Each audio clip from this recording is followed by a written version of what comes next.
The CBS Radio Mystery Theater presents...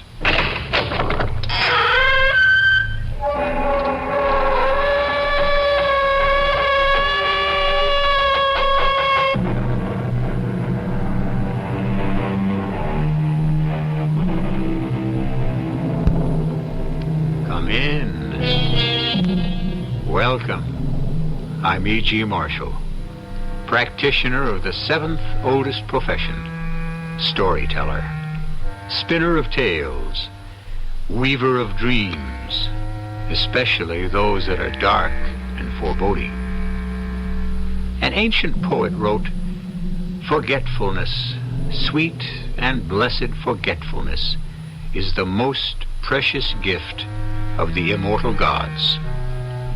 For the innocent to forget, and for the guilty to be forgotten, is to receive, finally, the benediction of amnesia, the sweetest spirit of all.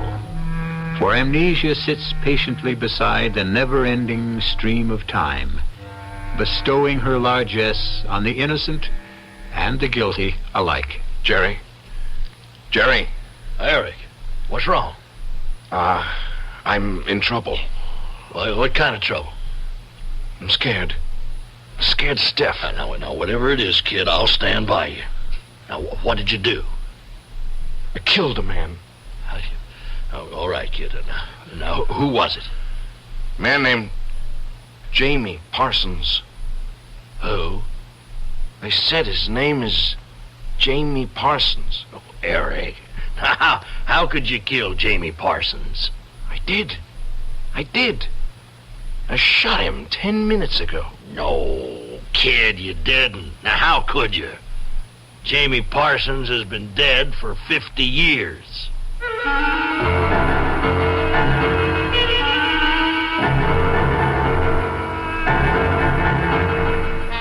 Our mystery drama, A Bride for Death, was written especially for the Mystery Theater by Sam Dan and stars Tony Roberts. I'll be back shortly with Act One.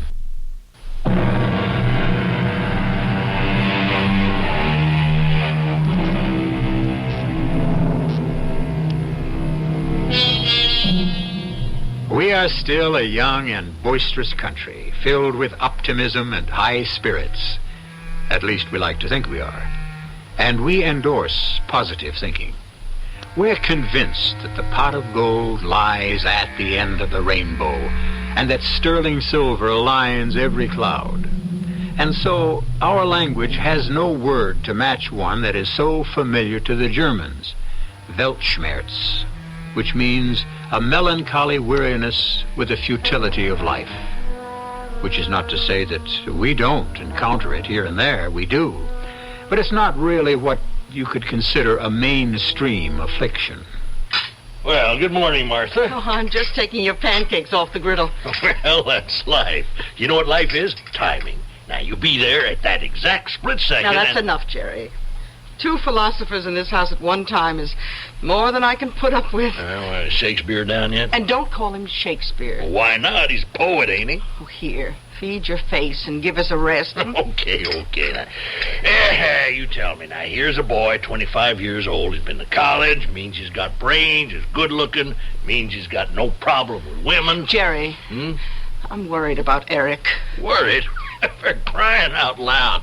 What's his problem? Oh, I don't know. Well, it doesn't help that he can come running to his big sister any time he needs it. It's just that, I don't know, he feels rejected. Rejected? Why, that boy is welcome wherever he goes. No, Jerry. He's actually being rejected by the editors. He sends his poetry into a magazine, and back it comes with a rejection slip. Well, I read some of those poems, and, well, I couldn't make head or tail out. Oh, what do you know? Well, I know what I like. You know what he ought to do? He should get a job. He's trying to find himself. Oh, I pass. Good morning. Oh, Eric, you're just in time for breakfast. I only want some coffee. You can tell that this is a city boy. Eric, you really ought to have a good breakfast. Sugar and fresh cream, Eric? I'll take it black. I've got this headache. Oh, look, you better see a doctor. No. He doesn't need a doctor. He needs to have a good time, raise a little hell. Hey, why don't you come with us, Eric, into the dance at the Grange Hall tonight? Put your arm around a pretty girl, the whole world is different. I wish the whole world could be different. Harry, you just can't get serious at this hour in the morning. You're going out for a ride. Saddle up Duke or Admiral, and you just look at that sky, and you just breathe that air and enjoy that sun. And you know how you feel? I remember that poem you once recited when you were a kid. And you'll say it again. God's in his heaven, and all's right with the world.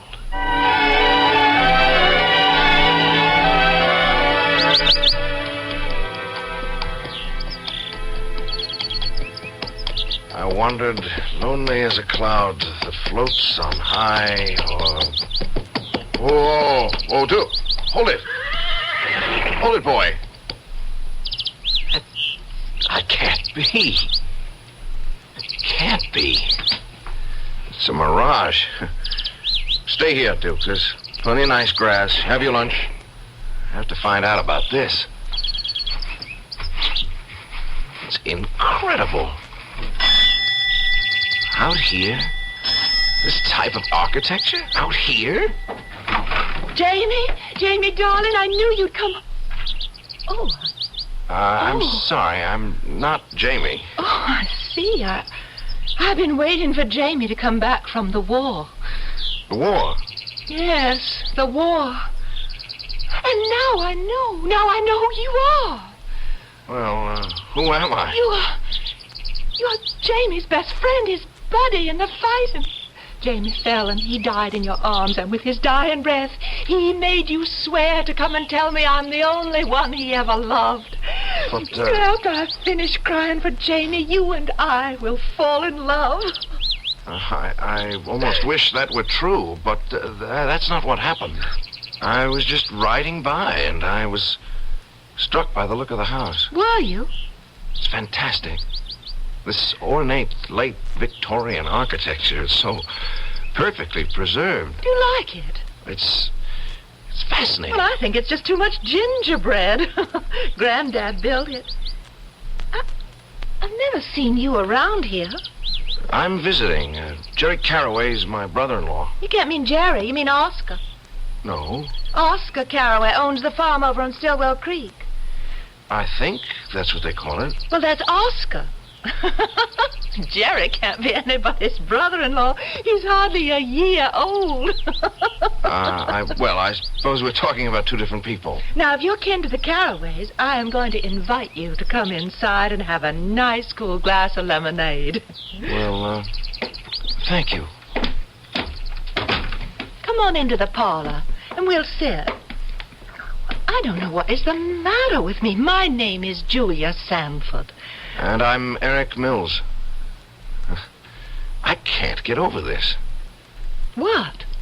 The way this place is furnished, and that phonograph. Oh, yes, everything is the latest, from all the way over to Omaha. Everything is so authentic. And I think the telephone is a great final touch. Well, it's just an ordinary old telephone. Old is right. Well, that's practically an antique. They used to have those about the 1920s. I've seen them in the movies. Do you like movies? Well, some of them. What's your favorite? Well, I have my own taste. I mean, my favorite movie happens to be, don't laugh, Birth of a Nation. I saw it at a retrospective in the museum. We saw that in town at the Bijou. Do you have a theater that shows old pictures? Old pictures, new pictures, any kind. Everything here is so, So what?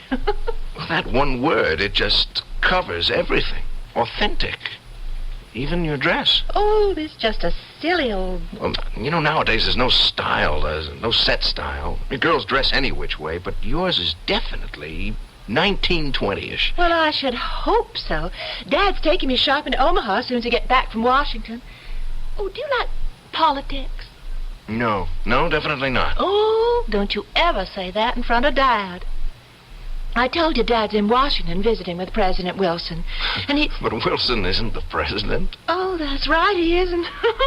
I can't get used to the idea of that new one, Mr. Harding.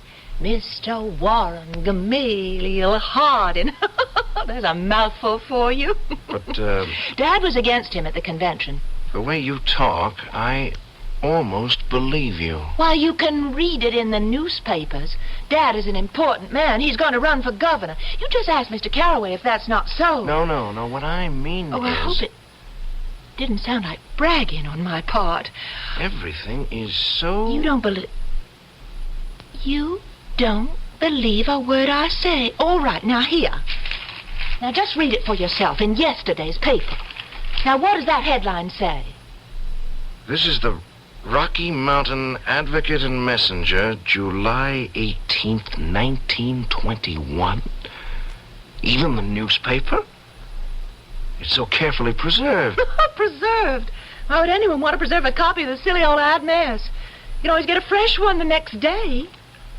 Oh, if only this period had never passed away. You know, I don't understand half the things you say, but I love to listen. Do you suppose that I could call on you again? Oh, well, I understand. There's a dance at the Grange Hall. How would you like to go? I'd love it. Great. I'll pick you up. No. Oh, no, I better not. Why? Jamie. Jamie? We're engaged, and it wouldn't be right for me to go to a dance with another man. But Jamie's been missing in action, you say, and... Yes, and everybody says he's dead. I'm sorry. And if I went to a dance with someone else, it would be my way of saying to the world that I thought he was dead, too, and I don't want to say that. I just don't want to say that. Julie, I don't think people would say that... You better not stay here any longer. Julia, if I said anything... Please go. I must ask you to leave. But, Julia... Please.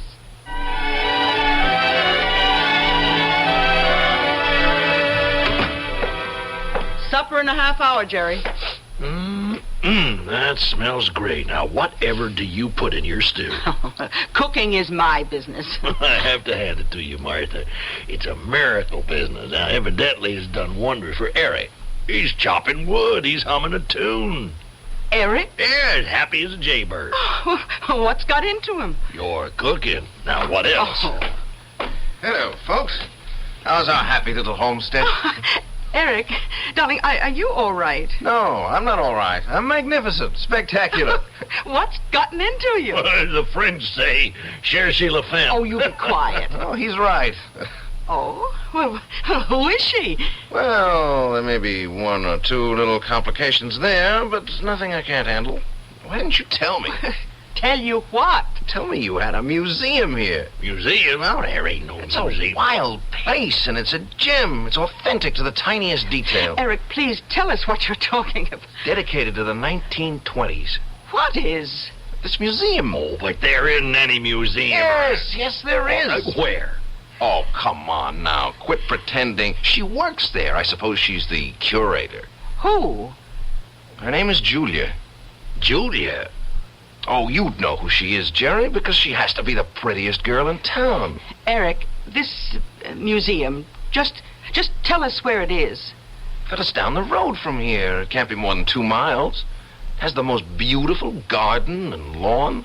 And the house is a perfect example of late Victorian. I think it's called the Sanford House. It's the most beautifully kept...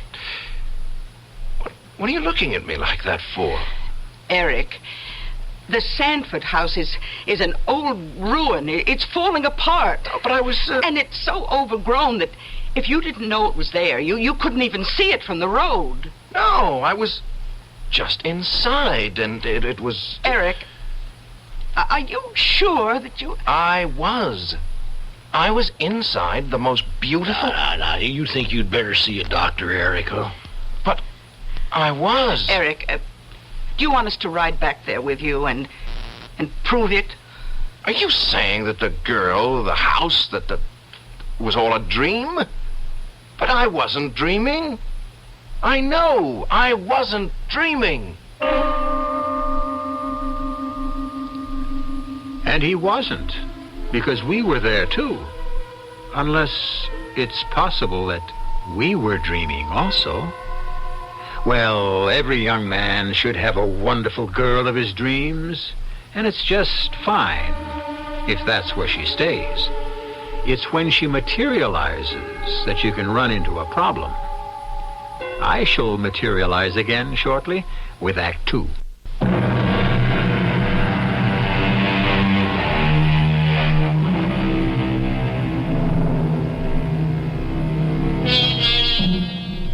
What happens to the past? Or put it this way, what is the past? Is it a record or an impression? Does it exist only as a rapidly receding and fading memory, or does it maintain a solidity and a substance? Who has not remarked at least once, where has the time gone? Does this mean we really believe that time goes somewhere? If so, where? Eric Mills is convinced he has found the answer. I know I wasn't dreaming. Maybe you were, Eric. Everything was so real. All this is coming out of your head. It's your fantasy. But everything was so, I keep saying the word, authentic. She even knew your father's name, Jerry, Oscar. Well, it's like Martha says, Eric. Now, this is what you know. And I never knew your father's name was Oscar. Of course you did. Not consciously, perhaps, but... But I can swear I saw... Yeah, Eric, now you did see it. Now, you wanted to see it. You know what I mean? I mean, for some reason, you got a notion that life was better in the 20s. Wait a minute. Wait. 1920. Remember, Eric? Do you remember? Remember what? The Bartlesby Tavern and Inn. No. Oh, you do. Up in Connecticut. Mom and Dad took us there every summer. What does this have to... There was that poem printed on the wall. What poem? About the year 1920. The year the tavern was built. I don't remember anything about it. Sure. Look, you weren't even 4 years old, and I recited the poem.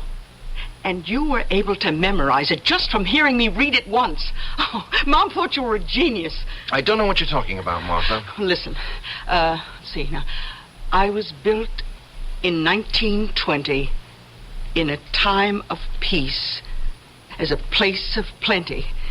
Let no care or trouble enter... finish it for me, Eric. For love and joy are at my center. You see? Well, what does that prove?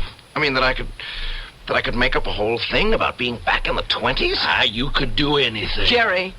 What I mean is, with his imagination, anything is possible. Yes, and you've talked about the 20s. Oh, maybe I have. As a writer, as a poet, would you have rather lived then or now? Oh, hey, now what kind of question is that? Huh? He'd be dead now if he lived back then. He knows what kind of question it is. Whatever you say, I know where I was this morning. Yes, Jerry.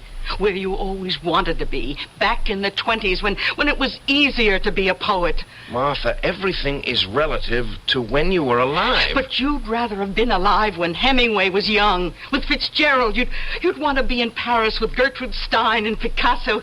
You feel that people like them would be more apt to notice your worth than the people of today. Well, what if that's true? What if it's true? Yeah, sure. I mean, the 20s were a more exciting time to be alive, but does that mean that I could just conjure them up?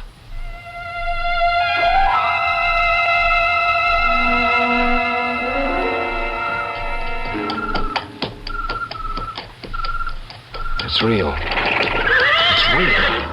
I knew it was real.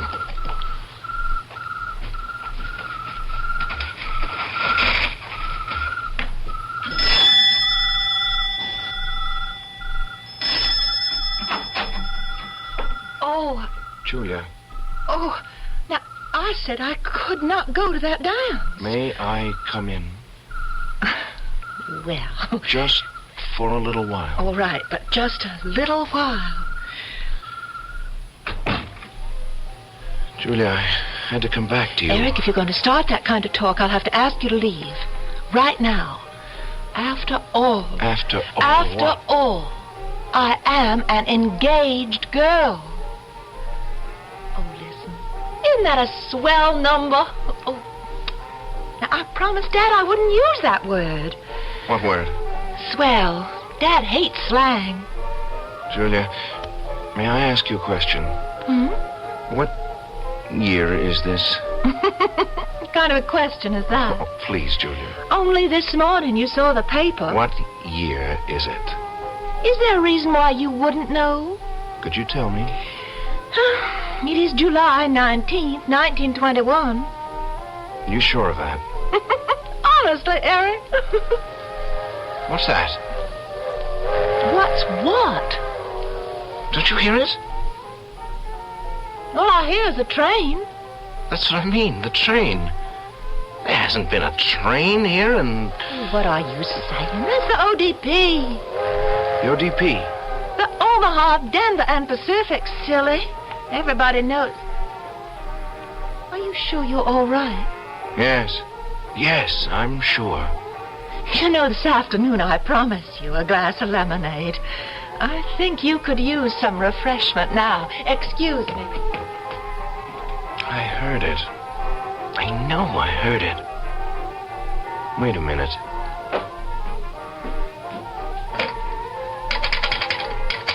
Hello? Hello? Information, please. I can give you any information you want. Do, you have a number for, Mr. Jerry Carraway? Jerry Carraway?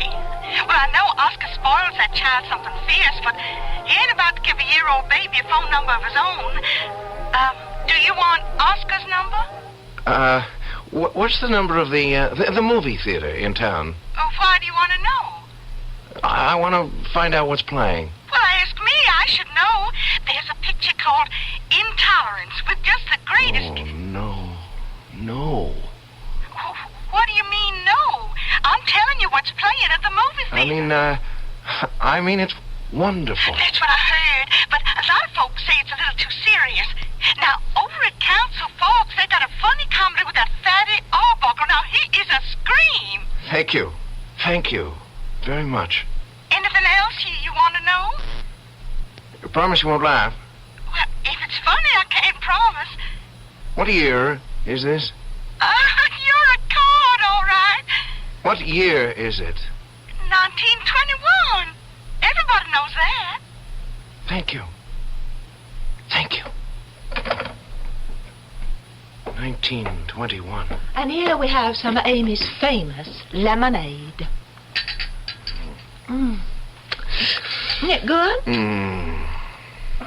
I never knew if the boys were coming over for me. Or for the lemonade. Julia. What is it? I'm so happy. Oh, now just excuse me. Hello. Julia? Oh, what is it called, Jean? Julia, are you all right? Sure. Why? Well, some man placed a call from your home just before. Yes? And he sounded just a tiny bit peculiar to me. Oh, come on, call Jean. I was just wondering, should I call Sheriff Gates? Sometimes you are so silly. Well, better be silly than sorry. Good night. Eric, what did you say to scare Jean? Jean? The telephone operator. I admit, I sounded crazy. What did you say? I asked her what year it was. Oh, why do you have to keep asking? Don't you know? Julia, I could never explain it. And you could never understand. Then why bother? I want to stay here, Julia. Here? Here. Well, how would it look? Well, we could get married. But You what? There's Jamie. World War I has been over for 3 years now. What'd you call it? World War I? If you haven't found him in those 3 years... Why did you call it World War I? He has got to be dead. Why did you call it World War I? Because in 20 years there's going to be World War II. What? You're joking. Listen, there can't be any more wars. After all we went through, people aren't that stupid. Do you believe that? Well, what else can you believe? Julia, you have got to tell me. Do you love Jamie? Well, what business is that of yours? I have to know. We kept company for a while, and when he left for France, he asked me to wait for him, and could I say no? Are you in love with him? Oh, I don't know. Are you in love with him? Well, no. But I promised You that can't make that kind of promise. You can't give him what you don't have. And what you don't have for him is love. Well, how do you know? Because you love me. Well, what makes you think that You love me, Julia. You have to love me. Why? Because it's right. Because it makes sense. It simply has got to be. Oh, Eric. Don't waste time, Julia. There is so little time. But People don't realize how little time they really have. Come on. Where? For a walk. But there's no place to go. Oh, yes, there is. We'll go to town. Well, there's nothing doing. Yes, I'll show you.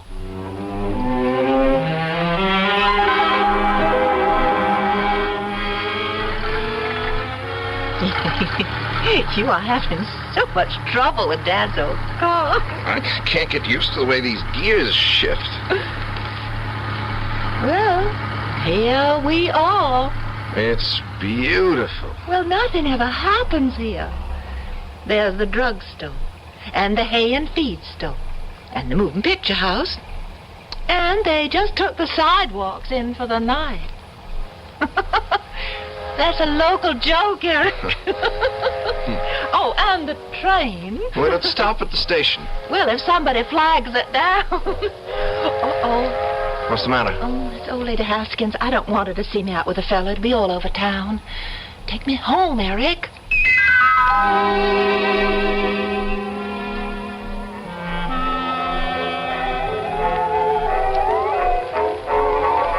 Eric. Yes, darling. I think you better go. Go. It's late. No, just sit by me for a while. Why am I thinking of a certain poem? I don't know. Why do I see the words? From too much love of living, from fear and hope set free, we thank with brief thanksgiving whatever gods there be, that no life lives forever, that dead men rise up never, that even the weariest river winds somewhere safe to sea. Oh, I like that. I believe it. That no life lives forever, that dead men rise up never, That even the weariest river winds somewhere safe to sea. Oh, would you write that down for me, Eric? Of course, darling, Here's of a piece course. of paper and a pencil.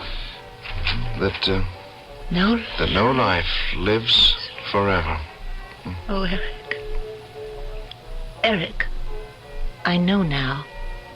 I know in my heart that Jamie is dead, and I'm glad. I shouldn't have said that. But you see, now I know that our love, which is so sweet to us, will cause no one else pain. And even the weariest river winds somewhere safe to sea. Here. Oh, Eric, this is the first gift you ever gave me. We're safe. We're safe here. It's just as I dreamed it would be.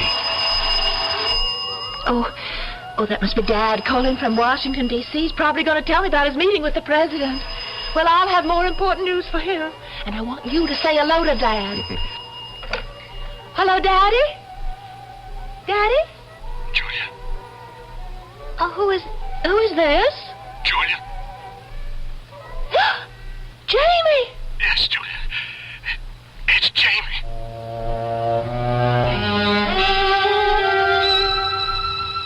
And now now among the beautiful sounds of this beautiful world, we hear introduced a new note. And we know very well it must be a note of discord. And was the poet right? Is it true that dead men rise up never? Where has Jamie come from? And where is he going? I shall have the answers when I return shortly with Act 3.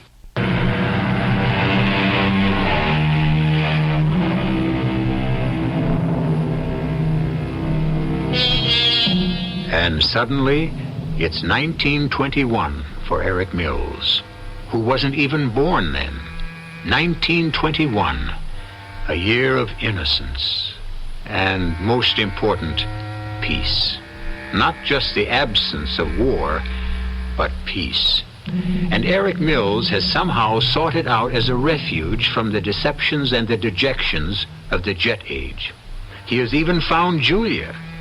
But so has Jamie, Julia's doughboy fiancé, who evidently didn't die at Chateau Thierry. Jamie, they told me you were dead. They left me for dead. And for a long time, I didn't know who I was. And then I remembered. I remembered you. And I've come home. Jamie, I've got to I just got off the train. Jamie, dear. I'm coming home, Julia. I'm coming home to you. And I'll run from the station. I'll run all the way. Jamie, wait. You remember how I could run all the way? I can run even faster. Jamie, there is something I must tell you. There is something I must tell you. I'll see you very soon. It's Jamie. And he's alive. Darling, you and I, we love each other. But that was before... Before what? Before I knew Jamie was alive. Our love has nothing to do with anyone else. Jamie still believes... A lie. Oh, don't say it that way. Well, how else can I say it? If you love me, then Jamie believes a lie. Oh, Eric, please, go. Go. Quickly. Why? Before I get there. No. I'm frightened. Don't be. I'm frightened. Here. No, darling, I'm frightened. Not for me, for you. Julia, there is nothing to be frightened of. Is. You don't know him the way I do. It doesn't matter. He's got a violent temper. He'll be bad enough to kill you. And I'll have something to say about that. Who says he can kill me? Is it better if you kill him?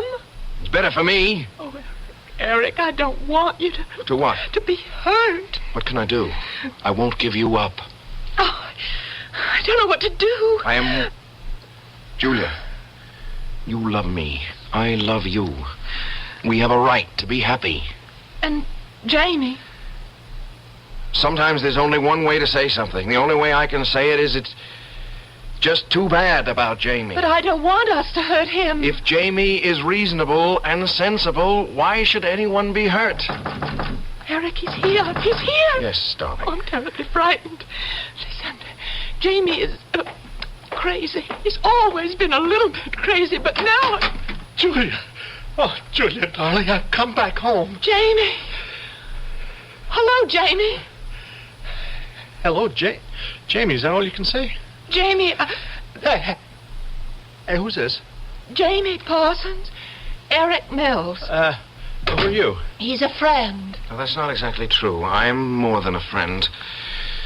Julia and I plan to get married. You what? You heard what I said. Never mind. Never mind what you said. I want to hear what Julia says. Well?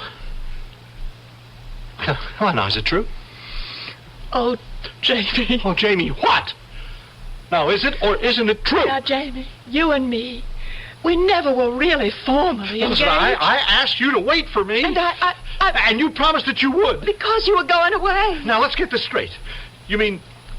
You mean you are throwing me over for... Listen, why don't we just all sit down and talk intelligently? No, you aren't going to walk out on me. Now, never. Just a minute. Now, listen, I know you. You're slick and smart and smooth talking, and you hang around while a guy is off doing something important while he's fighting for his country, and you take advantage. That's not the way it happened at all. Why don't we talk about this, huh? All right, buddy. Now, look, I don't know who you are, but this is your lucky night.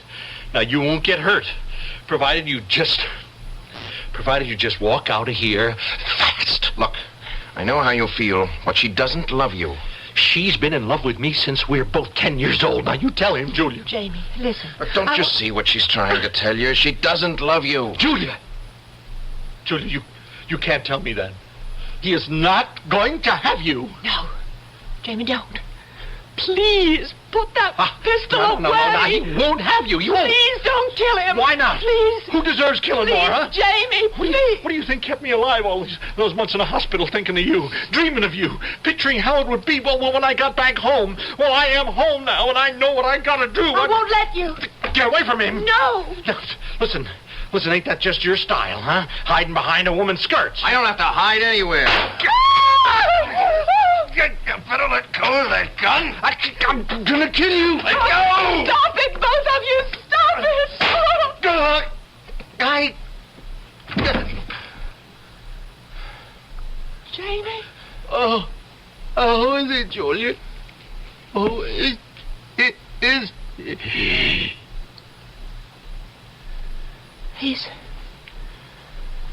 He's dead. I didn't mean to. You saw that. I didn't want. Who are you? Eric. I'm Eric. Who are you? Eric. The man who loves you. Oh, yeah. I need someone to love me. I need someone to love me now. And now that Jamie's gone, what can we do about Jamie? There's only one thing I can do. Give myself up. No, they'll put you in prison. I have to pay for Jamie. I'll turn myself in. No, Eric. Don't leave me. Don't leave me. I have to do it. Don't leave me. Wait for me, Julia. Will you wait for me?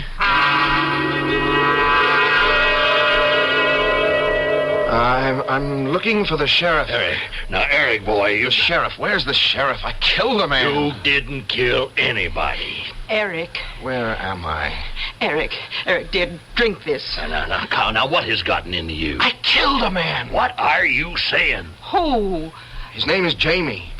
Jamie Parsons. We were having a fight over this girl I told you about, Julia Sanford. Eric, you have got to listen now. Jamie Parsons was killed way back in 1920 or thereabouts. No! Please listen, Eric. Don't tell me I'm crazy. Eric, look, we found you wandering around on the road. I was looking for the sheriff. Eric, now way back after the first war, Jamie Parsons came home. Now, he was sweet on Julia Sanford. Now, he was also crazy. Maybe it was what they call shell shock in those days. But anyway, he tried to kill her, and somehow the gun went off and killed him. No, I was there. No. It was too much for Julia. After her father died, she shut herself up all alone. That big house, it just went to ruin, you know. She kind of lost her marbles. Oh, you're talking about someone else. Now, her dad, Big Jim, was my godfather. And so we go over there regular. Now, we bring her food, and we'll see that she's still alive. All right, let me show you. No, Eric. I think the time has come for us to show you.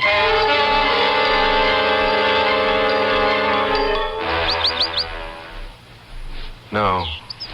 This can't be the place. The lawns, the gardens, flowers. It was like a park. Eric, this is the Sanford place. The house, it's falling apart. Now, you can see that... But it was so beautiful just yesterday. Oh, Eric, not yesterday. 50 years ago. But I tell you... Eric, dear, when we meet her, smile. She gets very upset if people don't smile. Yeah, the bell. The doorbell. It's the same. Who is it? Morning, Miss Julie. Who are you? It's Jerry. You remember me, Miss Julie? I'm Jerry. Oscar Carraway's boy. Oh, Jerry. How's your dad? Why, just fine, Miss Julie, just fine. My dad is still in Washington. Huh? I expect him home any time. But the president keeps him there. Oh, come in. Come in. The phonograph. Martha's here, too. Well, I am so glad. How are you, Martha? Just fine, Miss Julia. And we brought a guest. Oh, you know I don't like to meet strangers. Let's have a chance to dress up first. Martha, you should have told me. But he's not a stranger. Now, he's kin. That's Martha's baby brother. Oh, well, that's different. His name is Eric. Well, how do you do, Eric? How do you do, Miss Julia? Amy? Amy, please bring a pitcher of lemonade and 4 glasses. Eric, Amy's been dead 50 years. Eric. Now, I knew when Eric, once a sweet boy, was home from the war. You mean Jamie? No. His name was Eric. We were in love. So much in love. He didn't stay long. You all right, Miss Julia? I mean, is there anything you need? He wrote down a poem for me. I look at it every day. Every day. Read it. Read it, Eric. It is so beautiful. Oh, be careful. That paper's old and falling apart. Just like me. And the ink has faded. Can you read it? From too much love of living, from hope and fear set free, we thank with brief thanksgiving whatever gods there be, that no life lives forever, that dead men rise up never, that even the weariest river winds somewhere safe to sea.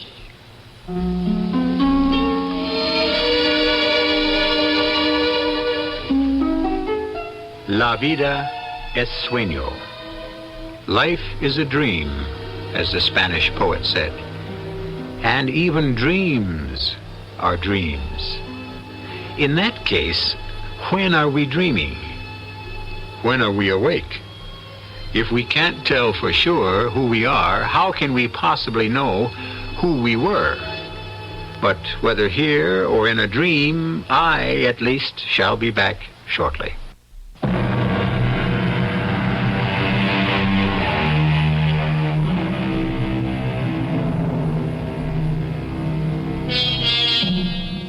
Well, to complete our expedition into poetry, the greatest poet of them all said, "All the world's a stage, and all of us are players." And so this raises the logical question, are we a permanent cast? Do we keep coming back to play the roles for which we are best suited? Have we led these lives before? Well, you just listen to us again, and for an hour anyhow, you'll be able to lead a brand new life. Our cast included Tony Roberts, Bryna Rayburn, Marion Seldes, and Earl Hammond. The entire production was under the direction of Hyman Brown. This is E.G. Marshall inviting you to return to our Mystery Theater for another adventure in the macabre. Until next time, pleasant dreams.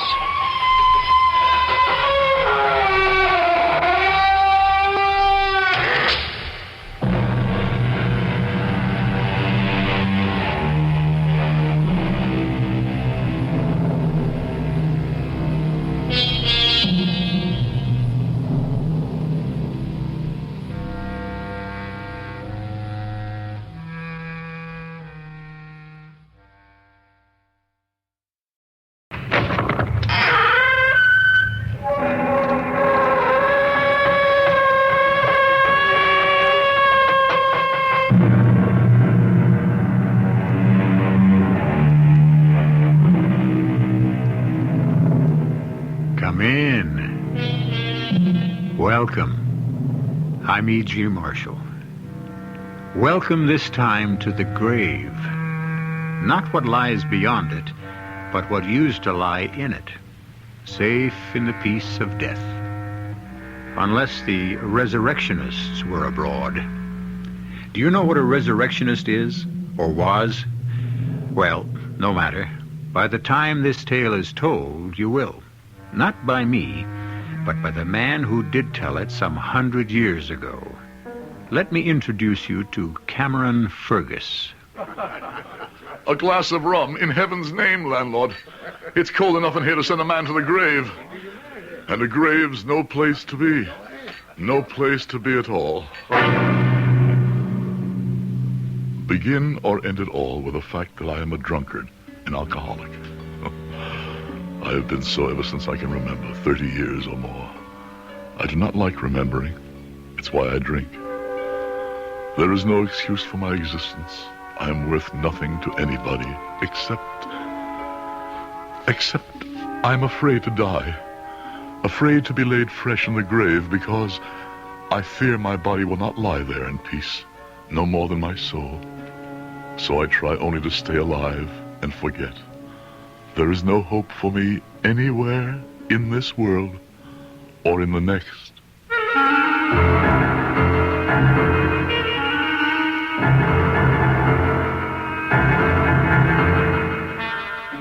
Our mystery drama, The Body Snatchers, was adapted from the Robert Louis Stevenson classic, especially for the Mystery Theater, by Ian Martin, and stars Howard Da Silva.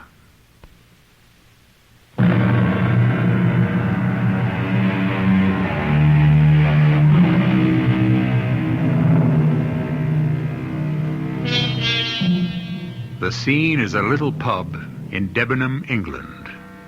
Where is Debenham? It doesn't really matter. An isolated little town not far from London or the stream of life in general.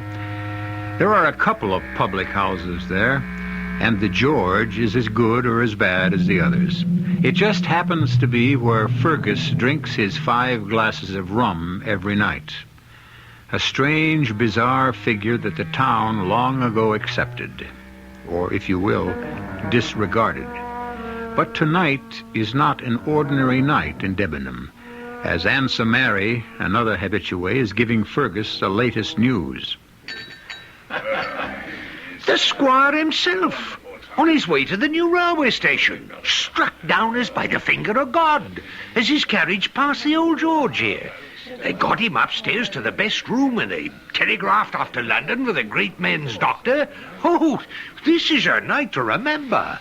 As it must to all men. I didn't mean that, Harry. God speed his doctor on the way, and to keep him out of the cold earth. Well, he's in a bad way. The landlord thought maybe you'd ever look at him. Me? Why me?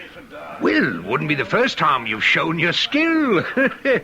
I remember the time old Maud Brinkle dislocated her elbow, and Alfie Price's boy, Richard, broke his leg.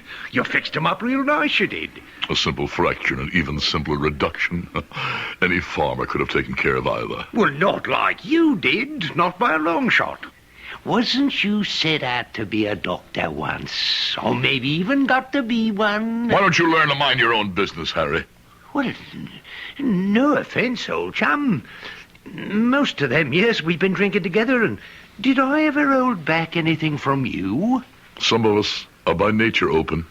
Others keep ourselves to ourselves. Not that anybody could ever say I had anything to hide. I sat there looking down to the bottom of my glass, swirling that last memory-drowning drink of rum, and thinking to myself the size of the lie I had just said. Oh, it had a kind of truth. Nobody in Debenham could say I had anything to hide. But I knew what black sins I had to hide from the world. And with enough liquor, even sometimes from myself.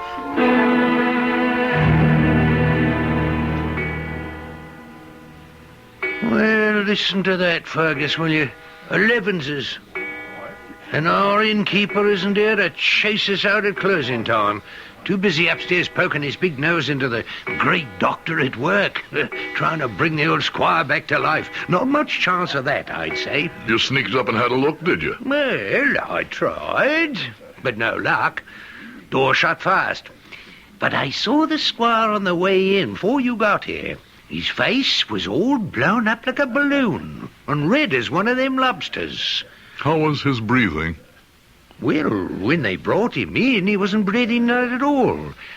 And then sudden like he was, but with a sort of rattle in his chest. After that, maybe a minute or so, he stopped again. Chain Stokes. What's that you say? Classic symptoms, apoplexy. Probably irreversible. The breathing pattern formalized as a syndrome by Dr. John Chain, a countryman of mine, and Dr. William Stokes, an Irishman by birth. A sure forerunner of cardiac failure. Hey, all them big words, you lost me. Did I? No matter. Your prognosis is probably as accurate as his physician's will be. If indeed the squire is not a corpse already. Hey, gloomy one you are. I wonder now where they'd bury him. Who, the squire? Oh, we'll go right in the family crypt. In a crypt? Huh? Above ground, then, he should be safe enough. I wonder that I didn't see the doctor arrive. Did he come by train? Lord, no. You missed it all right.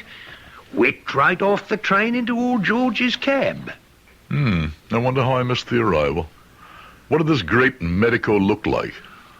Oh, he was, tall, white-haired, but he moved as brisk as a colt, dressed in the finest broadcloth and white linen, great gold watch and studs and spectacles of the same precious metal. Yes, there before the grace of God go. And what was the name of this paragon? This what? This man of undoubted success. Oh, McFarlane. Say that again. What, the name? Yes. McFarlane. No other name? Dr. Wolfe McFarlane. What's the matter with you, Fergus? You've broken the glass, wasted the rum. Oh, and you've cut yourself.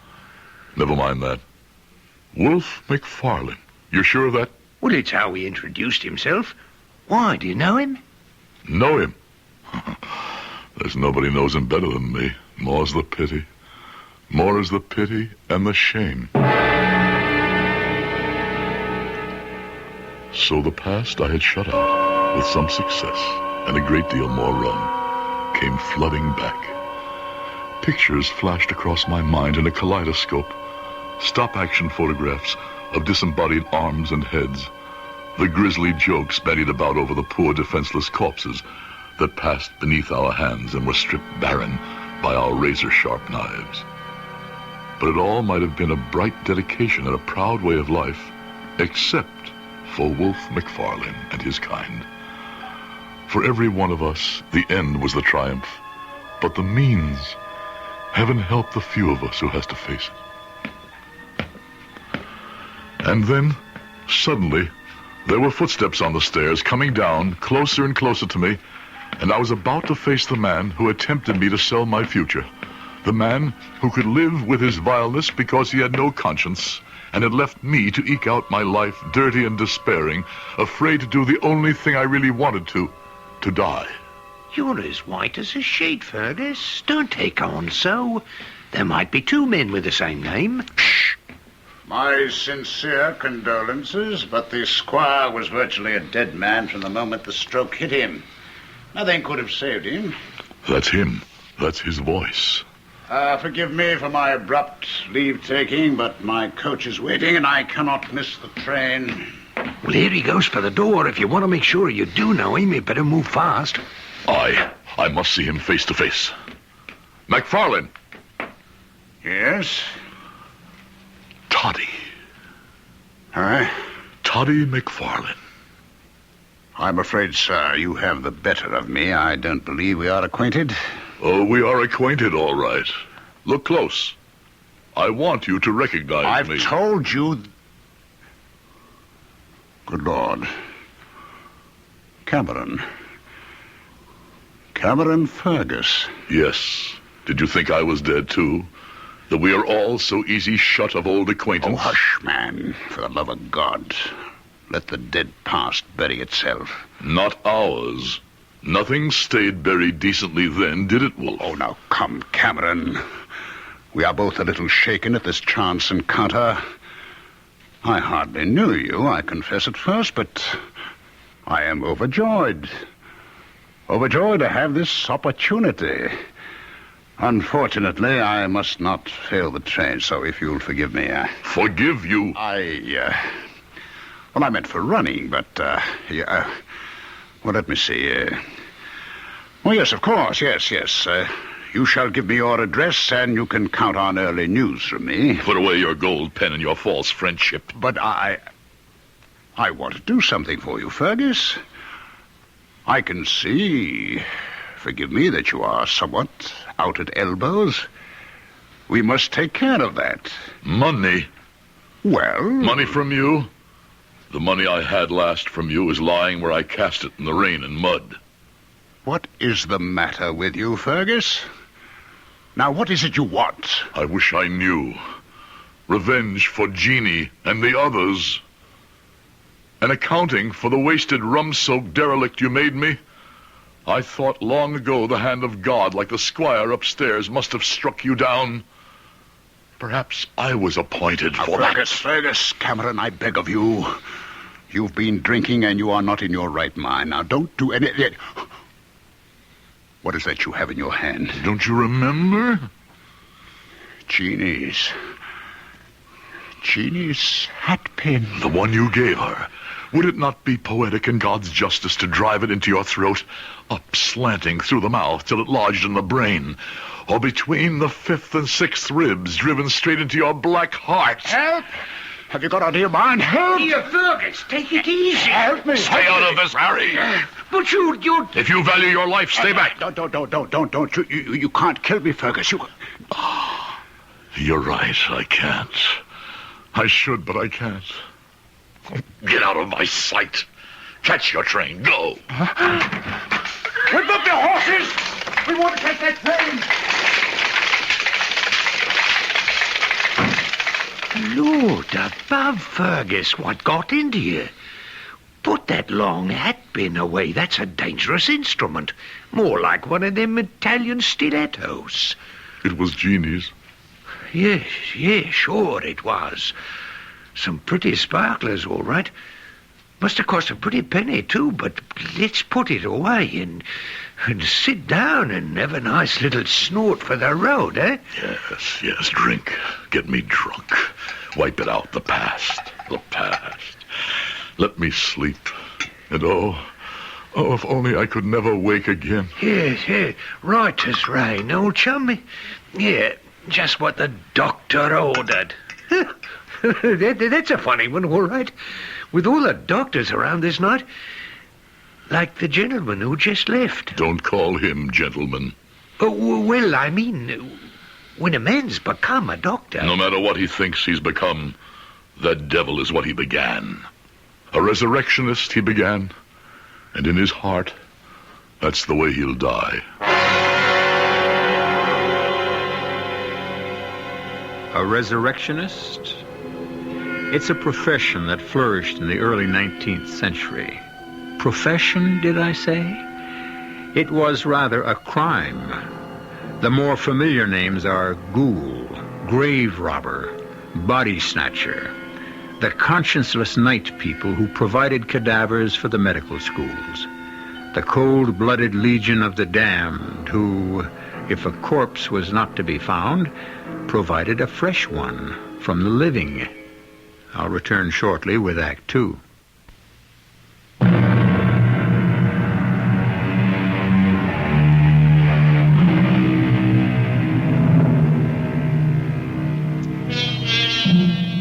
In one of the greatest speeches in the English-speaking theater, Hamlet, the tortured Prince of Denmark, wrestled with the problem, to be or not to be, and came to the conclusion that conscience doth make cowards of us all. Cameron Fergus, though far less innocent than the tragic Dane, as a young man found himself caught in the same wedge. But when he made his decision, he found not death, but a life of remorse and dishonor. I was the only child of two elderly parents. By my early 20s, they were both gone, leaving me a small but comfortable income. Even in those days, I already considered myself a man about town. But my vices were minor, and inside I had a craving for something more fulfilling in life. Both those lacks were satisfied when I fell under the spell of Wolf McFarlane. We met first at the house of Jeannie McRoberts, a young woman who epitomized everything pure and sweet to me, and whom I secretly hoped to marry one day. Oh, Jeannie, this music's too slow. It's romantic. Well, maybe that's what I meant.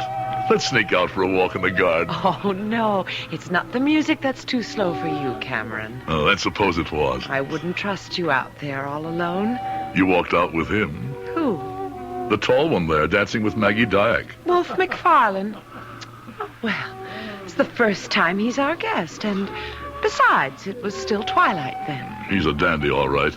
And he has all of you girls making eyes at him. Where's he from? Oh, Glasgow, I think. He's here in his second or third year as a medical student, working under Dr. Knight. I suppose he's turned your head, too. He did when we danced. Oh. What could be more exciting than being a doctor anyway? Someone who can make you well if you're ill. Well, maybe I'd better consider taking up the profession myself, so I won't lose you.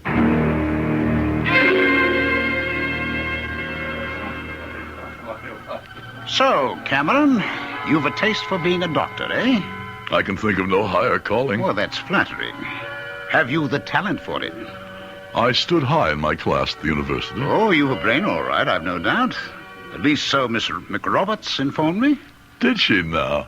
But when I spoke of being a doctor in talent, I meant other things. Such as? Have you a strong stomach? Can you stand the sight of blood? I wouldn't turn from it. Have you the nerves of steel? I don't exactly know what you mean.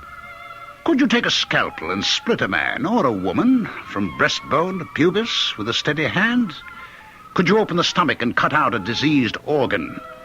Could you amputate a leg or an arm?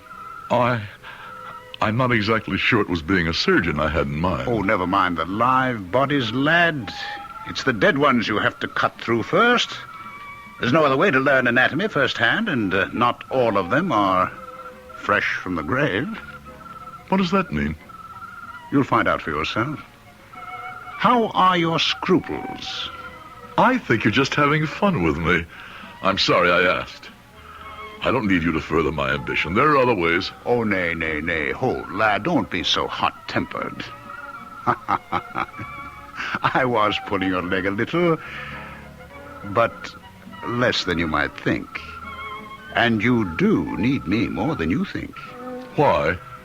My recommendation to the doctor in charge of the medical school, as it happens, would open the doors for you like that. Would you give it to me? I just might, in exchange for something. What? The rest of your waltzes with Miss Jeannie. She's the only girl here with any grace or style, like a feather in the wind. And I love to dance. Is it a bargain? It's the one I can't control. It's Jeannie who says who she'll dance with. But if you ask her and tell her why? I'll tell her on one condition. And what is that? That she saves the last one for me. Well, I can hardly blame you. And if we are to be friend and colleagues, why should I be greedy, eh? Shake hands on the bargain. Shake. Ha. To a long and close future together, Fergus. We can use a man like you. I take that as a compliment. Thank you, sir. Thank you. That I should ever have seen the day I thanked the man I have spent my life cursing and reviling. What an innocent I was. I kept my part of our bargain in my naivete and excitement, not noticing that Jeannie's reluctance to change her dance card was neither long nor strong. My head was spinning too much with other future dreams, that I was to become a doctor. For Wolf McFarlane kept his part of the bargain, too.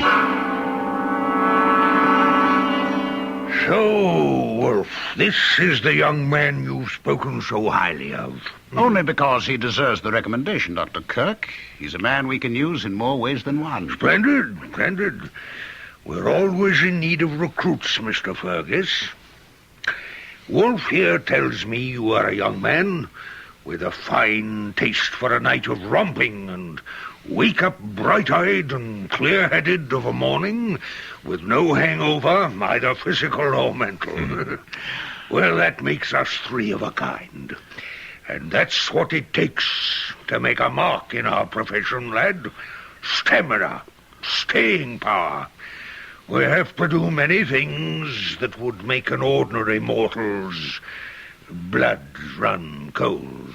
If you'll try me, sir, I don't think you'll find me wanting. Well spoken, Cameron Fergus. I like you. What do you say, Wolf? Shall we make him one of us? My vote is aye. Then so is mine. I leave it up to you to initiate him into the mysteries and secrets of his new profession. But softly, slowly, mind you. We can't scare him off till he's well hooked, eh? We must show the best side before he sees the worst. You're very kind, Dr. Kirk, but I know you're only testing my resolve. How could so noble a profession have a bad side? Well, Dr. Kirk meant only, I'm sure, that it has a difficult side. No, to be sure. No prize worth winning can easily be come by. Work hard, and let Wolf here help you over the rough spots. For my money, you couldn't have a finer guide. A finer guide, that much was true. A guide to hell and damnation. But I'd never have realized it then. Wolf was my friend, mentor, and convivial partner. I found that I was a natural doctor, nay, more than that, perhaps a surgeon. But in that field of medicine lay all the seeds of disaster. For to study anatomy, one needs a body, and you cannot practice on a live one. I was not so innocent that I didn't know the answer to that.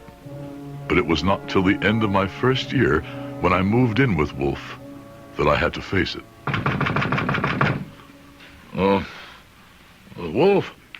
Wolf, wake up. What? Never, dog. What hour is it? It wants 10 to 3. And you wake me? Damn it, Fergus. Someone at the door. Oh, of course.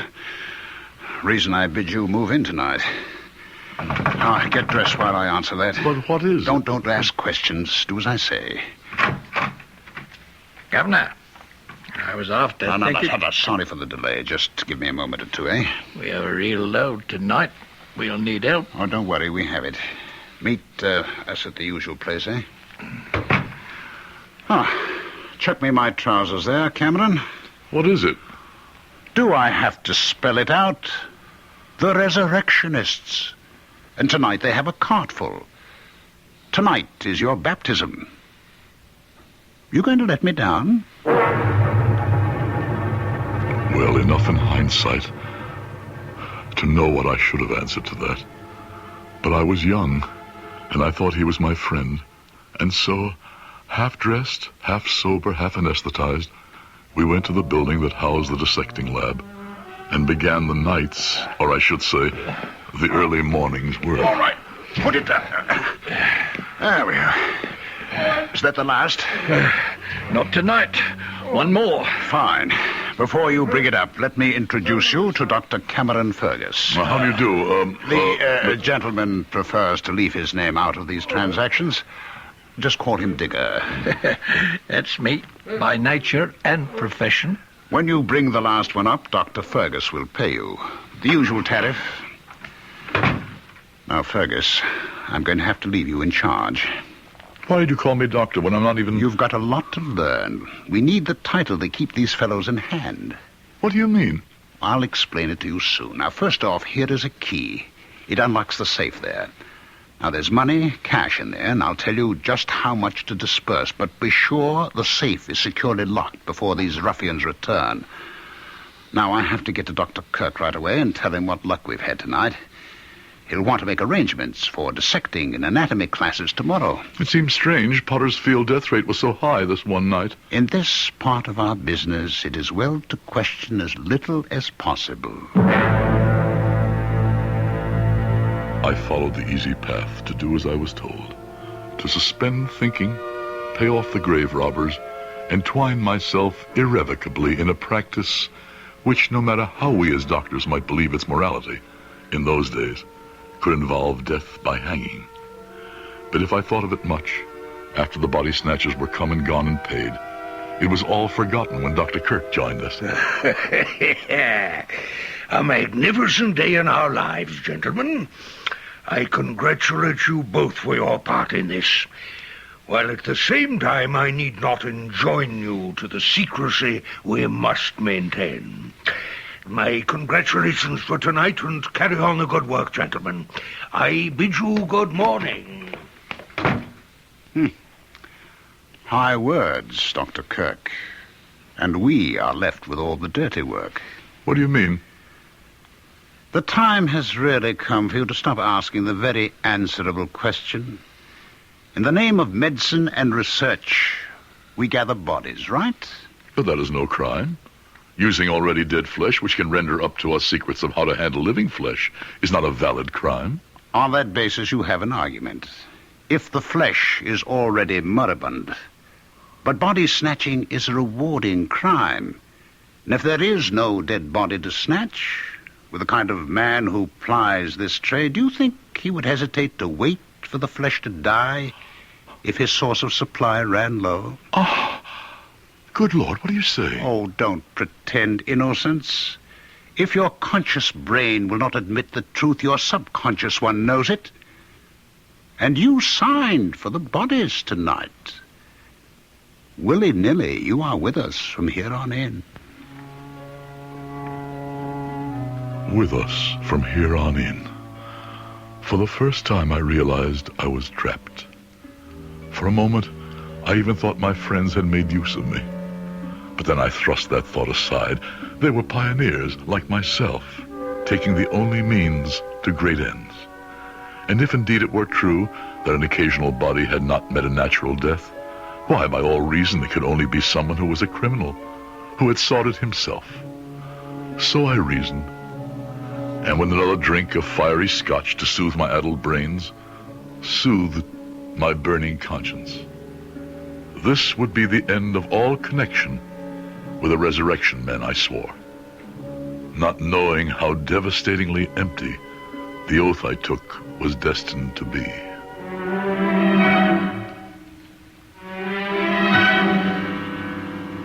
Poor Cameron Fergus, lulled into the crime of accessory after the fact, controlled by men wiser in the ways of vice than he, who would soon involve him as accessory before the fact, and even worse. I'll return shortly with Act 3.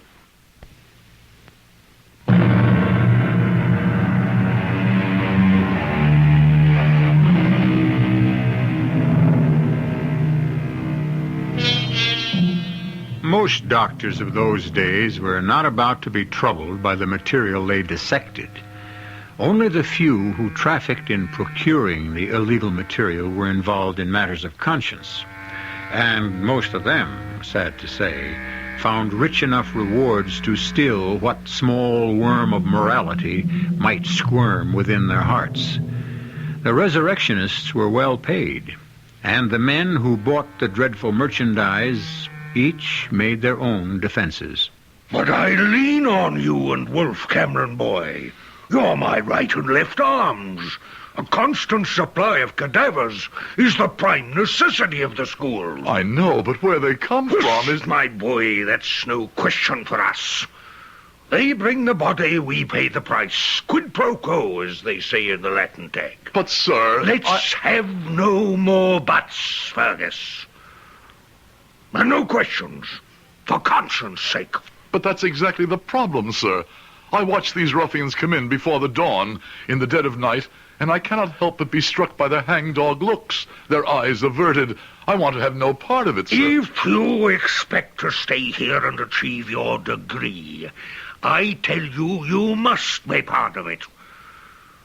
I'm sorry to be so blunt, Fergus, but that's the way it is. And I have no further time to talk to you.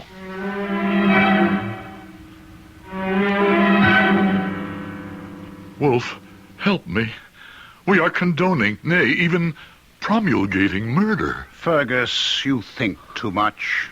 Accept your duty and concentrate on learning to be a doctor, not a policeman. And what is my duty? Take what is brought, pay the price, and avert your eyes from the evidence of any crime. What decisions I might have made in my first revulsion, I'll never know. For at that time, Jeannie came back, and the renewal of our acquaintance put everything else out of my head. She was fascinated about my future as a doctor, the future of all of us. I'd rather have you tell me about Paris and Rome. Oh, that's all for the future. What I want to know about is the present. How soon will you be a doctor? I'm afraid that takes a little time. And Dr. McFarlane, how is he? Well, though he's nearer it than me, doctor is still a courtesy title. I wish you'd tell me all about your lives, and what they're like. It's not a subject for a girl. Well, Wolf McFarlane didn't mind talking about it. Well, that's his business. If you'd prefer him... And don't be a silly boy. And don't be jealous. I'm only interested because he's become your friend. The more fool I that I thought he was. He'd already been the beginning, but now he was to be the cause of my complete downfall. It happened so casually. One afternoon after work in the lab, I dropped into a neighborhood tavern to meet Wolf sitting with a small, pale man, dark eyes very close together, seemingly refined at the start, but to reveal himself later as coarse, vulgar, and vicious. The tales I could tell you about our old friend Toddy here. Toddy? Sure. Toddy McFarlane. What, has he kept his nickname secret from all of you? It seems so. Why Toddy? Because every time we pulled off a rough one, we'd drink a toddy to our trickiness. Eh, Toddy? I wish you wouldn't call me that. Drink up and enjoy the good living it brings all of us. Oh, for God's sakes, watch your mouth. Well, now, will you listen to our preacher? Pay no attention to him, Cameron. Is that your given name? Yes, but... I may be a pretty bad fella myself, but Toddy here, Toddy McFarlane, could put us all to shame. Here, look, have a look at him. If looks could kill. Toddy hates me because I know too much about him. I told you don't call me that confounded... I'll call you as I please, and what can you do to keep my mouth shut, Toddy? Just look at him, Cameron Fergus. Did you ever see the lads play knife? He'd like to do that. All over my body. We medicals have a better way than that. When we dislike a dead friend of ours, we dissect him. Why I made that stupid, ugly joke, I'll never know. I longed to snatch the words back the moment they were said. Would to God I could have. I was to regret them the rest of my life. I should have admitted before this that I was well paid for my work of receiving nocturnal corpses. No questions asked. It was 3 nights after I had met Gray, and I was on duty at the empty dissecting rooms when... Come on, Fergus, damn it, man. Would you have me caught red-handed? Wolf, what are you doing here at this hour? Shh. Ask no questions. I have some merchandise in the gig. Help me in with it. It was a small enough figure, wrapped in a winding sheet, and it was no job for the two of us to bring him in and stretch him on a table. But for some reason, Wolf McFarlane was breathing as heavy as if we had lifted a horse. All right. All right, sealed and delivered. Let's have it signed. What? Get to the safe. I want you to pay me and give me the receipt. Since when did you turn resurrectionist? We're short of bodies, are we not? Nothing for the class to start on tomorrow? Come on. Let's get the transaction over with. Patience, man. We've the rest of the night. And your friend is in no hurry anymore. Sign the paper and give it to me. Well, don't you want the money first? The paper. All right. My signature for posterity. And for me, this is all I need. And the money? My present to you, old chum. The finder's fee, too. You've been working too hard as it is. A man ought to have some reward. Why don't you take my rig and slip on home? I'll cover for you for the rest of the night. It's late enough for both of us to leave. Oh, I think I'll stay. Pre-dissect the derelict there. Ready to pass around to our eager students when they arrive. McNeil's working on the lower extremities. Sharples is screaming for a liver. What's the matter with you? You seem unnerved. No, don't take that sheet away, don't. Very well. You had to know. Now you know why I had to have your signature of acceptance. It's Gray. The man who... A man who could have ruined all of us. We're in this boat, sink or swim. Would you want your neck on the gallows like Burke? This man is dead and is valuable to the advancement of medicine. Accept the fact of his death. Never question the how. You're one of us still, young Fergus. Forever. So I was already trapped. I began a long lifetime of drinking in earnest. I was neither surprised nor that much affected when Jeannie turned from me. Even the fact that I heard by the grapevine, certainly not from his lips, that Wolf was squiring her about, failed to rouse me. I felt myself damned forever. I wasn't good enough for her. But youth is resilient, and once I had digested my involvement, I learned to live with it. Even thought to go back to Jeannie again. As it happened, I chose, accidentally, the day that Wolf was to receive his sheepskin as a doctor. I never realized what real love was until I met Wolf. Puppy love, real love. Would you like me to tell you about this man you worship so? What he's really like? Don't be so silly and jealous. I'm not thinking of myself, Jeannie. It's you. I want to protect you from... I am quite old enough to handle my own affairs. Oh, I doubt that. You couldn't understand a man like Wolf. Take your hands off me. Damn it, if I have to shake some sense into that lovely head, I'll do it with my hands. If I can't with words... Fergus, you're dashing me. Don't. Fergus, have you lost your mind? I'm trying to save her from you. Well, get your hands off her, you little fool. Oh, leave me go. If you insist, remember you asked for it. Oh, you didn't hurt him, Wolf. I imagine I did. He'll have a sore jaw tomorrow. As sore as my head. But what else could I do? Well, nothing else.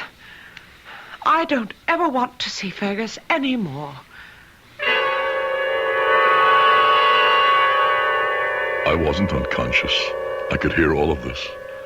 And I thought at that moment that life could scarcely deal with me more harshly.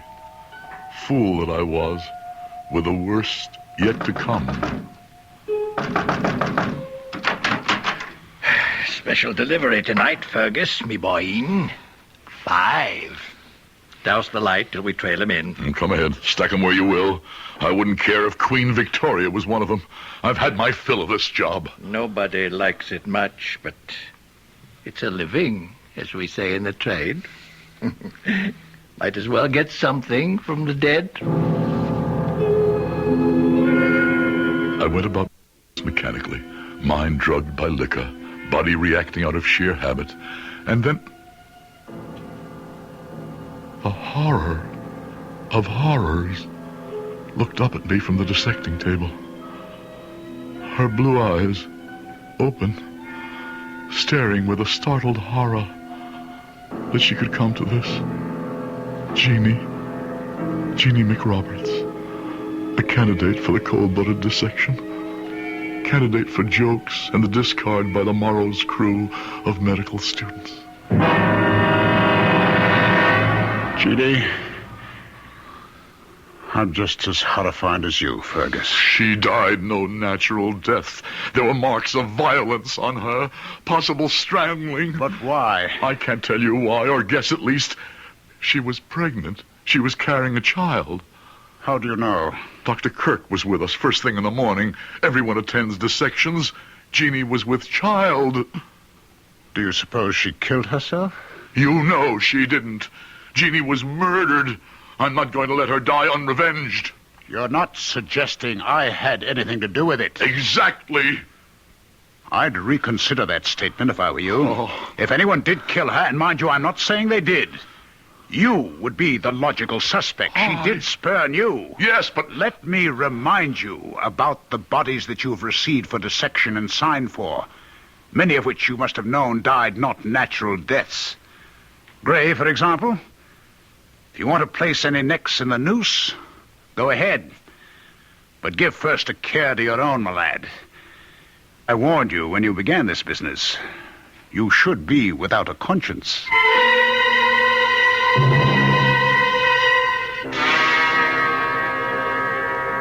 He knew me too well, Harry. Conscience I had, but no courage. You mean that distinguished doctor who just left murdered the girl? Why not? An obscure Scottish girl he could never have married since his ambitions reached so high. Well, I'll tell you something, man to man. I'm surprised you didn't kill him right out of hand, if your story be true. Oh, the story is true, right enough. And the proof of it all is that I didn't. Here, finish your drink, old chap. Thanks. Oh, strong enough. False courage, maybe. I never had the real thing. Else none of all of this would have happened. Well, at least you had some conscience.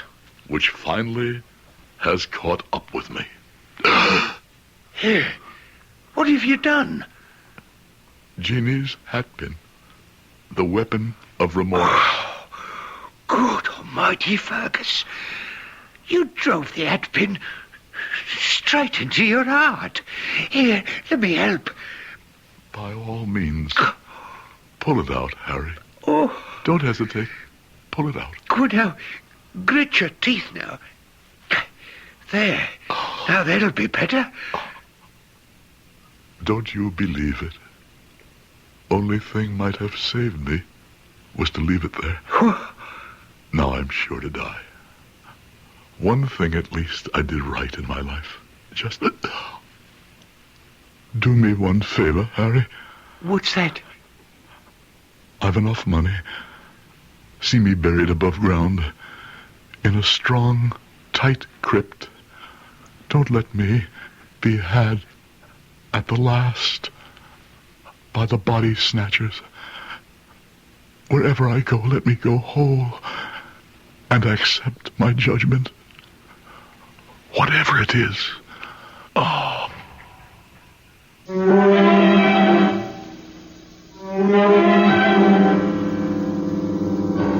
A curious and chilling story, with no moral that I or any man can quite offer. The raw material for the study of medicine that today has prolonged life by almost twice as much as could be expected in the last century is no longer needed so much. Thank heaven the ghoul, the body snatcher, and the resurrectionist man have passed from our lives, or deaths, since that was their concern. I'll be back shortly.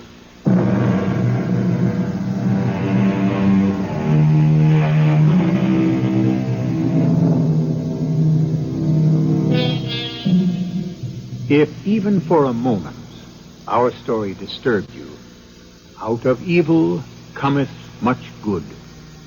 Every major disease, every broken bone, diseased muscle, nerve degeneration has had to be studied at length, at agonizing length, by the long list of doctors who have pioneered cures or treatments that we today take for granted. For whatever sins may have been committed in the past, they were a very small part in the march of medicine. And today, we are their beneficiaries. Our cast included Howard Da Silva, Patricia Elliott, Ralph Bell, Kurt Benson, and Ken Harvey. The entire production was under the direction of Hyman Brown. This is E.G. Marshall inviting you to return to our Mystery Theater for another adventure in the macabre. Until next time, pleasant dreams.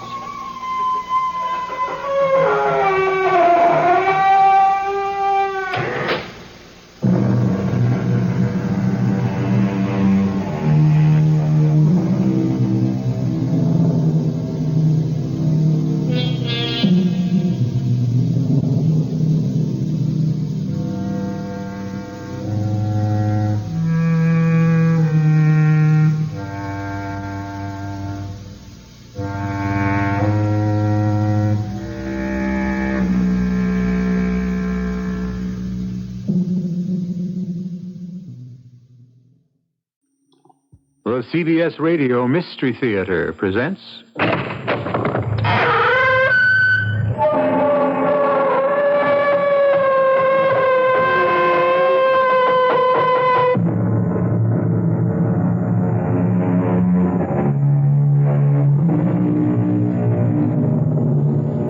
Come in. Welcome. I'm E.G. Marshall. Some very strange things are about to happen, wherein the basics of normal living are drastically altered. And two people become lost in... Well, you'll hear. It'll all come out as we go along. Norma and Hal, he's Harold Glenford III, have inherited an ancient brownstone on New York's East 58th Street. Hal hasn't seen the house or the uncle who left it to him since he was a little boy. He doesn't know what to expect any more than Norma does, as they inspect the old house now for the first time since it became their own. Yeah, you need a machete to get through these cobwebs. Well, nobody's lived here in 10 or 15 years, you said. But it's going to be beautiful. A little belt tightening, maybe, but we can make it. I don't advise tightening your belt. No kidding, Norma. The baby's due in April. You're going to have to stop working pretty soon. It's not going to be easy on my salary alone. Oh, nobody said it was going to be easy. And there are the ghosts, of course. Cut it out. Well, now, according to Uncle George, that's the reason nobody's been living here. The ghosts drove Uncle George himself out. That's what he said. And he couldn't keep the place rented, so he just gave up. Okay. A house like this needs a ghost.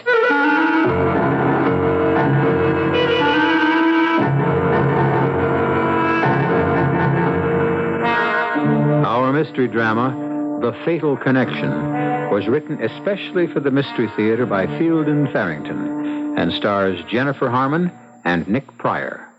It is sponsored in part by Contact, the 12-hour cold capsule, and Anheuser-Busch Incorporated, brewers of Budweiser. I'll be back shortly with Act One.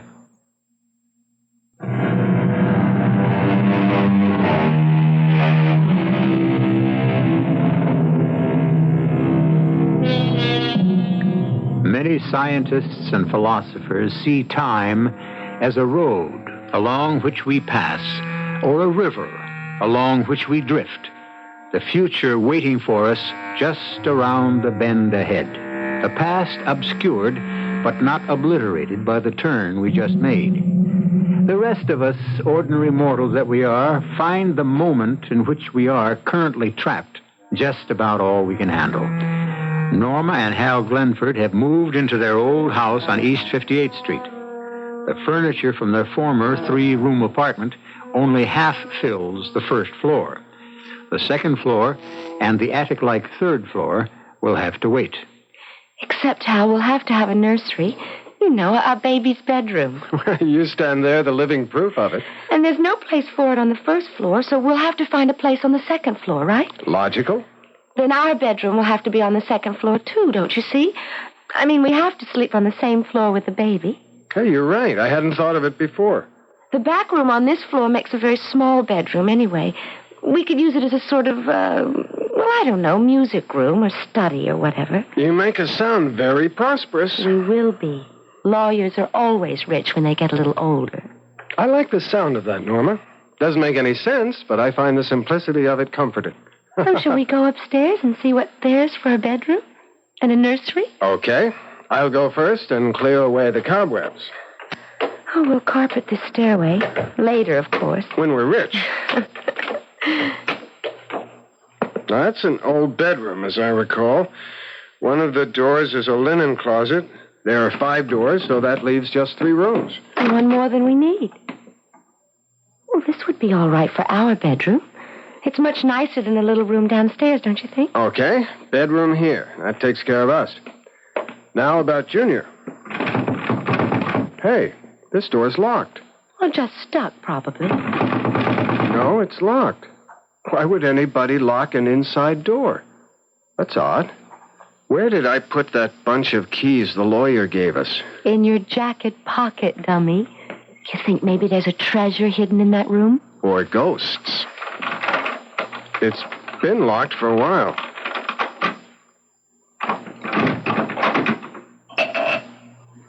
all furnished. Son of a gun. Right out of the 19th century. It looks like what used to be an upstairs sitting room or something of the kind. Oh, Hal, just look at that secretary. It must be 100 years old, and it looks just as solid as... Oh, my gosh, a telephone. One of those old wall phones. I've seen pictures of them. Shouldn't it have a crank? Oh, I'd like to furnish the whole house just like this. You know, everything to match the house itself. I wouldn't change a thing in here. Well, I could live without the cobwebs and the dust. Well, I'll speak to the upstairs maid about it. Good help is so hard to come by lately, my dear. Have you noticed? Oh, I have indeed. It's the times, I'm afraid. Everything seems to be going to pot. What? Darling, would you believe it? The butcher today wanted 18 cents a pound for steak. Just plain old beef steak. 18 cents a pound. Well, we might as well eat at Delmonico's if it costs that kind of money to cook at home. Oh, let's, shall we? This evening?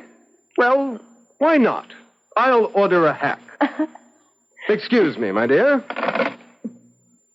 Operator, I'd like a hansom cab sent to 621 East 58th Street at once. At once, understand? We'll be going to Delmonico's. Let's go back downstairs where the 20th century is and see if there are any hot dogs in the refrigerator. Actually, though, I guess 18 cents was hard to come by in those days, as $2 is today. Not for old Grandpa Glenford, it wasn't. Great-grandpa, that would be. He was filthy rich. Was he the one who built this house? No, I don't know that he built it. He was the first Glenford to own it. Whatever happened to all that money? Gave it away. Gave it away? That's what my father told me. Maybe it was just a figure of speech. You know what we ought to have? We ought to have a bottle of champagne to break over the bow of the house, or the stern, or whatever they break it, if houses had them. Well, now, if you look in the refrigerator, just to the right of the meat drawer, you'll find a quart of excellent domestic champagne cooling. To be taken internally, though, not broken over anything. Oh, what a doll you are. Shall we have it now? Well, I thought after dinner, but if you'd rather... What was that? Well, it sounded like somebody at the door. Well, what's the matter with the doorbell? Honey, I don't know. Maybe it's broken. Maybe somebody likes the knocker better. I'll see who it is. Yes? What can I do for you? Your hansom cab, sir? For Delmonico's, I believe? It was a joke of some kind, Norma. Who played it if it was a joke? I mean, who knew you made that nutty pretend phone call upstairs? I don't see how it could be a joke. Well, then, a coincidence. There are hansom cabs still operating over at Central Park. Oh, sure. And one of them just happened to drive all the way across town. And as long as it was in the neighborhood, the driver just thought he'd knock at our door and tell us our cab was here to take us to Delmonico's. Oh, come on, Hal. Well, okay. You explain it. I can't. That's what's bothering me. Well, you don't think... No, you surely don't think... No. No, of course I don't. What did the driver say when you sent him away? Well, something about it was a funny mistake for the office to make if I didn't order a hansom. He was grumpy about losing a fare. Did he look like a real hansom cab driver? I mean, did he look like somebody you've seen driving a hansom around the park today, or was he, well, you know, dressed like the real old-timey ones? I didn't really notice. Look, now, why don't we just forget him? Why don't we just have dinner and see what's on TV and drink our champagne and go to bed? I've got to go to work in the morning, even if I do live in a mansion. Especially since I do.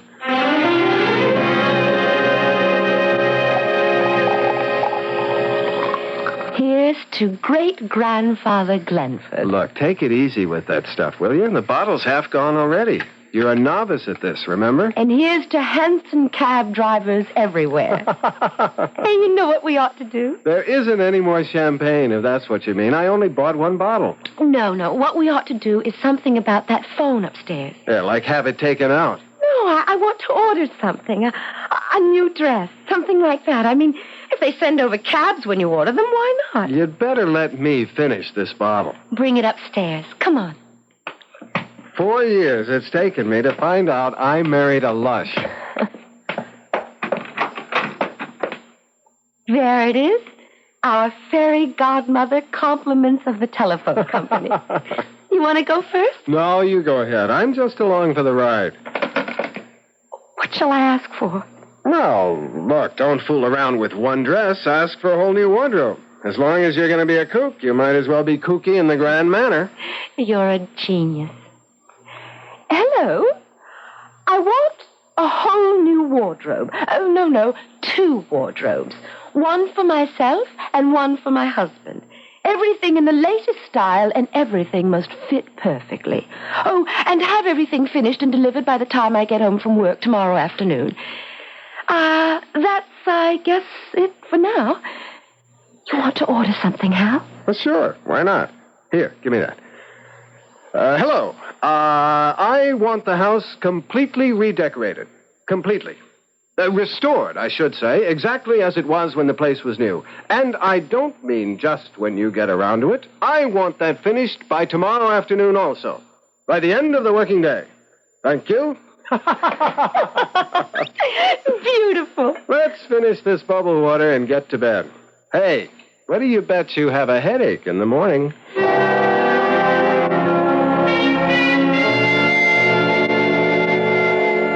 You'd have lost that bet. No headache. All I want is a cup of coffee, though. Me too. That's all we have time for anyway. Well, pick me up after work this afternoon. Sure. I may be a little late, though. That's okay. A secretary's work is never done.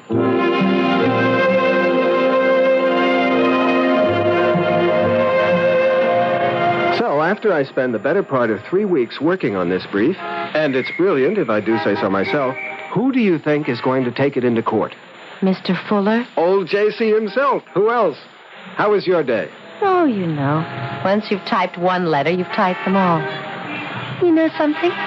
We ought to walk home from my office every evening. Hold my briefcase while I unlock the door, will you?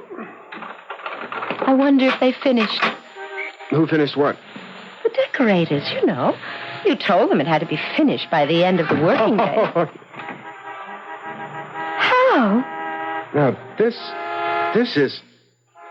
is too much. I mean, what kind of a joke? It is, Hal. It's all been redecorated, restored. Just like you ordered. Oh, Hal. Hey, where's our new television set? Now, that is going too far. That set cost color TV. That was a 21-inch screen. But how did they do it? Who did it? I mean, I can't figure. Hal. What? The refrigerator's gone. Look at this thing. What is it? It's an old ice box. It's full of ice. I don't think you can get ice like this anymore. There's something... This is all wrong, Norma. It's not a joke, is it, Hal? Nobody makes this kind of a joke. A coal range. An old coal range. My grandmother Scott had one of those out in her summer kitchen. Nobody used the things even then. The toaster, the blender, everything, Hal, it's all gone. That telephone. That damn telephone. It's real, isn't it? It really is real. You tell the telephone you want something and you get it. It's like a genie in a bottle. You just order it and I think I'm scared. All right. If it'll work one way, it ought to work the other too. In reverse. What are you going to do, Hal? Come on. I'm going up there and I'm going to tell that lousy telephone to put our own stuff back in this house and then leave us alone. That's what I'm going to do. Now listen, you, whoever you are, I want you to stop... Number, please. Oh, my God. Hal? Norma, let's get out of this place.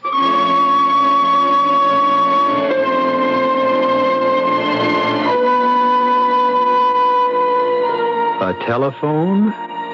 Redecorate and completely restore a 19th century house? And all in the course of an 8-hour day? It seems impossible, doesn't it? And yet there it is. And somebody did it. Or something. We'll look into it further when I return shortly with Act 2.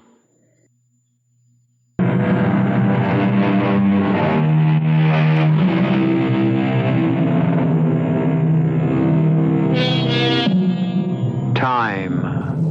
One of the many things we still don't understand about our universe.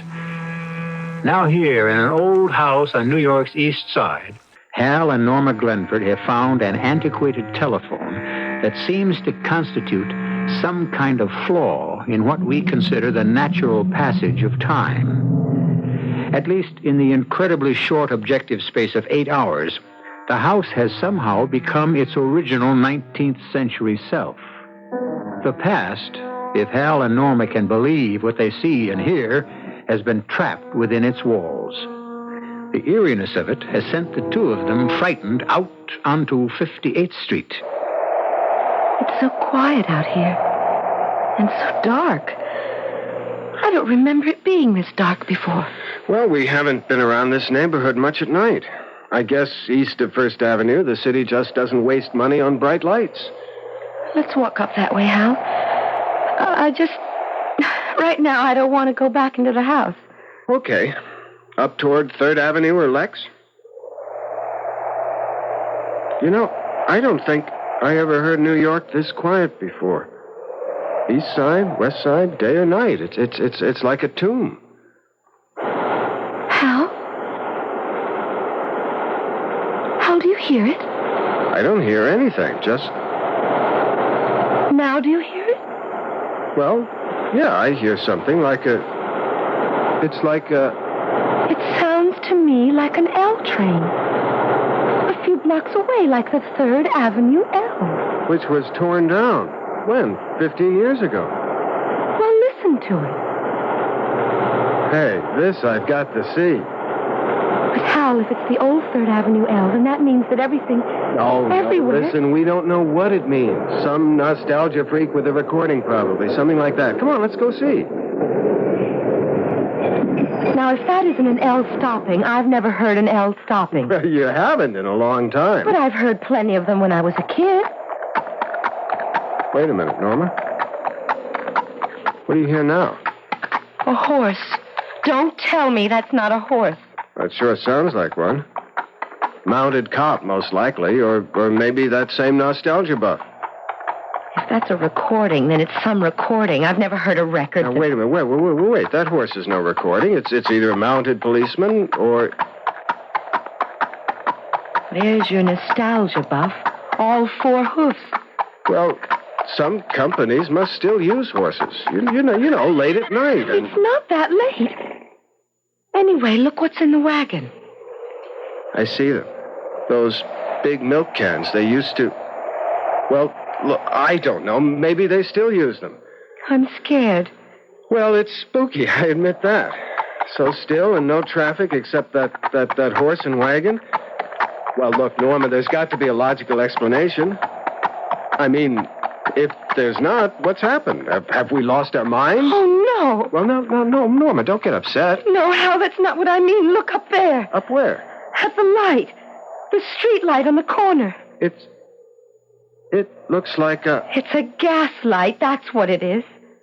I think maybe we ought to get back to the house and see if we can't get organized. It's back there, too, Hal. Okay, but if everything's gone back to the 19th century or something, let's at least go back and face it in our own home. If we still have a home.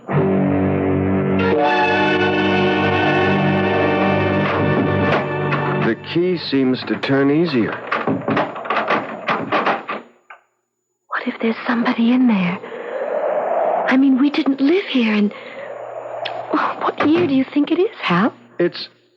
Oh, Lord, I'm so mixed up. How can it be anything but 1974? That's what it is. Or was, or will be. Now, we've got to stop this foolishness. The first thing we need is some dinner. Maybe with some good, solid food inside us, we can take a more reasonable view of this mess. I don't know how to cook on a coal range. I don't even know how to make it burn, do you? Well, Well, we were lucky there was some stuff in the icebox already cooked. I wonder who cooked it. Maybe my grandmother. What do you suppose happened to them? Your great-grandmother and grandfather. Are they supposed to be living here? Are they going to come walking in and... Listen, what's that? It's that phone upstairs, Hal. You mean the one that... Oh, Lord. Let it ring, Hal. Just let it ring. I can't. If it's somebody from whatever year this is, I've got to talk to him, Norma. I've got to. All right, but I'm going with you. They put carpet on the stairway, or had it on the stairway, whichever. Hurry up, will you? I don't want whoever it is to hang up before we get there. It's actually a new house now, isn't it? You don't see the signs of age anymore. It doesn't look like 1,000 coats of paint on everything. Hello? This is Bill, Harold. Where have you been all day? Well, I practically camped outside your office all afternoon, and you never did show up. Who did you say this is? Are you all right, Harold? It's Bill Voigt, your partner. Oh, yes, of course. I was wool gathering. I guess you were. Listen, I've got to talk to you bright and early tomorrow morning. You're in a jam, Harold. A jam? Well, can't you tell me about it now? You'd better get in here tomorrow for your own good. It's nothing to do with me, but for your own good. Oh, well, if it's that important... It is. It's to you, Harold, not to me. To you. All right. Thanks for calling, Bill.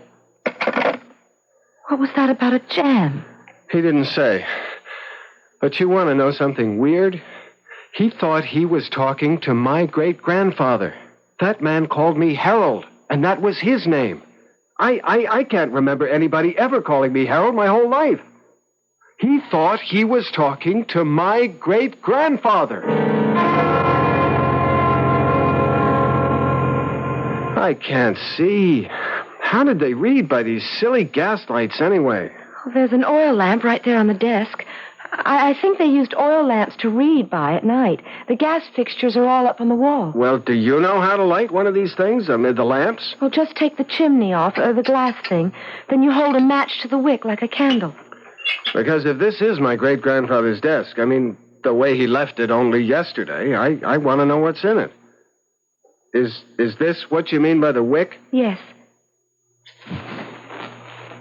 Do you think we'll ever get back, Hal? I don't know if I could stand it stuck here forever.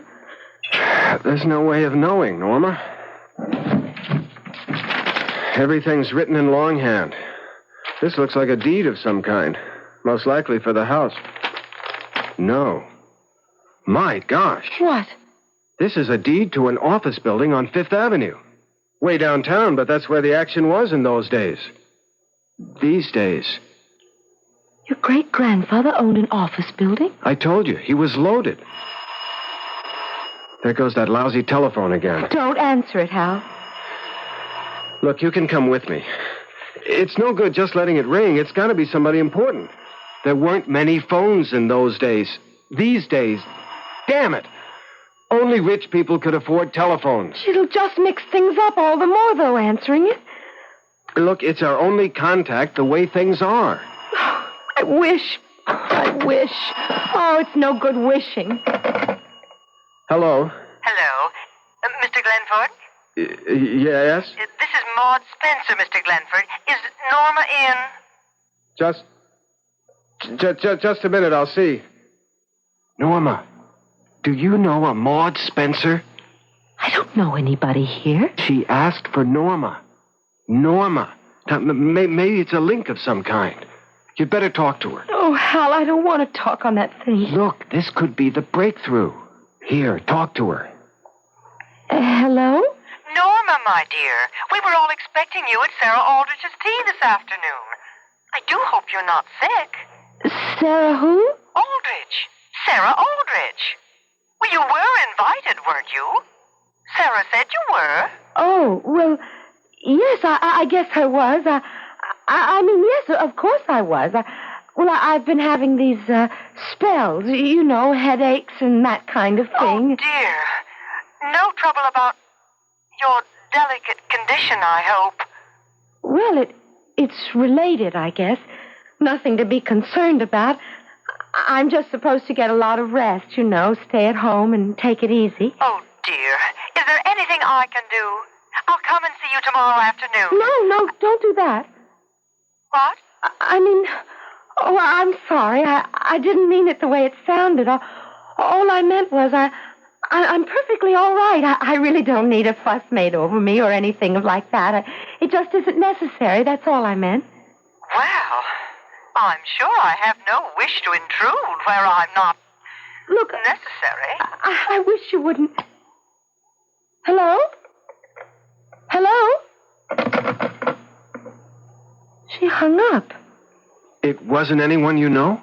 No, I was supposed to have gone to Sarah somebody's tea this afternoon and didn't show up. Well, it could have been the breakthrough. One thing. Whoever was supposed to have answered this phone is called Norma, and she's pregnant. I'll tell you this. My great-grandfather was not a very popular man. How do you mean? Well, if he had any friends, they sure didn't write to him. These letters are all from people who hated his guts. Claim he stole them blind. Stole? Do you think it's true? I'm beginning to believe that old Harold Glenford Esquire was mixed up in some pretty shady enterprises. What kind of shady? Kickbacks, near extortion, character assassination, embezzlement, or something very like it. If a third of these letters are right, you name it, and old great-granddaddy Glenford was into it. Oh, that's shocking. Listen, you want to hear one? I'm not sure I do. Glenford. This guy signs himself James Blakely. Glenford, you are unfit to breathe God's pure air. The ways of God are beyond understanding, but justice is inevitable either in this world, which you befoul, or in the next, where, never fear, the punishment you deserve has been prepared for you. To hasten you into that world would be an act of the highest nobility.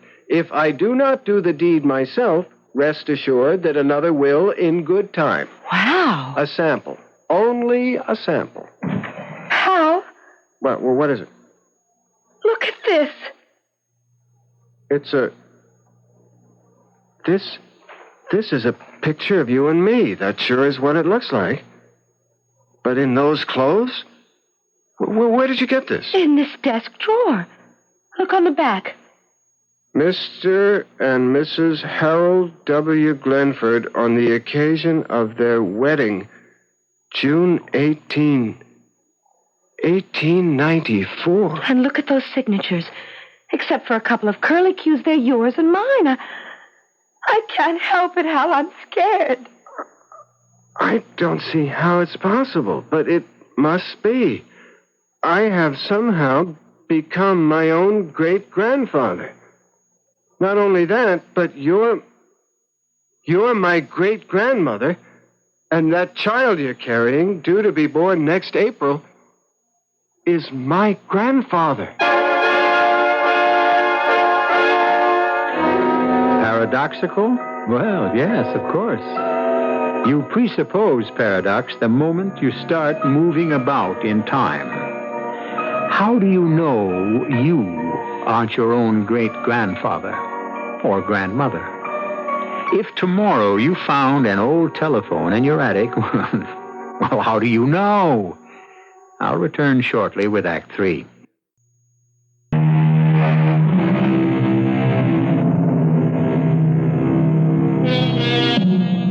If I had my life to live over, that's not an uncommon expression. We've all heard it. But have you ever heard anyone say, if I had my great-grandfather's life to live over? That's exactly what has happened to Hal Glenford, if his conclusions are correct.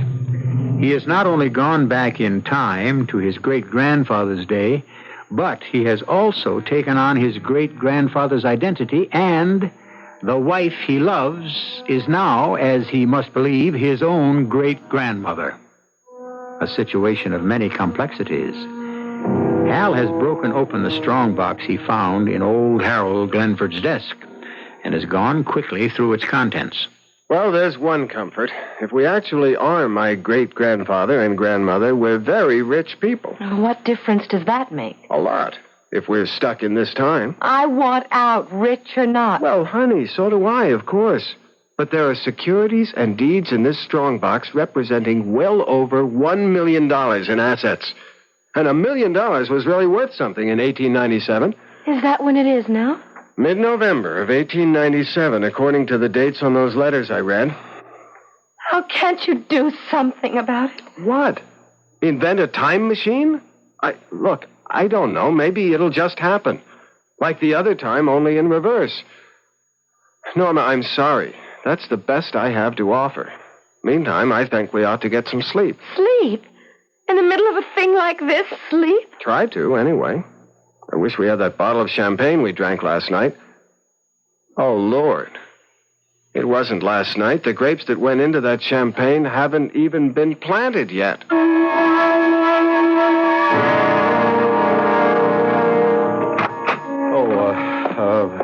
Hello there. I'm sorry. I didn't realize you had someone in your office with you. Never mind. I was just leaving. Sit down, Harold. You were wise to shave off your beard. Oh, yes. Well, my wife never really liked it, and I thought... Well, it served you well. Blakely didn't recognize you. Was that James Blakely? What are you talking about? You know perfectly well it was James Blakely. No, I mean, I had a letter from him yesterday. I could have... do you know I could have him in court for some of the things he said? Yeah, that's rather funny, you know. You having James Blakely in court instead of the other way around? That's really very funny. I don't think I know what you mean. Well, that's neither here nor there. I want to dissolve our partnership, Harold, as of this moment. Oh? Do you mind telling me why? Do you really think that's necessary? I wish you'd tell me... All right. I've had my fill of being a thief's associate. Now, wait, just I a know. minute. I took my share in the beginning. You're not the only fool in the room, but I'm through with it now. And thank God I had no part in the Blakely thing. All right. I was checking things over last night, thinking things over. Some of my business tactics have been, all right, shameful. I admit that. But I decided last night to change things. I mean, no shady dealings of any kind from now on. I see. Change things. And make restitution? Well, where it's reasonable, where it's possible. Without costing you money, you mean? I don't believe you, Harold. Not for a minute I don't. How are you going to make restitution to Jim Blakely? I don't... Would you mind refreshing my memory on the Blakely thing? Oh, now, really, No, Harold? I've been Lately, I've been reassessing. I've been reevaluating, and there are just so many details. I'd just like to hear the Blakely affair clearly stated. Objectively, you know. Oh, nonsense. Well, all right, if you want to hear it all over again, if you really want to wallow in that miserable can of worms a second time. Please, Bill, it would help me. Well, Blakely came to you in the first place, looking for a handout. On the tape, granted. I'm sure you haven't forgotten that. No. You were still under 30 at the time, but you were already under my guidance, damn it. That's what I hate. You were already a power in the construction industry. Blakely was sure you gave kickbacks, and he wanted one. Then he was as much to blame as I if he came to me. At the time, you managed it so that you had his signature on a dozen damaging documents. And you never signed so much as a letter to him. You remember that? Well, you've always worked that way, and you gave him a low bid on that job, and good value, too. The State Parks Commission building, wasn't it? I don't remember. And Blakely got a promotion because of it, and another, until he was made State Highways and Buildings Commissioner. It wasn't until then that you started blackmailing him. Blackmail? Well, it's not an uncommon practice to... And you bled him white. No more kickbacks, but every contract out of Blakely's office has gone to you for... What's it been, 2 years now? Well, if I put him where he is in the first place... They've caught him, Harold. He's going before a grand jury next week, and they'll indict. He's finished. There isn't a shred of evidence against you except his word, which, of course, isn't worth a tinker's damn now. You never signed a thing, did you? A man who signs damning documents is nothing more than A fool, like Blakely. Well, does that refresh your memory? It puts things in perspective. Well, as I've told you, I'm very happy that I had anything to do with the Blakeney business. Right now, he's thinking about killing you. No, seriously. That was just what he was telling me. Oh, God. What's the matter? Nothing. I just remembered something. I'll have to leave now. There's something I must do. But before you go, about dissolving the partnership. I don't know how you feel about it, but Anything you say. Anything you say. It doesn't matter. We'll do it any way you like. It isn't important now. Hal? Oh, Hal, I'm so glad you're home. Yes, listen, we have to get out of here. It's so awful, Hal, being in a place you're so terrified of and being even more terrified of leaving it. I've never in my life... Norma, we have got to get out of here. Out of here? Where to? I mean, altogether out of this time. We've got to get back to the 20th century. Hal, something's happened, hasn't it? No. Yes. Norma, there's no time now. Let's try the telephone again. I want to know. Tell me, Hal. Tell me. Number, please. Listen, I want you to get off the line. Do you understand? I want you to just unplug yourself or whatever it is you do and just get off the line. Just for a minute or two. Will you do that, please? Number, please. Oh, for God's sake, shut up. If you can't get off the line altogether, at least shut up. Don't talk. All right. Listen, you, whoever you are, we have had enough of this nonsense. We want to go back to the 20th century, and we want to go back now. You're the one who got us into this mess. Now get us out of it. Do you hear me? Number, please. Damn! Hal, what are you doing? Pulling the wires out of the wall. Can't you see? I'm trying to get this lousy telephone back the way it was when we first moved in here. All right. Can you hear me? You in there in your damn stupid telephone? I want you to put us back. Do you hear me? We didn't ask to be brought here. We're not responsible for anything that happened before we got here. We want to go back. You can't punish me for something my great-grandfather did. Do you hear me? All right, don't answer. You don't have to answer. Just do it. I don't know what else I can do. Hal, the phone isn't hooked up. You pulled the wires out of the wall. It wasn't hooked up before when all this started. Maybe it'll work. Maybe it'll get us out of here before... Before what, Hal? Okay. Come on downstairs. I guess you'll have to know. And he's threatening to kill me. Blakely is. That's what my great-grandfather's esteemed partner told me this morning. Well, then what are we sitting here for? We have to get out of this house. It won't do any good, Norma. It will. There must be 1,000 places to hide. You're just a sitting duck here. No, there's no hiding place but the 20th century. Back where we're really Hal and Norma Glenford. There's no hiding place at all in this century. I just don't know what you're talking about. The thing is, I remember now. I remembered while I was sitting there in Boyd's office. Remember what? I remembered hearing my grandfather... Was he my grandfather or my son? I remember when I was just a little boy hearing my grandfather telling my father about it. About what, Hal?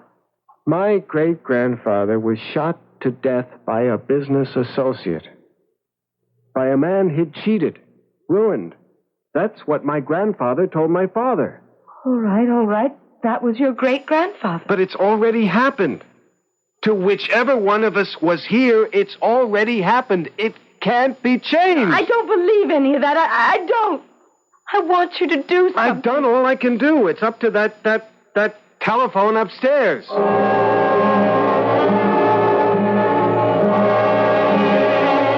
Maybe if we just sit here and think 20th century, it'll work.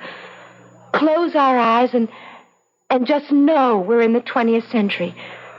Listen for auto horns. Think about the Pan Am building. Try to decide what we'll watch on TV later. Breathe the polluted air. Mightn't it work, Hal? It couldn't hurt. Close your eyes. That'll be Blakely. Don't answer it. Do you think I'm crazy? Now listen to me. If he's got a gun, he can get at us through the front window. I want you to head for the coat closet as fast as you can and get in there and stay in there until I tell you to come out. Have you got that? Yes. Norma, get in the closet. No.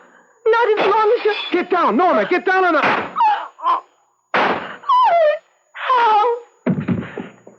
Hal. Don't move, Norma. He may still be out there. Hal, you're bleeding. I am. I don't feel anything, but I can't seem to... All over your shirt.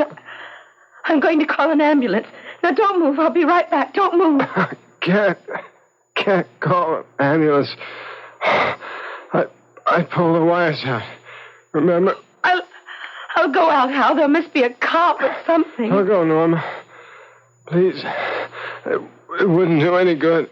It's already happened. But I can't just... I might not be here when you get back. Oh, Hal. I want to tell you something important. All right. The kid. Next April. I'll name him Harold and I'll call him Hal. No. Anything but that. Anyway, his name was Edward. My grandfather. Hal, don't you think I ought... No, tell Edward. Tell him when he's old enough. Understand?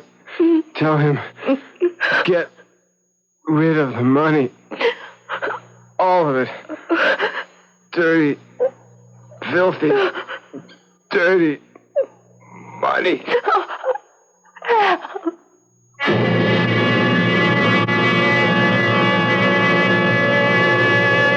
Justice must be served. That goes without saying. But how many times? It's unlikely, of course, that anyone listening to me at this moment will ever find himself unexpectedly living in the 19th century, but just in case, how much do you really know about your great-grandfather?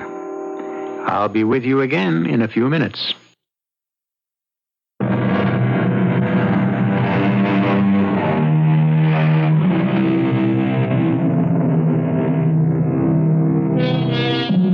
Young Edward Glenford, Norma's baby, was born in April 1898 and lived a long and, in some respects, fruitful life. He never made much money, but he gave away several millions of dollars, according to the instructions left by his father. But was it his father or his grandson who gave him those instructions? I leave you to puzzle it out for yourself. Our cast included Jennifer Harmon, Nick Pryor, Robert Maxwell, and Joan Shea. The entire production was under the direction of Hyman Brown. And now, a preview of our next tale. Hugh, what are we doing? What is it? It's all over now. It's gone. Let's see what happened. Yeah. Oh, no. That poor Sandy. Just look at him. Ripped to pieces.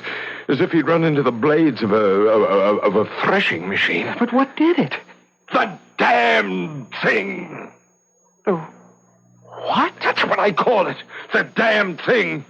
First, it did away with my chickens, and then the pigs and the cattle. And now poor Sandy, slashed to pieces. And that's not the end. Only the good Lord knows what the damn thing will destroy next. Or who. Radio Mystery Theater was sponsored in part by Buick Motor Division. This is E.G. Marshall inviting you to return to our Mystery Theater for another adventure in the macabre. Until next time, pleasant dreams.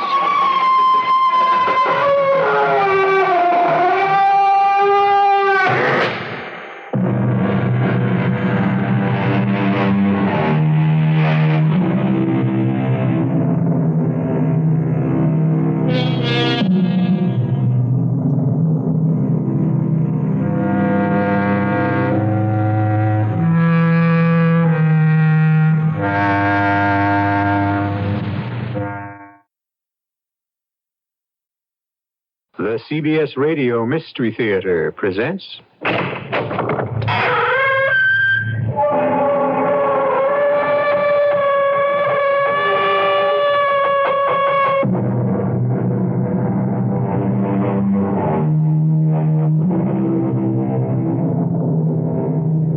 Come in.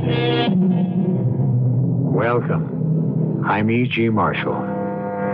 Welcome to a world where fears and suspense are the order. In cities and towns of North Africa, it's a common sight to see an old man sitting in the public square, surrounded by an admiring crowd who squat on their haunches as they listen to an age-old tale of courage, of romance, but above all, of mystery. Like that old man, the public teller of tales, I have a story for you. A story that takes place in our own country, which deals in matters that defy explanation. Matters which can be explained only from the tomb. What are you doing, Hugh? What are you shooting at? Don't ask questions. Just fire while I reload. Fire? At what? Straight ahead of you, where the grain is moving. Hugh, what are we doing? What is it? You saw it this time, didn't you? You saw the movement, the blurry outline of a shape. I saw a movement, but nothing else. Well, where are your eyes, Bill? It was there. You just had a look and you'd have seen it. I think. What the devil are you talking about, Hugh? Seen what? You know. The thing. The damn thing.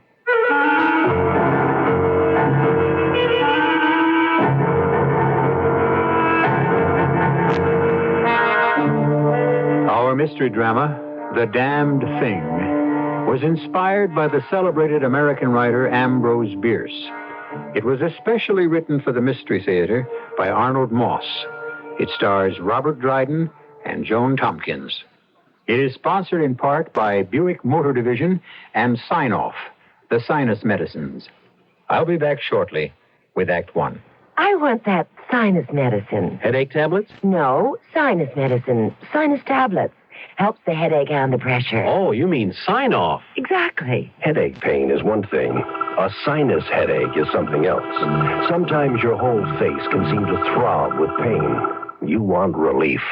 Take Sign-Off tablets. Sineoff, the sinus medicine that gives you a full dose of pure aspirin, plus a sinus drainer.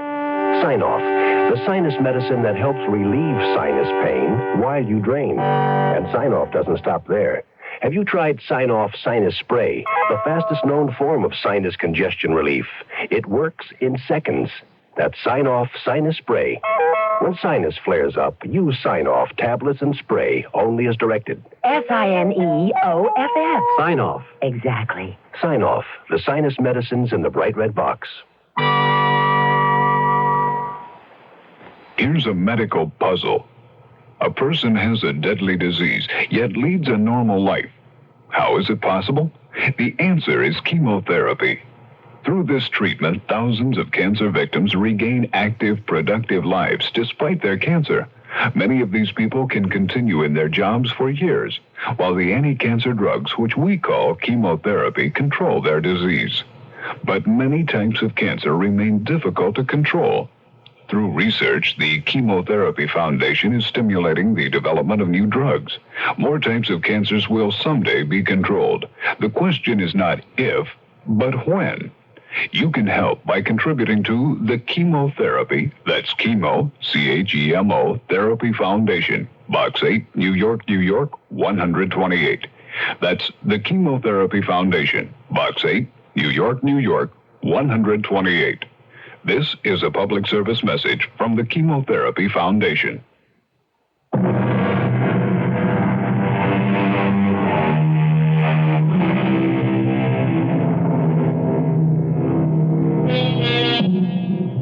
By the light of a kerosene lamp placed at one end of a rough wooden table, a tall, gaunt man is reading something written in a book. The man reads silently as his fingers trace the words. As the man lifts the book toward the light, the shadows cast by the ledger throw half of the small room into darkness, obscuring the faces of 7 men sitting against the log walls of the little cabin. On the other side sit 3 people, 2 women and a man, an elderly Indian, all equally silent, equally motionless. Next to them is an empty chair.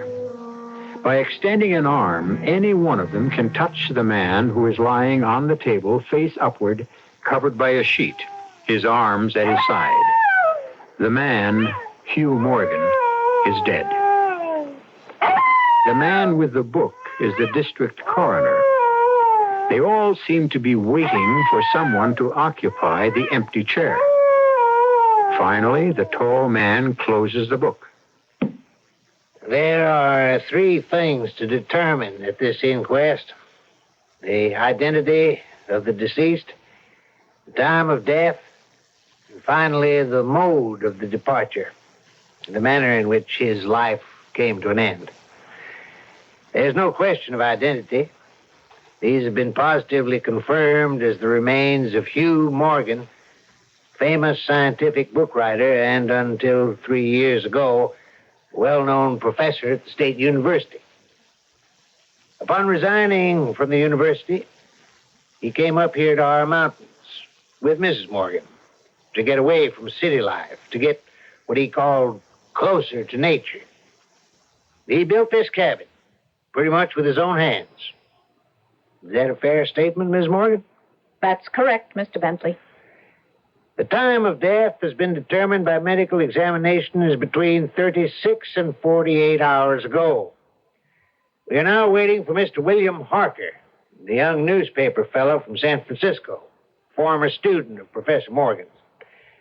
His testimony, we are led to believe, may be of the greatest importance in this determination. Until such time as he arrives, we shall proceed with the investigation. I first call on the wife, the widow of the demised. Miss Morgan, if you please. Yes? Would you kindly repeat to these gentlemen what you've already told me about how your late husband met his death? My husband loved these mountains, second only to his work, his writing. He loved nothing more dearly than walking, hunting, fishing, in all seasons, all kinds of weather. No, of course. Tell us, please, about the visits of young Mr. Harker. Well, as you've already stated, Mr. Harker is a newspaper man, a former student, a protege of Professor Morgan's. He had visited with us for a few days 5 or 6 weeks ago. You do not like Mr. Harker, do you, Miss Morgan? No, I do not. I have my reasons. Did anything unusual happen during Harker's first visit 5 or 6 weeks ago? Nothing, except for the dog. The dog? The hunting dog, Sandy. Professor Morgan and Harker went hunting. Sandy was horribly mutilated by some other animal, and he died. I'd never seen Harker so upset. After all, those things happen. And Mr. Harker's second visit? 3 days ago. There was something he said he wanted to talk to my husband about. Something that had happened on that first visit. It had to do with money. I was in the kitchen, and I distinctly remember hearing my husband say... But, Bill, a debt is a debt, and $5,000 is a lot of money. I know that, Hugh. And if I can nail this story down, write it so it makes sense, so people will believe it, I'll get that $5,000 as a bonus. And I'll return it to you. I hope so, Bill. It's been almost 4 years, and we need the money. Trust me. Just help me get this story. I don't know what you expect me to do. All we have to do is go back to where Sandy got hurt. It's one thing for a dog. Suppose, just suppose... Stop worrying. What makes you think you can write it so that the paper will take it? With your help, I can do it. Get your gun. I've got it. Is it loaded? Of course. All right, let's go. And the 2 of them left the cabin, both with loaded guns. What time of the day was it, Miss Morgan? It wasn't day. It was night. Night before last. Clear, bitterly cold. It was a sharp night. I remember looking out the window after them. They had been gone no more than 5 minutes, when I heard the strangest sound. It's hard to describe to you. And then almost immediately there was a scream. And then 2 shots, one right after the other. And then, Miss Morgan? A few minutes later, young Harker burst into the cabin looking as if he'd seen a ghost. He could hardly speak. When he was able to catch his breath, he said, Mrs. Morgan, he was dead. Killed. Who killed him, Mr. Harker? I don't know. I was right there. And heaven help me, I don't know. And it's your feeling, Miss Morgan, that... My husband was a big man, sir. A strong man. He played football at college, wrestling team, too. The only thing he couldn't do was swim. But he was in perfect health. And Mr. Harker's a very slight young man. No match physically for my husband. Which leads you to believe... To do away with Hugh, Harker needed his gun. In other words, you're convinced that the shots you heard... Had to come from William Harker's hunting rifle. A double-barreled gun.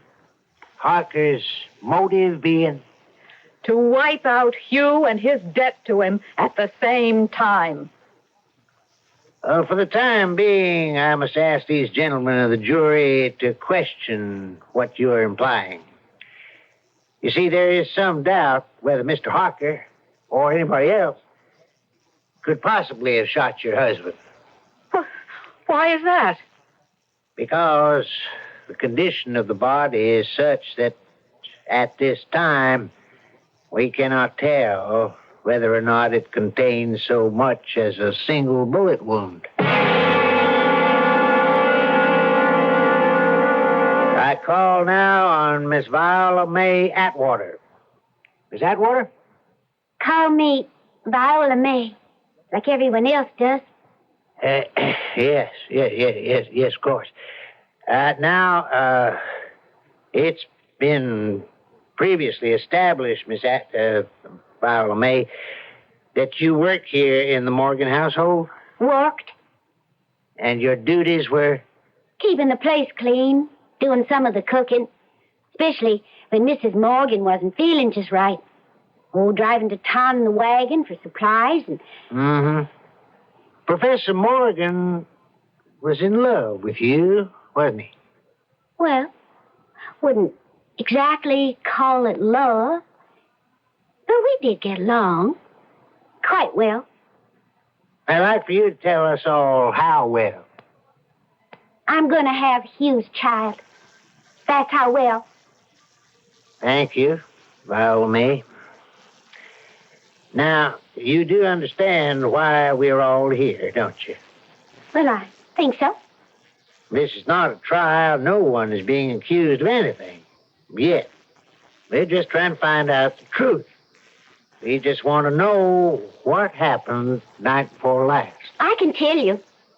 Please do. Well, you know how it was between the professor and me. And for the longest time, he'd been telling me he was going to get rid of Mrs. Morgan some way. Well, now, she ain't such a fool. She didn't know what was going on. Well, night before last, I was in the kitchen doing the supper dishes. I couldn't help hearing every word they said. How much longer do you think I'm going to put up with this? No one's asking you to put up with anything. A man your age, a man of your reputation, having a sordid affair with a stupid, ignorant girl. Where's your pride? That stupid, ignorant girl is something you never had. That is pretty obvious, dear. I'm talking about things like compassion. In her own simple way, she has a warmth and a tenderness that you've never shown in all the years of our marriage. She understands you, doesn't she? You poor misunderstood... And there's something else, since you've started it. Viola May is going to have my child. I know. I want that child to have my name. I want a divorce. Simple as that. Simple as that. Before I'd let you throw yourself away on a girl like that, and before I'd let you toss me aside like some old worn-out shoe, I'd kill you first. I'm sure you would. Don't push me to where I'd have to prove it. Excuse me, ma'am. The dishes are done. Kitchen's in order. Is there anything else you'd like me to do before I turn in for the night? That'll be all. Thank you. Well, then I'll just say good night. Well, Hugh, I'm going for a walk around the lake. I'll go with you. If you like. After we get back, you can pay a visit to your little friend. And they both went out together. Now, what time of the night would you say it was when they left? Oh, 9:30 maybe. 10 at the latest. What'd you do after they left? Straighten things up a little more. And then? But they wasn't gone very long. Maybe 5 minutes. Not more. When I heard a most peculiar sound, like nothing I'd ever heard before. I can't exactly describe what it was like, and then almost on top of it, there was a scream that went right through me. Go ahead, May. A minute or two later, Mrs. Morgan bust right into the cabin. She couldn't hardly talk. And finally she said, Viola May, Mr. Morgan is dead. Drowned in the lake.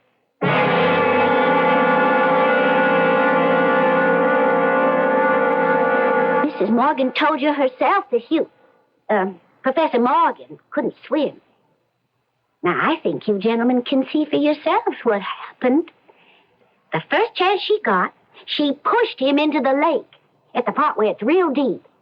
Now, he struggled for a piece, and in the darkness of the night, finally gave up and drowned. I see. As I've explained before, Viola May, this inquest has been called because there's reason to believe that Hugh Morgan met his end through some kind of foul play. Like I said.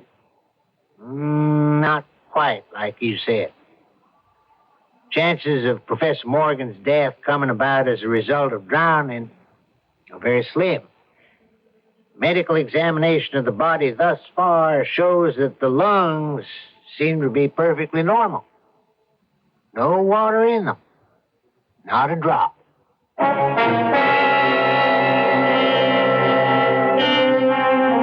Absolute truth is a very strange thing. What seems real to one person is very often a lie to another. The fact, as one person sees it, becomes a fiction in the eye of his neighbor. What then is real?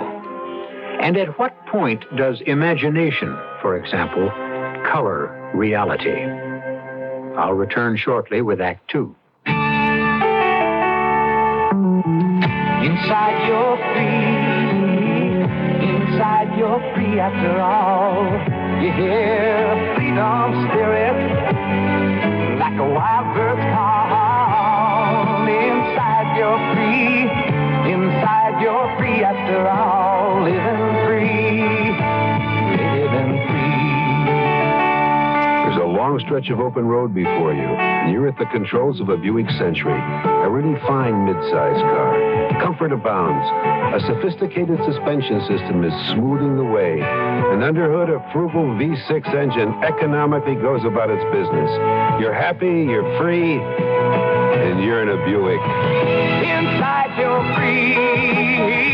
Inside you're free after all. Living free. Living free. Living free. Who knows how to help you solve your shopping problems?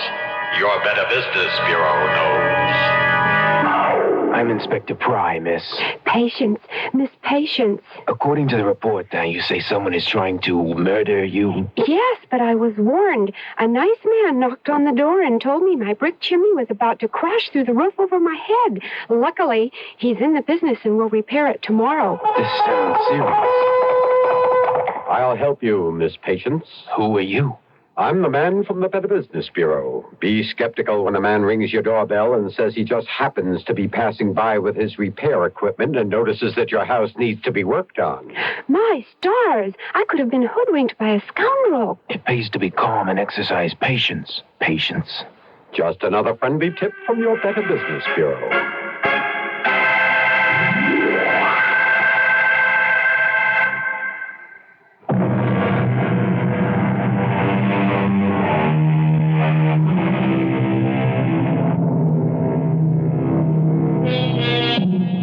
In an isolated cabin high in a deserted area of the mountains of Northern California, a corpse lies cold and rigid on a rough hand-hewn table. The dead man, science writer Hugh Morgan, has come to an unexplained and unnatural end. The district coroner and his jury await the arrival of a man who may turn out to be the key witness in this death. Two other witnesses, the wife and the mistress of the dead man, have already testified. The coroner turns up the wick of the kerosene lamp, calls on a third witness, the elderly Indian who has been sitting in stony silence, listening. Joe Crowfoot? Yes, sir. Joe, you earn your living as a guide to hunting parties, is that right? Yes, sir. I know every stream, every trail, like the back of my hand. Mm-hmm. Would you please repeat for the benefit of these gentlemen what you already told me? What happened night before last? It was about 9:30. I'd put out the lamps and was just about to call it a day. Hunting party at 5 the next morning. I'd just gone out to the rear of my shack when I heard voices. You said you loved me, Hugh. You said I was the only thing in this whole wide world that mattered to you. That's true, Viola May. Then what's all this talk you've given out to me about how the time ain't right for a divorce? It would kill her. I may not love her, but at the same time, I wouldn't want to do anything to hurt her. Ain't you the considerate one? You think nothing of hurting me. Look out for that snake. Oh. Quick! Get back on the path. Oh, that was close. I couldn't see it. Well, how could you? Here, let's sit down on this stump for a minute and, for heaven's sake, keep your voice down. Joe's asleep, and we don't want to wake him. You got a responsibility, Hugh. I'm going to be mother to your child. So you say. Now, what's that mean? What makes you so sure it's me? Well, who else could... Now, what is in back of that filthy mind of yours? I told you to keep your voice down. I'll tell the whole world what a dirty old man you really are. You little fool. Now, you pull yourself together. Hugh Morgan, I hope you die. You pushed me. You delivered. No. Oh, the rattlesnake, it's there. I can see it. But don't move. Lie here as quietly as it's lifting its head, but... It bit me. Get help. You little idiot, I've been bitten. Wake Joe Crowfoot fast. What makes you think Joe would help you? Wake him up yourself, lover boy. I got more important things to do. Joe! Joe Crowfoot, help! I need help! Help me, somebody! In no time at all, I had him in my shack, did everything I knew to kill the poison the snake had shot into his body. But... Yes, Joe? I guess I was too late. Within a very short time, Professor Morgan was dead. And it is your testimony that he was pushed by the young lady, Viola May, into the spot, the area where she knew there was a rattlesnake. Yes, sir. That's very interesting, Mr. Crowfoot. Why do you say that? The medical examination. As far as we can determine, not a trace of the snake's poison is in the bloodstream. Not a trace.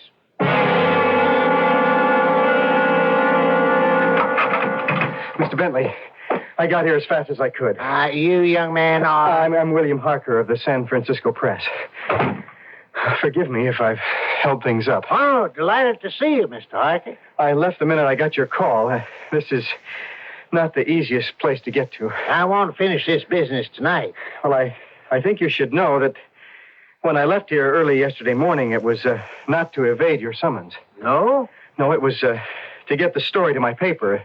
The story of Hugh Morgan's death. Now, Mr. Harker, we've heard 3 different versions tonight of how Hugh Morgan met his death. And none of them has yet been substantiated by the facts of the medical examination of the body. Now, have we any reason to expect that the account you posted to your newspaper, Mr. Harker, will be anything like the story you will give here? That's up to you, sir. I've made a carbon copy of what I wrote for my paper. You're welcome to see it. It's incredible. More incredible than pure fiction, but it is the truth. I'll swear to it. All right, we'll resume the inquest. Mr. Harker, would you kindly be seated? Now, you knew the deceased, Hugh Morgan? Yes. How well? He was my professor at the university. It taught me everything I knew about writing. More than that. He was the closest friend I had. And you were with him when he died? I was with him when he died. How'd that happen? You being here, I mean. Well, I came up 3 days ago to shoot and fish. Part of my purpose, however, was to follow up on the story of the dog, Sandy. You see, I had been here 5 weeks earlier. On a purely friendly visit to your old teacher? Well, on that occasion, we went out hunting, as we'd usually done on previous visits. It was still dark.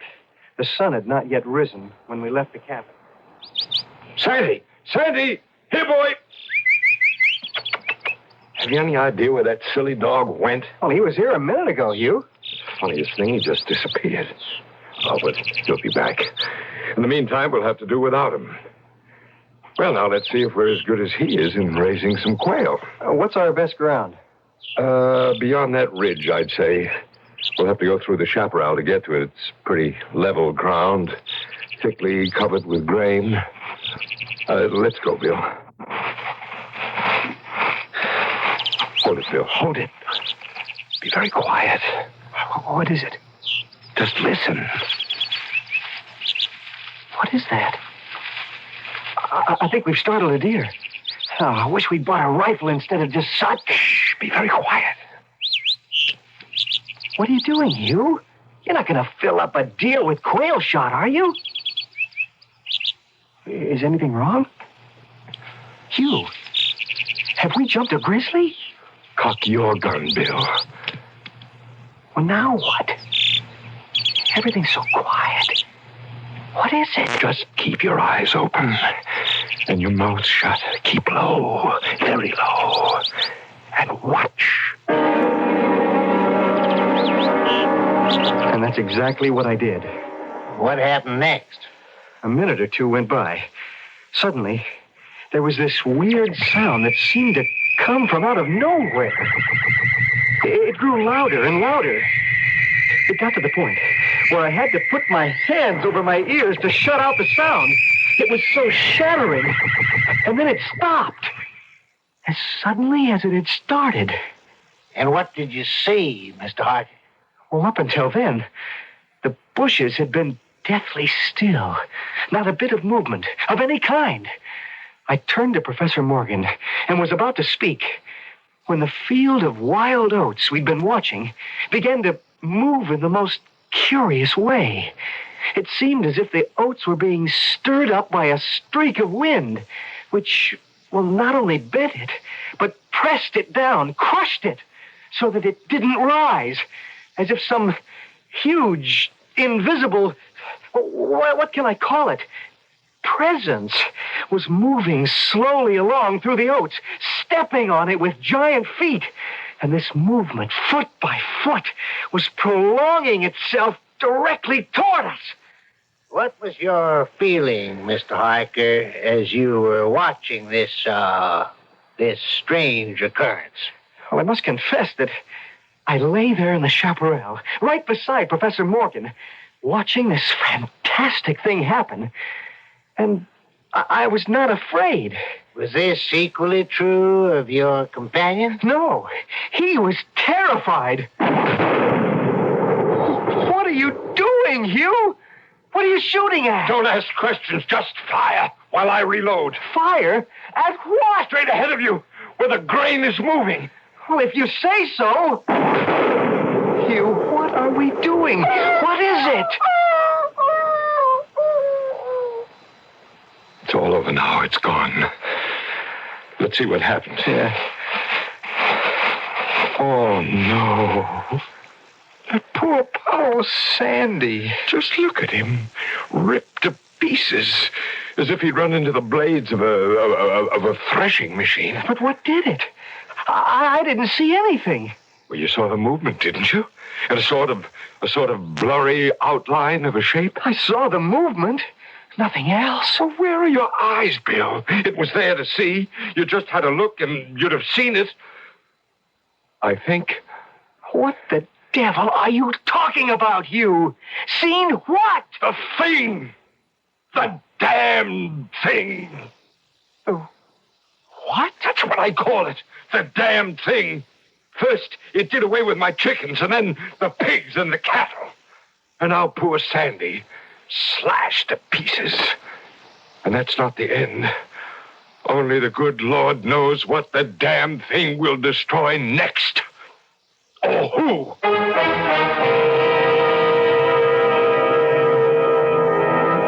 Is it possible that there is a grain of truth in the incredible story Harker has just told? And can Hugh Morgan's fear of a shapeless, sinister force, of a thing that seems to challenge all reason and logic, be justified? We'll find out when I return shortly with Act 3. Never heard of beer on the rocks? No? Swell. The people who brew Budweiser never have thought ice in your beer was such a cool idea anyway. If you only knew how ice cuts down the head and waters the taste. Oh, a chilling thought. A downright tragedy with Budweiser especially. Budweiser is the king of beers. The only beer in America that's beechwood aged, naturally carbonated, which means Bud brews its own bubbles, tiny ones, over a dense lattice of beechwood strips. The beer ages the best way, the right way, naturally. But add an ice cube and bloop, there goes all that extra effort. So if you forget to cool enough Bud, skip the cubes and put your Budweiser on ice for a while, on the coldest shelf in your refrigerator. Even if the wait does frost you a little, it'll be worth it.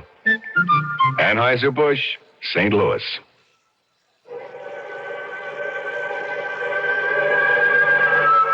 Tell me, Madame Xanadu, can you really tell me anything about my future? If you concentrate and gaze with me into the crystal ball. Ah, yes, it is beginning to clear. I can almost see. Oh, tell me what you see, Madame Xanadu. I see that you are coming into some money. I am? Yes, and you will continue to receive even more. Oh, how much money will I get, Madame Xanadu? You will receive $4.20. $4.20? Yes, every payday, because you will lower the amount of federal income tax you now have withheld from your pay. Oh, for heaven's sake.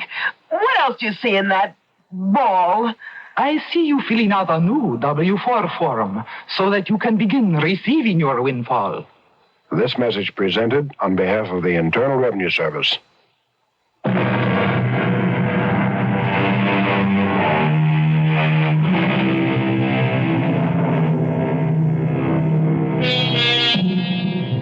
From the blank darkness outside the cabin come the familiar noises of night in the wilderness, the long, nameless note of a distant coyote, and all that mysterious chorus of small sounds that seem always to have been but half heard when they suddenly cease. But none of the company present seems to be aware of anything other than the corpse on the table before them. Please continue, Mr. Harker. Well, that's about it. We buried the dog and went back to the cabin. And never said another word to each other about what had happened that morning. You stayed on for a while? No, sir. I returned to San Francisco the next day. And then 5, 6 weeks later, 3 days ago, you came back again. Why? To fill in some of the blanks. There were too many unexplained things. Tell us what happened night before last. I think Hugh had a pretty good idea of why I had come back so soon after the episode with the dog. It was he himself who suggested that we go out to hunt whatever might be around. I think our best chances are this way, over this ridge. But Hugh, isn't that the same ridge where Sandy... Of course it is, of course. Now just see that your gun is loaded. It's loaded. Good. Keep your eyes and ears open. We've got a full moon and visibility is real good. Now, if anything... Be very quiet, Bill. Do you hear anything? No. Nothing. But just be careful. Be very careful. It comes up on you out of nowhere. It gives you no warning. Right.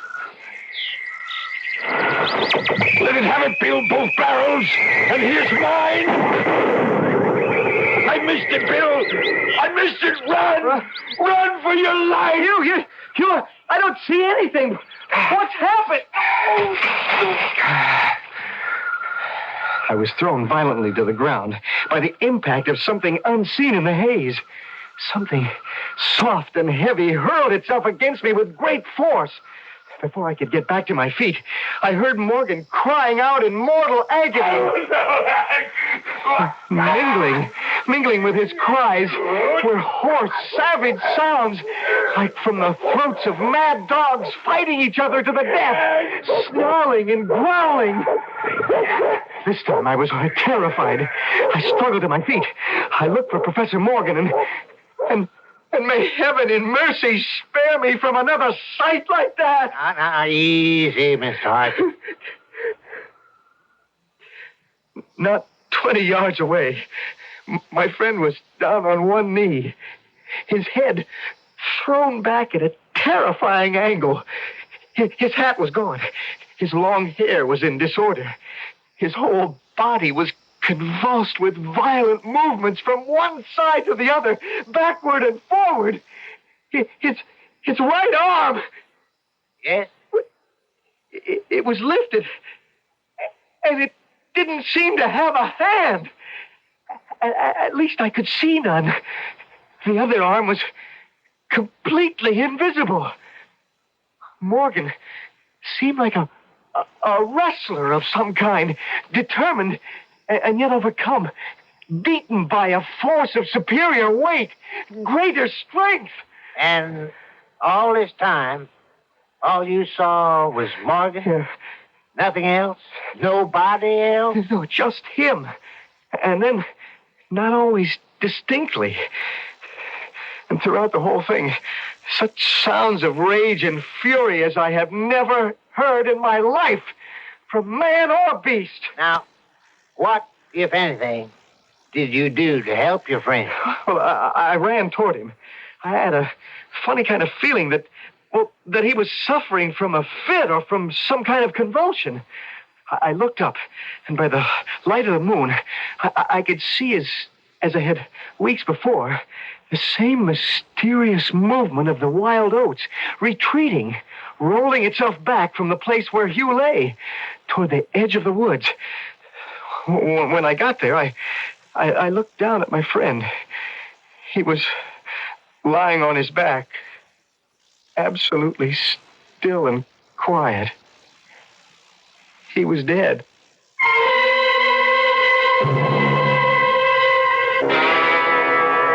Gentlemen, you've now heard 4 different accounts from 4 different witnesses. Now, finally, there is the version of death in some mysterious manner that Morgan was killed by an unknown force or creature of some kind. which Morgan called the damn thing. Mr. Bentley, there are two things more I would like to bring to your attention. Yes, Mr. Harker? First, that book you placed under the table, I recognize it as Professor Morgan's diary. You seem greatly interested in it. In fact, you were reading it while I was testifying. May I see it? I'm sure it would throw a great deal of light on Morgan's death.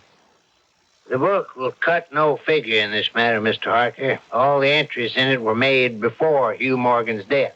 That's ridiculous. Now, you said there's something else you'd like to bring to our attention before a verdict is rendered? Well, there's one substantial bit of evidence which has not yet been revealed. Yes, Mr. Harker? The body of Morgan. I demand that you uncover the body right now so that we can all see whether or not I was telling the truth. I will be happy to meet with your request, Mr. Harker. Thank you, sir. Gentlemen of the jury, the body of Hugh Morgan. Now, it may be difficult to see details in this light. I read from the medical report, gentlemen. The body of the demised is covered with broad maculations of bluish black caused by extravasated contusions. That's those big black and blue marks here, and here, and over here. The chest and sides appear to have been beaten with some heavy weapon such as a bludgeon. I call your attention to these huge tears in the flesh, where the skin has been ripped into shreds and little strips. Might we know why there's that silk handkerchief passing under the chin and knotted on top of the head? You may indeed. I'll remove it, and I think you'll see why it's there. If it weren't there, the head would almost be separate, detached from the rest of the body. What was once the neck and throat have, as you can see, been chewed away. That satisfy you, Mr. Harker? I thank you very much. Now I will ask the jury to adjourn for its verdict.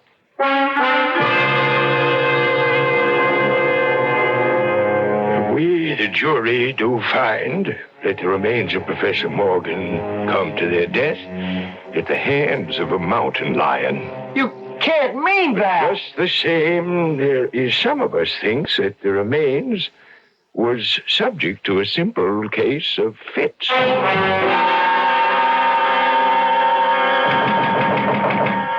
in. Oh, Mr. Harker. Can't say I'm surprised to see you.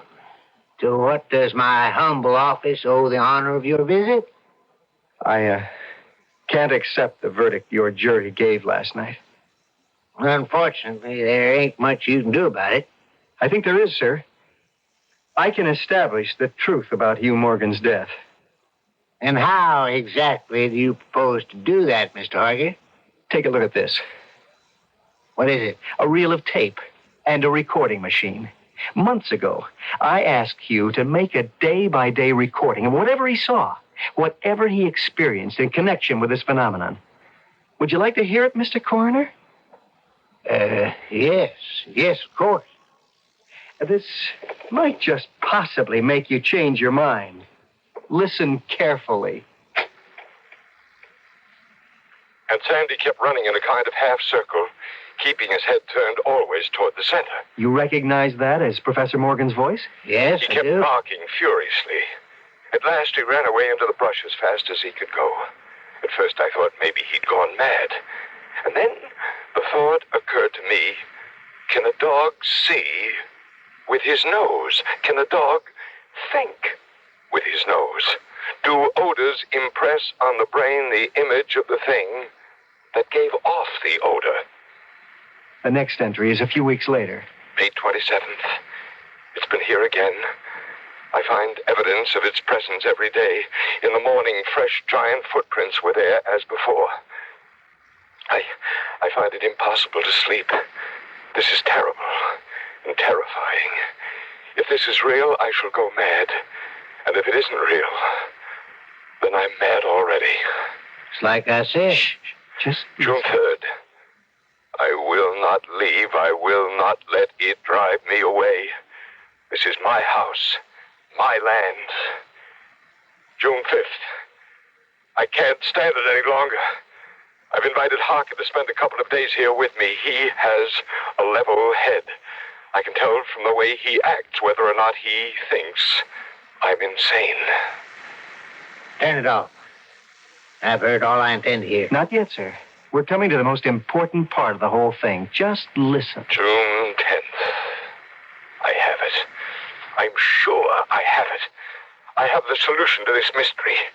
It came to me last night suddenly. And how simple it is, how terribly simple. There are sounds we cannot hear. At either end of the scale, there are notes that imperfect instrument the human ear cannot grasp. They're either too high in pitch or too low. It's like those whistles that they make for dogs. The dogs can hear it, but the tones are too high for the human ear. Mr. Hawkins, please. As it is with sounds, so it must be, so it is with colors. Things that are visible to the eye, things that are not visible, are all of them ruled by the same phenomena that govern sounds. At one end of the solar spectrum, there are infrared waves and ultraviolet waves at the other. None of them are visible to the human eye. The eye can only see a few octaves of this huge band of colors, the band between the infrared and the ultraviolet. Now I know that I am not mad. There are colors that we cannot see. And heaven help me, the damn thing is of such a color. Well? Yes? That's what killed Morgan. I was there. I saw it happen. Mr. Harker, you play this tape for anybody, and they'll swear that Professor Morgan was as crazy as a loon. I don't think you'd want that, would you? What are you going to do? May I please have that reel tape?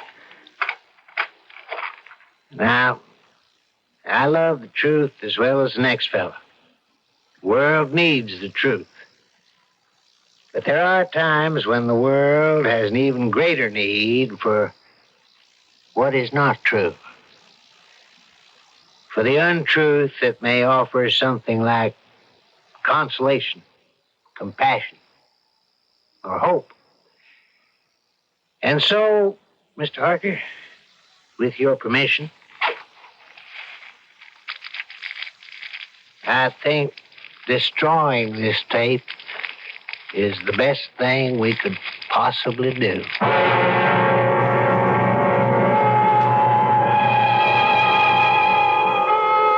As the last foot of tape turned into ashes, the skies opened up and it began to rain. And the mutilated body of Hugh Morgan rested quietly where it was. They say, blessed is the bride the sun shines on, blessed is the corpse the rain falls on. Who knows? I'll be back in a moment.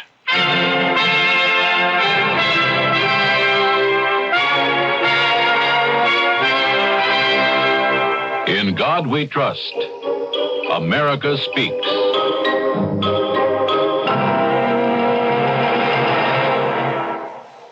Thoughts from Helen Keller. I have 4 things to learn in life.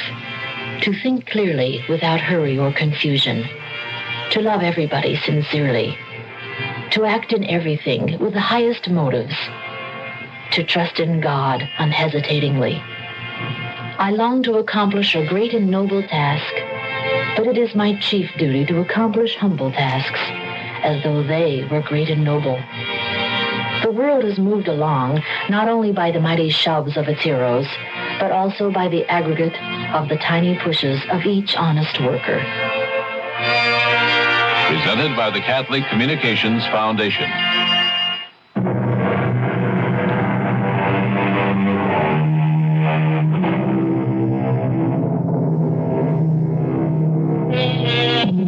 An interesting footnote on Ambrose Bierce, the American writer on whose story, The Damned Thing, our tale was based.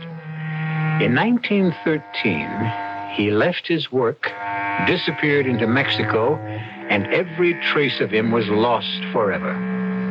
Never heard from again. Is it just possible that he, like Hugh Morgan, met his end at the hands of some damned thing? Who knows? Our cast included Arnold Moss, Robert Dryden, Joan Tompkins, Evie Juster, and Bob Caliban. The entire production was under the direction of Hyman Brown. And now, a preview of our next tale. Even tricks go wrong sometimes, don't they? Yeah, they do. Did anything like that ever happen to your husband? Well, yeah, once. He couldn't open the lock on his handcuffs. See, he had a key hidden in the cuff of his trousers, but it slipped out of his hand and fell between the cracks of the floorboard. He wasn't hurt or anything. It was just a wicker basket escape on stage. I see. But if anything like that happened now, I mean, at the bottom of a lake.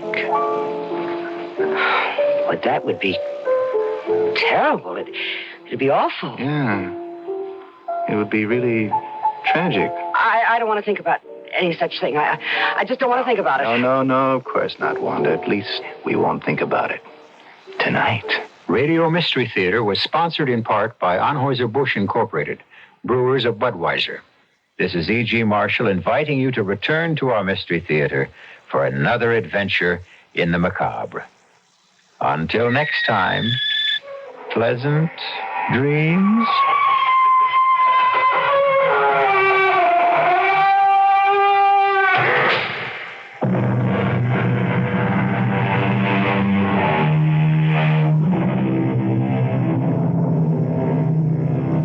Listen to Mystery Theater again tomorrow night following the 10 o'clock news on KIXI. Now stay tuned for the news next.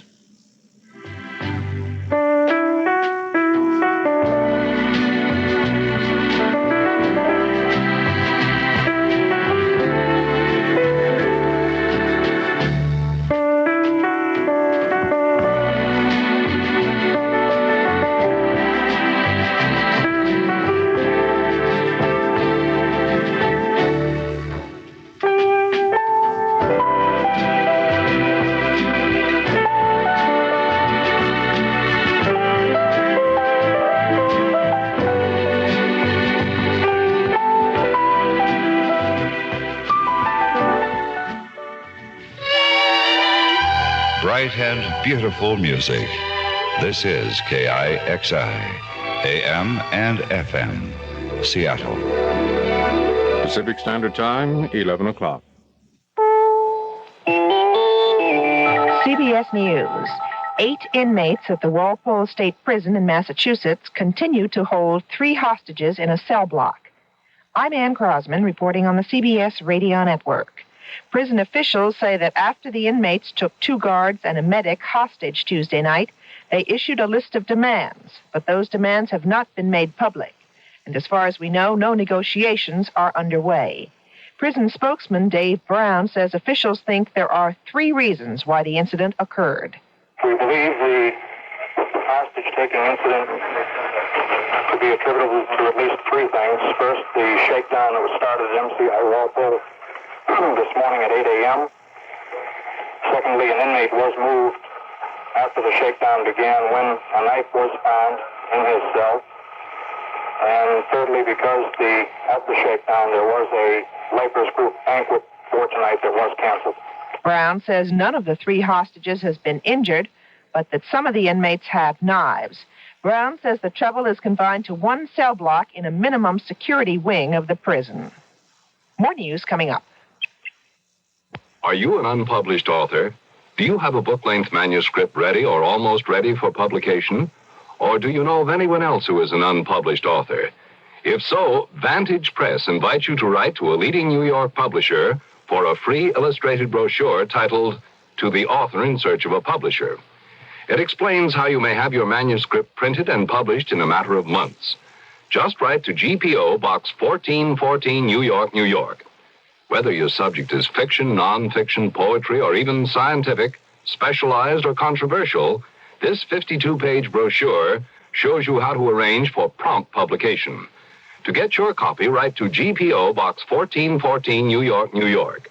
That's GPO Box 1414, New York, New York. If this is your first book, you'll find this free brochure especially valuable and informative. Write to GPO Box 1414, New York, New York. GPO Box 1414, New York, New York. President Ford is back in Washington after attending an awards dinner of the National Football Foundation and Hall of Fame in New York City. Mr. Ford told more than 1,000 guests that the game of football has something in common with the current economic crisis. 200 years ago, we fought for our freedom, and we won. And for the next 100 years, we challenged a continent, and we won. But somebody once said the problem with winning is you have to keep on doing it. And so today, we Americans face still another historic struggle to maintain our strength as a nation, as a people, and our economic well-being for all of us. And believe me, in this battle against inflation or recession, there are no playoffs, and there's no wait till next year. It's winner take all, or loser have nothing. At the dinner, President Ford presented comedian Bob Hope with the National Football Foundation's Distinguished American Award. Earlier Tuesday, Mr. Ford met with members of Nelson Rockefeller's Commission on Critical Choices for America. One commission member, John Foster, recommended that a private company take over managing the country's energy program after a national policy has been determined. That idea reportedly has the approval of Frank Zarb, who has been nominated to head the Federal Energy Administration. But the president reportedly has not made any commitments during that meeting. Rockefeller's nomination to be vice president was approved by the Senate Tuesday by a vote of 90-7. House Speaker Carl Albert is predicting that the House will also vote to confirm. The House Judiciary Committee is scheduled to vote on the nomination this Thursday, and the full House is expected to vote next week. More news coming up. The French call it an aperitif. In America, it's the appetizer you drink. Either way, Dubonnet goes before. Before, that's the time to think about some Dubonnet. To drink before a meal by day or night. It helps to whet your appetite. Before, yeah, before. It's the time before for Dubonnet. Dubonnet. It all started in France, of course. And whether you call it an aperitif or an appetizer, the proper time to drink it is before. Before lunch, before dinner at cocktail time, before whatever you've got cooking. It's the wine you drink to whet your appetite. Dubonnet Before, made to make what comes after that much better. Before, yeah, before. It's the time before for Dubonnet. Product of USA, Dubonnet Company, New York, New York. Police in Mexico City are looking for a group of guerrillas who allegedly robbed 2 banks on Tuesday and shot 5 policemen dead. Police say the bandits scattered notes containing the name of Mexico's best-known urban guerrilla group. The robbery is the first guerrilla action in Mexico since the country's top guerrilla leader was shot last week by government soldiers. I'm Ann Crosman, CBS News. CBS for the Great Northwest, KIXI, AM and FM, Seattle. And now, Mystery Theater.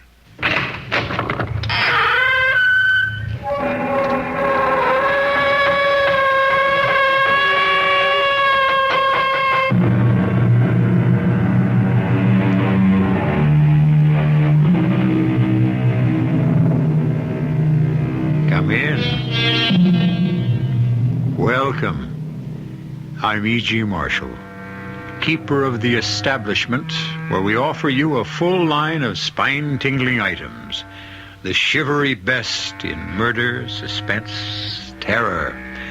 And right now you can sample our latest offering, which has to do with a return from, well, let us say, a return from the beyond. They say that successful people are those who refuse to take no for an answer. They cannot be swayed by reason. They cannot be convinced by the facts. They cannot be moved by logic. They simply will not listen to anyone who says no, not even to the angel of death himself. Barney, I don't want to die. Rest, Barney. rest, darling, rest. I'm so frightened. Don't be, Rachel. The doctor says I have to die. Please, please, darling. I'm so afraid to die. Shh. No, don't be afraid. Darling, even if you die, I can bring you back. Barney, what are you saying? I'm saying I'll bring you back from the dead, darling. Believe me. I'll bring you back from the dead.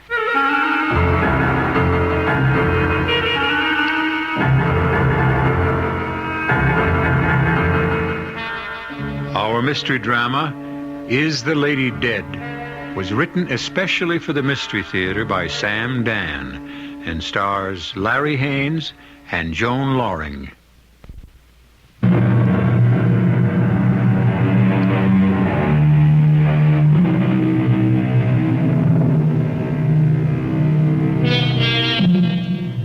I have absolutely no scientific proof, but it does seem to me that, in a general way, a great many people have names that appear to harmonize with their personalities. Do we, therefore, unconsciously strive to maintain the image that our names evoke? I presented this thought merely to introduce you to a gentleman named Barney Kruger. I'm sure Barney Kruger creates an image in your mind, and I'm willing to wager it's a picture of a down-to-earth, practical, two-fisted guy. And you're absolutely right. Barney Kruger is 32 years old and a self-made millionaire. He made his money by sharp, shrewd thinking, by taking nothing for granted, by digging, probing, investigating. Well, I don't give a rap about the report, Carlson. I want to verify those assets. I want to check bank statements, investigate every officer of that corporation, and start with the day he was born. Now, you know how we do things around here. Get on a plane for Chicago, Carlson, and start digging. You want to get something done around here, you got to do it yourself. There's no other way. Mr. Kruger. Oh, yes, Winters. Your mother's here. My mother. Oh, yes, my mother. Well, I guess the time has come. Show her in. Yes, sir. Thank you, Winters. Hi, Mom. Hello. Get your drink? No, thank you. Well, this is a happy surprise. Surprise? Well, I thought you'd be in Europe at least another week, and so when you just called me just before... Oh, yes. I did come back ahead of schedule, didn't I? Barney? Yes, Mom. Well, something seems different. Different? What do you mean different? Oh, I don't know. The apartment just seems different. Did you have anything done? There's a definite air of difference about the place. Oh, good or bad? Well, I'm not sure, but I rather like it. Uh-huh. I don't know what it is, but I like it. Now tell me, dear, how was Europe? Oh, you know, Europe. Oh, honestly, Barney, I'm sure you've lost count of the number of times you've been to Europe in the past 10 years. Oh, no, I haven't, Mom.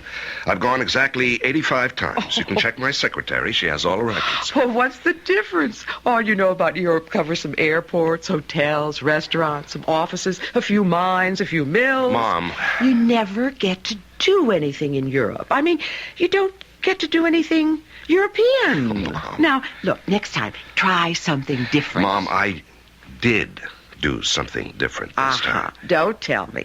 I'll bet you bought a department store instead of a steel factory. Well, not exactly. Now, it does... I got married. Married? Yes, that's right. Oh, well, congratulations, dear. Now, where is she? Well, she's right here, Mom. Well, can I see her? Well, of course you can see her. It's just that I wanted to break the news to you first myself. Barney, I'm so happy. I can't believe it. Well, I can hardly believe it myself. Well, now, how long have you known her? Let's see. What's today? Thursday, huh? Well, it's exactly a week. A week? Yes, and what a week, Mother. And who is she? Rachel. Rachel? Mm-hmm. Well, that's a lovely name. Rachel who? Rachel, I don't know. You don't know her last name? Well, I did. But I don't seem to remember, Mother. Well, what's the difference? She's Rachel. She's Rachel Kruger now. Well, how did you meet her? Well, it's like a dream, Mom. It's just like a dream. Yeah, I know, but you had to meet somewhere. Yes, well, I ran her down. You what? Well, you know, Mother, in England, they drive on the wrong side of the road. You mean you drove on the wrong side of the road? Well, I don't have any trouble with it while I'm driving straight ahead, Mother. It's when you come to a turn and you have a tendency to swing over to the right. And so we had a little collision. Barney! Yeah, well, no one was hurt or even scratched, Mother. But that was how we met. And so I took her to a garage to get her car fixed and then to dinner while we were waiting. And, it just happened, Mother. We just fell in love. You don't believe it? Oh, I believe it, Barney. Yes, we both knew it. And there just didn't seem to be any question about our getting married. I would have asked you to fly over, Mother, but time suddenly seemed so precious. We didn't have a minute to waste. Mm-hmm. I can't tell you how happy we are, Mother. Now, don't even try. It's just... Just what? Well, it's just that this is so unlike you. The fact is you don't even know this girl. Oh, I do know her, Mother. But you don't know her parents, her background. You don't know anything about her. I know everything. Well, for instance, where was she going when your two cars collided? I never asked her. That's what I mean. Well, I know everything I want to know, Mother. It's certainly not the way you do business. This isn't business, Mom. This is love. I never thought I'd hear you talk like that. Well, the same rules don't apply. In love, all you've got to go on is your heart. And if you can't trust that, well, you're in trouble, I guess. Well, Barney, look, I am all for it, and I'm all for Rachel. And when can I finally see her? Right now, Mother. You're having dinner with us.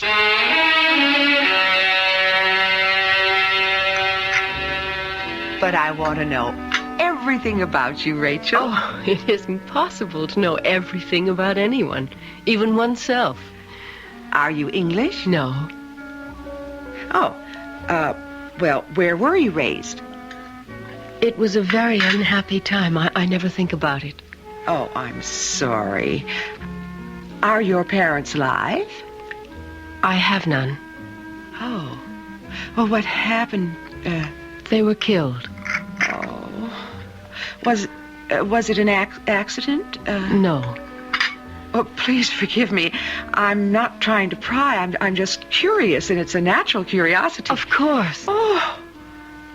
What a perfectly magnificent ring. Well, I had to buy it in a hurry, Mother. I think it's much too large. Angel, that is a diamond. I wear it because it makes Barney happy. Well, I don't think I have ever seen him so happy in his life. It's so easy to make Barney happy. A pity he had to wait so long. Well, my dear, I think you're worth the wait. Now, time I was homeward bound. Oh, Mother, must you go? It's so early. Oh, but when you're a guest of a newlywed couple, that's when your welcome wears out. Early. Rachel, dear, I'm so happy. Thank you. Call me Mother. Mother. Listen, why don't you two girls get together, go shopping, have lunch and things? Oh, don't worry, Barney. We'll arrange for all that. I'll call you tomorrow, Rachel. Goodbye, Mother. Well, I'll see you to the door, Mother. Well, Mom, what do you think? Oh, Barney, she is just wonderful.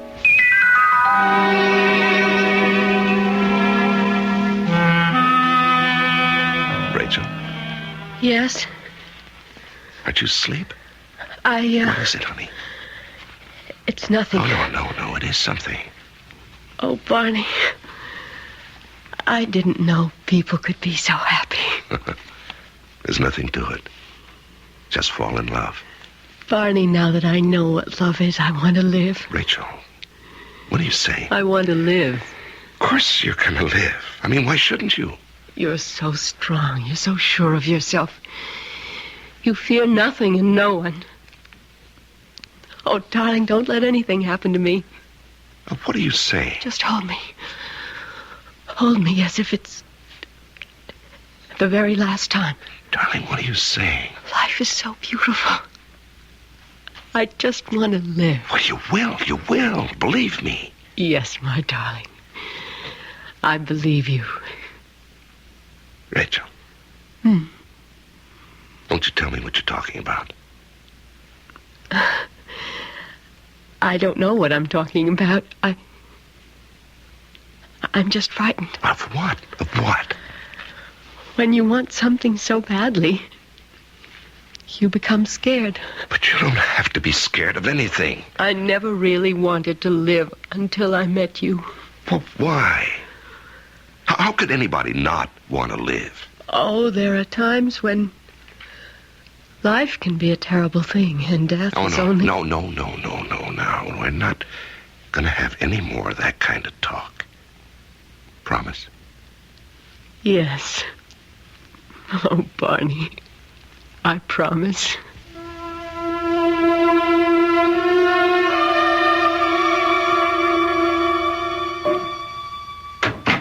Barney, what a surprise. Hello, Mother.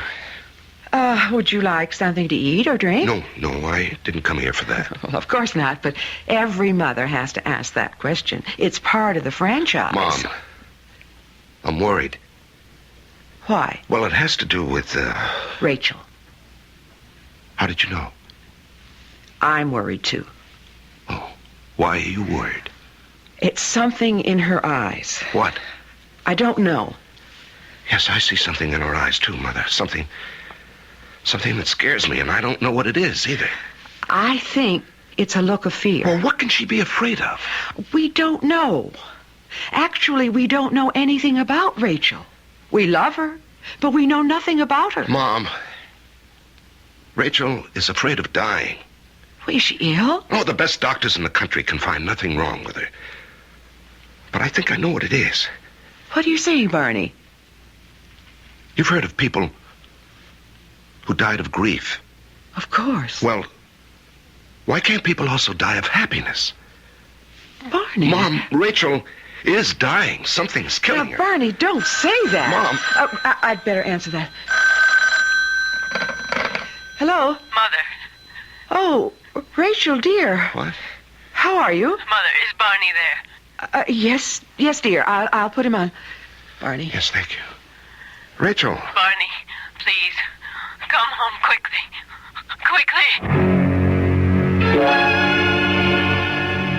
Barney. Darling, why didn't you call the doctor? Because... Well, I'll phone him this minute. No, please. Just hold me. But, Rachel... Don't leave me. Don't leave me for anything. Rachel, you need to be... No, I have everything I need, everything I want. Right here, right now. Oh, darling, I want to live so badly. Well, you will. Don't let me go. Don't let me go there, Barney. To that place. Please, Rachel, don't talk like that. If I let go, bring me back. Oh, Rachel. You're so strong, you can do anything. You can do anything. Rachel. Promise.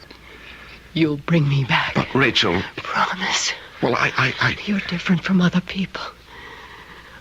Barney, you're wonderful. I know there are things you can do. Oh, Barney, promise. Well, I promise. And I'll help. I'll try as hard as I can to help. And the two together, we can do it. We can bring me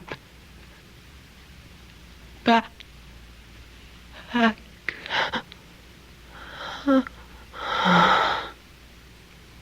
Rachel.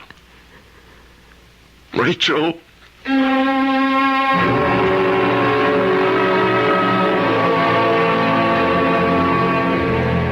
Your mother is here, sir. Tell her I'll see her later.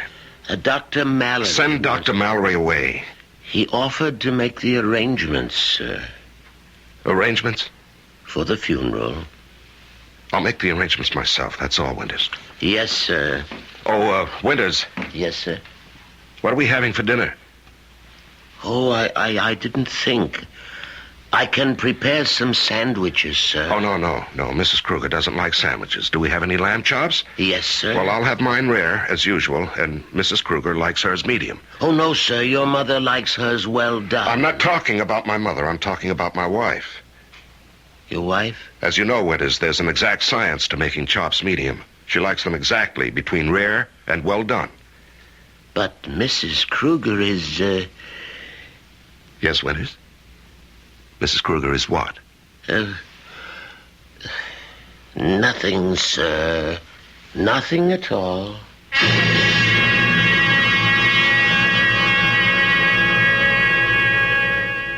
There may be an exact science to broiling lamb chops, but you must admit there's a fine art to being a rich man's butler. And so Winters departs to instruct the cook to prepare a very special dinner. A dinner for 2 people, one of whom is alive, the other dead.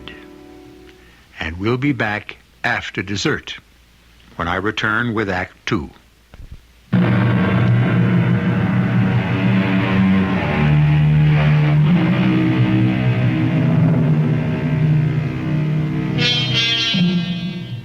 Death is always the final answer, and death always has the last word.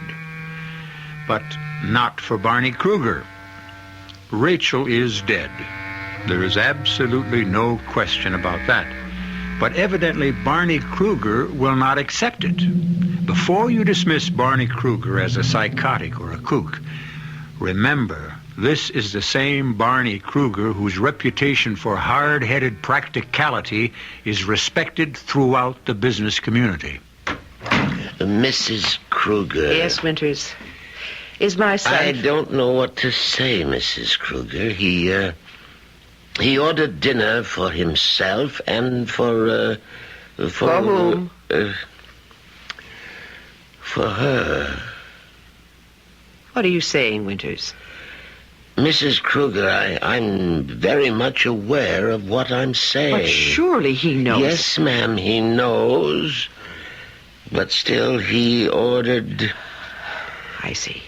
Oh, I'm not sure of what to do. I was wondering if you had a suggestion. Yes, Winters. Serve the dinner.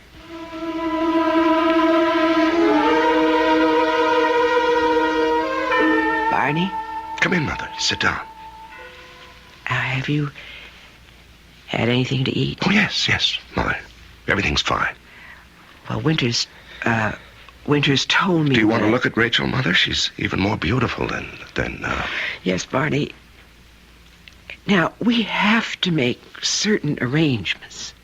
You know that, don't you? You know, she came into my life so suddenly, Mother. And so, suddenly, she left it. Barney. I can't believe that. I won't believe it. Barney, the ring. No, I won't believe it. You really don't intend to bury her with the ring?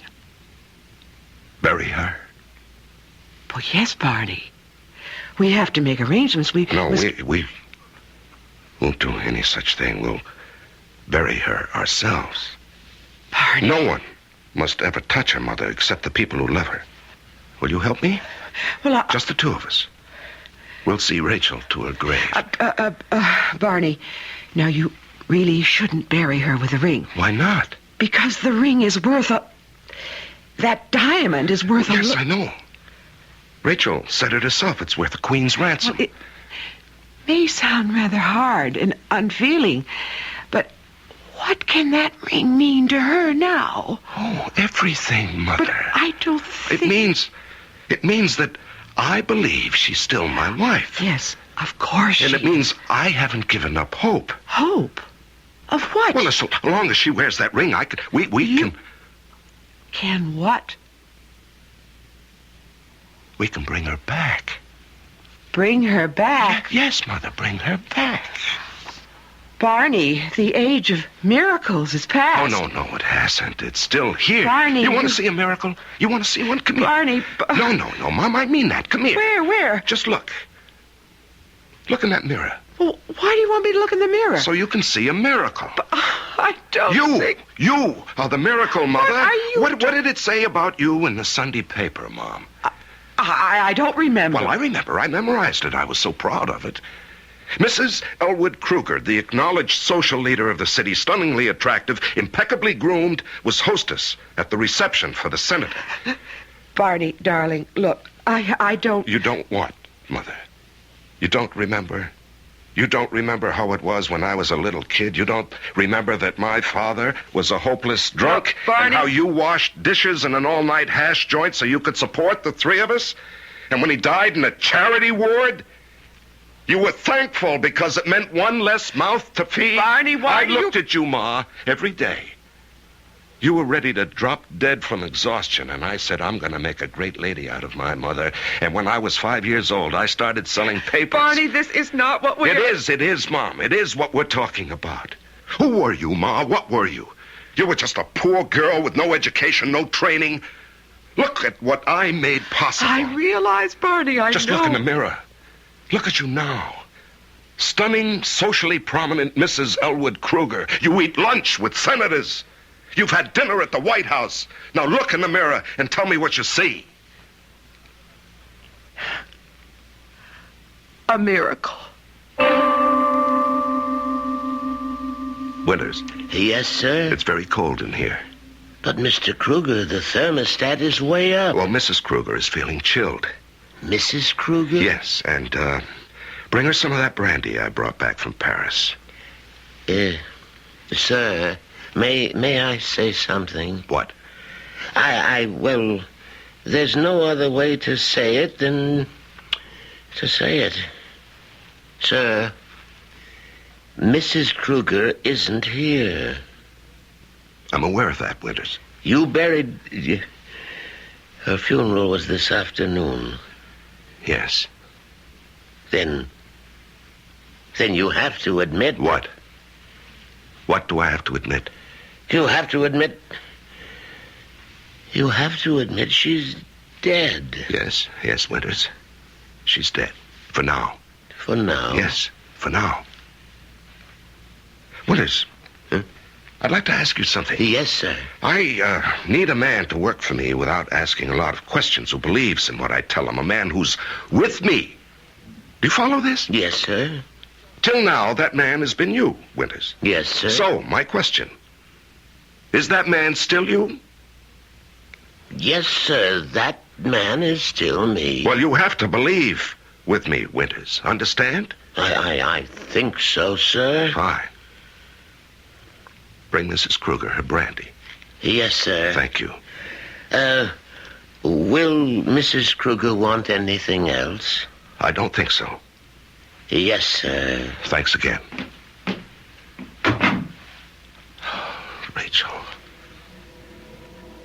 Rachel, I want to help you. I'm trying as hard as I can. Rachel.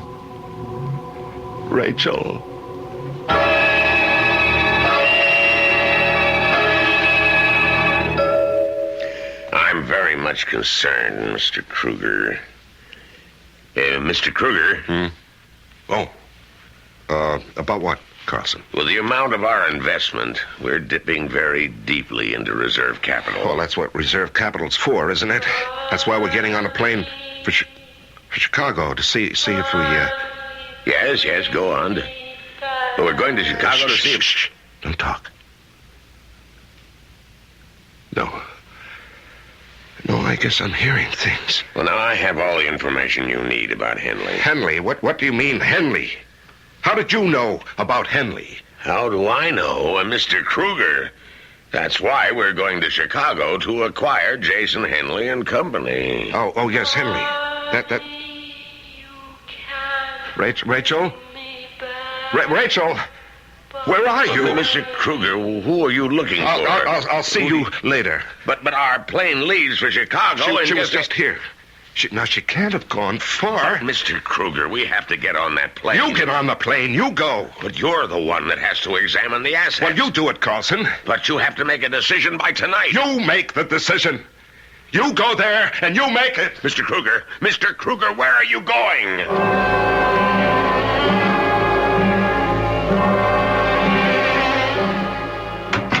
Mr. Kruger, what happened? You look exhausted. Yeah, I guess I am, Winters. I thought I heard, I ran, Winters. I ran around for hours trying. I know why. It's because this would have been our anniversary, our first anniversary. Yes, sir, I know that, sir. I took the liberty of opening this bottle of champagne, and, I brought 2 glasses. Oh, thank you, Winters, thank you. Good night, sir. Yes. I thought I did it, Rachel. I thought I did it today. I thought I brought you back. I thought I hurt you. But I'll keep trying. I'll keep trying. I'll never stop trying, Rachel. Oh, Rachel. Rachel, I can see us so clearly that day. That crazy day I ran into you.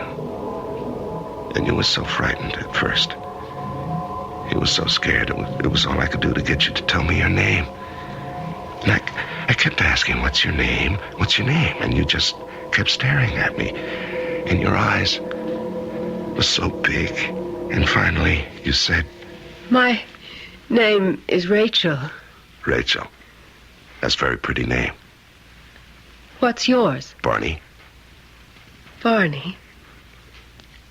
I like the sound of that. I'm sorry about the car. Oh, I don't mind. I never liked this car anyhow. Well, I'll tell you what I'll do, Rachel. I'll have it fixed. No, I won't have it fixed. I'll buy you a new one. Are you that rich? Oh, I'm fabulously wealthy. But don't hold it against me. Do you know you really are a very nice person? How can you tell? I learned how to recognize good people. It was very important for me to know that at one time. Rachel, do you want to hear something crazy? Nothing is really crazy when you think about it for a while. No. This is the wildest thing you'll ever hear. What is it? Here I am, an American, driving through a place called Henley, just outside of London. I hit a car some girl is driving, and we stopped to talk. And 10 minutes later, I find out I'm in love with this girl. All I know about her is her name. Her name, Rachel. Now go ahead, tell me I'm not crazy. Perhaps we're both crazy. All I know about you is your name, Barney. And I love you. Rachel, you're here. I'm here. It's you. It's really you. It's not my imagination. Put your arms around me, darling. And the ring, your wedding ring. You're wearing the ring. Oh. You couldn't be wearing the ring if it weren't really you, Rachel. Oh, Barney, you did it. You brought me back. Yes, you're back. You're back. That's all I have to know. You're back.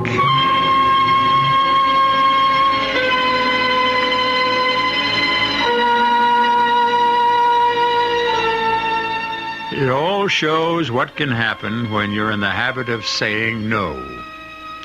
But is she back? Is it possible? You remember the story of Orpheus? He went to the land of the dead to reclaim his lost bride. He almost succeeded, too. However, there was a little detail he forgot about. I won't forget to return shortly with Act 3.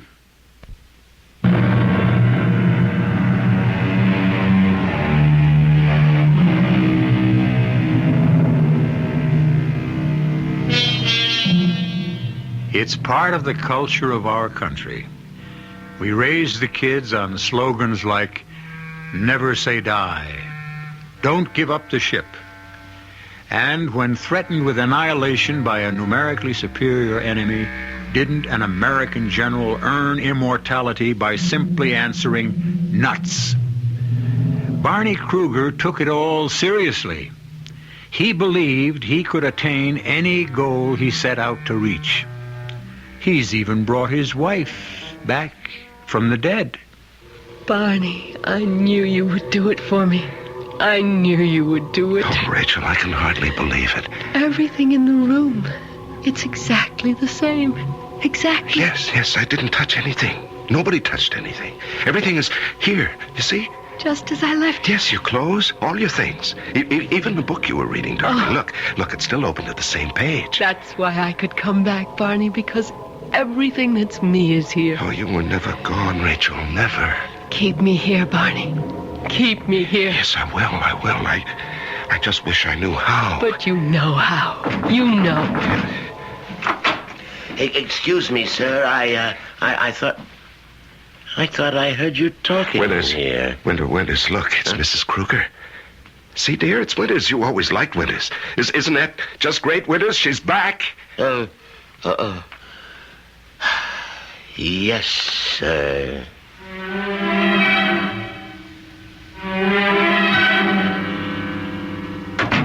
Barney. Mom. Well, what's the sensational surprise? I hope you're hungry. Oh, of course I am. Am I late for lunch? Oh, you'll remember this lunch as long as you live. Well, I see the table set for 3. Who's your guest? Oh, no guest. Mom, it's all family. Family? Mom, I have a problem. Oh. Are you asking me to help? Yes. Well? Well, I didn't realize how complicated a thing like this would be. You see, after all, legally, she is dead, and And what? And there was a death certificate, a burial, and, well, how can I account for the fact... Barney, what are you trying to say? Mom, how do I, reintroduce her into the world? Barney, are you all right? Mom, she's back.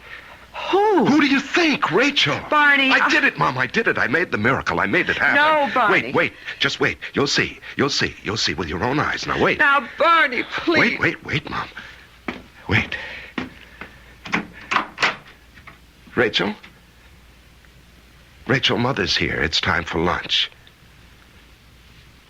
Well, Mother? Mom, come on now. I know it's a shock, but here she is. Here, who is? Rachel. Well, can't you say anything? Barney. You mean you can just stand there and not do anything, Mother? Barney, I don't know what Well, a normal person would put her arms around... Barney. Please, Mother. You claim you don't see Rachel? Barney, my son. Now, just a minute. Winters, come in here. Barney, let me call. Wait, Mother. Winters. Yes, sir. Winters, how many people are here in this room? How many people, sir? Yes, you heard me. There's you, my mother, myself, and my wife. Ah. Yes, sir. Yes, Winters. That'll be all, Winters. Yes, sir.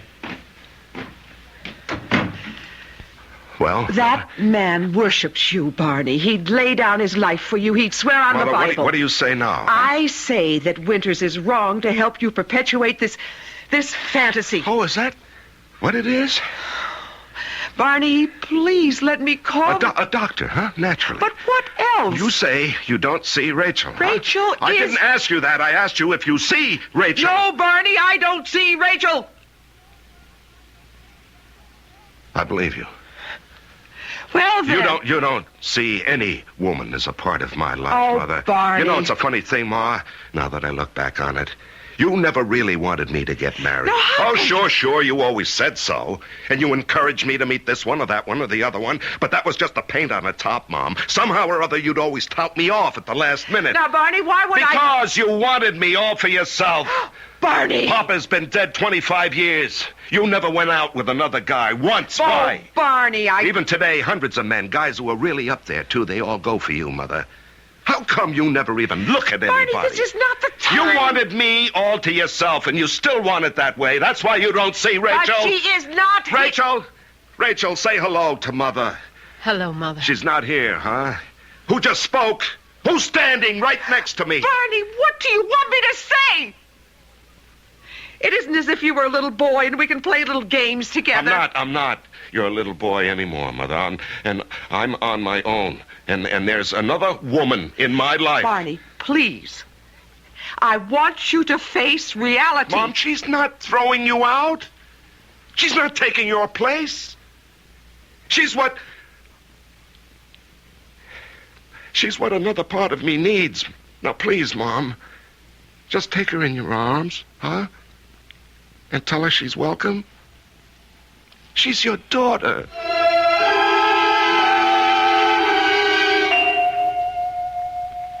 What do you want, Carlson? This is the first time you've been to the office, and Is that so? I've had to make a lot of judgments. Well, that's what you get paid for. But if I'm wrong, we can go broke. Oh, come on now. Lay everything on the table, and I'll straighten it out. Well, the Midwest merger. The Midwest merger? Well, I'll tell you what I've decided. I've been juggling all the facts, and now that I think about it... Yes? Now that I think about it, just a minute.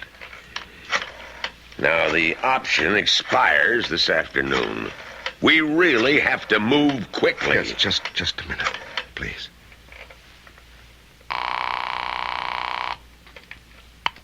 Darling. Hello. I miss you, Barney. Yes, I miss you, too. I need you to keep me here. Don't stay away from me, Barney. No, I won't. I need all of your faith, all of your strength, all of your will. Darling, you've got it. I need you to hold me, Barney. Hold me. Yes. Hurry back to me, darling. Hurry, before I slip away again. No, don't do that. I'll be right there. Hurry, Barney. Hurry. I'll see you, Carson. Where are you going? I have an important date. Mr. Kruger, we are going broke. Can't you understand? I need $500,000 to cover an option this afternoon. We don't have... Well, don't bother me with details. And unless you raise another $500,000 by Wednesday morning... All right, I'll raise it. But I Is don't there see anything where else? you can raise... Just leave it to me, please. Now, I'm going home, and I don't want anybody to disturb me. Barney, do you ever get tired of me? After the life you led before? Now, what kind of life did I lead before? Well, you went everywhere. Well, we go everywhere, the two of us. Even if we never leave the house, we sit here together and... Oh, Barney, I hope I'm enough for you. No. We don't need that kind of talk. Because I'll have to be enough for you. I'll need you with me all the time.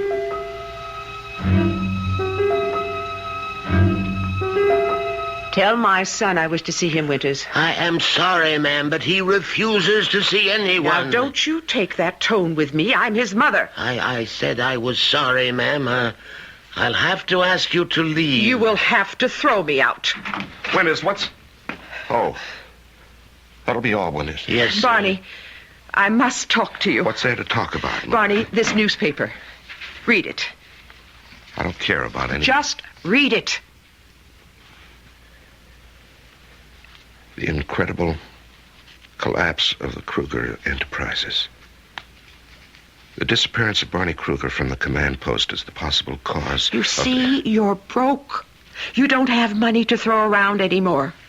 You know, if you had that ring right now... Now, Mother, I don't want to hear any more. If you had that ring, you could hold off some creditors, buy some time. Will you let me alone? The world won't let you alone.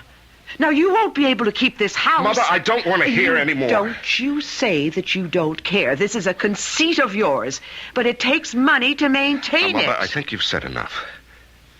Now, do you want to say hello to Rachel before you leave? Barney, there is no Rachel. You and I saw her placed in her grave. Rachel is dead. No! Rachel's right here. Barney, please let it be over. Whatever it is or was that raged through you like a fever, let it be over. Come back into the world. Come back where you belong. No, I belong with Rachel.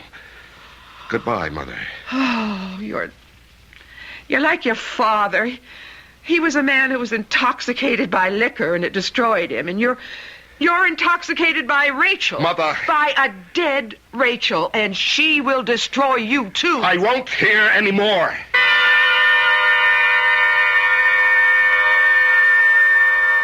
Barney, hold me. I can't be broke. I can't be. Hold me, Barney. You know, I'm crazy. I must be going crazy. Hold me, Barney. Kiss me. What? Hold you? Hold me.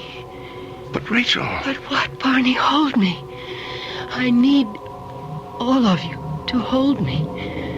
Put your arms around me. But Rachel, you're I'm what, Barney? You're dead. What did you say? You're dead. Oh, yes. Now I'm dead. But if you're dead, why do I see you so clearly? Because all of your strength hasn't left me yet. It's going, and soon I won't. Rachel. Rachel, are you here? No, Barney, you couldn't keep me here. You weren't strong enough. You don't want me badly enough. Rachel, you're becoming dim, Rachel. I'm no longer your wife. Here, your ring. No. Take your ring. No. I don't want that. I don't want it. You didn't believe the miracle. Rachel, don't go. I don't go. I believe, Rachel. I do believe. Goodbye, Barney. Goodbye. Rachel? Rachel? Barney? Mother, she was here. She was here. She's been here Barney, in this room Barney, all the time. Barney, sit down. Now, have Winters get you something. No, she was here, Mother. You know. Barney? You know she was here. It's time that we face certain facts. Now, you know that Rachel has... Barney! Look!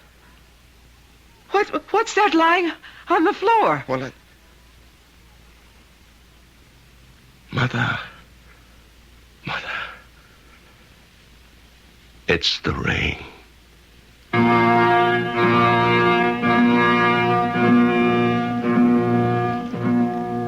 And there it was, gleaming on the floor, a huge diamond ring, the gift of Barney to Rachel, the ring that was buried with her when she died. And you can believe that she returned to the grave and left the ring to release him from their marriage vow. You can believe that. But if you're one of those practical 2 + 2 must equal 4 people, we have another alternative. I'll be back shortly.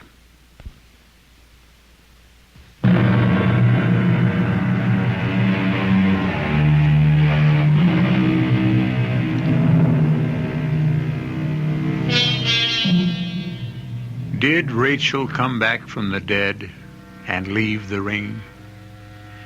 An explanation that might satisfy some of the more literal-minded among us is that, realizing how strapped he was becoming financially, Barney may have paid a visit to the grave and removed it himself. After all, it was his ring. It goes to prove that we have a denouement to satisfy every taste. Our cast included Larry Haynes, Joan Loring, Ann Petoniak, and Leon Janney. The entire production was under the direction of Hyman Brown. This is E.G. Marshall inviting you to return to our Mystery Theater for another adventure in the macabre. Until next time, pleasant dreams.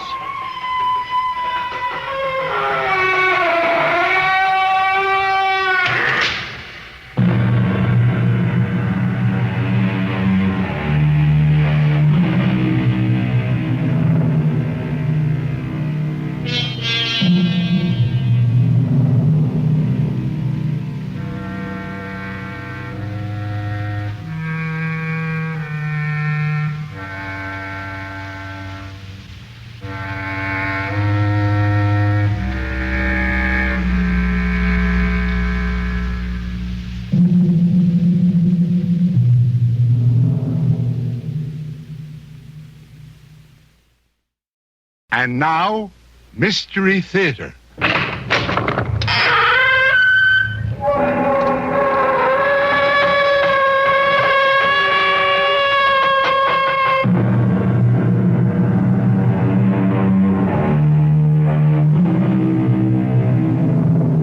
Come in. Welcome. I'm E.G. Marshall. Come in through the mysterious door which hides the secrets and sometimes horrors we dare not even think about, but which are nevertheless brought to the forefront of our imagination by the tale you're about to hear. A door, a simple door, shuts us out or lets us into a room. But such a room as we are to visit now is one perhaps we'd be better off avoiding. At least Stephanie Miller would have been better off if she'd never set foot in it again. Or would she? Maybe that was her destiny. And who can question what the fates have decreed? Mrs. Lanning, would you mind awfully if I just sat here in the room a moment? Alone? Of course not. I'll go down and make some tea. Oh, please don't bother. No bother at all. You're very kind. Sit here and take your time. Come down when you're ready. My dear, dear room. You look so different. I really don't like your yellow wallpaper. And there's no rug. Your floor must be cold. Oh, it's just like old times, talking in my old room. Talking. I don't understand why Mrs. Lanning doesn't like you.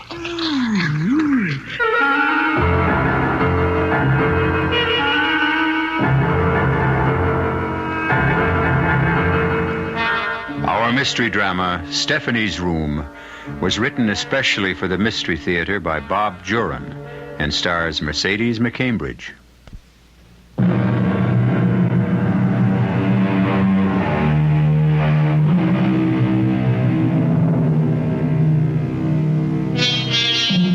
Our story begins in a modern tract home in a Los Angeles suburb.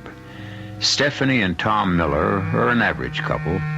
Tom's on his way up in his advertising career, and for both of them, it means some sacrifices. I may be a little late tonight, Steph. I have some things to clear up on the Rogers account. Well, that's okay. Now, look, honey, before you get upset, I got to tell you sometime. Oh, Tom, does this mean another move? Steph, it's my best chance yet. It's New York City, the home office. I'll go in as ad director. A vice presidency in 2 years, no more than 3. Look, it's the start of a whole new life. Tom, we came to Los Angeles chasing rainbows and vice presidencies. Well, and before that, it was Chicago. Honestly, we've had 3 different homes in 5 years. Well, this'll be the last, I promise. Well, your career is important, but I'm so tired of living out of a barrel. I know. Look, we'll live anywhere you want. Maybe even your old hometown, if you like. Wasn't it in the suburbs? In Crestwood, yes. All right. Now, Steph, I swear to you, if anything does go sour on this deal, I won't move again. I'll take my chances in New York and we'll stay. All right, Tom. It would be nice to see the old house again.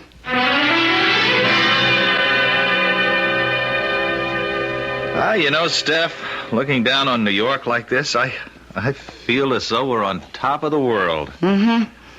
But let's get settled soon, Tom. Oh, sure. We'll house hunt every weekend. I don't like this hotel room any more than you do. Listen, I thought I might take a run up to Crestwood tomorrow. It's only 35 minutes by train. Sure, why don't you? Well, I mean, I'd like to see it, you know. See what's changed since I was a child. And see the old house. I wonder who's living there now. Well, maybe they'll let you in, show you around. Oh, I couldn't ask that. I'll just stroll around. Well, you can at least ask. After all, you did live there.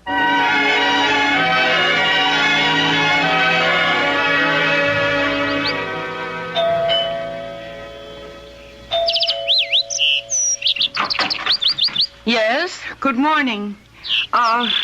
I'm not selling anything, really. Oh, what is it you want? Well, I know this may sound foolish. My name is Stephanie Miller, and I grew up in this house until I was 14. And I wanted to see it again, to see if it had changed and who was living here now. Oh, well, my husband isn't home at the moment. Well, that's all right. I understand. It's preposterous of me to ask. It's okay. I'll just look around outside if you don't mind. No, I don't mind that. How long has it been since you've seen the house? Oh, it's 15 years. See, we've been living in Los Angeles, and my husband's firm transferred him here to New York, so that when I was this close, I just couldn't resist coming back. Stephanie Miller, you said? Yeah. Well, come in, Mrs. Miller. I don't see the harm. I'm Mrs. Lanning. Oh, thank you. I imagine it's changed a lot since you lived here. No, not that much, really. Oh, your furniture is different, of course, but I remember this room so well. Oh, I love that table. It was my mother's.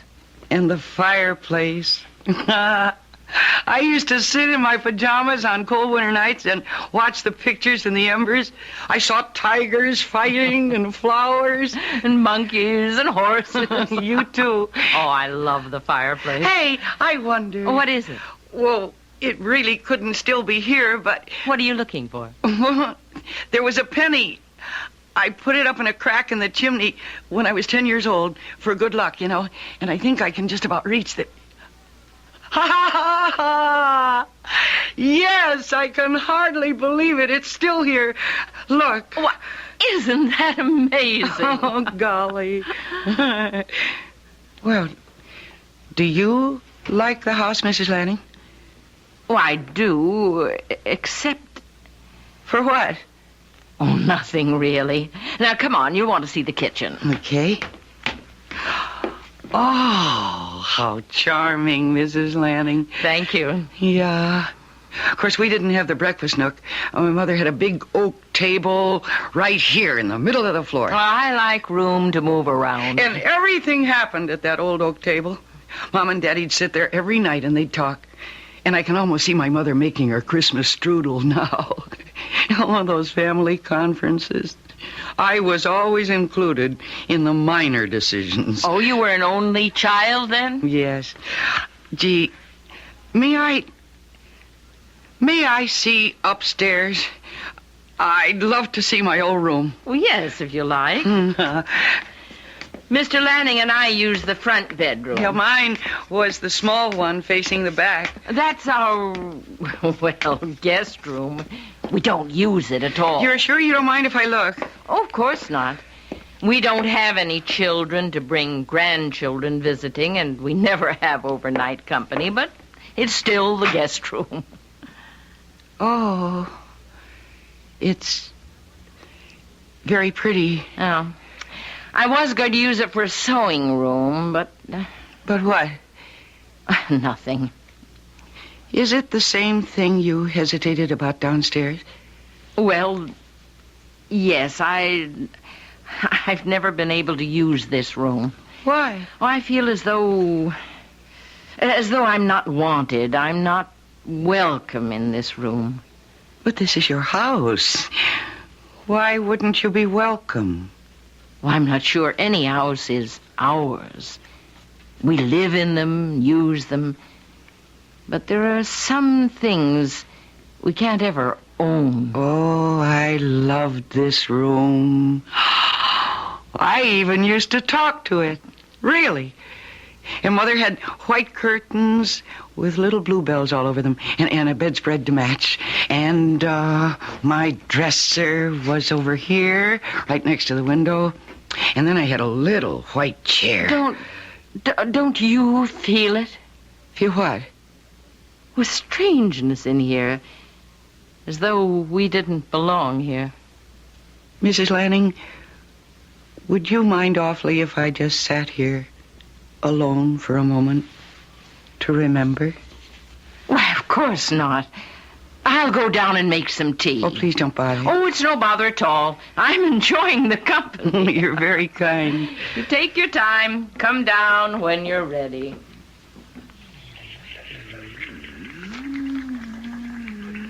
You do look different. I really don't like that yellow wallpaper. And there's no rug. Your floor must be cold. Yes, it's just like old times. Talking in my room. Talking. I don't understand why Mrs. Lanning doesn't like you.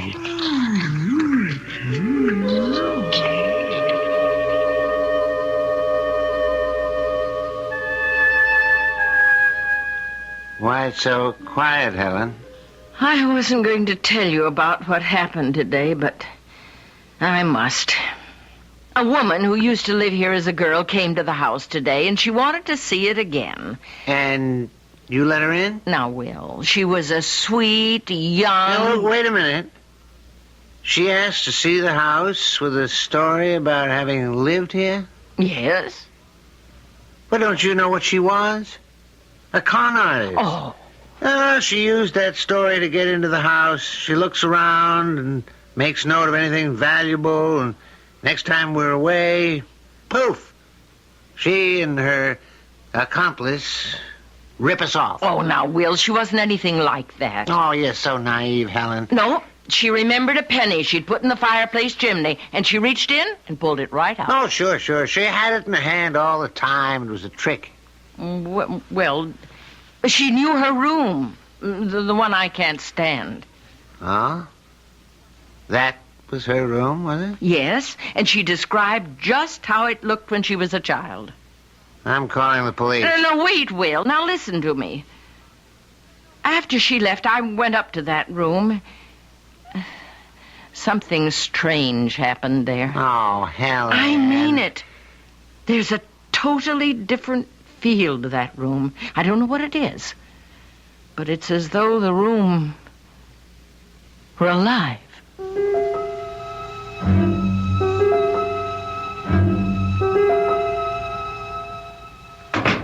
Is that you, Steph? Tom, you home already? Yeah, we finished up early on that field trip to New Jersey. How was Crestwood? I take it you went. Yes, I went.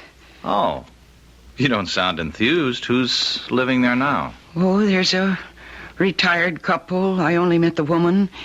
She was very nice. Oh, Steph, what's the matter? Were you disappointed? No, not disappointed. I was puzzled. About what? Well, I went up to my old room, and I sat there for a while, and I had the oddest feeling that the room remembered me, that it didn't want me to leave. Honey, rooms really can't remember. And then all the way home on the train, I kept thinking, knowing, really, that I have to go back there again.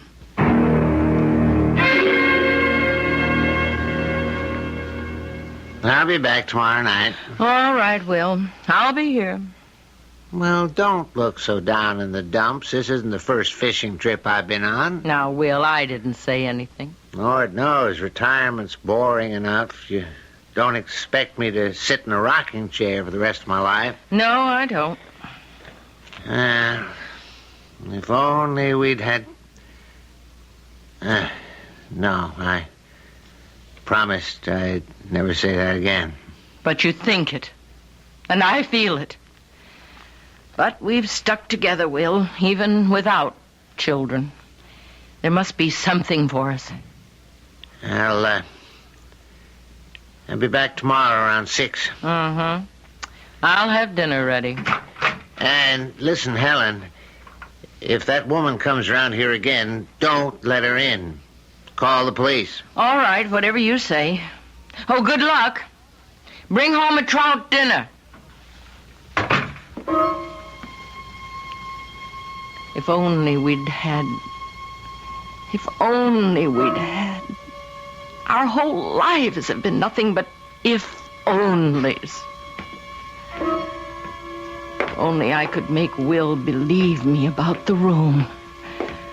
I know there's something different there. Something happened when that girl came back here.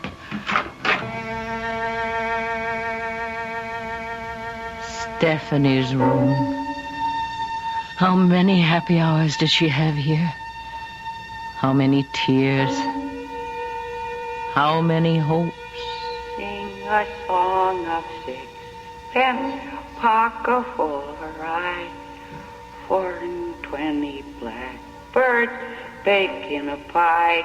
When the pie was open, the birds began to sing. Now wasn't that a dainty dish to set before the king? Backward, turn backward, O time, in thy flight. Make me a child again, just for tonight. The poet's words strike a note in all of us who wish for a touch of childhood again. When the world gets weary and our own hopes aren't quite as bright as they were once, childhood looks awfully good. But beware, all of you who would turn backward. You'll see what I mean when I return shortly with Act Two.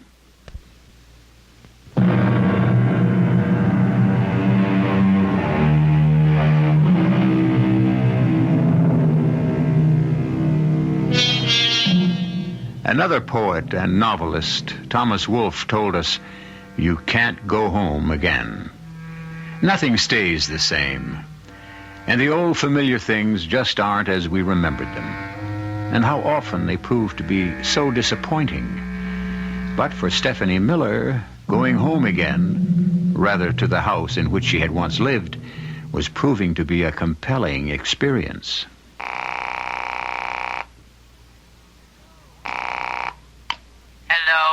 Hello, Mrs. Lanning, this is Stephanie Miller. Oh, hello. Hello.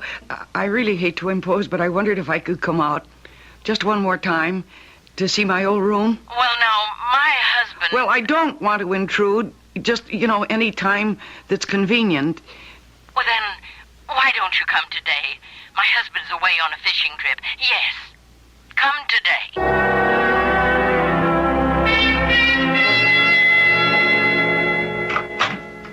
Come in, Mrs. Miller. I'm really glad to see you. Thank you. And please, call me Stephanie. All right.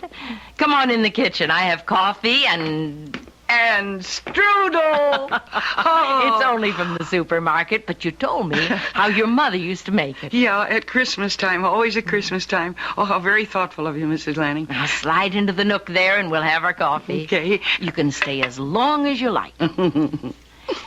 I didn't think I was going to see you again. My husband did, though. He thought you were a con artist. Oh, what? Oh, he thought you made up the story about living in the house just to get in, to see if we had anything valuable to steal. Oh, he didn't. Really? But I know differently. I know you lived here, in that room. Mm-hmm. Could we go up now? Well, of course. Bring your coffee along.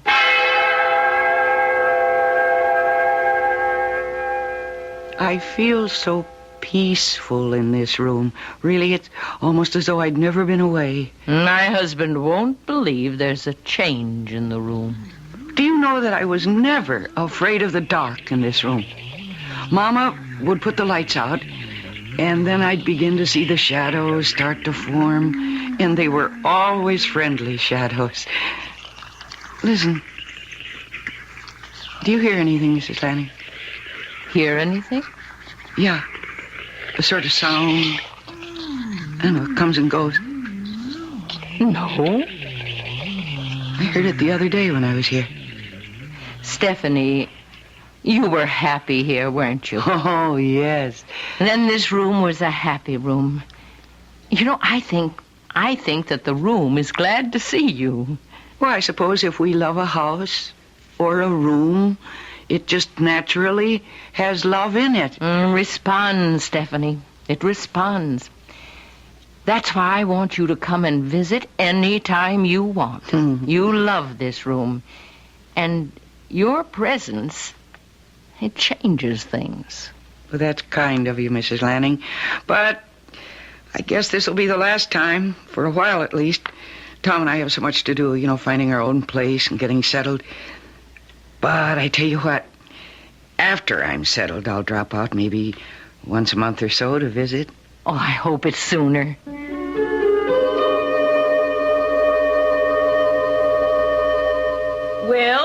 Breakfast ready. Be right there. What? I'll be darned. When did she do that? Say, Helen, when did you change the drapes in the guest room? What? Well, you changed the drapes in the guest room, didn't you? Well, no, they're the ones we've always had. Oh, that's funny. They look different. Oh, I admit I'm not as observant as you'd like me to be. Well, maybe they were gray all along. Gray? That's what they look like to me. Well, they're chartreuse. Well, maybe they faded from the sun. But it's not a big issue. Forget I mentioned it. After breakfast, I'm going to march you upstairs and show you the difference between gray and chartreuse. I don't understand. Well, they look faded to me. Well, maybe they were chartreuse. Come to think of it, wallpaper looks different, too. Wasn't it more of a gold color? Yes, but that could fade, too. I know. You never liked this room. Well, what's the difference? We never use it anyway. Close the door and let's forget it. Yes. Why don't we do that? Let's not worry about it.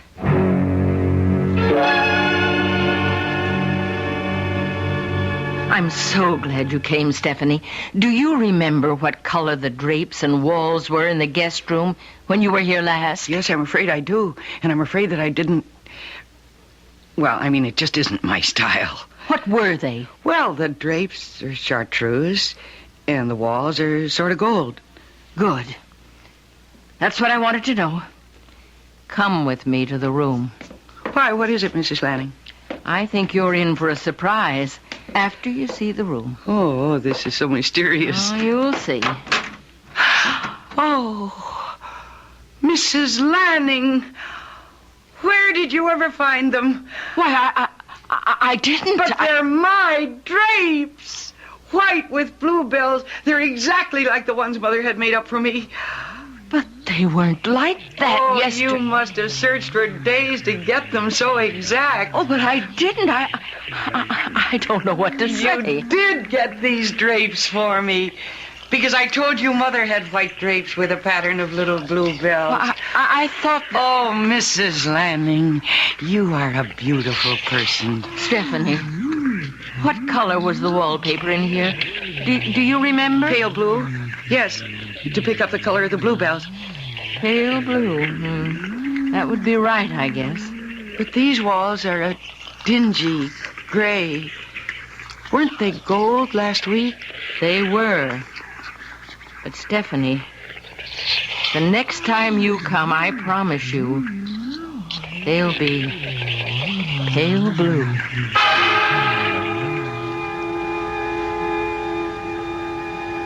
Are you ready to turn in, honey? No, Tom, no. I just want to read a little bit longer. Steph, things are okay, aren't they? Okay? Well, I mean about the move to New York. You're not too unhappy. Oh, Tom, I'm not unhappy at all. I feel as though I've come home. I know we've had trouble finding the right house, but I have a feeling this weekend... I know we'll find it. Yeah. I've been thinking about those visits you've made out to Crestwood. Would you want to live there? In my old house? Oh, no, never. But you seem so drawn to it. Well, I mean, it's a nice place to visit, but I wouldn't want to live there. No. Oh, Mrs. Lanning was sweet to put up the drapes like I had as a child, and now she even wants to change the wallpaper, but I don't want that, Tom. I want our own place, brand new, for us alone. Mm-hmm. And the kids. And the kids. I can hardly wait. Well, neither can I. Okay, I'll see you for breakfast. Yeah, I wouldn't miss it. Good night, honey. Good night. Oh, where was I? Here we are. Roger leaned across the table. Lois, please come with me, he said. I can't. Oh. I don't want to read anymore. I'm going to go to bed. What? What's that? Yes. I'll come back. I'll come. Of course. Don't worry, I'll be there. You know I'll be there. Stephanie! Huh? What are you talking about? Talking? I wasn't talking, I was reading. Well, Steph, I heard you talking in here. No, I wasn't. I mean, maybe I was reading out loud and you didn't know it. Look, why don't you come to bed? Well, I will in a minute or two. Okay, but I think maybe you've read enough. You're starting to dream out loud. Well, I'll be there in a minute.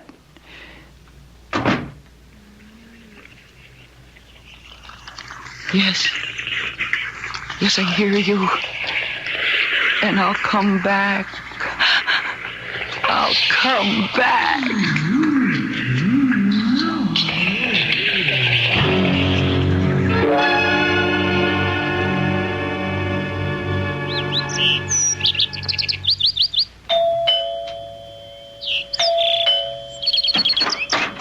Hello, Mrs. Lanning. Stephanie. You said that I could come to visit whenever I wanted. Oh, of course. Come in. I hope I'm not bothering you. I mean, coming all the time like I do. Oh, no, I like your visits.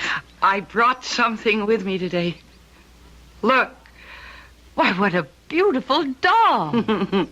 I was unpacking one of the barrels and I found her. I always loved Miranda. That's her name. Miranda. I've known her for such a long time. And she's so beautiful. Why don't we put Miranda in your room? That's where she belongs, isn't it? Yes, of course. Up in my room. And she'll look so nice in there. Just the way she always did.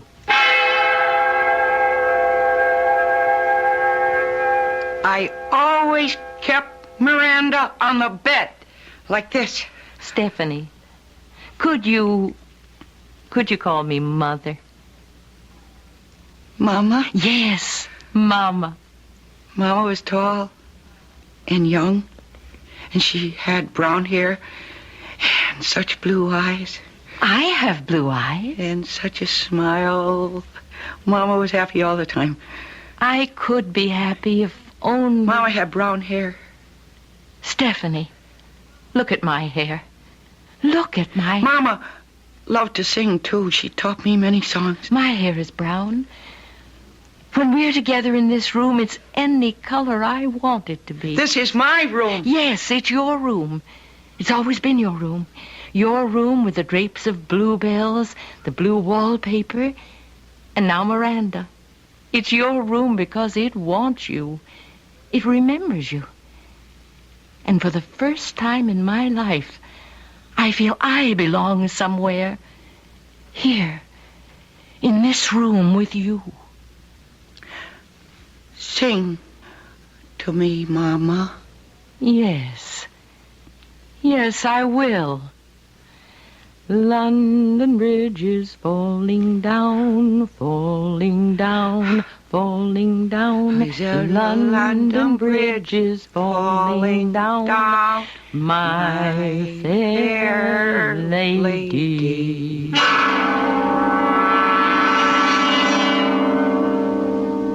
Two women caught in the spell of a room, or the spell of love.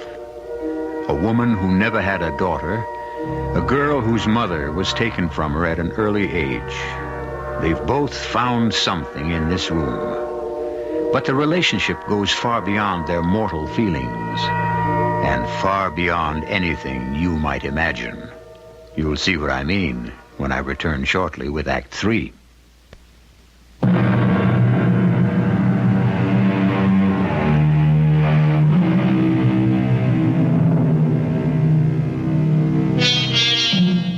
Let's return now to Stephanie Miller, who paid an innocent visit to the house of her childhood, and now feels strangely drawn to her old room. Right now, however, she's in the New York hotel where she and her husband Tom are staying until they can find a house of their own. And at the moment, they're not seeing eye to eye on the forthcoming obligation.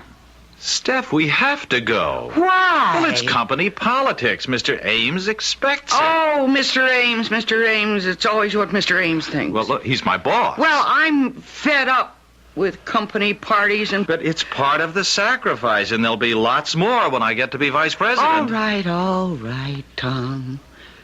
It's important to your career, I know that. Steph, look, you always enjoyed parties and entertaining. I just dread a big dinner party. Having to talk to all those people. Well, it never bothered you before. All right, Tom, I said I'd go to the party. I'm just saying I'm not going to enjoy it. Now, look, go out and buy yourself the best dress you can find. Maybe that'll make you feel different.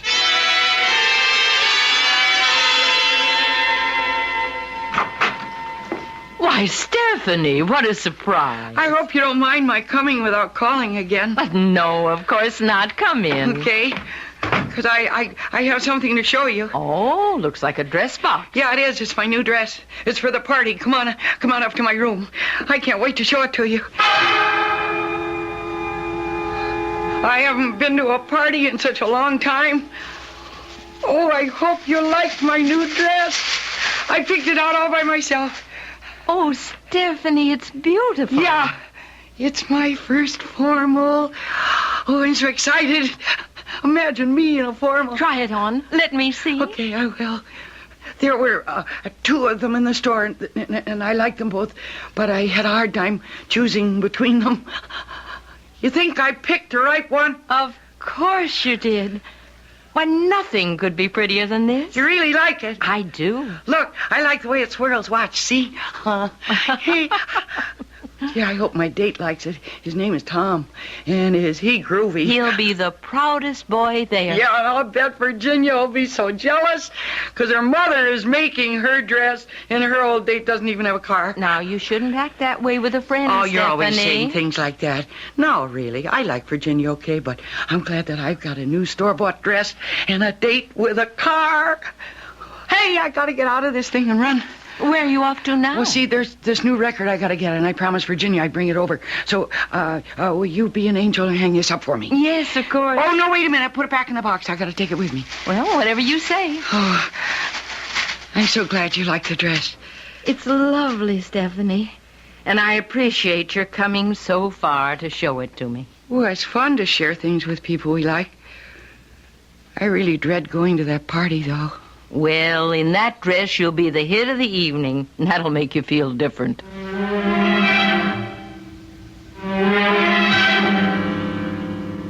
Come on, Steph. We're late already. I'm ready.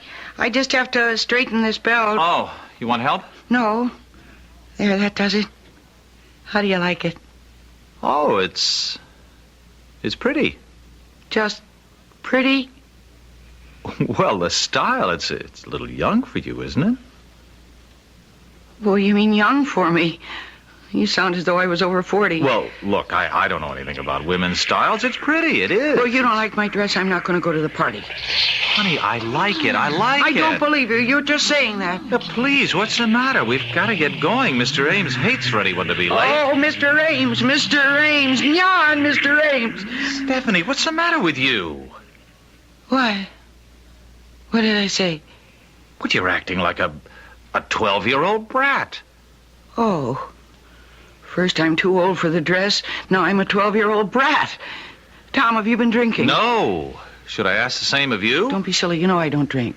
Steph, were you out to the Crestwood place again? Yes. I wanted to show Mrs. Lanning my dress. Oh. Why? What do you mean, why? Because every time you've come back from there, you've acted strangely. I mean, what goes on up there in that house?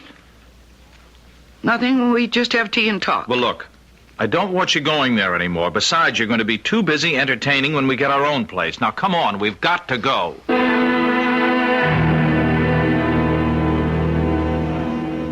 Mrs. Miller, a pleasure to meet you at last. How do you do, Mr. Ames? We're very fond of Tom at Connecticut paper. With us only a month, and already I can tell he's executive material. Well, that's nice of you to say, Mr. Ames. Oh, it's nonsense. You're on your way up. And I can tell after meeting Mrs. Miller, you have the last and most important asset. A charming wife and hostess. Oh, I wouldn't be where I am without her. Oh, come on now, gentlemen. You're going to turn my little old head.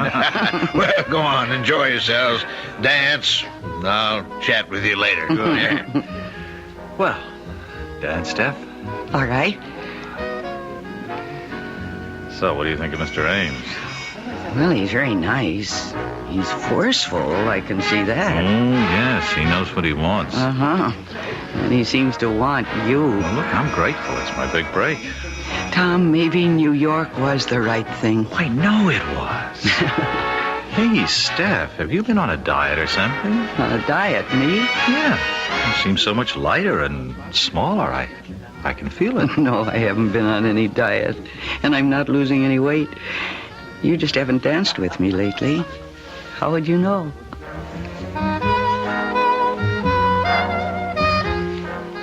Sorry to cut in, Tom, but the evening's almost over, and I haven't had the pleasure with Stephanie. Oh, of course, Mr. Ames. Last dance, Stephanie? I'd be charmed, Mr. Ames. I think a lot of Tom, Stephanie. I'm delighted to have him with the firm. Well, I know he's happy there, Mr. Ames. Really, he's finally found, well, fulfillment in his career with you. That's nice to know. I've had my eye on him, and I know he's going places, to coin a cliche. And with you by his side, you can't miss. You see, Stephanie, a man in Tom's position has to have a wife who can meet people, entertain, on the spur of the moment. You might have to have 12 guests for dinner without notice and not bat an eye. Tom will be traveling a lot, out of town for weeks at a time. What are you saying, Mr. Ames? Well, when a man as bright as Tom wants to get ahead, it takes sacrifice. Sacrifice of home and wife, I'm afraid. My Martha put up with it. God rest her soul. And look where I am. At the top. Entertaining lots of people. Being without Tom for weeks, that's what this job means, doesn't it? I'm afraid so, Stephanie. But I know you're up to it. No, I'm not up to it. I don't want to be alone. Oh, Tom. Tom, I don't want to have to leave again. Stephanie, well, what is it? I want to be where I belong. Where I'm warm and safe. I've got to be there. Forever. Stephanie. I'll be there, yes. I'm coming back. Stephanie, where are you going? I'm going home. I'm going home. I'm going home.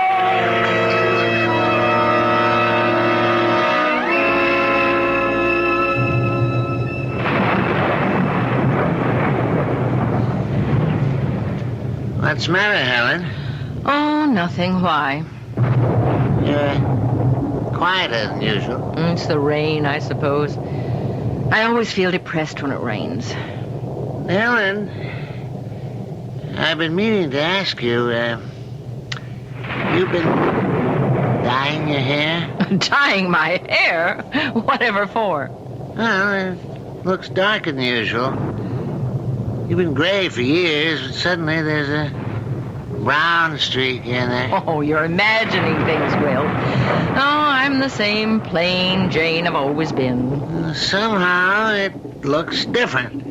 You really think so? Well, maybe it is my imagination. Oh, I'll get it. Hello? Hello, is this Mrs. Lanning? Yes? Mrs. Lanning, this is Tom Miller, Stephanie's husband. Oh, yes. Is Stephanie there? Why, no. Well, she ran out from a party we were attending, said she was going home, but she's not at our hotel and no one's seen her. Oh, dear. If she does show up there, Mrs. Lanning, would you call me right away? The Imperial Hotel in the city. What makes you think she'll come here? Well, she's very fond of you and that house. I don't know what got into her, but she was apparently upset when she left the party. Oh, but it's such a night. It's pouring rain. I expect she'll turn up at the hotel. I hope so, but please let me know if she comes to you. Oh, yes, I will. At the Imperial. Good night, Mr. Miller. What the devil was all that about? Stephanie's husband.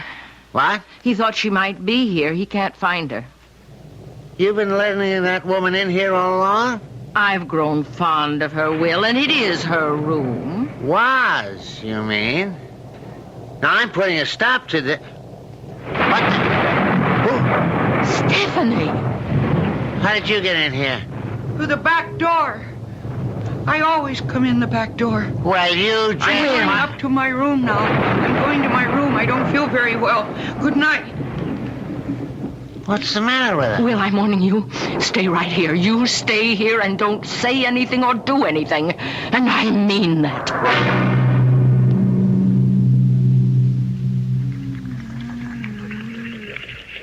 I don't want to go to Chicago.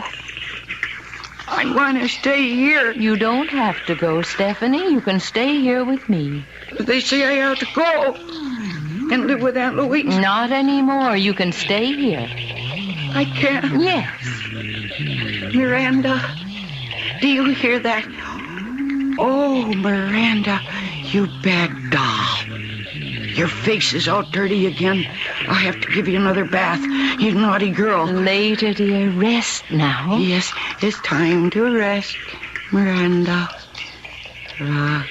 Goodbye, baby, in treetop. Helen! What's going on in there? Go away, Will. Don't open that door. Cradle will rock.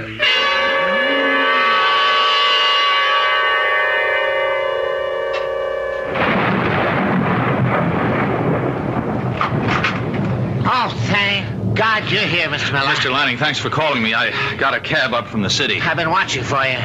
I don't know what's going on. Well, where's Stephanie? Well, come on, follow me.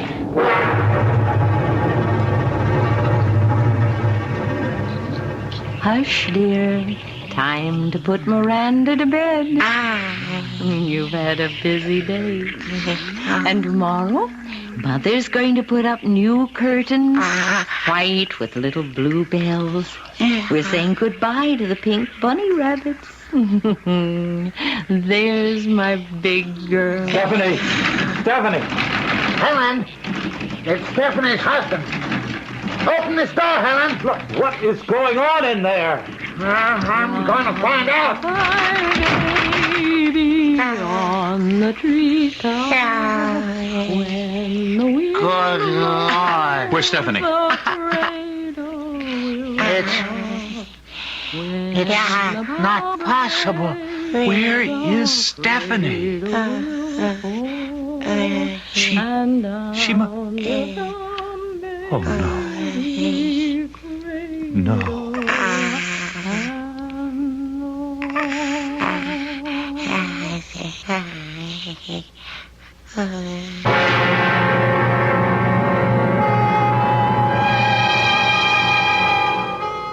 I'll admit that Stephanie's room was a bit unusual.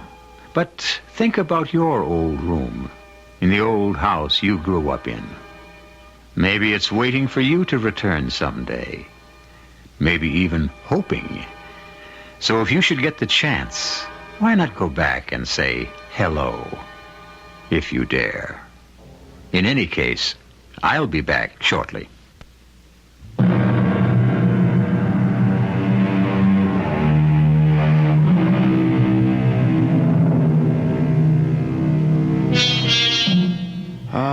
To be young again. We all search for that fountain of youth. And so often we don't realize it's with us all the time. You're only as old or as young as you feel. Those years don't matter. It's how you think that counts. I hope you'll keep thinking of us and join us again. Our cast included Mercedes McCambridge, William Redfield, Mary Jane Higby, and Robert Dryden.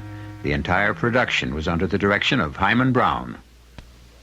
This is E.G. Marshall inviting you to return to our Mystery Theater for another adventure in the macabre. Until next time, pleasant dreams.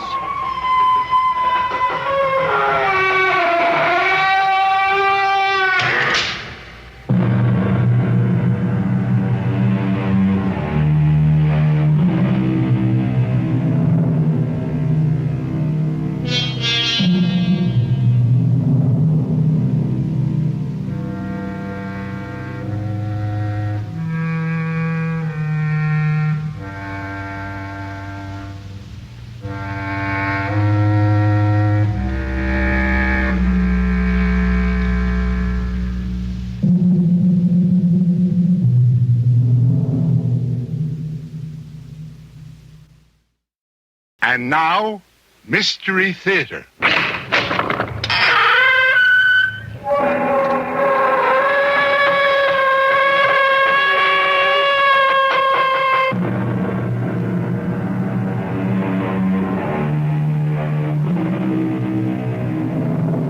Come in. Welcome. I'm E.G. Marshall. Welcome to Mystery and Tragedy, and the one redeeming feature of disaster. It seems to bring out the best in the survivors. It all began, or did it end, with the reunion of an old lady and the last of her relatives, a granddaughter she hadn't seen since childhood. The place? Stratfield's busiest department store, Mayberry's. The time, 13 minutes after 1 o'clock. If you're superstitious, you could read that in Army or European time. 13:13. By coincidence, that's when it happened. Charlie,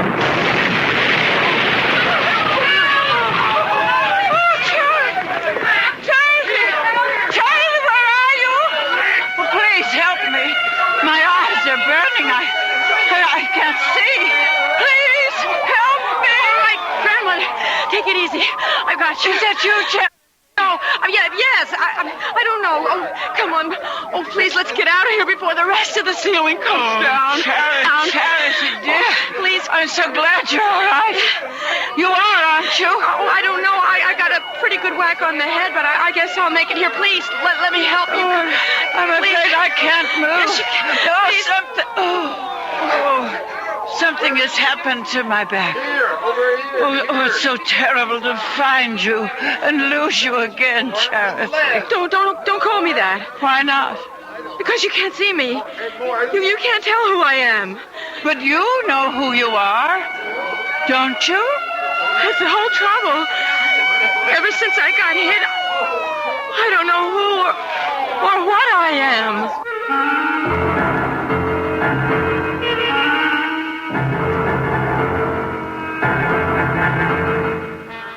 Our mystery drama, Charity is Never Dead, was written especially for the Mystery Theater by Ian Martin and stars Virginia Payne and Rosemary Rice.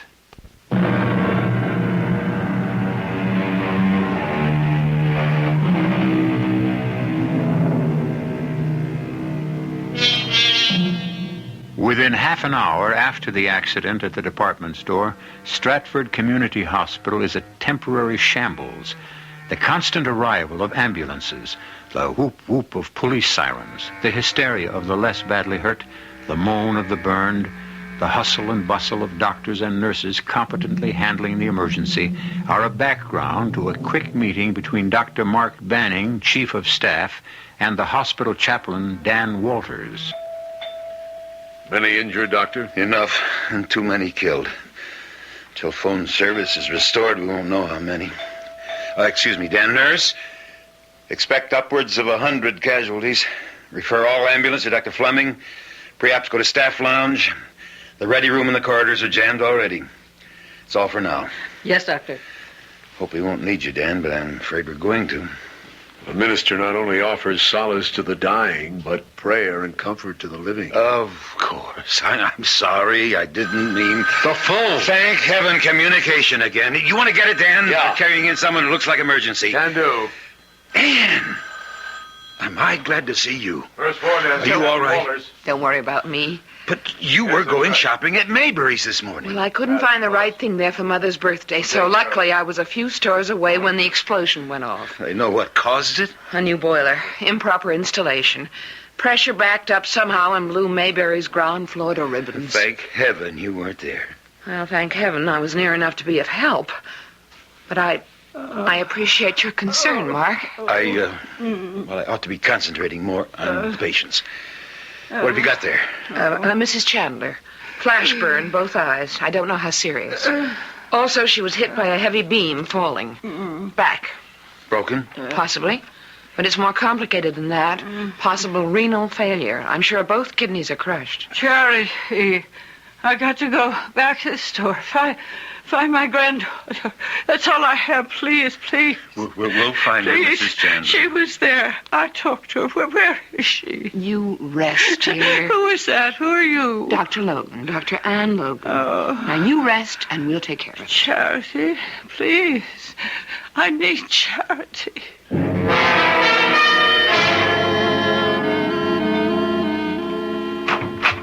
You don't need me in here any longer, Mark. I'm going to run a check on conditions in general.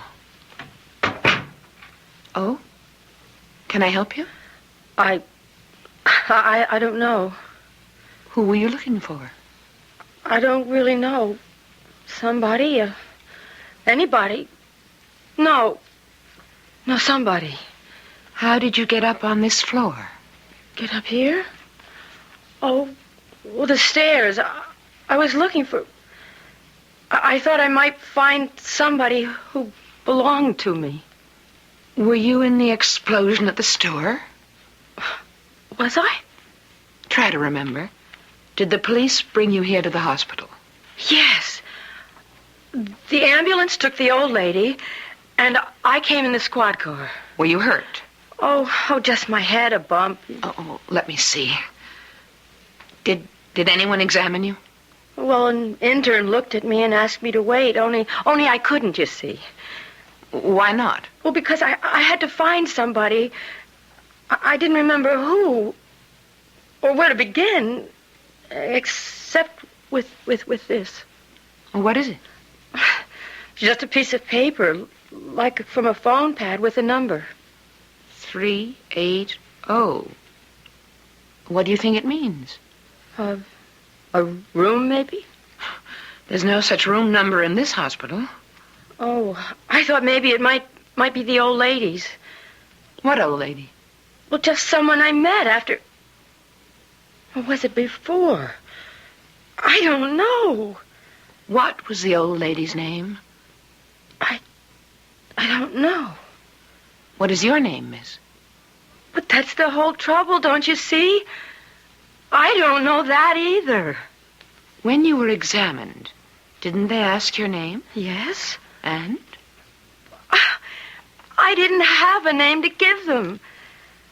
I thought if I just sat still for a while, the shock would wear off. Well, now, don't worry. It'll all come back. I'm Dr. Logan, and I'll see you a little later. You have amnesia. You'll have to have a thorough examination to make sure there's no concussion. Well, I really thought I was all right. But I guess I'm not. We'll find out why and fix it.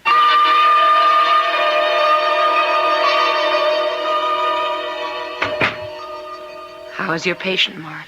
Not too good. How's the situation outside? Not so bad. Everything under control, more or less. One of the rough days, though, for all of us. And for Mrs. Chandler here. This is an unlucky room. Just lost a patient in the other bed. Are you going to lose Mrs. Chandler? Oh, we're waiting on the BU and some other tests. I don't think she's operable. Have her under heavy sedation now. Doubt she can last more than a few days. Sweet old girl. It's a pity. How's your life? Tolerable. Until I can get you to think at least the same of me. A pity? No. Sweet old girl. You can drop the old. Oh, come on, Anne. Now, you know my philosophy. Doctors don't mess around with lady doctors. We're exposed to enough communicable diseases as it is. It isn't my degree you're afraid of, Doctor. It's my sex. Once bitten. She's also now successfully divorced and remarried. This is hardly the time for personal problems. I'd better check on how the rest of it's going. Well, you can start with a patient I have outside. An amnesia case I found wandering around the halls. Retro or interrograde? Retro. No memory of anything before the accident. Any physical injuries? Well, I haven't had a real chance to examine her. Supposedly, she was checked when she was brought in. And all the commotion, can't be sure. Bring her in here. Let's examine her here. I'll be able to manage once I pull this curtain. All the examinations and treatment rooms are jammed anyway. I'll go get her. Charity. Charity. Oh, Mrs. Chandler, try to rest. I want my granddaughter. I know you do, and we're trying to find her for you. Oh, you must. Finally, Come over after sit on all the bed. these years. Oh, I don't need a Only hospital to have bed. this happen. I mean, I'm just I a must little bit find weak. her, Shh, talk Charity. quietly. There's another Oh, patient in the Charity, room. Charity. Oh, on the other side of the curtain? Who is it? An older woman. She was badly hurt in the explosion. But I heard her say Charity, didn't she? Yes? Maybe it's me. Maybe I'm Charity. Why would you think that? Oh, this is Dr. Banning, our chief of staff. Oh, how do you do, Doctor? Because after the explosion, I helped an old lady, and she thought I was her granddaughter. She called me Charity. Are you? I don't know. This is the girl with the amnesia I told you about, Dr. Banning. Well, is your grandmother's name Chandler by any chance? Does that ring a bell? No. Would you recognize Mrs. Chandler if you saw her? I don't think so. No, I mean the old lady you helped after the accident. Oh, yes, I would know her. I think I would. Now, let's try quietly. She's deeply sedated now, and I don't want to wake her. Can you walk all right? Oh, sure. All right, you can pull back the curtain, Dr. Logan. Of course, Doctor. Well? Yes. Yes, that's the old lady I helped in the store. Well, is she your grandmother? Do you remember her? I can't remember anything before that bomb went off. How do you expect me to remember her? Now cross your left leg over your right, please. Oh. There's nothing matter with that reflex. Look up, please. Like that? Just have to find out what's causing it and cure the cause. But nothing caused it. Nothing really happened. Look to the right. How about the bump on your head? Oh, I've had worse. But how do you know nothing happened? The left, please. What do you mean? If you don't remember. But I do. Right back to the explosion. Look down, please. And after that? Oh, just that it was awful. Something knocked me down. That's when you got the bump. I guess.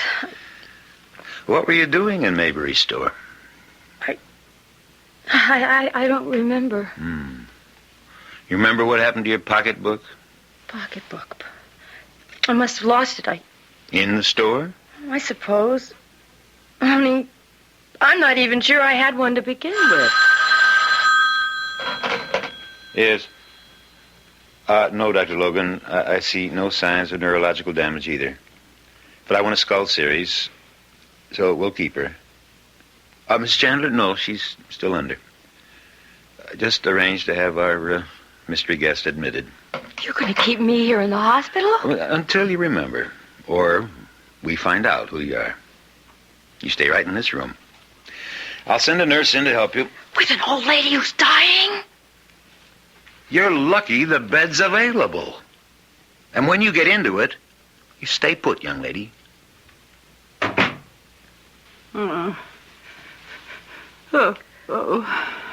Mrs. Chandler. Mrs. Chandler? Are you all right? Charity. I want Charity. I'll get a doctor. No. Give me your hand. Don't you know that all I want is you, dear? Just hold my hand, Charity. That's all I need or ask. Sure, if you want me to. I had the most awful dream, Charity. I thought I'd lost you again. But now it's all right. Oh, why is it so dark? Where are we? In the hospital. What are we doing in... Oh, of course. That awful explosion. Are you all right, Charity? Me? I'm fine. But your eyes are all bandaged. You can't see me. Maybe I'm not Charity, and you're making a mistake. Oh, don't be silly, my dear child. Don't you think I know my own granddaughter?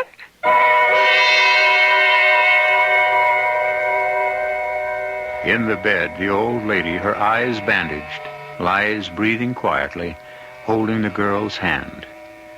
Debbie's face, watching her, is a kaleidoscope of emotions, hard to read. Hope, fear, disbelief, or just simple prayer for a way out of a maze of bewilderment. We certainly won't even begin to know the answer to any of these questions, at least until I return shortly with Act 2.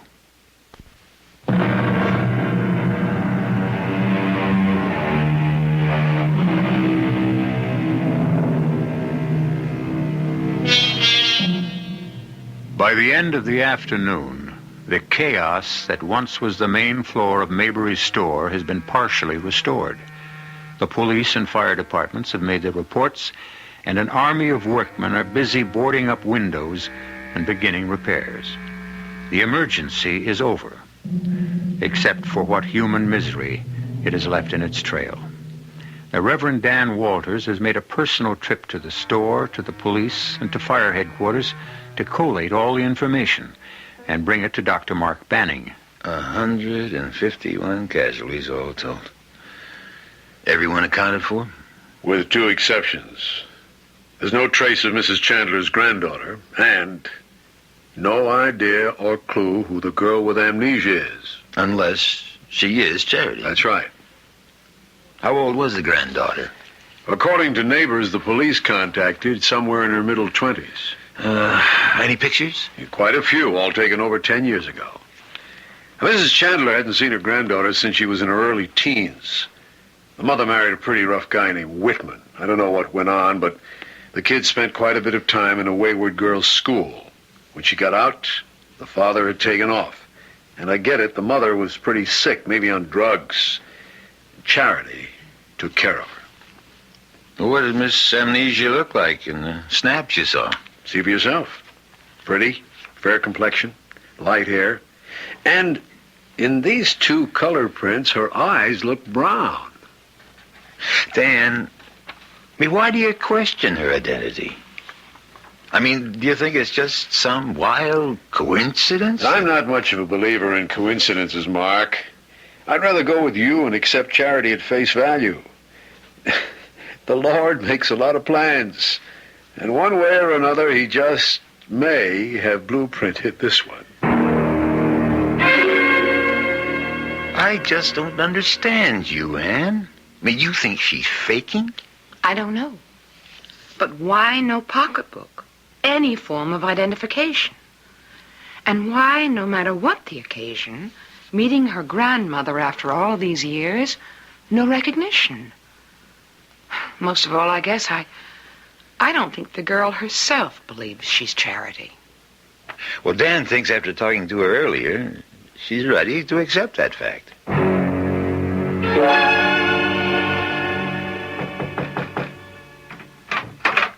It's Chaplain Walters, Charity. May I come in? Of course. Yeah, I see you're comfortably set. Well, set anyway. Dr. Banning has told me how kind you've been to your grandmother.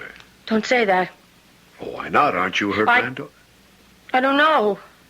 She says I am. I wish I could be sure. Right now, I'm just sorry for her. How do you feel? Miserable. And afraid. Why can't I remember who I am, Chaplain? Perhaps you don't want to remember. Have they located her granddaughter yet? No. Everyone apparently accounted for. No sign of her. Do you think if it isn't me, that it might have been someone who died in the explosion? Well, that's about the way it stacks up. We should know by morning. Now I'll say good night. I hope you are Charity. You could make her last days very happy if you bring her truth and love. Good night.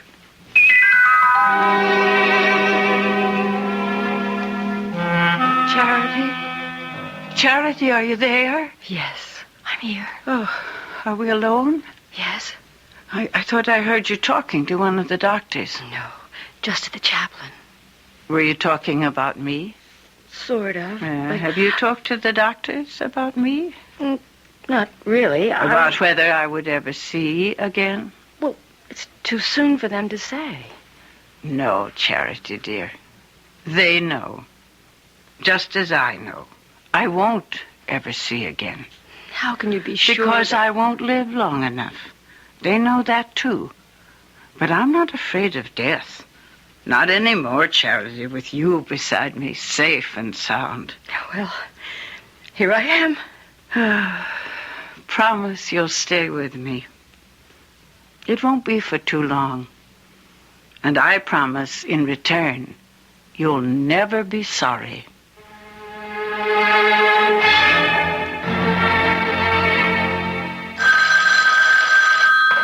Dr. Banning, yes. Who? Chaplain Walters? Well, sure, send him in. Oh, and a nurse.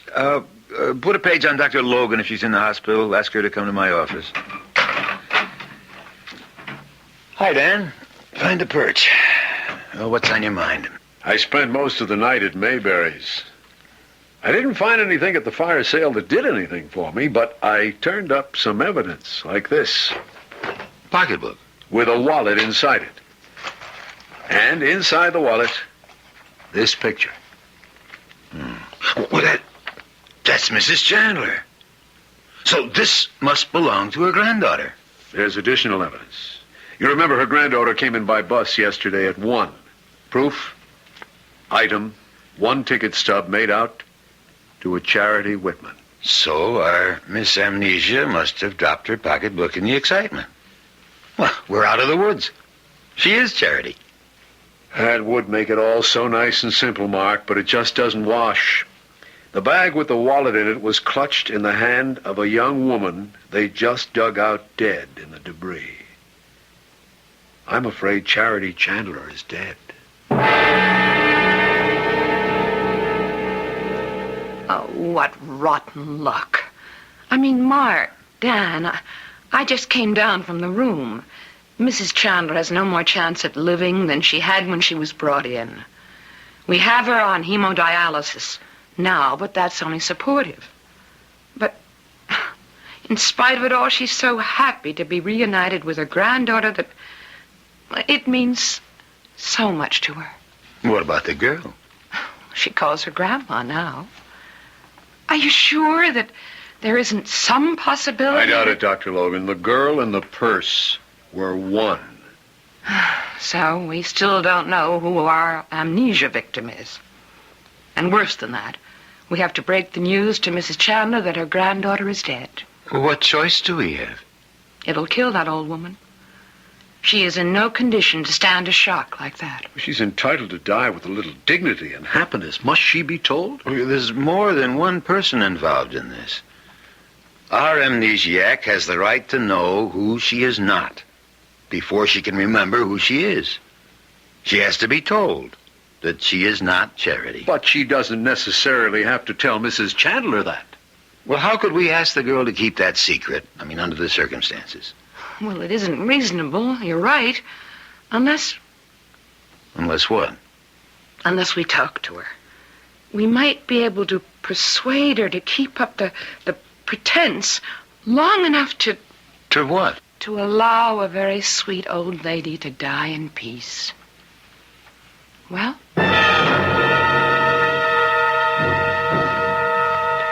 You wanted to see me, Chaplain? Yes, forgive me for not coming up to your room. No, I'll close the door. Hello, Dr. Logan. Won't you sit down? I hope I won't be away too long. I don't like leaving Grandma alone. Grandma? Yes? I've made up my mind. Or rather, she has for me. That you are Charity Whitman? If I'm not, then you tell me who else I am. I'm sorry. I wish I could. But I can't. But you don't think that I'm Charity. Is that what you want to see me about? Dan, tell her what you found out. The police have found a young woman who is. The real Charity Whitman? All the evidence points to it. then that makes me nobody again. Where is she? Dead. Killed in the explosion. Oh, Chaplain. It's all right. Go ahead, cry. Oh, it's not for myself. Only for that dear old lady upstairs. I'm sorry. I didn't mean to go to pieces. You didn't. And I lied some. It is for Mrs. Chandler, but it's for me, too. You see, I actually was beginning to think I really was Charity. Well, that's because you wanted so much to be somebody again. It's so awful to have no roots and no memories, to live in a vacuum, to feel so alone. Well, there's always someone worse off. Think of Mrs. Chandler. How alone she'll be when she learns the truth. Well, you're not going to tell her. What else can we do? You'll break her heart. You'll kill her. Under the circumstances, we can't ask you to keep on pretending. Why not? If she still thinks I'm Charity, at least she'd have a few days of happiness left. Do you think you could bring it off? Why not? I've done it so far. Because you thought you might be. Now it's deliberate deception. And I'm not sure that Dr. Banning would agree to it. Why wouldn't he? Many reasons. One is, you might remember any moment who you really are, my dear. You. My dear. It's a terrible thing not to have a name to be called by. And it could be my name. And if I have another, maybe there's a reason enough that I want to forget it. Oh, I gotta get some air. You all right? Oh, sure, happy as a clam. Maybe we better get you back up to bed. Dr. Logan, I'm all right physically. The trouble with me is in my head. What is it? Nothing. For a moment, Nothing. Just, I've made up my mind. And I don't care what any of you say. For her sake, for my sake. From now on, you'd better all just call me Charity.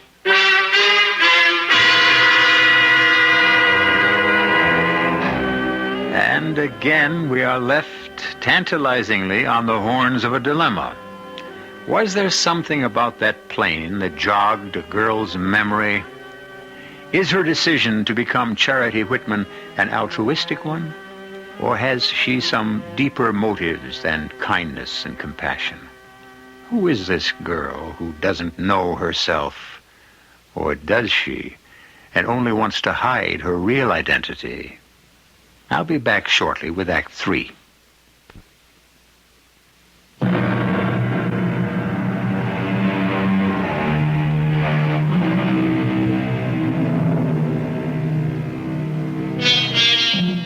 It's another day, scrubbed bright with clean sunlight.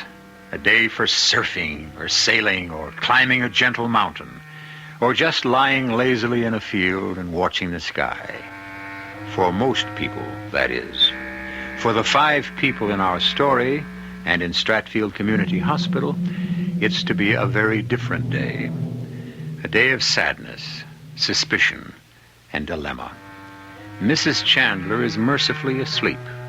Death not very far away now. Charity and the chaplain are walking in the hospital gardens, and Doctors Logan and Banning are huddled in a corner of the cafeteria over morning coffee. Poor Mark. You look so tired this morning. I'm not tired, Anne. I'm worried. About what? Well, about this deception I've agreed to. Our business is healing, not playing with human emotions. You make it sound as though I've been party to something cruel. Well, no, I'm not questioning your motives. Just whether any of us have any right to contribute to deceiving a dying woman. Just to give her what happiness we can? Even though she barely knew her granddaughter, it's obvious she was, or is now, the center of her life. Yeah, there's no doubt of that.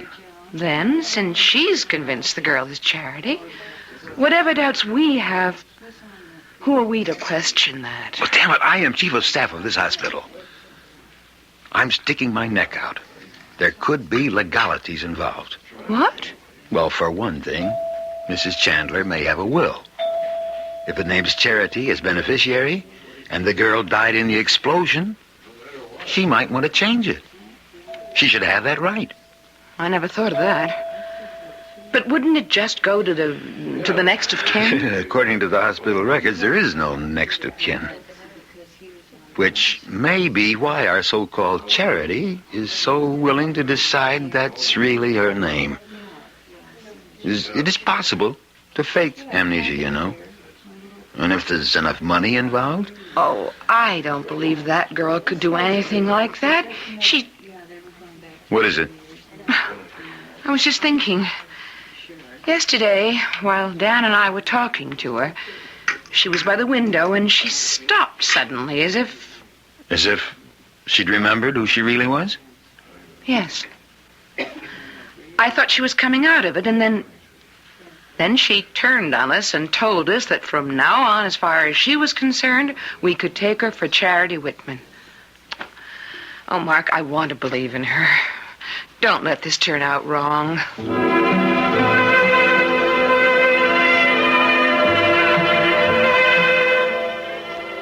Good morning, Charity. Oh, hello, Dr. Logan. Isn't it lovely out here? I hate to leave the sun, but I should get back in case Grandma's awake. Oh, she can wait a moment. It's your grandmother I want to talk about. Oh, she hasn't... Oh, no, I checked on her before I came out. She's resting very peacefully. She has nothing to worry about for the moment. But I do. You? Who are you?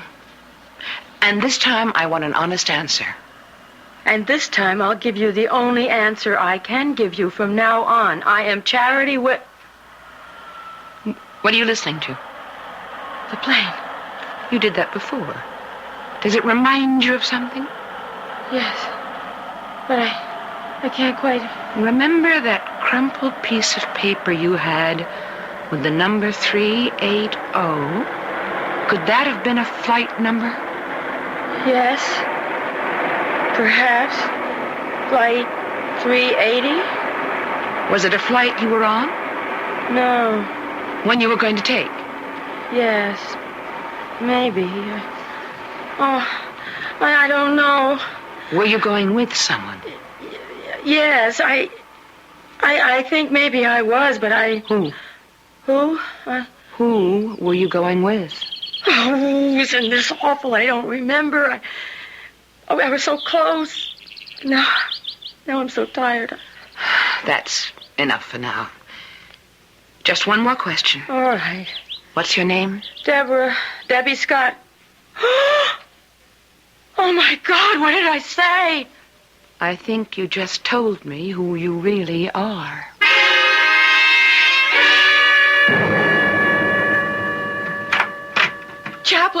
Chaplain, excuse me for bursting in like this, but I need your help. Any I can offer. What? But it's all come back. I know who I am. Yes, Dr. Logan informed me. You're Deborah Scott. We're trying to trace now You didn't listen to me. I haven't told Dr. Logan everything. I wanted to talk to you first. I have some problems. As for example? This afternoon, at 3 o'clock, I'm supposed to fly to Mexico City with the man I love. Oh, that isn't a problem. That's happiness. I'm sure there'll be no trouble about the hospital releasing you in time to catch your plane. Yes, but then what happens to Mrs. Chandler? What you've already done for her has been wonderful.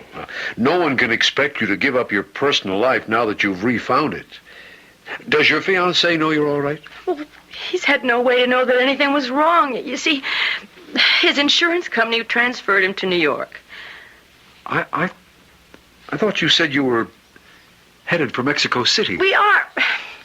Look, you see, I was his secretary. The firm closed the local office where we worked, and Dan flew ahead to New York, and he's probably been trying to get in touch with me, and I don't know where he is. Didn't you call him at the firm? Well, he'd already left. He'll be expecting me to leave with him from here on his 2-week vacation. Your honeymoon, then you have to meet him. I don't want to run out on Mrs. Chandler. Not when she depends on me. Well, maybe if you talk to your young man, he might delay the vacation a few days. Mrs. Chandler hasn't got any longer than that. I don't know if he would. It's Vince's last vacation for a long time, and he'd probably just go on without me. Without the girl he's going to marry? I didn't say we were going to be married. Oh. Look, my only chance really is if I do go with him. But I know him.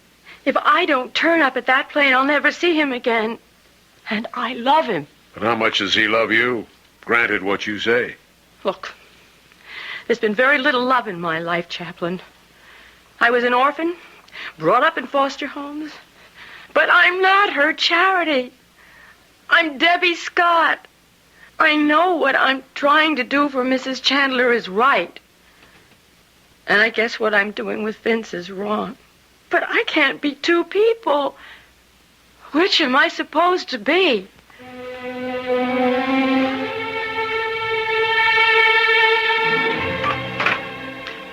That you, Charity? Yes, Grandma. Where have you been? Oh, well, they were just giving me a checkup. They're going to send you home. Yes, they need the bed. But I'm all right now. Oh, that's wonderful, dear. I'm so happy for you. No more clouds or doubt, hmm? No. You know who you are again. Oh, well, I'll miss not having you right here in the room with me. And I'll miss not being here with you. Darling. Yes. Come to me. Closer, just for a moment, please. I'm here. Just do one thing for me. Anything you want. Just give me a long hug and say, Grandma. Grandma. That's all. Just Grandma. That's all I really wanted to hear. Grandma. Oh, my dear little girl that I know so little about. All the years of not knowing you, and such a little time to catch up. Funny, isn't it? 2 days together in a hospital, and in one way I know everything about you, and in another nothing at all. Now tell me about yourself. Oh, there's nothing really to tell. Oh, of course there is. Every young girl has so much to tell. Her hopes, her dreams, what she asks of life. Now, you remember, I'll be watching you from somewhere. And just maybe I can repay you and make it all come true. Oh, how I wish you could. Well, then you tell me and I'll try. Let's begin with what every girl wants in her life. A man. Isn't there one in yours?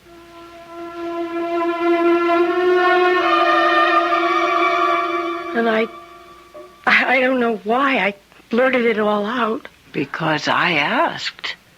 It was important.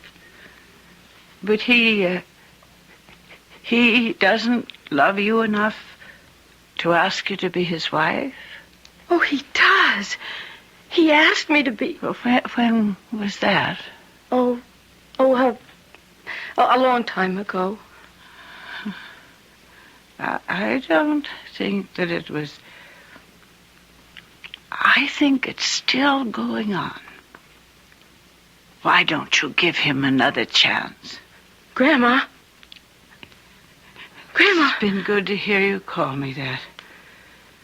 Now, I want the chaplain. But first, say goodbye. No, I can't. Of course you can. I only wish that I could ever thank you enough. For what? Everything, my dear.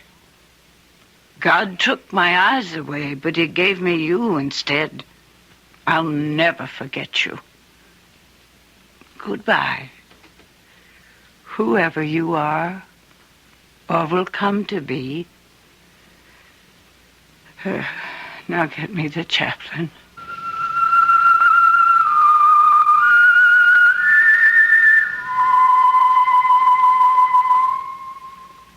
So your young man decided to wait for you? Yes. Does that mean? Yes. We'll be married in Mexico. Lucky girl. Would it be... Do you mind if I wish you the same luck? Me? Why should I try to fool another woman? I'm afraid I won't be so lucky. Mark? She's gone. Very quietly and without any pain. Oh, no. Grandma.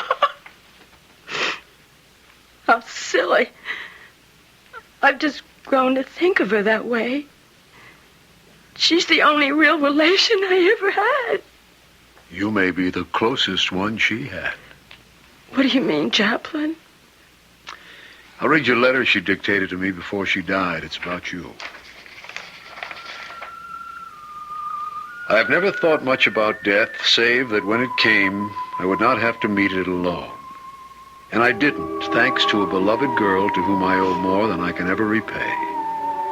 I have nothing much worth leaving in this world's goods except this ring, the one I was wed with, that Charity's mother was wed with, and that now I want to give to the girl who gave me my last days of peace, who shared my final hours. I hope she wears it soon, proudly and happily, with my love and her own. She meant you, Debbie. No. She meant her granddaughter. There's nothing on the paper that says so. That's strange. You know, the last time I talked to her, she never once called me Charity. Do you think she knew? It doesn't matter. This ring was meant for Debbie Scott. And when you wear it, remember to wear it with charity, in the biblical sense. Good luck, Debbie. You have every chance. There'll be someone smiling down on you every step of the way.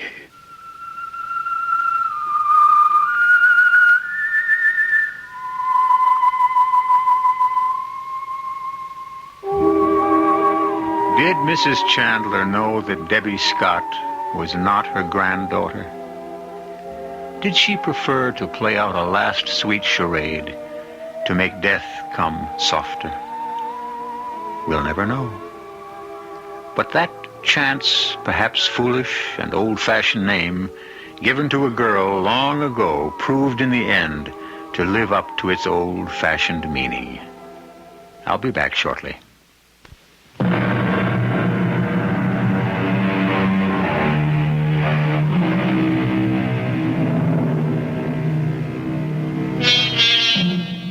This is the Mystery Theater. And after all, what greater mystery in the world is there than love? So just as a footnote, not long after, Vince and Debbie married in Mexico City. Dr. Mark Banning managed to forget a first unfortunate marriage and marry Dr. Ann Logan. And Dr. Logan, since time was running by, decided to have a child. Actually, they both hope for a boy, but if it happens to be a girl, I wonder if they'll be tempted to call her Charity.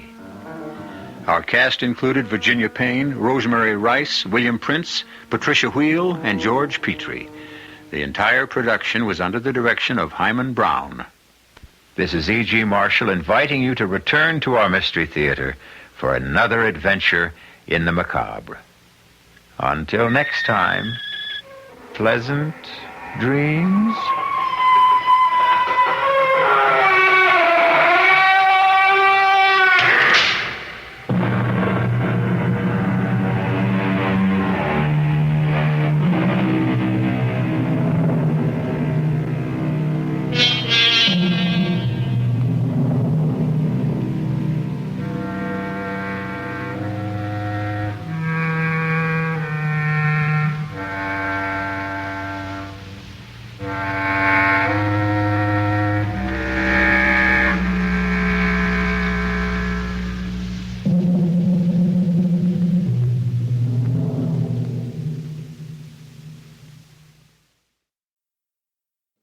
Stay tuned for CBS Mystery Theater next on KIXI.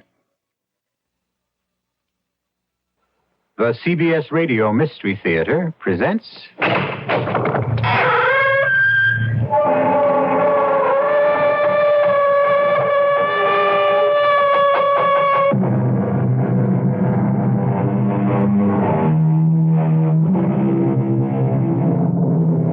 Come in. Welcome. I'm E.G. Marshall. Voodoo is a word to conjure with. And conjure is the right word. Because the high priest of voodooism was called a conjure man. It was he to whom the practitioners of voodoo turned when they wanted spells cast or lifted, enemies punished, or love affairs promoted. As voodoo spread northward from the island of Haiti to the Americas, and particularly to New Orleans, it should be noted that its most powerful conjurers were women. Dambala Udeo, all-powerful one, see your knife, the sacred knife of our ancient gods. See, Dambala, the knife has drawn blood, and you, Dambala, you will now have another soul. Oh, Dambala, look with mercy and kindness upon this servant who will continue to serve you faithfully, now and forever.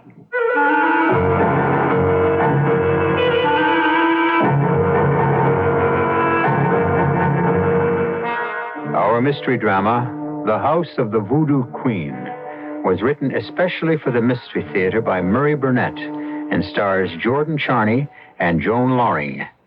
It is sponsored in part by Buick Motor Division and Anheuser-Busch Incorporated, brewers of Budweiser.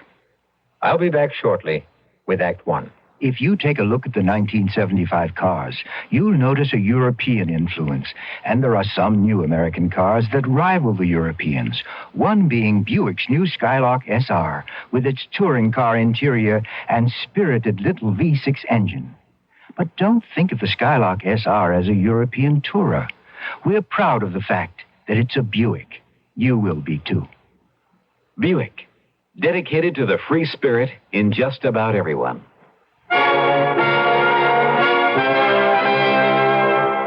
In God we trust. America speaks.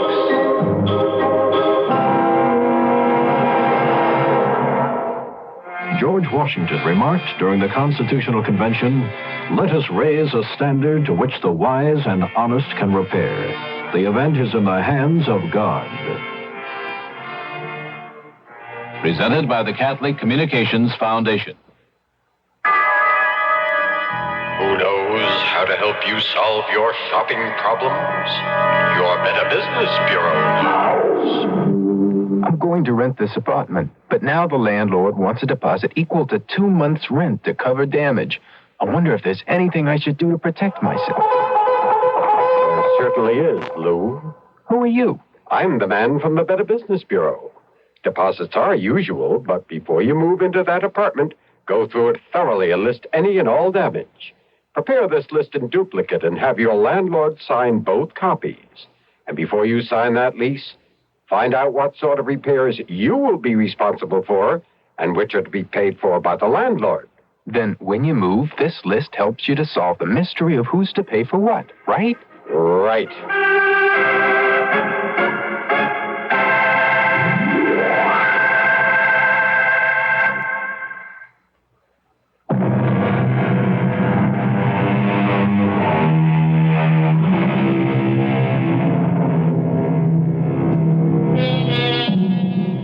All of us have pictured in our imagination the perfect dream house.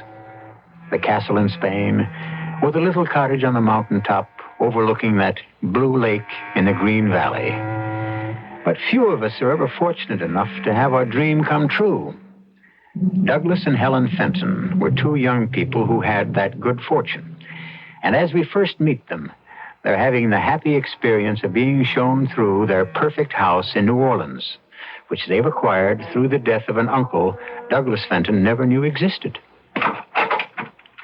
And this was used as a music room in the old days. Oh, I can just see it. Can't you, Doug? It's a beautiful room. Nice and sunny. I think I've given you a thorough tour of your new home. And unless you have any questions, I should be getting back to the office. I promise you'll be our first dinner guest. Won't he, Doug? Oh, you bet. There are still a lot of questions I have about Uncle Timmy that I'll want answered. I am at your service. Good day, and good luck, and good health. Don't bother, Mr. Fenton. I know the way out. Oh, Doug, I'm so happy. I just love this house. Wait till you see what I do with it. What was that? The movers? Don't be silly, darling. They left hours ago. Remember? Probably something fell. It sounds like something falling.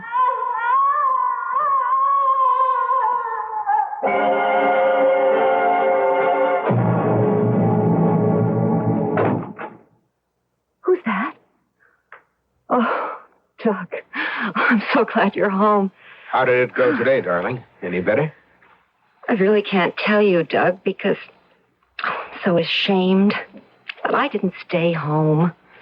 I guess I'm just a big coward. Oh, don't be silly. Anyone would be frightened by what goes on in this place. Oh, Doug. Oh, what are we going to do? I told you. We'll sell the house and find another. Did you reach Mr. Lamore's? No luck. When I called, he was out. And when he called me back, I was in a meeting and couldn't take the call, but he promised to... Oh, that must be him now. Hello? Mr. Fenton, Lemurs here. Sorry we missed connections all day. What can I do for you? Mr. Lemurs, I don't know how to tell you this, but, well, Helen and I think the house is haunted. If you don't like the house, you can always put it on the market. We love the house. That is, we thought we loved it. Well, you can't live in a house where all night long you hear screams and chain rattlings and during the day thumpings and, well, there's an odor, an indescribable odor of rot and decay that sweeps through the house from time to time. It's here now, as a matter of fact. And we wanted to know if you had any complaints. The house has been empty for years. Well, maybe that's the reason. Have you heard anything about the house being haunted? You're serious? Of course. Then I can only tell you that feeling the way you do, you shouldn't stay in the house. I'll give you the names of some real estate agents who might be willing to handle it. Well, have a seat, Mrs. Fenton. Tell me how I can help you. Well, we have a house we'd like to put on the market. Well, of course. Would you give me the location? It's in an old neighborhood. 66 Delacorte Street. Yes, I know the house. I thought it was vacant. Well, we just moved in. My husband's uncle left him the house, and we decided to move to New Orleans and live here. Miss Fenton, I'll be honest with you. The house has a bad reputation. I don't understand. I think you do. Any honest real estate agent would have to warn a prospective buyer that there are definite problems connected with your house. Of course. I understand that. Well, then you also understand I'd have to offer the house way below the market value. How far below? I don't think I could ask more than $20,000. $20,000? My husband and I wouldn't be interested at that figure. Thank you for your time. Oh, not at all. If you change your mind, you know where to find me.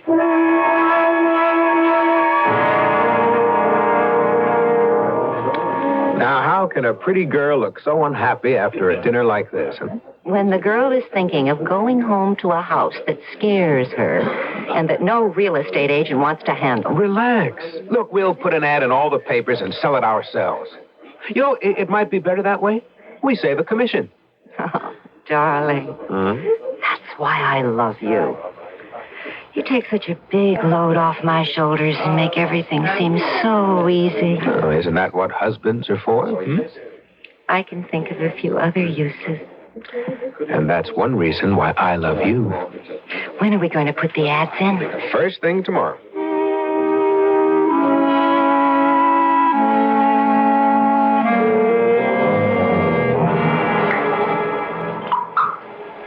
Doug.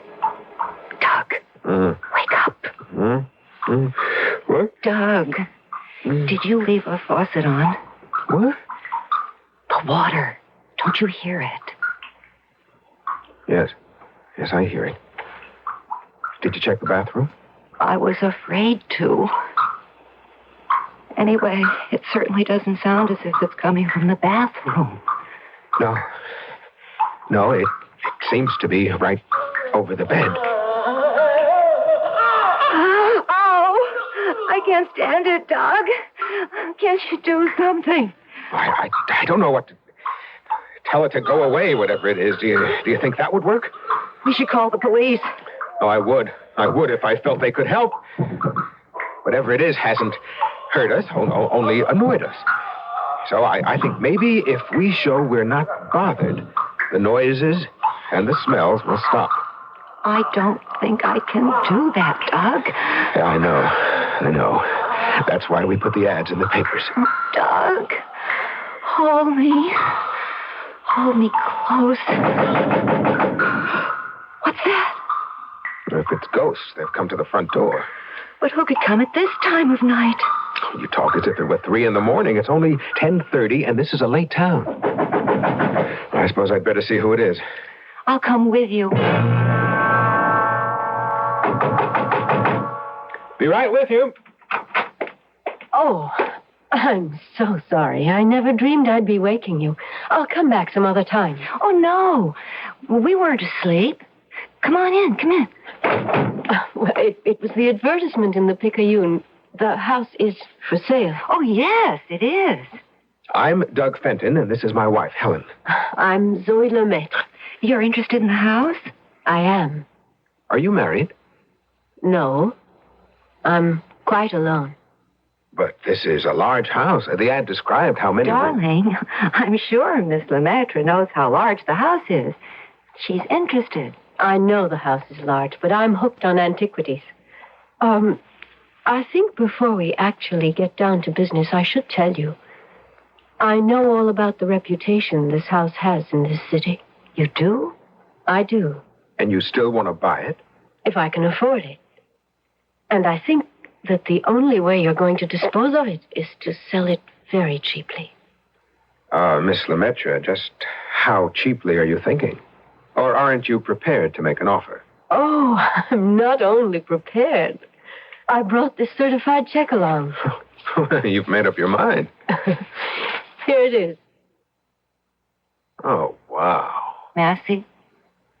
$7,800. Why, that's just a fair offer, considering the reputation of the house.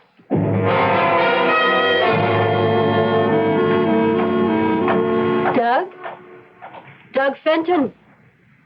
Miss Lemaitre? Are you too angry with me to join me in a café filtre? It's my wife who's angry. Oh. I never can stay mad at girls as pretty as you. Thank you. Do you find me fascinating, Mr. Fenton? Completely. I trust I have the same effect on you.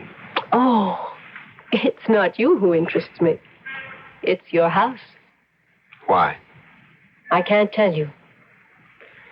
Everyone in this town seems to know what's wrong with my house except Helen and me. They know there's something wrong. That's all they know. Oh, and you know more, beautiful Zoe. Ah, yes. Behind those beautiful green eyes lies secrets. And your attitude is one reason why I can't tell you. You wouldn't believe me anyway. Try me. All right. The house you're living in doesn't really belong to you. Oh, I have a deed that says it does. That house was stolen from the daughter of Marie Laveau. Marie Laveau? Who's she? The most powerful Bokor in the history of Voodoo. The beautiful black woman who ruled as the Voodoo Queen of New Orleans for half a century. You, Douglas Fenton, are living in the house of the Voodoo Queen. And she wants you out.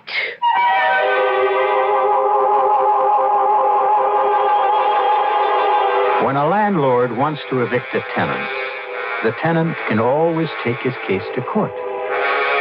But when the fanciful notion is advanced that the landlord is really a voodoo queen who lived back in the 19th century, that tenant has a problem. I'll be back shortly with a terrifying solution found by Doug Fenton in Act 2. Ever see a beer drinker pour his beer real easy down the side of the glass? Maybe you do it yourself. If so, the Budweiser brewmaster thinks you're missing something, especially if you're a Budweiser drinker. You see, Bud is brewed, so it will kick up a healthy head of foam. Exclusive beechwood aging and natural carbonation make it a lively brew. Well, anyway, pouring Bud plunk down the middle of the glass helps bring out the best in that clean white Budweiser foam and real beer aroma. It also helps you get the full benefit of a taste, smoothness, and drinkability you'll find in no other beer at any price. Remember, brewing beer right does make a difference. Next time, pour that Budweiser right down the middle and see for yourself. Anheuser-Busch, St. Louis.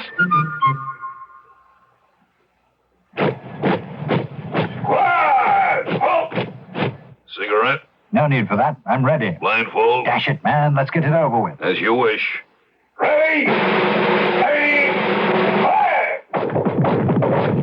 Henry, wake up. You're dreaming again. Your tax audit? Yeah, today's the day. But you got all your records together. Yes, I do. Aren't you coming? You don't need me. You're ready.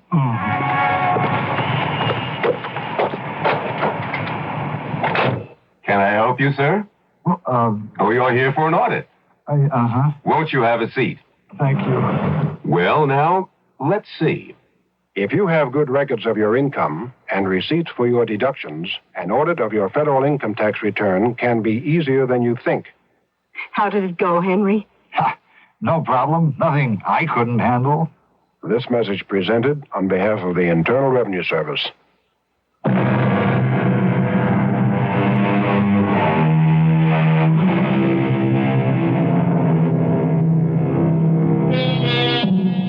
Voodoo is an African religion which has been variously described and downgraded by such descriptive phrases as black magic, mumbo-jumbo, or a mess of meaningless ritualistic incantations practiced and believed in only by the ignorant and superstitious. Nevertheless, it survives. Douglas Fenton has been told that voodoo presents a very real and serious threat to his living in a house he inherited in New Orleans. But Douglas Fenton is a skeptic. You're too much, Zoe. Oh? Well, you must really think I'm the biggest sucker you ever saw if you expect me to sell you a $60,000 house for $7,800 because of some crazy story about a voodoo queen. Oh, wait, where are you going? Before I called you ignorant. Now I know you're a fool. And I don't like fools. Sit down. Go home, Douglas. Go home to your pretty, silly wife. And the two of you can sit and laugh at Marie Laveau. But in the night when your blood runs cold and a nameless terror shakes your bones, remember me. And if you can, remember to call on the cochon gris. And pray they show you mercy. Hey, you think this stuff is for real, don't you? I was born in New Orleans, as were my mother and grandmother. We know the power of the cochon gris. If I apologize, will you sit down? I will sit. But it's useless. You will still disbelieve. Can you blame me? I'm a product of the 20th century. You tell me a pretty wild story and mention things I've never even heard of. Like this cochon gris. The cochon gris are an ancient society of voodoo priests. And what's your connection with them? They asked me for a favor. It's not wise to oppose them. And the favor was to buy my house, huh? Well, why? Why do they want it? Because it was the home of Marie Laveau. Because it really belongs to her, and they want it as a shrine. And their headquarters. What are you doing at this cafe this afternoon? What took you out of your office? Oh, a problem. I've always found that a walk and some fresh air helps me. Huh. Don't you find it strange that your work should lead to the back streets and this particular cafe? I wanted to get away from crowds. And how was it that I happened to be here? Well, you can answer that better than I. Yes, I can. Read this note. I received it at noon. Cafe Lafitte, 3:30. Fenton will be there.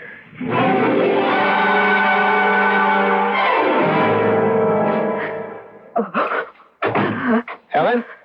Helen, darling. Helen, what's the matter? Oh, Doc. Oh, I'm glad you're home. So glad. Look there on the floor. What the devil is it? What does it look like? Like a chicken that has had its neck wrung. That's what it is. And I found it on our doorstep. Along with the chicken, I found this. This looks like a child's drawing of some kind of snake. No, not a child, Doug. Not a child. Now, according to the police, these are voodoo symbols. Have you ever heard of voodoo? Strange that you should mention that. I had a crash course earlier today. What? The girl who came here to buy our house, I ran into her today at a sidewalk cafe. She seemed to know a lot about it. She told me... Yes? No, it's not important. What did the police say? Well, these were voodoo symbols, that they may be the work of a prankster, or it might be a believer. And someone who thinks voodoo magic actually works. Someone with a grudge against us. The cochon gris.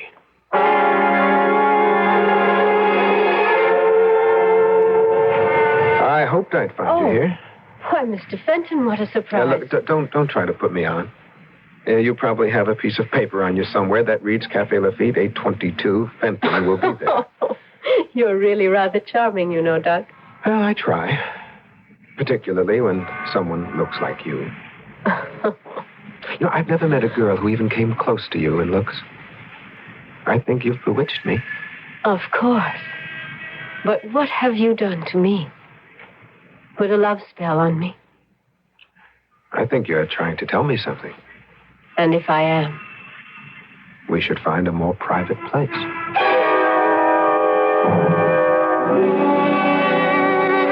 I shouldn't tell you this. Oh, Doug, darling, I never felt like this before in my life. Never with anyone. Oh, you're a beautiful liar. But I love to hear it. I mean it, Doc. Oh, you're an astonishing girl. Really? We've been here for 2 hours, and you've never once mentioned my wife. Oh. Should I have? Well, let's just say it's unusual. Oh. You're an experienced adulterer. Ouch. Now, why did I bring her name up? I don't know. I do. It's because I'm worried about the things she finds on our doorstep. What sort of things? Well, a chicken with its neck wrung. A piece of cardboard with a crudely drawn snake. Oh, yes, that means something to you, doesn't it? Spells. They're put in or near people's houses for a purpose. And they mean something. Of course. I'm almost afraid to ask. You should be. The chicken with its neck wrung means death. Helen? Helen, are you all right? Yes, Doug, darling, I'm fine. Well, how was today, huh? I mean, Well, if you mean, were there any other little presents left on our doorstep? No. Well, that's good news. Maybe they've stopped. I won't complain. After all, you're home early tonight. What does that mean? Oh, nothing, really. It's just that you've been working so late at the office so often, and I realized that I'm not as attractive as I used to be, and also I guess I'm not much fun. I hate to hear you talk like and that. when I hate to talk like that, maybe I wouldn't if... If what? I know how attractive you are, and there are a lot of beautiful women in the world, and... Oh, please, this isn't necessary, Helen. I'm afraid it's very necessary. Will you Will you stop seeing Zoe Lemaitre?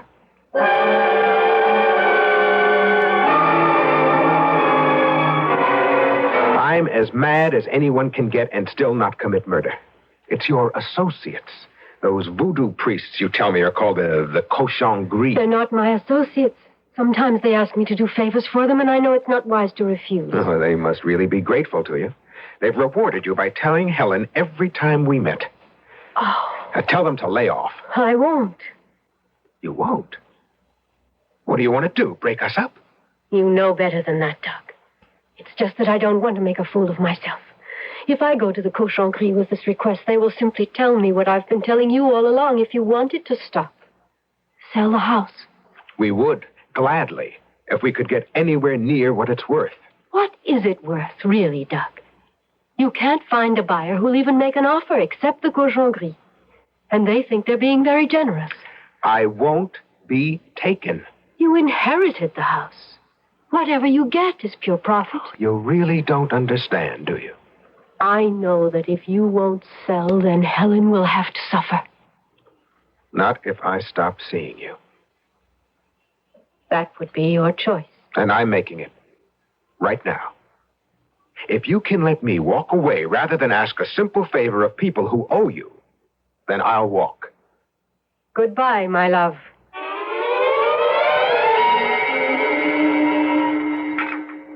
Have I told you it's nice having you home for dinners again? You have? You're bored with me. No. With myself. And you're going to have me home a lot more from now on. That's very good news. I'm not so sure about that. I've lost my job. You're kidding. I wish I were. But they called me in yesterday with all sorts of excuses about cutbacks and economies and... Well, I'm out. I was the last man in, and now I'm the first man out. Let's sell the house and get out of New Orleans. Oh, Doug, don't you see? It will be wonderful. We'll be starting all over again.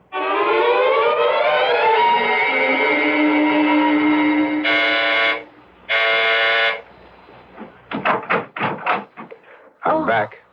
So I see. May I come in? What happened to your key? I threw it away so I wouldn't be tempted to use it. But I couldn't stay away. I'm glad. Did you miss me? Oh, Doug. Oh, Zoe, my love, my darling.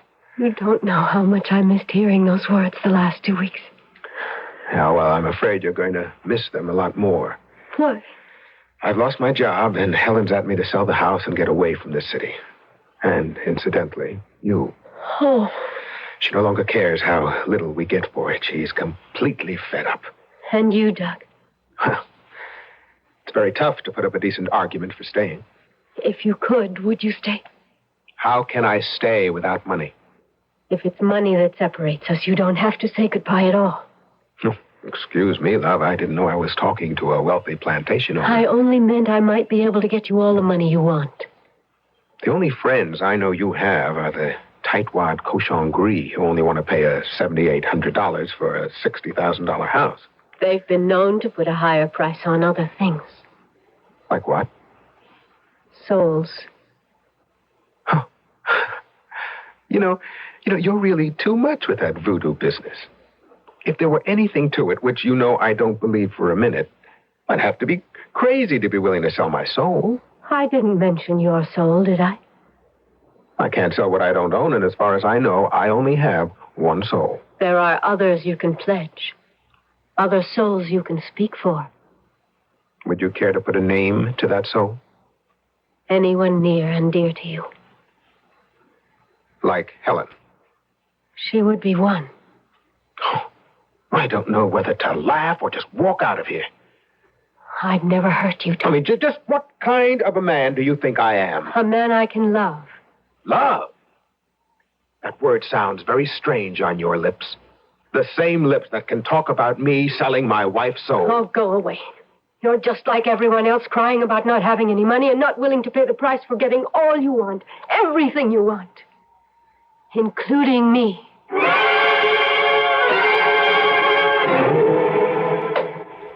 Helen, Helen, what are you doing? Packing. You can't seem to make up your mind, so I'm making it up for you. I told Mr. Vincent, the real estate agent, to take whatever he can for the house, and we're getting out. Tonight.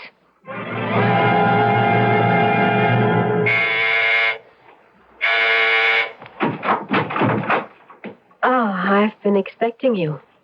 There's a café filtre on the coffee table. How did you know I'd come back? Because I chose you. I couldn't make a mistake about the man I chose to love. Well, when you stop patting yourself on the back, I'd better tell you that the only reason I'm back is because I don't believe any of this voodoo stuff. And that's why I'm willing to go along. Of course. And to prove it, I'm not going to make any deal where I have to shoot, stab, poison, or in any way do anything that's going to cause physical harm to Helen. No one's going to ask that of you. All that's required is this knife and your blood.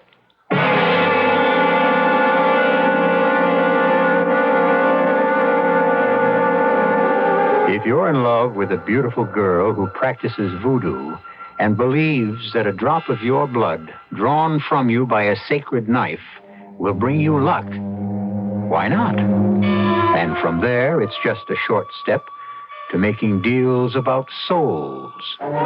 Yours, and even others. Because after all, it doesn't really work. Or does it?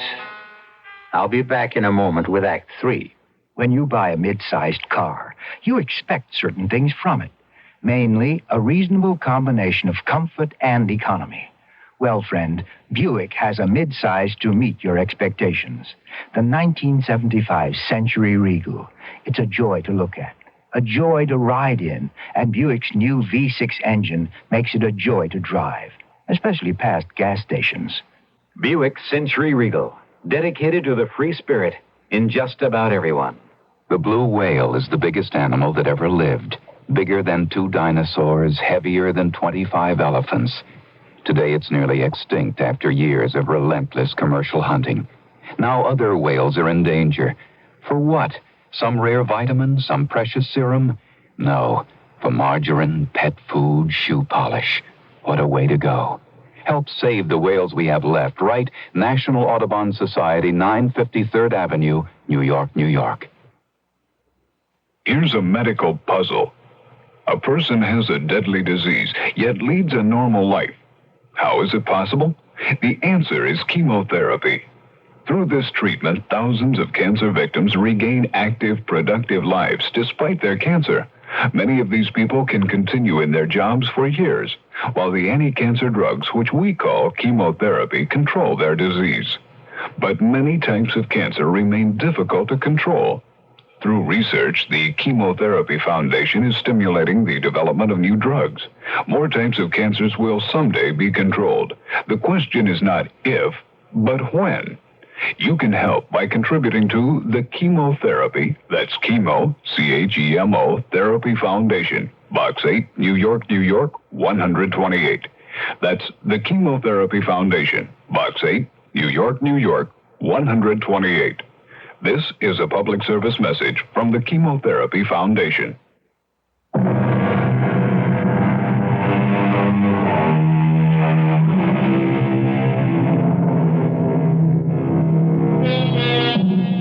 I think all of us feel some small twinges of apprehension when we sit in a doctor's office waiting for the injection we know we must have. But how do you describe the feelings of a young man sitting opposite a girl he adores, who's wielding a ceremonial knife preparatory to drawing some blood? Zoe, my love, you're beautiful and an enchantress. But somehow you look different with that knife in your hand. May I see it? Be careful. It's very sharp. And heavy. It's pure gold. I don't suppose you could use something smaller than this. It really looks lethal. I could use a lot of different things, but then this paper would be meaningless. Well, it's blank. At the moment. It won't be after you write your wife's name on it. Well, before I do that, what am I supposed to get? As much money as you need or want. Oh, well, suppose I said I want $1 million. The amount isn't important. Just trust me. And for 1 year, money will rain on your head in a golden shower. And what happens after the year's up? We'll cross that bridge when we come to it. What have I got to lose? Nothing. But before you write your wife's name, you know, of course, what she is losing. Yeah, I know. I'm pledging her immortal soul.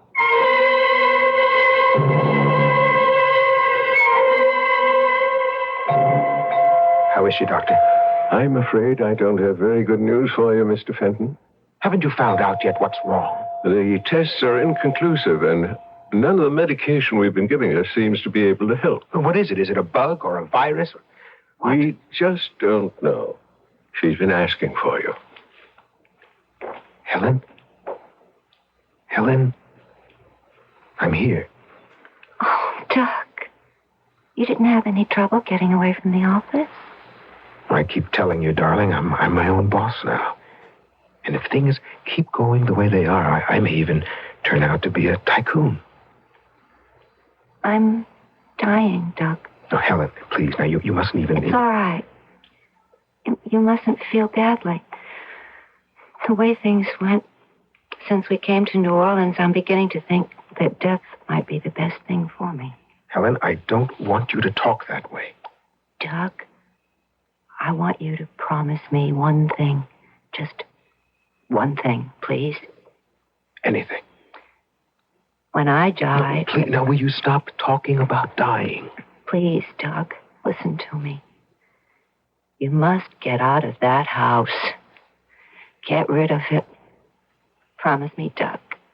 You'll never set foot again in that horrible house. Oh, delicious. I do adore champagne. Well, when are we going to make it all legal? You mean with a wedding and everything like that? Oh, and what a wedding. What a reception. And what a honeymoon. The biggest, most expensive... Helen's been dead only 3 months. Not a very long period of mourning. Who says? A lot of people. Nasty, gossipy people. Dull, stodgy people. Who cares about them? Or what they say to your business associates. What can they say? That you became very rich very suddenly, that your wife died mysteriously, that I'm a witch, and that perhaps people should be careful about doing business with you. Oh, yes. I'd almost forgotten. It's all because of that voodoo group you fool around with, You'll have to admit that everything happened after we went through the ceremony they told me to perform. Right. I'll admit that first sugar deal on the commodities market was luck. But after that, give me a little credit. I got smart about commodities. And now I know what I'm doing. So, when do we get married? Why is marriage so important to you? You wouldn't be stalling me, would you, my love? Don't be silly, Doc. Shouldn't you wait and see when your 1-year contract is up that your luck doesn't change?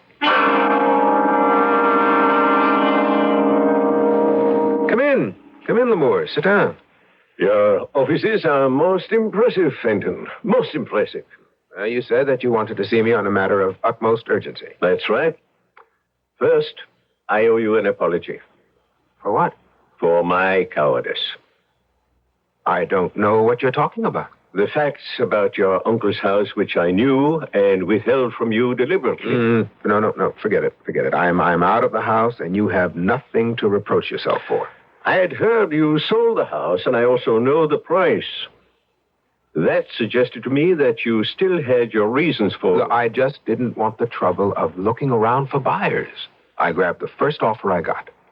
From Miss Lemaitre? Something wrong with that? I will be brief. I didn't tell you and your wife the history of the house because I was afraid of the cochonnerie, afraid of the power of voodoo. Fenton, you're in danger. Me? Yes. How did your wife die? Some unknown virus. Some kind of fluke, the doctor said. Don't you think that's strange? An unknown disease in this day and age? Look, Lemurs, you can believe what you want, but leave me out. I can't. Because of your relationship with Miss Lemaitre. I beg of you one favor. Tonight, come with me and meet Louis Gastin. It may be your only chance to save yourself. I don't feel any need for salvation. Now, if You've heard of Louis? Never. Louis Castan is a 90-year-old Cajun who's lived all his life in the bayous. He knows more about voodoo than any other human being.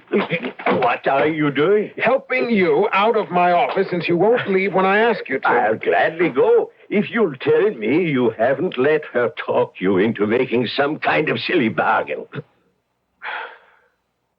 Why did you say that? So you have. You've sold your soul. Fenton, for the love of God, come with me to the bayou tonight.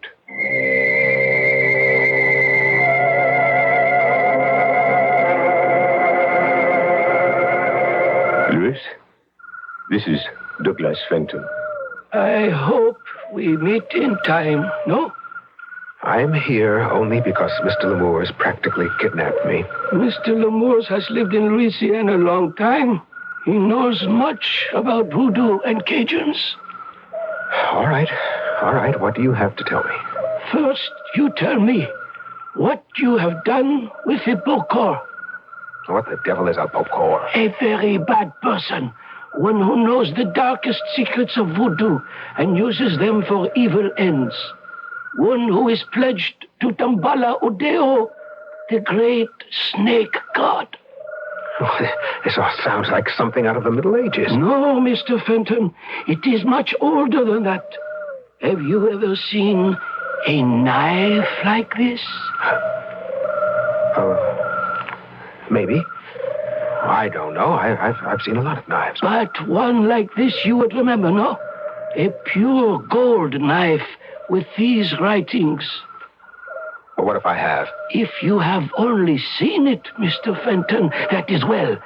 But if it has drawn your blood, that is very bad. How come you know so much about all this voodoo ritual? I had a wife. I loved her much, yes. She loved other things more. She sold my soul, Mr. Fenton, sold my soul to Dambala Udeo. I found her just in time, and I defeated her. And her Bokor. But I paid a price. I cannot use my limbs. You see, Mr. Fenton, I must sit here until the end. But Dambala Udeo and I, we will fight, you understand? And that's why you brought me here, Lemoore, huh? Because you think I've fallen somehow under the spell of... The Bokor Zoe le Maître. We are going to be married. When? We haven't set the date, but she has agreed to marry me. She will not marry you. If, as I believe, she is Bokor, she will want to destroy you and take your soul. She will never marry. I know you're wrong. But, well, look, as long as I came here, what must I do if you're right? She must follow the ritual for the sacrifice. She will ask you to perform some ancient marriage rite to strengthen the vows. It will be a powerful voodoo, and she will need a drug. And she will ask you to drink. If you drink, nothing can save you. If she does ask me to go through the ceremony, is there anything I can do? You can use this knife. I give it to you. The gold knife. It is easily concealed in your clothing, as you see. And you will use it. But I thought you said that this knife could only be used by a Bokor. Oh, on a Bokor. Where were you last night, my love? You're not the only one who's jealous, you know. You never have to worry about me.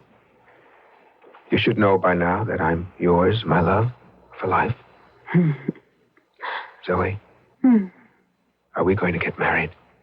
Of course. When? Whenever you like.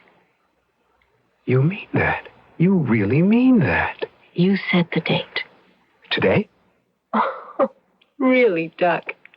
You've got to give a girl a chance to get ready. All right. Well, how about Saturday? Saturday. Saturday sounds lovely. There's just one silly favor I'd like to ask. Oh, anything. What? Before the real wedding, with the minister and everything. I know it's superstitious, but you know you're Zoe. I just wouldn't feel that we were truly married unless we went through a little native ceremony that my family has observed in every marriage. A native ceremony? It's nothing, really. Just the two of us before an ancient altar. I know you'll think it's nonsense, but it means so much to me. So much that I don't think I can marry you unless you go through with it.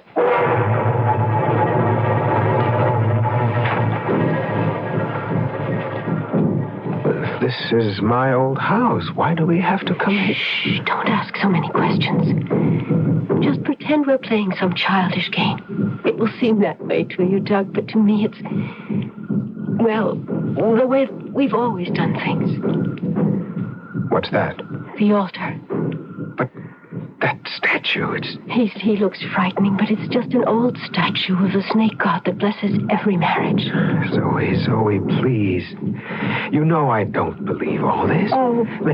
Maybe you're used to the darkness and the candles and the drums, but... Here, drink this and you'll feel better. What's that? A little ceremonial wine, darling. It was left on the altar for us. Drink it. Do you really want me to drink from that goblet? Yes. You insist? Darling, it's the only way. You will drink for me. If you come into my arms and hold the goblet to my lips. Now who's acting childishly? It's the only way. All right. Here, dearest. Drink. Doug, you're holding me too tight. Doug, the knife. No. Dumbledore, help me.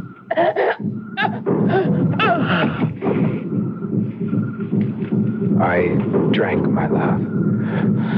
And now we'll be together always. Just the way you wanted it.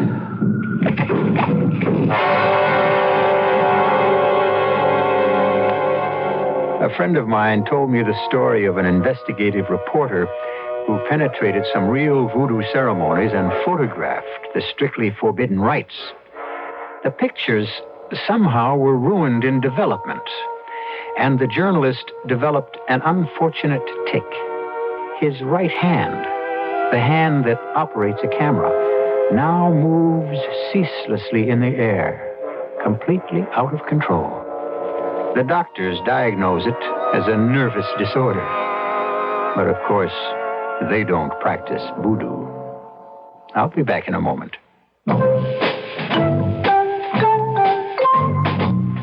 Hi, dear, I'm home. Will the defendant please rise? Now, wait a minute. I'm sorry I'm a little late, but How do you plead?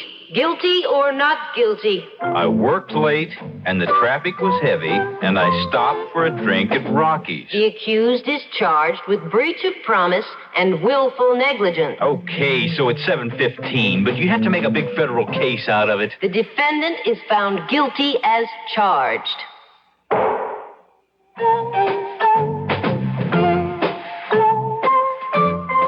Close the court at your house. Cancel the trials. Stop appointing each other as both judge and jury. Hear where the other is and work through the hassles together. And forgive a little, as God forgives a lot. A nudge toward respecting others from the Mennonite churches.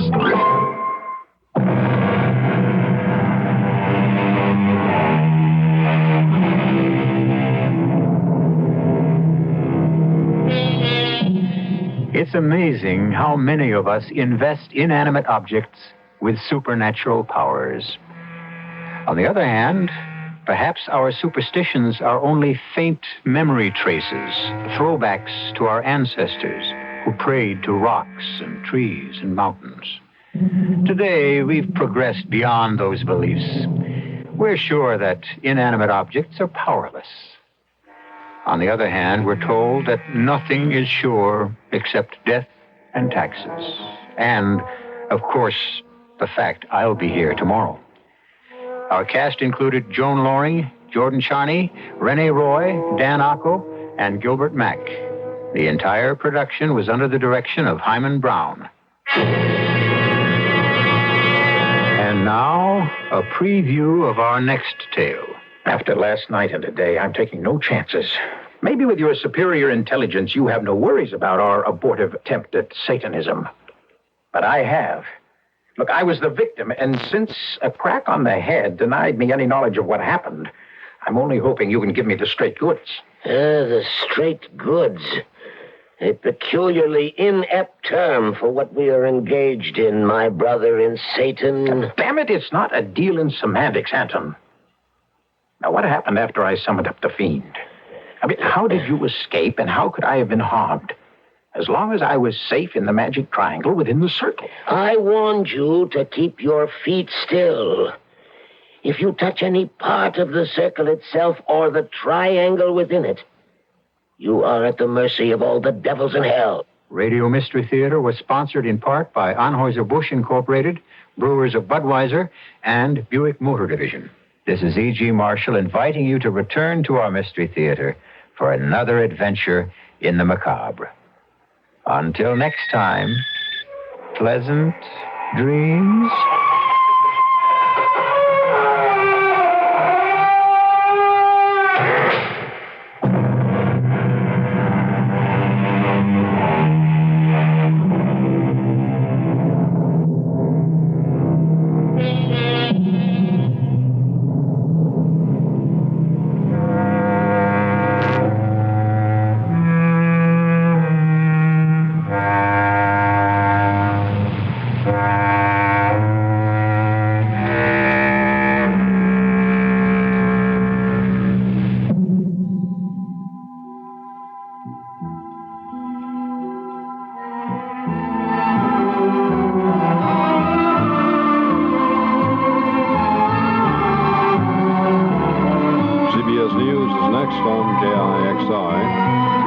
And FM in Seattle.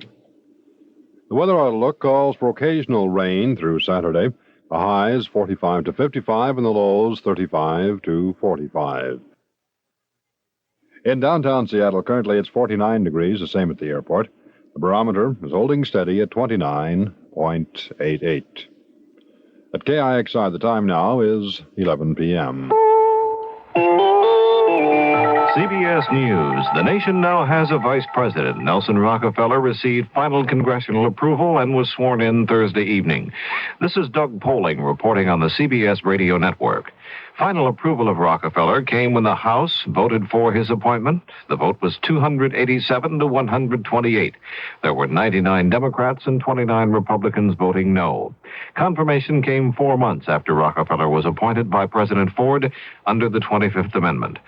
Rockefeller took the oath from Chief Justice Warren Burger in nationally broadcast ceremonies from the Senate chamber. In his speech, Rockefeller talked about the debate in Congress over his confirmation. I've learned a great deal from this experience of the past 4 months.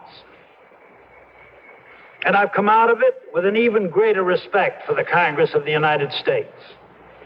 A more profound appreciation of the collective wisdom of the American people as expressed through the Congress. And a deeper understanding of the breadth of the responsibility to the people of this great free land that falls upon those of us in positions of public trust. Rockefeller, a 4-term governor of New York, is believed to be the richest man ever to hold high national office. After the ceremonies for Rockefeller Thursday night, the Senate went back into session and passed a bill to fund public service jobs and extend unemployment benefits. The legislation now goes to President Ford. It provides $4 billion to start the public service jobs program and $1.1 billion to provide a full 52 weeks of jobless benefits for most workers. More news in a moment. Are you an unpublished author? Do you have a book-length manuscript ready or almost ready for publication? Or do you know of anyone else who is an unpublished author? If so, Vantage Press invites you to write to a leading New York publisher for a free illustrated brochure titled To the Author in Search of a Publisher. It explains how you may have your manuscript printed and published in a matter of months. Just write to GPO Box 1414, New York, New York. Whether your subject is fiction, nonfiction, poetry, or even scientific, specialized, or controversial, this 52-page brochure shows you how to arrange for prompt publication. To get your copy, write to GPO Box 1414, New York, New York. That's GPO Box 1414, New York, New York. If this is your first book, you'll find this free brochure especially valuable and informative. Write to GPO Box 1414, New York, New York. GPO Box 1414, New York, New York. Some hostages have now been released by 4 gunmen who robbed a suburban Minneapolis supermarket Friday night. 2 suspects surrendered, and 2 others are apparently still inside the store. More from Bruce Hagovic in Richfield, Minnesota. The gunmen talked by phone tonight with Minnesota Governor Wendell Anderson, and the governor assured them they would be treated fairly if they give themselves up. Earlier, a 5th gunman was captured by police officers as he tried to escape through a rear door. A gunfight broke out as police arrived during the holdup attempt, with 2 of the holdup men injured but not seriously. A doctor was allowed in to treat them. Now, authorities continue to negotiate with the gunmen as a getaway car awaits outside. Bruce Hagovic for CBS News in Richfield, Minnesota. In Saigon Friday, the U.S. Embassy disclosed that it's given information to the North Vietnamese and the Viet Cong about 87 American prisoners still listed as missing. The embassy says the documents show conclusively that the communists have information on the 87 men, but the American embassy says it wants to stress this does not necessarily mean the men are still alive. 3 people were injured Thursday night in London when a bomb went off on a street crowded with holiday shoppers. The bomb exploded in a car outside Selfridge's department store on Oxford Street. It was the 3rd straight night a terrorist bomb went off in London, and police say they suspect Irish terrorists. In a report from Dublin, the Reuters news service quotes informed sources as saying the provisional wing of the Irish Republican Army is planning to suspend its campaign of violence over the Christmas period. Now this. The 1975 World Almanac, the world's foremost single-volume reference, is now on sale. You're buying more than a book with the World Almanac. You're buying a world of information. The new World Almanac's 976 pages are packed with 1 million-plus facts and figures on just about anything you'd want to know. An informative companion around the home, the fastest source of information you'll find in any office, and a student's best friend, all rolled up in one book, the 1975 World Almanac. A great stocking stuffer for Christmas, too. 100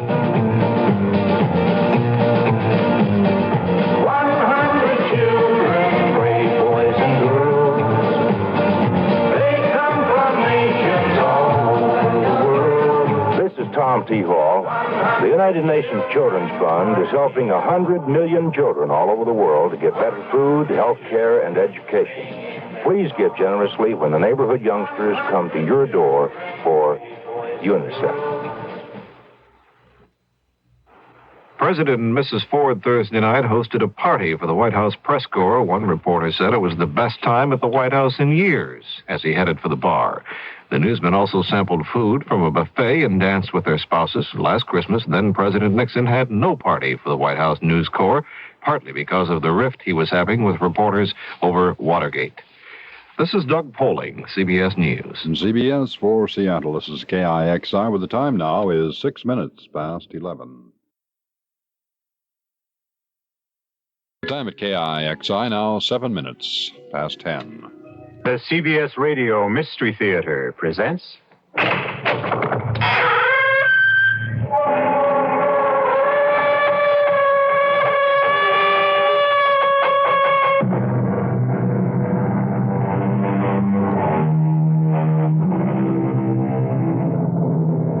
Come in. Welcome. I'm E.G. Marshall. Have you ever paused to wonder what happens to famous people when fame is wrenched away? Consider this. To singers, actors, dancers, to all who perform on stage before live audiences, applause is their life's blood. To performers, that sound is the music of the spheres. They live on it, thrive on it, feed on it. But when homage fades, dies away into silence, what then? Some accept retirement gracefully, or seem to, as did a world-renowned ballerina until her 50th birthday. I will pay anything, everything, to be young, to dance again. I warn you, the cost will be high. And before we go on, I give you one last chance not to go on. You are here of your own free will. You still have free will. Decide. Do you still wish to collaborate with me? If yes, then there is no turning back. What do you say? Alexandra, yes or no?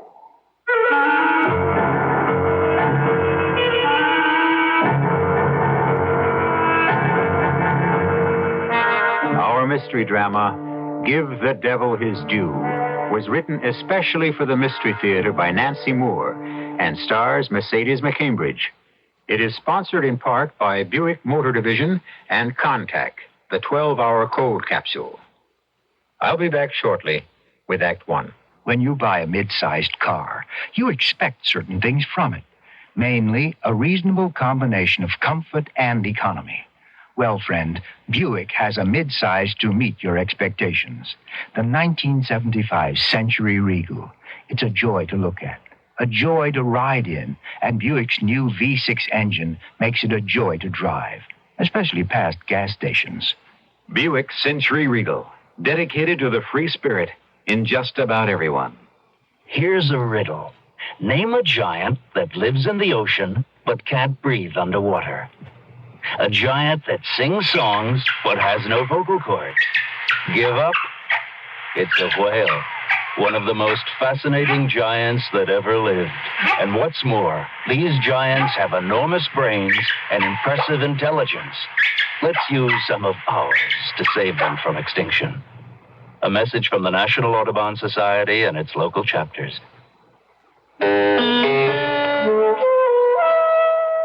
The strangest thing happened last night when I was walking home from work. It was almost dark. And then I saw someone. A woman struggling to change a tire. I stopped. She stiffened. I think she was afraid of me. And then something strange happened. We talked. I mean, really talked. There by the roadside, changing a tire. She told me how scared she was. She wanted help, but was afraid of the kind of help she might get. I told her I had fears like that too, and I think she understood. Then she drove away, and I didn't even get her name. But I listened to her talk, and she listened to me too. And you know, that made me feel good. A word for active listening from the Mennonite churches.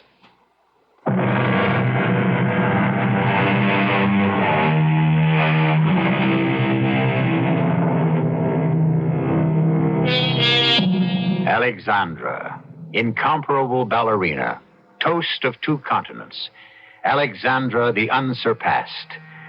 It was said of her dancing that she was more than a star flung from the heavens. She was a constellation.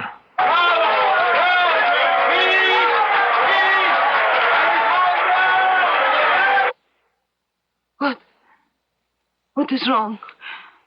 What happened to my applause? Where is it, my applause? The bravos. I can't hear them. Please applaud. Call my name. What is wrong? Sandra. Wake up, Sandra. The applause. Where did it go, please? Wake up. Please. I want my applause. That lovely sound. Someone has taken it away. Darling, wake up. Where? There now. That's right. John? Yes, dear, it's John. You were dreaming. I was dreaming. Yes. A bad dream. But You awake now? Where am I? What am I doing in this place? Sandra, you're home. Now, come on. Back to bed. I'm all mixed up. Come on now. Take my hand. I'm so cold. Of course you are. That thin nightgown dancing around the room. Oh, my head, it aches so. Oh, there now. That's my good girl. You'll feel better in a minute. Swan Lake. Huh? I danced Swan Lake. Oh, in the dream, yeah, yes. What dream? What are you talking about? I danced Swan Lake last night.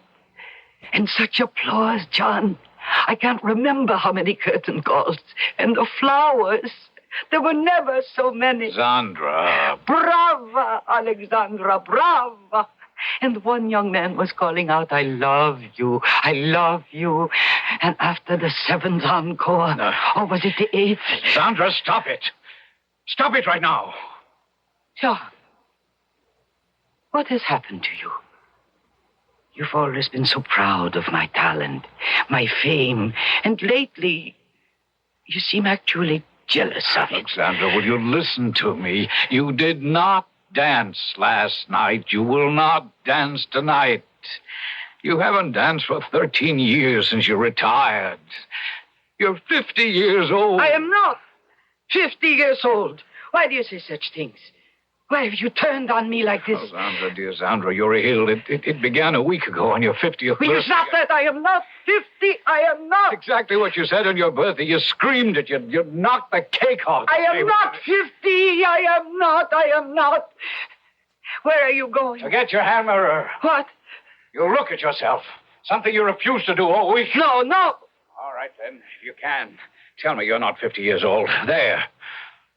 Go ahead, look. No. Don't turn away. Look. I won't. Yes, you will. Please don't do that. You're hurting me. There will be marks on my arm. They will show in my costume tonight. All right, open your eyes and I'll let you go. There. Good. Now tell me what you see. I see beautiful Alexandra, the greatest ballerina the world has ever known. Oh, stop looking past the mirror. Look into it. Look. No, that's not me. That is someone else. She is ugly. Oh, so ugly. Take her away. No, she's not ugly. She's still very beautiful. But she is 50.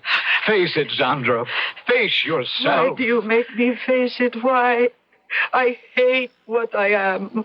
Then you do know what you are. You know. Sometimes I know, but I don't want to. I want to go back. To go back. Darling, you can't go back. You can't live in the past. This is now. I hate now. But it exists and you're part of it. Yes, John, you are right. Of course you are. You listened, Aggie. You heard me, understood. I listened, I heard. Now, will you do the same for me? Listen? Oh, well, certainly. I've known what's been going on this past week. Part of my mind has always known. I've tried to blot out the truth, pretend that it is lies, and sometimes I can do it. But you drag me back. How cruel, just now, in the mirror, with the wrinkles. Oh, Sandra, I don't want to hurt you, but I can't let you go on like this. You're getting deeper and deeper into this pretense. I don't know where it'll lead. Thank God we've talked about it honestly. And tomorrow, we'll talk more. Now, let's try to get some sleep. No. I haven't finished. There's something I haven't told you. You say I need to know that I am 50, that I can't dance, that I will never dance again. Well, you need to know that I will dance. I will. Oh, Sandra. I know it sounds impossible to you, even mad. I know you can't believe it, but it is true. Alexandra, the unsurpassed, will dance again. All right, Sandra. Will you promise me something? All right. I'll stop talking about it. But that does not change what will be. No. I want you to talk about it. What? To a doctor. To a psychiatrist. I see. Please, darling, I beg you. This is madness, what you're saying. You're headed straight for a breakdown. Do you think so, John? There's been plenty of evidence. Now this. Well, I think it can be prevented. Very well, then I shall see a doctor. Yes, I certainly will. You will? Tomorrow.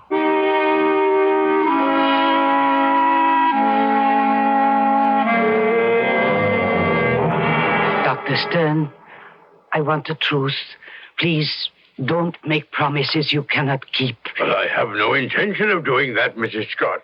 What would be gained by you or me? Aside from that, it is an honor to have the great Alexandra come to me for help. I have simply come to the best doctor in the profession. Now, exactly what can you do for me? First, you must understand there is no absolute guarantee. None? Plastic surgery will make you look younger. That is absolute. But for exactly how many years is speculative. However, I can make a very educated guess. You have fine bone structure, and that is basic to all beauty. Bones don't change. Only the skin, the muscles. When your skin is smooth again, wrinkles gone, loose flesh tightened, eyelids no longer sagging, 15 to 20 years, I think, Mrs. Scott. That's a lot of years, I know, but I believe I can achieve it. 20 years? I will be 20 years old again. No. You misunderstand.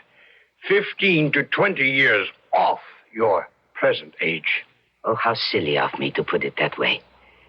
In other words, I would look 30. 30, 35. I suppose that will have to do. Now, about my body. You want body surgery as well? Of course. You can do the same thing for my body. Oh, Mrs. Scott, no.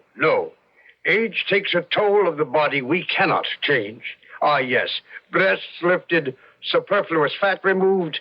But if you mean your entire body made firm and beautiful... That is precisely what I mean. My dear lady, be realistic. Only magic could accomplish such a thing. Magic? Yes. Good morning, Dr. Stern. I am sorry for taking so much of your time. What is the lady's wish? Her fortune in the tarot cards? The palm? Or the crystal ball? I think the crystal ball. The lady has chosen well. And please, I am in a hurry. Something troubles you very deep. We will begin. My hands upon the crystal. Oh, it's most strange what I see. I see you young and beautiful. Tell me if I am dancing. Tell me. You the crystal grows cloudy. The mist, I can see no more. Gone, all gone. But I have told you true. You will be young again. Please try again. I must know if I will dance. Carlotta has no power to see what her crystal ball does not wish to reveal. But you have other powers. You know ancient magic. Can you make me young? Tell me, does the lady fear a witch? I don't fear anything except age and not dancing again. Send me to her. The witch is a man, a warlock. But, lady, beware the cost. I don't care what it costs. Tell me his name. He wears many names, many faces. What name today, what face, I do not know, but I do know where he dwells. Number 13, Gehenna Street.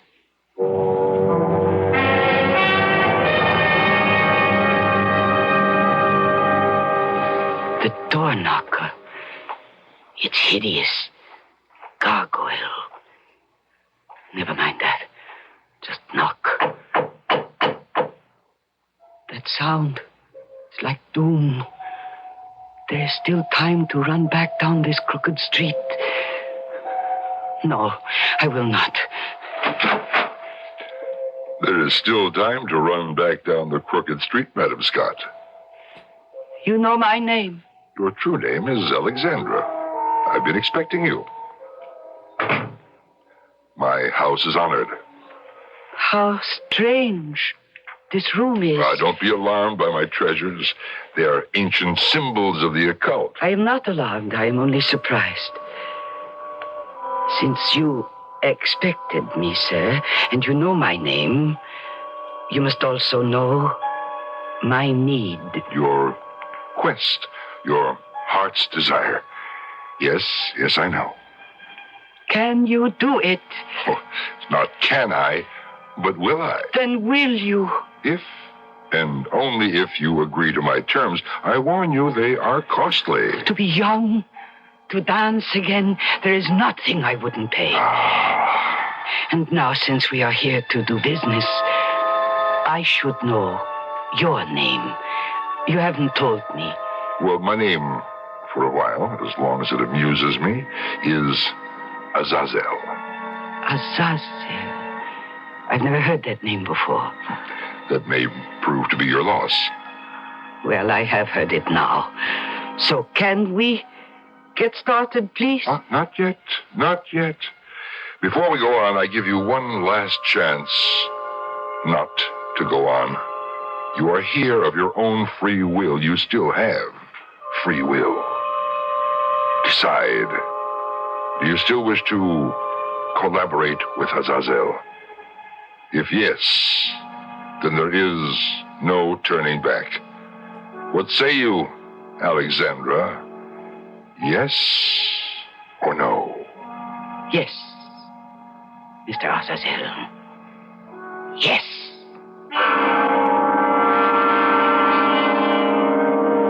Azazel.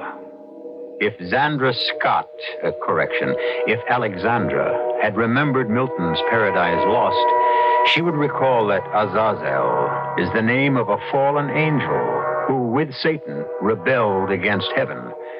And perhaps she would have run for her life down the crooked street. We will return to that street shortly with Act Two. When you feel like having a cold Budweiser, do you automatically reach for a glass? Well, sure, Bud's a great beer any way you drink it. But without a glass, you're really missing something. Now, take that wonderful Budweiser head of foam, for instance. Those bubbles, tiny though they are, still amount to something pretty special at the top of your glass. Taste appeal and eye appeal.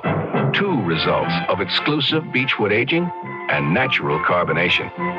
It takes a lot longer to brew Budweiser that way, but brewing beer right does make a difference that you can taste. That's why when you say Budweiser, you've really said it all. Anheuser-Busch, St. Louis.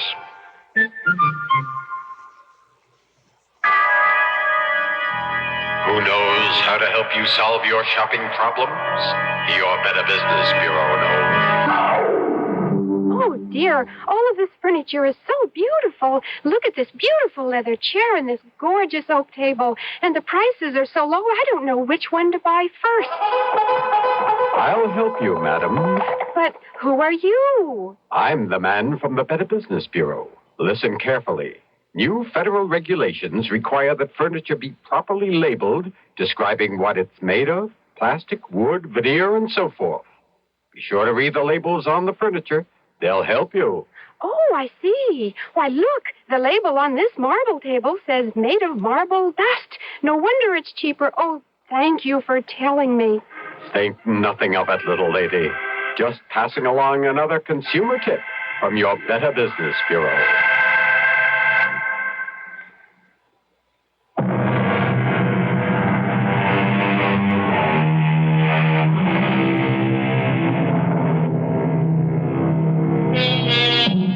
It was Daniel Defoe who wrote, "Every devil does not have a cloven foot, nor has Azazel.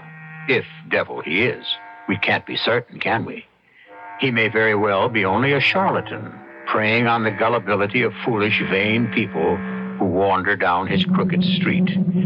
However, this I can tell you with certainty. Azazel is devilishly handsome. And wasn't it Shakespeare who wrote, "The Prince of Darkness is a gentleman"? So seems Azazel, genial, courtly, charming. Madam, will you sit here? Why, it's a kind of throne. And what more appropriate for Alexandra? Oh, how lovely it is to hear you call me that. Nobody does anymore. They call me Sandra. Now, Mr. Azazel... No, please. I dislike Mr. Azazel is enough. Azazel. Such an odd name. But I like it. I'm flattered. Now, you were about to ask what price I demand to make you young. 20. That's the age I want. Now, what if I said I'd take your husband from you? John, I wouldn't care. No? Your fortune? I quote you. Money, it's nothing to me. How charmingly we agree. But I'm saying neither of those things. Merely testing you. All I require of you now is your promise that you will indeed pay anything I should ask. You'll learn the cost only after your transformation. Are you willing to enter a pact so blindly? Yes. Oh, how swiftly you leap. Like a ballerina. But consider, my lady, consider Azazel may demand more than you care to pay. What have I to lose? I have nothing I care about. Nothing. Very well. Your promise, state it. I promise I will give... I promise I will give anything, everything, to be young, to dance as I danced when I was truly Alexandra. Don't make me wait any longer. Change me. Hurry. Here, this moment. Yes. Ah, greedy, impatient Alexandra. The metamorphosis will be done my way, in my time, not yours. 3 nights must pass. The morning after the 3rd night, you will be Alexandra. I must wait 3 whole nights. Well, 30 years you've waited to be 20 again. You can wait 3 nights more, surely. Now, each night you will drink from this bottle. How much of it? You require a label, as on ordinary medicine bottles. Very well. Shake well before using. 3 tablespoons before bedtime. Prescription not refillable. Now you're laughing at me. Indeed, no. I'm laughing at other people who take only man-made potions. Now, all is understood? Yes. Give it to me. Not so fast. Not quite all is understood. One more promise. On the morning of the 3rd day, you will come here down the crooked street. Go nowhere else first. You will come to Azazel to pay what you will pay. Give me your promise. Yes, I promise. Excellent. And I give you the magic potion.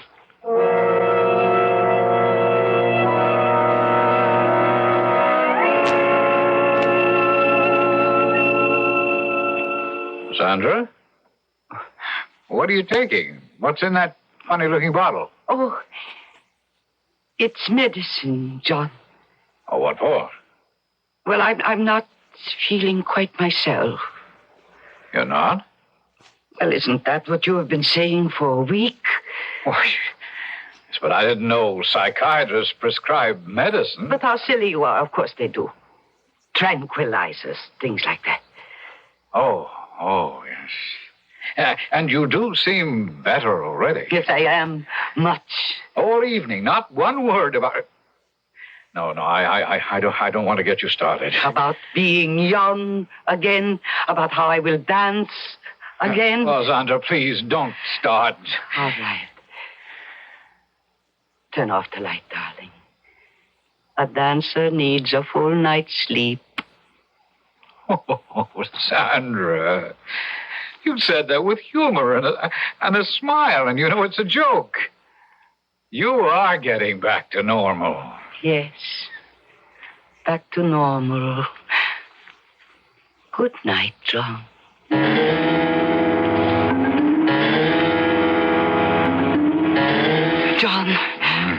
John, wake up. Oh, please. John. What time is it? It's 6. 6? What the devil are you waking me up at 6 o'clock for? Because I want to know if I... Well, how do I look this morning? How you look? Yes, that medicine last night. The doctor said... Well, he said take it and you'd feel better, didn't he? Do you? Yes. Yes, of course, but I thought... I just got a notion that I might look better, too. Do I, John? You look rested and very pretty. And there's a light in your eyes you haven't had for a long time. And I think your doctor is a genius. We might even say a magician.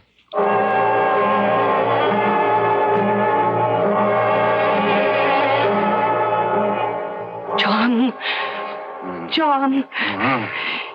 It's nearly 7 o'clock. 7. Oh. Sandra, what has gotten into you? We never open an eye until 8:30 or 9. Now, 2 mornings running. You... Why? John. How do I look? Sandra, what is it you want me to say? I told you... Sandra. What? Sandra, are you taking some kind of youth-restoring quack medicine? Is that what you're up to? I am taking what the doctor told me to take. And yes, I did hope it would make me look better. I mean, all week I've had such worry lines, so tense, so nervous. That's all. I just wanted to look better. That doctor, you never call him by name. Why? Well, it is such an odd name, it's hard to say. Just what is this doctor's name? It is Dr. Azazel. What nationality is that? How do I know? And I certainly didn't ask. Now, Sandra, listen to me. Something's wrong. There's something phony here. What do you know about this doctor's credentials, about his... Where are you going? Do you mind? To wash my teeth.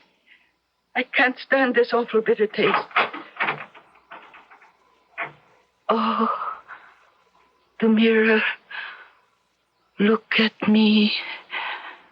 Nothing has changed. Is something wrong? Azazel phony. Is he... Sandra, I can't hear what you're... I can't hear you. No, I was just looking at myself. And I can't bear it. Oh, darling, please don't start all that again. Oh, you old woman staring at me. I loathe you. Sandra, what on earth happened in here? It's nothing. It's nothing, John. It doesn't matter. I broke the mirror. By accident.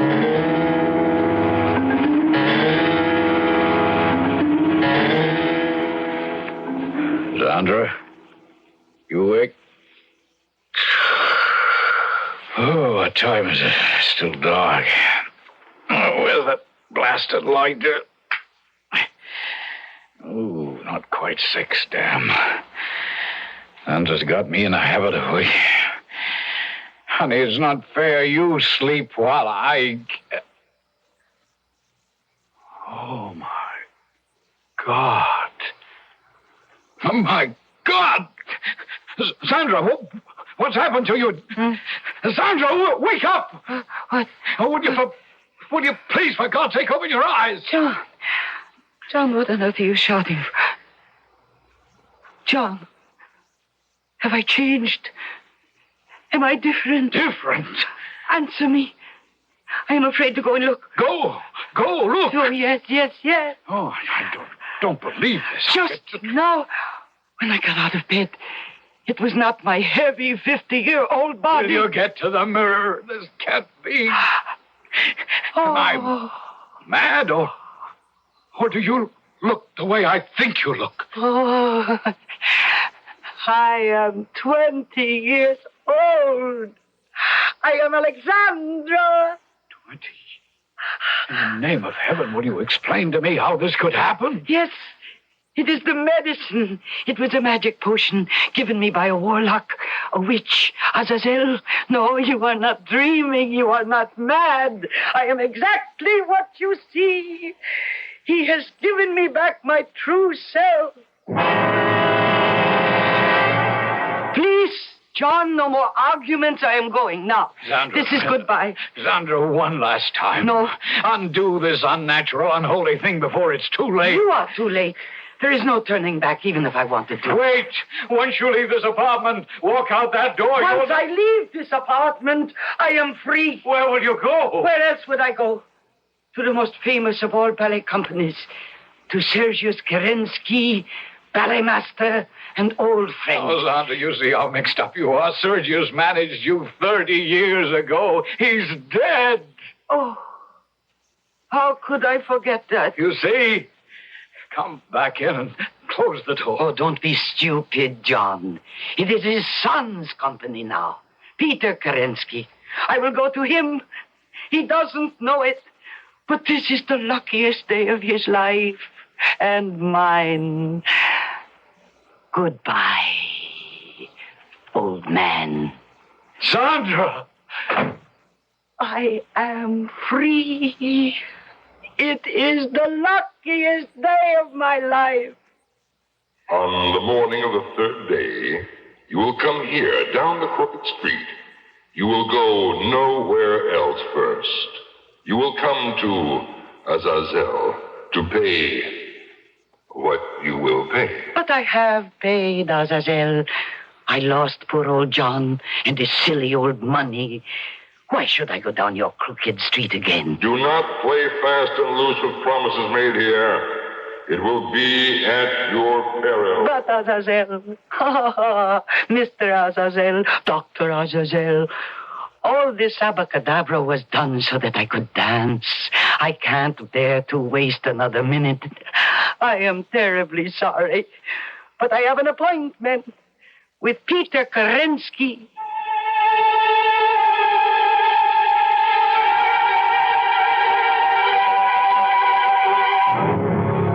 It was Cervantes who wrote, "He needs must go, whom the devil drives." But is that quotation appropriate here? Is it the devil who drives Alexandra? We still do not know who Azazel is. To her, he's only a sorcerer. And with the arrogance of newfound youth, she now dares defy him. It may well be that by not keeping her pact with Azazel, Alexandra is traveling down another crooked street, a dead-end street.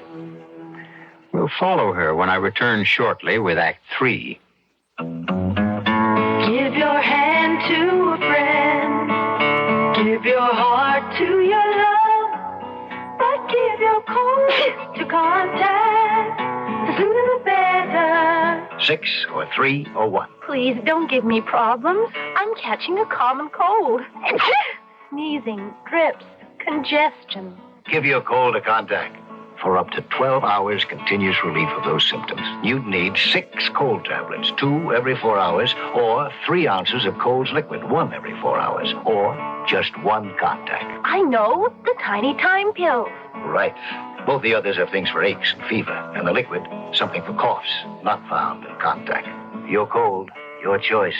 Sneezing, drips, congestion. I'll take the contact. Give your cold to contact. The sooner the better. 6 or 3 or 1. Take contact. Only as directed. Here's a medical puzzle. A person has a deadly disease, yet leads a normal life. How is it possible? The answer is chemotherapy. Through this treatment, thousands of cancer victims regain active, productive lives despite their cancer.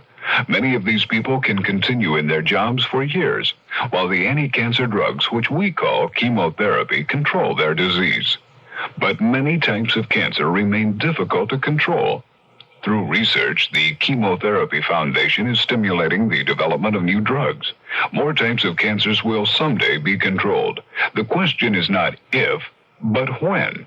You can help by contributing to the Chemotherapy, that's Chemo, C-H-E-M-O, Therapy Foundation, Box 8, New York, New York, 128.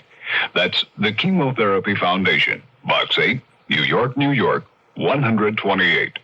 This is a public service message from the Chemotherapy Foundation.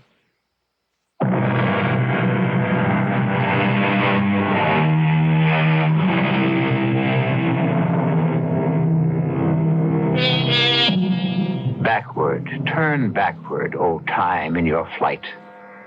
Can the clock be turned back? Can youth be relived? It would seem so. But is it wise to reach for the past? Finding it, may we not live it worse instead of better?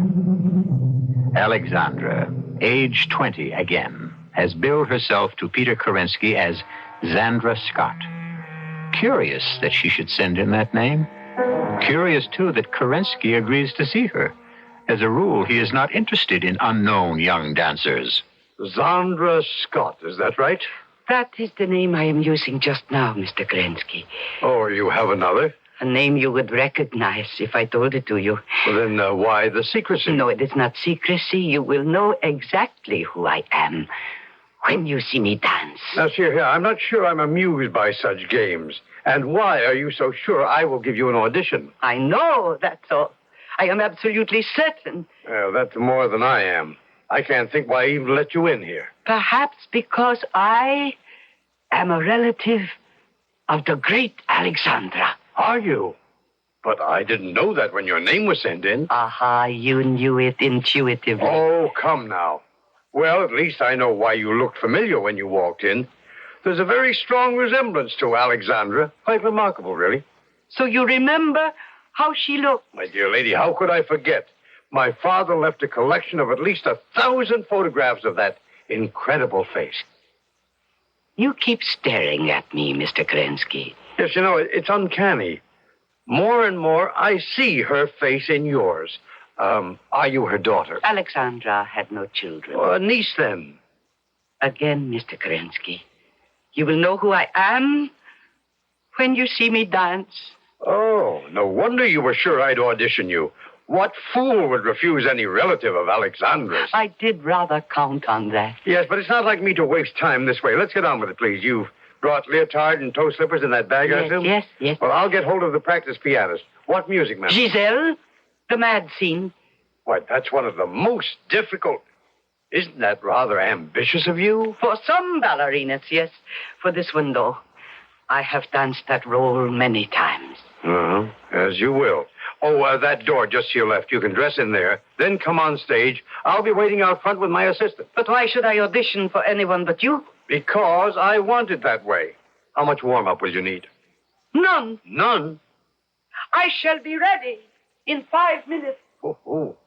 Vain as a peacock. But if you're as good as you think you are, then why not?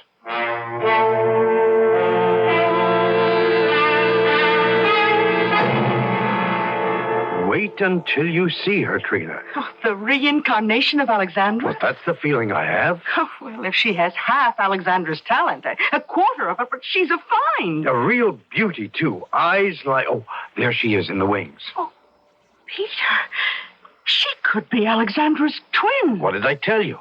You ready, Miss Scott? I have always been ready. Oh, very well. Music, begin.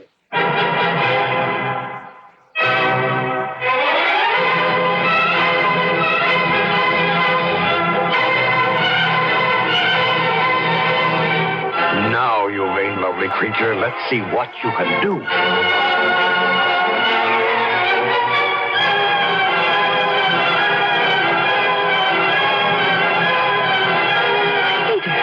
The little fool should have had a warm-up.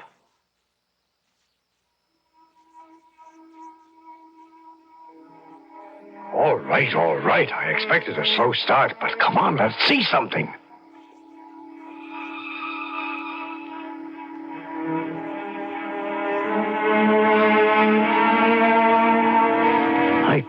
believe this. What's going on up there? Wait, Peter, give her a chance. I am.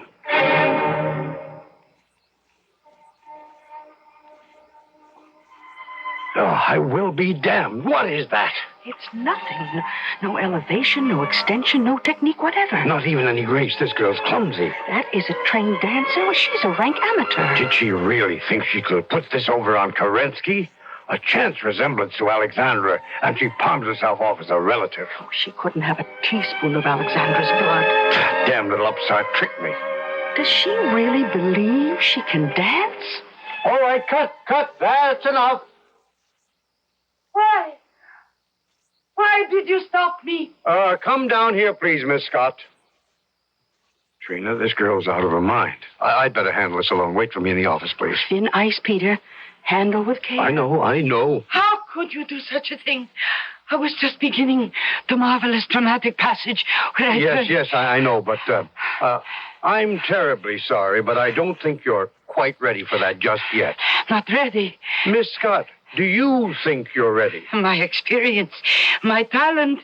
How could I not be ready? You actually think you danced well up there? You believe that? I didn't. Indeed, you did not. But I felt so marvelous. And the music and the stage. I was Giselle. It all came back to me as if I were... Mr. Kerensky, what are you saying to me? I'm saying you're not ready for this company, or any company for that matter. No, please. You don't understand. I came here too soon. I should have trained. I thought I didn't need to, but I...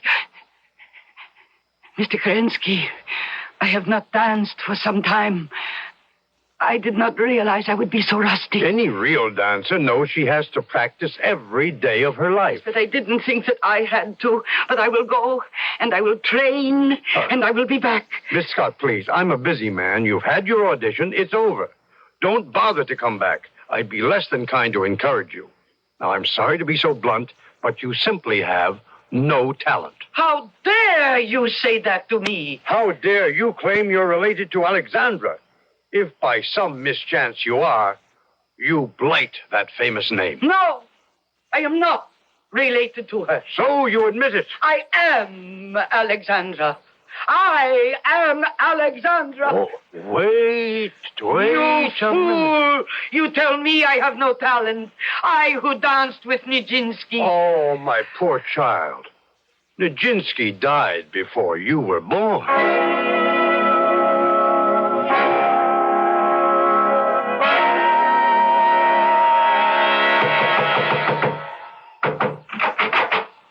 So, you have come. What have you done to me? Why have you done it? Come in, Alexandra. I am not Alexandra. I am nothing. Why did you do it? Why did you break your promise to come here? There was no need to keep it. I paid what you wanted. You have not paid. You went your own foolish way. That was your gratitude to the one who made you young and fair. I am young again, yes. But my body, it won't obey me. Can you say that you didn't do that? If you had kept your promise, you would have kept your talent. And I must ask you to stop shouting. It offends I want to go now. I don't like it Not here. so fast, Alexandra. It may be I shall reconsider what I have done. Huh? If you are still willing to give everything in return. But I have already given everything. No. I don't know what else you want. But I don't care whatever it is. You take it all. And let me dance. The bargain is struck. You shall dance. As I used to. Far better than that. But you shall dance to my tune. Look into my face, Alexandra. Oh. What do you see? You. Who am I? Oh. Oh, you know my name? Say it. No. You've known me from the beginning. If you thought of anyone except yourself. Oh. Are you ready to dance? Now. Here. Now. Here. a kind of rehearsal. You could call it that.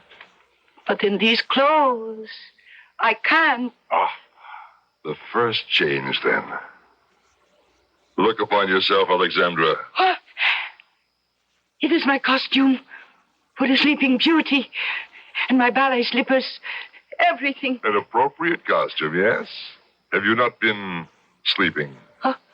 But now, the prince has awakened you. Alexandra, may I have this dance? Dance with... A pas de deux with the devil himself. You are highly honored. But can the devil dance? You will find that Nijinsky was an ox compared to me. All that I don't believe. You doubt that Satan can do anything he desires. Music!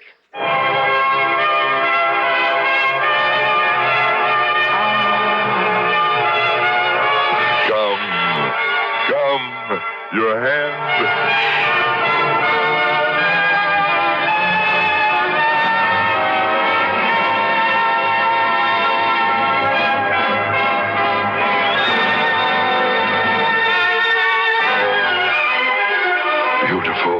Beautiful, Alexandra.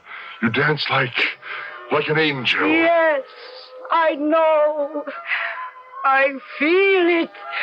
Never before like this. Oh, thank you. Thank you. Now I will conquer the world again. No. What do you mean, no? You promised me. My promise will be kept, as you have kept yours. You promised to give everything. At this precise moment, you have. What have I given? The world. You've lost it. Alexandra will dance forever, but only in limbo with Satan. Warning. The devil will have his due. To those who refuse to heed that warning, let them learn from the fate of Alexandra. Oh, yes, she realized her ambition. We can accurately say her burning ambition. But until the end of time, the flames of hell will lap at her dancing feet. I'll be back shortly. There is a fresh new spirit sweeping the land. A free spirit that demands good products. Products that satisfy your sense of good taste and desire for economy. But above all, products that perform. Buick has been touched by this spirit. And this year, our crisply designed, solidly built Buicks will bring joy even to the most demanding of free spirits. The 1975 Buicks, dedicated to the free spirit in just about everyone. Many families would like to visit their relatives in the upstate prisons, but they cannot afford it. So a few churches and other organizations got together to provide the buses and lodging so they may visit their relatives upstate. The God we worship expects us to remember our neighbors and to help them. Join with others at your local church or synagogue and start treating your brothers and sisters like brothers and sisters. A public service of Religion in American Life, the Advertising Council, and this station.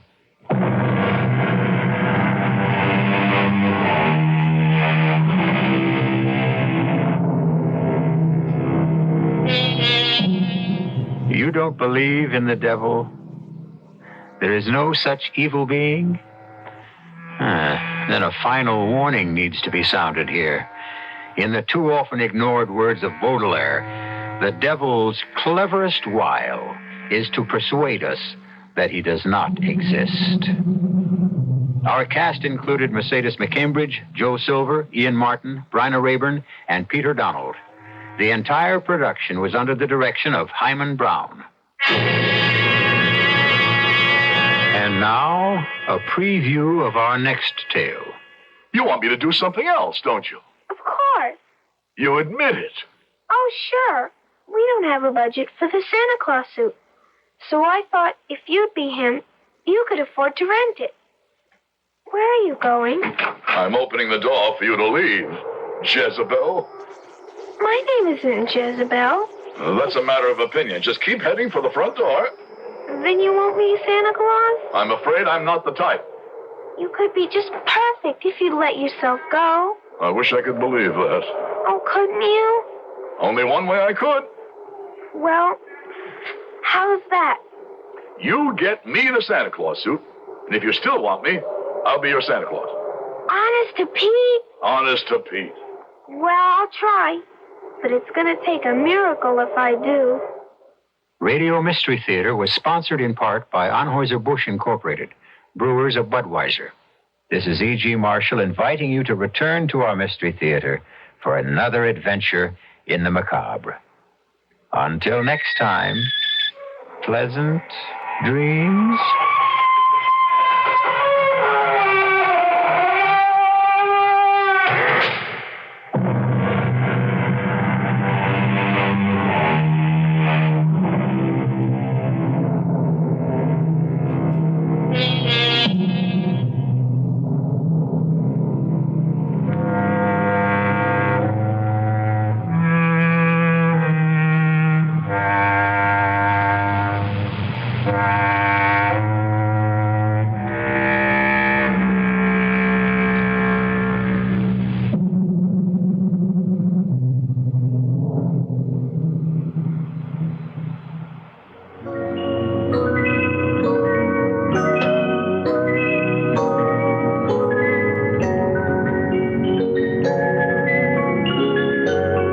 CBS News is next on KIXI, AM and FM in Seattle. The weather outlook calls for increasing chance of rain tomorrow, occasional rain tomorrow night and Christmas Day, becoming showery in the afternoon. Highs about 45, lows tonight in the lower 30s. In downtown Seattle, currently it's 36 degrees, 33 at the airport. It's 11 o'clock. CBS News. President Ford's first attempt at jawboning American industry has worked. U.S. Steel says it will trim back price hikes announced last week. I'm David Jackson reporting on the CBS Radio Network.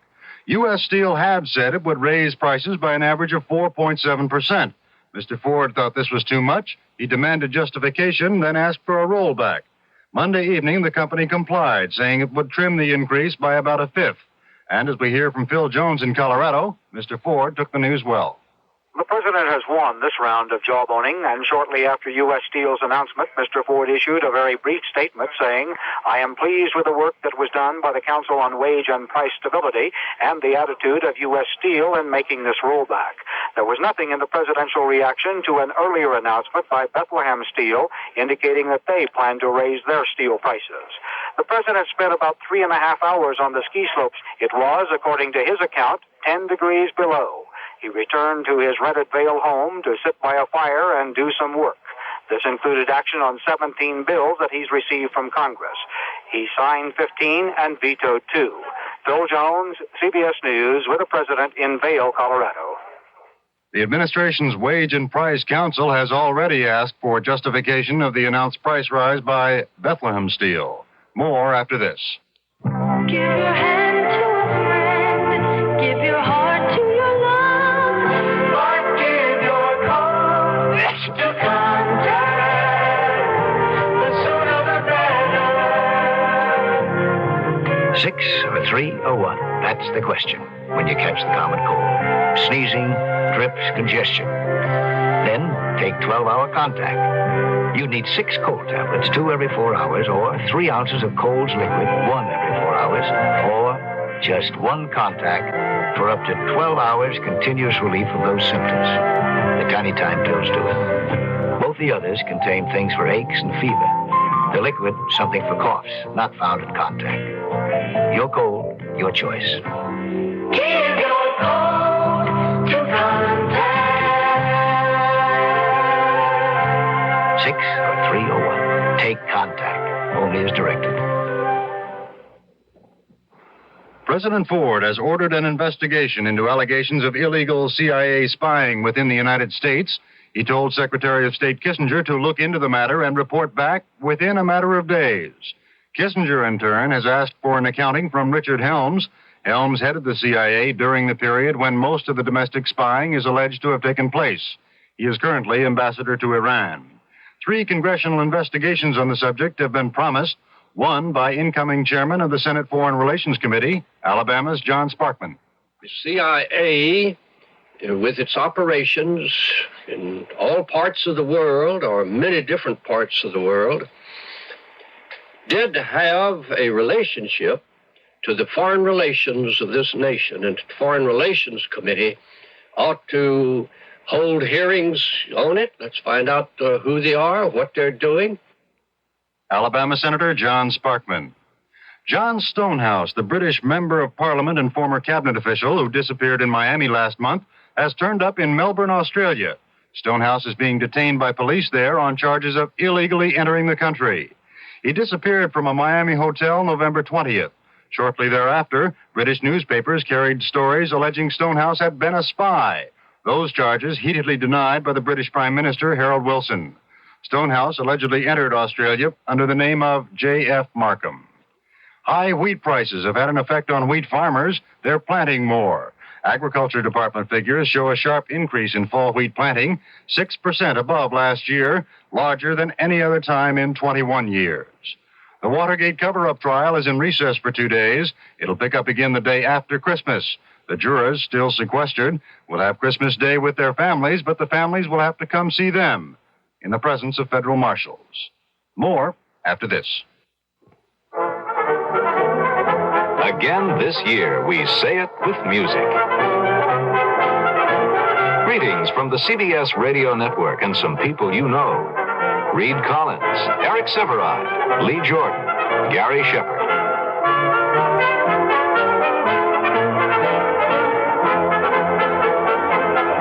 Every good wish from all of us at the CBS Radio Network. This is Jackie Smith of the St. Louis Cardinals. Beating a good cornerback to catch a pass is always a great moment for a receiver. But I want to tell you about another great moment. It's the story of Julia Beck, who was born with a kidney disease. Julia's been cared for by United Way visiting nurses, and this year, she's well enough to enter kindergarten. A great moment in Julia's life. The United Way. Thanks to you, it's working.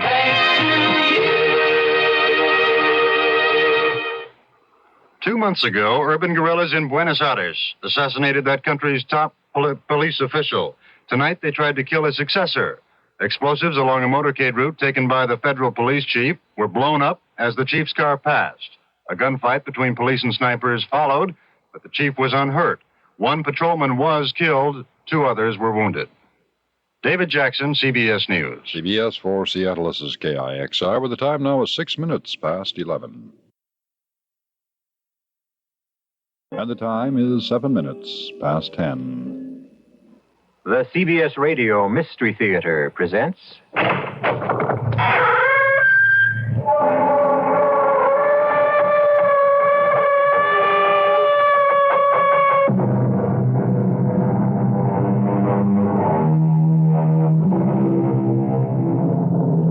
Come in. I'm E.G. Marshall. Welcome. Doubly welcome this special eve, of course. If you look in Webster's dictionary under the word miracle, you can read the definition, an event or effect contrary to the established order of things, a wonder or a wonderful thing. This is the story of a miracle that took place at Christmas time, the very best of all possible times for miracles. And it begins with an ad which has appeared for 10 years in the Dawson City Times and the Thomasville Courier. We'll begin the advertisement with, if the owner of a Santa Claus suit rented to Jennifer Swallow will present his copy of the receipt to me, Jasper Crown, he will be Oh, you'd have to include your address and your phone number, etc. Of course, Jenny, we'll include that. He will be remunerated to whatever degree he asks, up to $1 million. Does that seem fair? Oh, it isn't fair. It's silly. The rental was less than $1. Why should it be worth any more than that? Maybe you'll never know, but I will. And everyone else who hears this story will know.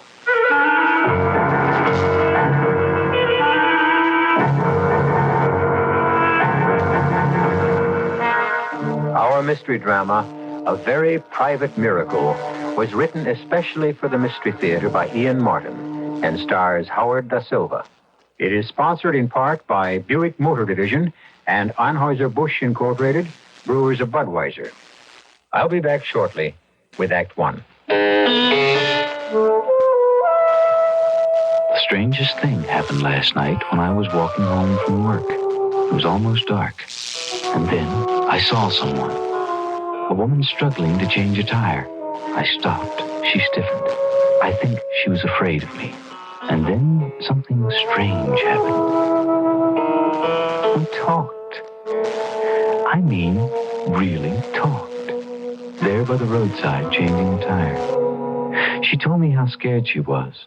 She wanted help, but was afraid of the kind of help she might get. I told her I had fears like that too, and I think she understood. Then she drove away, and I didn't even get her name. But I listened to her talk, and she listened to me too. And you know, that made me feel good. A word for active listening from the Mennonite churches.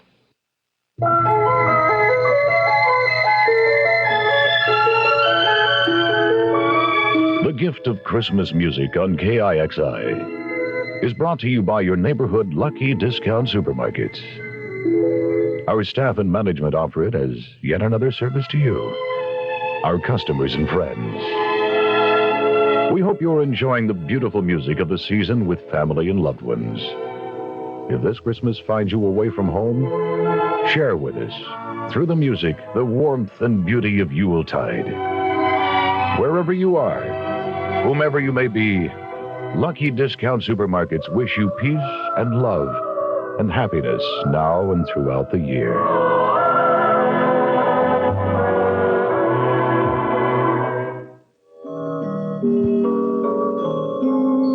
And this special Christmas presentation of Mystery Theater presented by Lucky.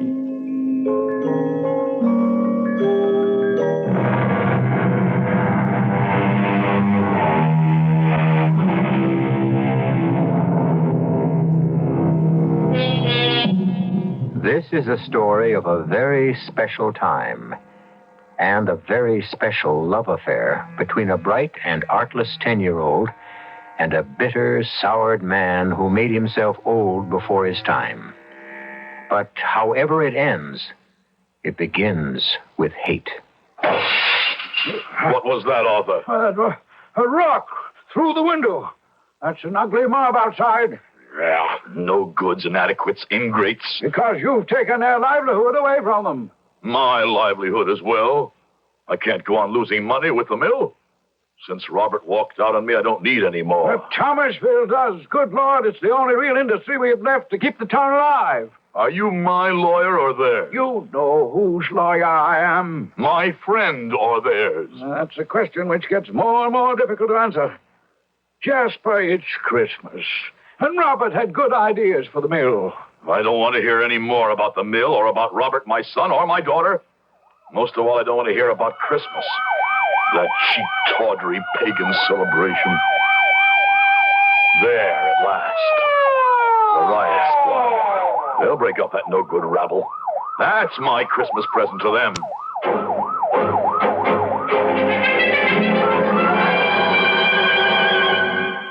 Finally, the police have dispersed them. Cowards all. A mob has no courage. Well, what are you going to do about the window? Close the room off. Heaven knows there are enough other rooms for me to wander through alone since I've been deserted by my family. Well, that's scarcely fair to Emily. Emily? Did I once really have a wife? Was there some warmth in this house? While my sister lived. Well, she's dead. Too many years ago for me to want to count. There's no one left but my housekeeper and me. At least Mrs. Murchison hasn't deserted me, as you want to. Go then, Arthur, go. It's safe now. The papers are all signed. Well, I won't execute these till after the holiday. The day after Christmas. The day after Christmas is Sunday, so I can't do anything till Monday. Very well, but the execution is signed, sealed, and delivered. When I sell the mill, I'll be not a millionaire, but a multi-millionaire. Or do you mean that crowd of hicks the police just chased away? You think I'm frightened of them? Oh, I didn't mean physically, and I didn't mean concerned either. I mean terrified for your immortal soul. Oh, don't trouble. I'll let myself out. Oh, Mrs. Murchison, if I don't see you again before the great day, Merry Christmas. And a Merry Christmas to you, Mr. Daly. Who was on the phone, Mrs. Murchison? Oh, it's such good news for you, sir. It's little Mary herself. What did she want? Sure, she's still on the phone waiting to tell you herself. I have no wish to talk to my daughter. Ah, but when you hear her news... What news? Well, she wanted to tell you herself. If she's leaving that damn foreigner and coming home alone, I'll talk to her. Otherwise, go and hang up. Without listening to what she has to say? There's only one thing I want to hear from her, an apology. Oh, you're not going to talk to Miss Mary? No. I wanted to save the news for her to give you. Oh, but now, sure, I have to say it myself. It's a baby she's going to have. She wanted you to know you're going to be a grandfather. No, some penniless foreigner. No, thank you. You can tell Mrs. Blumenthal it won't work. She's still as completely cut out of my will as her brother. When you hang up the phone, you can bring me a cup of tea. I'll be in the library. Oh, the good Lord favor me and put the words in my mouth. Mary, sweetheart, forgive me for being gone this long. That's all right, Murch, honey. Is Dad there? Well, my Vernon, to tell you the truth, he's after having a little bit of a lie down, and... Well, it's all right. I know what he's lying down on. Any reconciliation with me. I thought maybe the time of year and the baby... Did you tell him about the baby? Well, I didn't want to. I wanted it to be your surprise, but... Okay. Forget it. I get the whole picture. Maybe I knew before I tried again. Now I know it's hopeless. Merry Christmas to you, Murch, love, anyway. And a Happy New Year. Oh, Mary, my darling. Oh, what's the use? How long can you fight? If it just wasn't so stubborn. If only Mr. Crown could forget himself and accept someone else into his heart.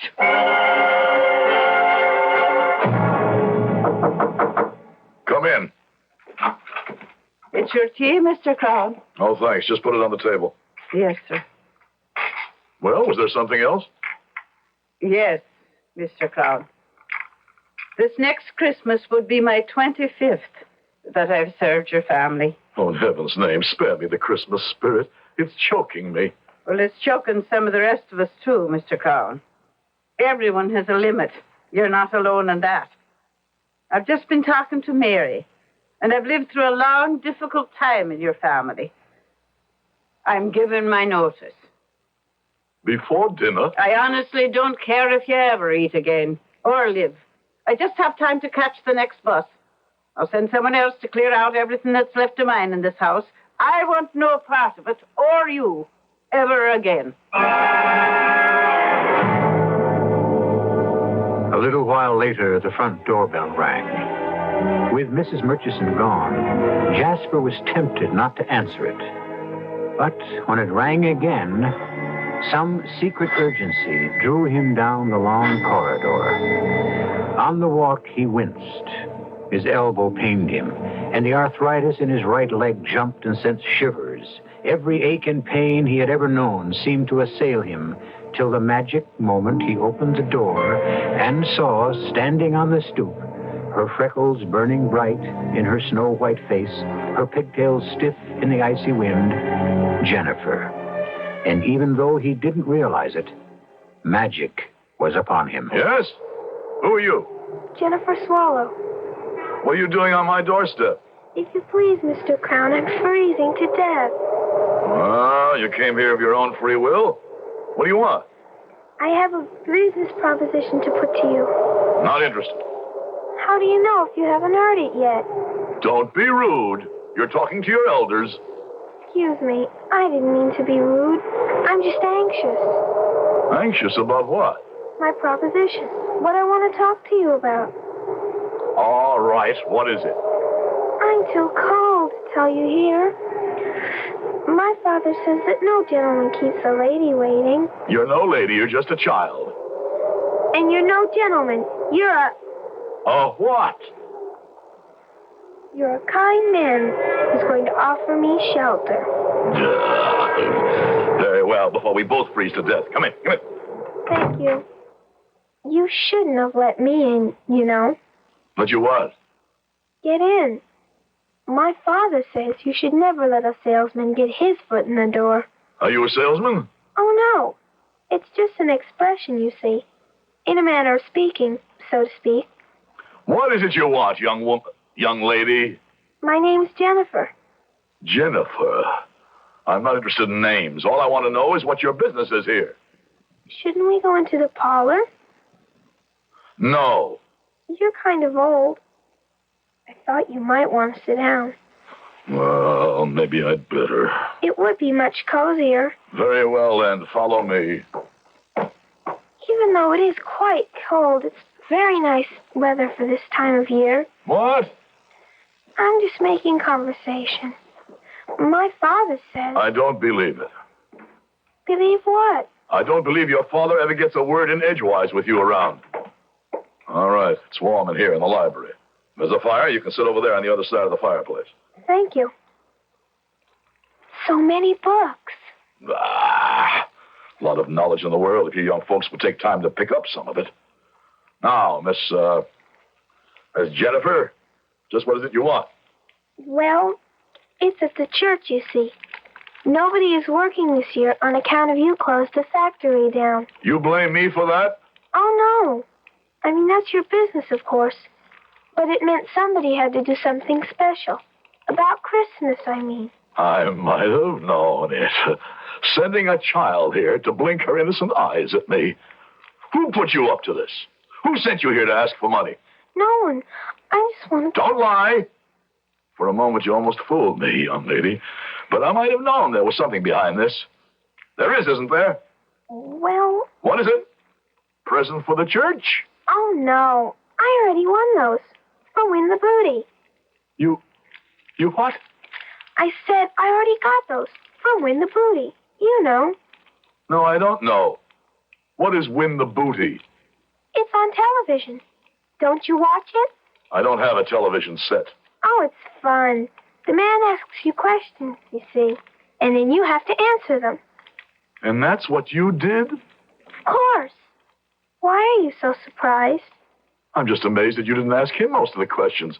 So you won some prizes, eh? Oh, scrumptious ones.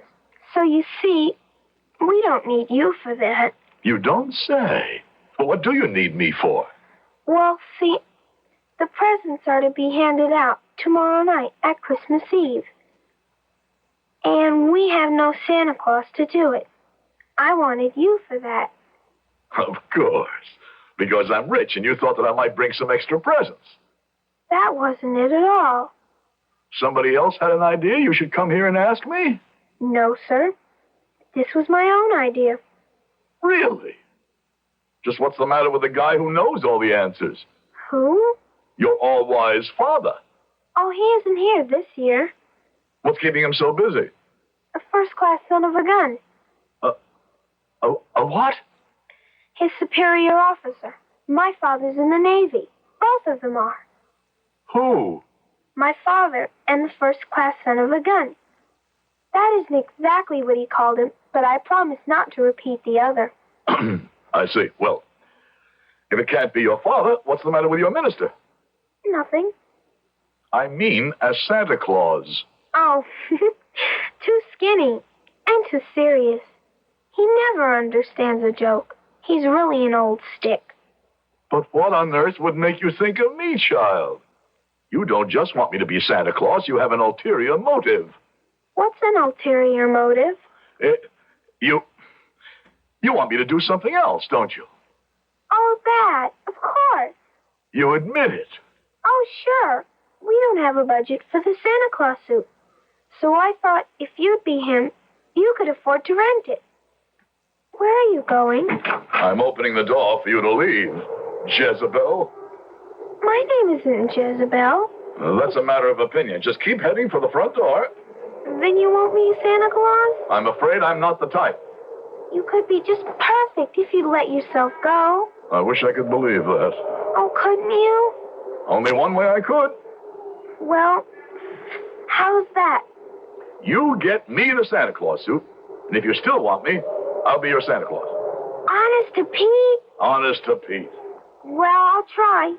But it's going to take a miracle if I do. You know, I wouldn't put it past you.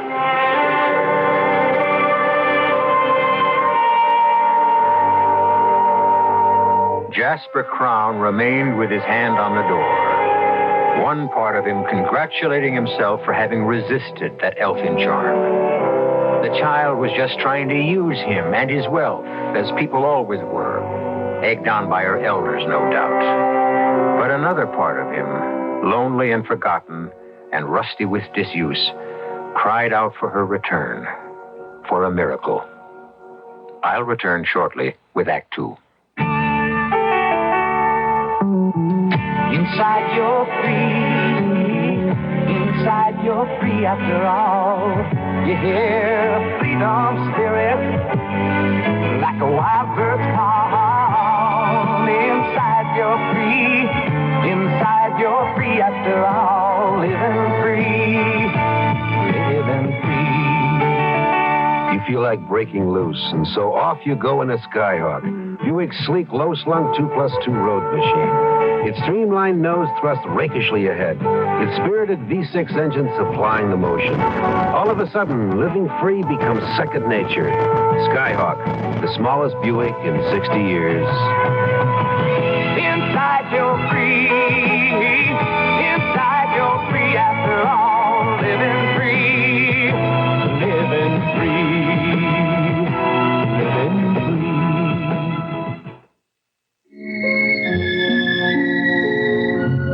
Lucky Discount Supermarkets rejoice with you this day in the spirit of Christmas. There is so much in this season that brings out the best in us all. The unselfishness of giving, the warmth of the family together, enjoying each other, the charity of helping the less fortunate, the affirmation of Christian principles, the love that is exchanged with each gaily wrapped gift, the laughter and fellowship of the season, and most of all, the message of Yuletide, that the Redeemer has brought hope and love and the promise of peace on earth. Merry Christmas to you and yours from Lucky Discount Supermarkets, and our sincere wishes for a happy and prosperous new year.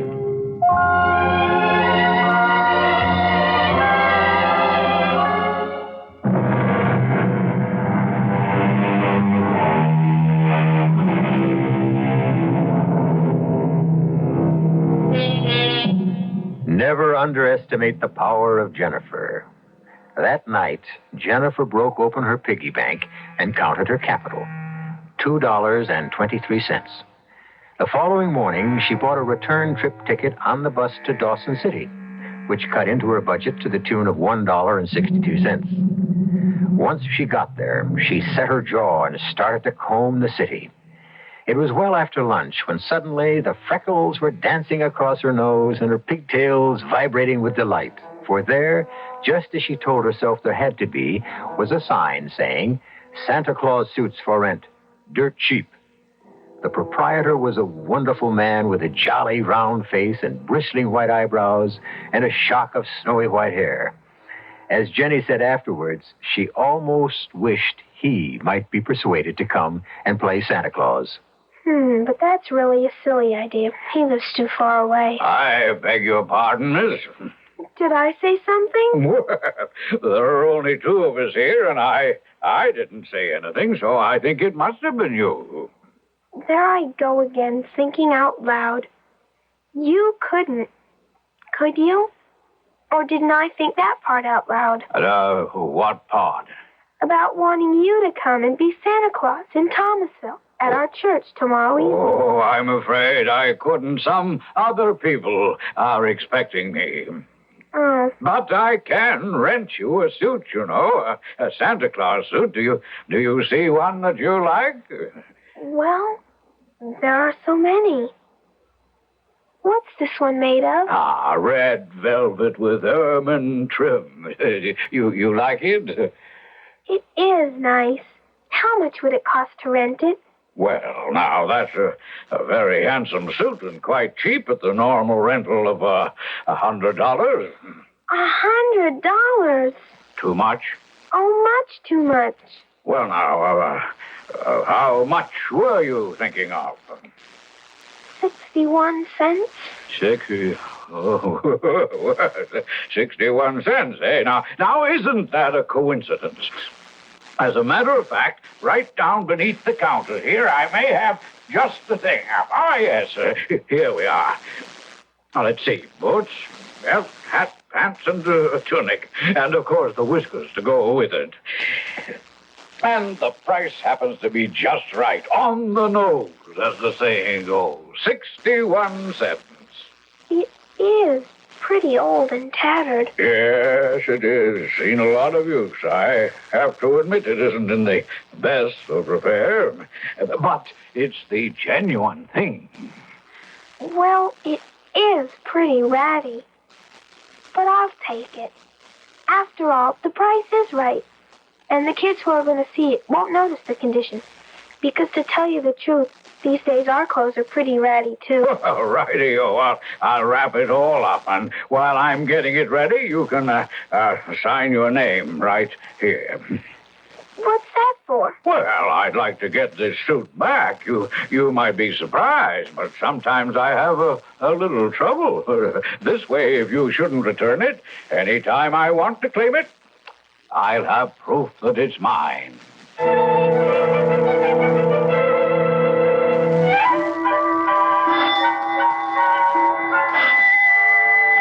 now why doesn't Mrs. Murchison answer that bell? Oh, of course I forgot. She's gone. Oh, rotten tarnation. I have to answer it myself, I suppose. I'm coming, damn it, I'm coming. Oh. Well, you don't have to pull it out of its socket. Please, it's so cold. I'm freezing. Oh, it's you again, is it? Well, what is it this time? Look, I got it. Got what? The Santa Claus suit. I thought you'd be happy. Why should I be happy? Because you said. You promised. You're not going to Welsh out. Aren't you even going to invite me in? So you tricked me into a promise I should never have given. I didn't either trick you. Oh, no? Well, we'll see.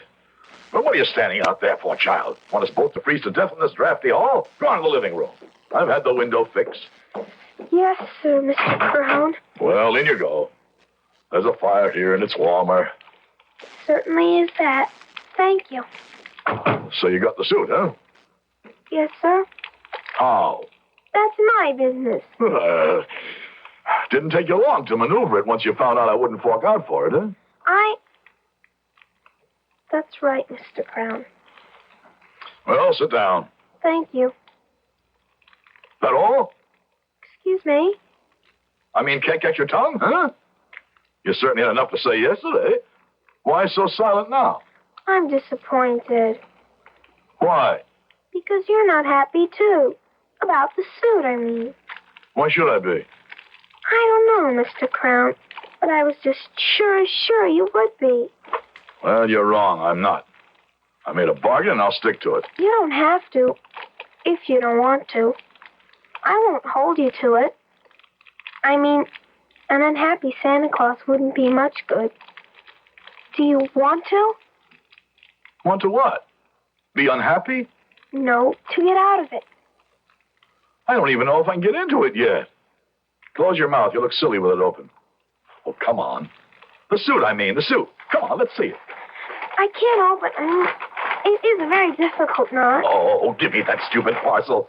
Stop fiddling. Can't spend all night on this. Oh! Good Lord, in what ragtag did you find this flea-bitten outfit, huh? Huh? I didn't either find it. I rented it. Rented it?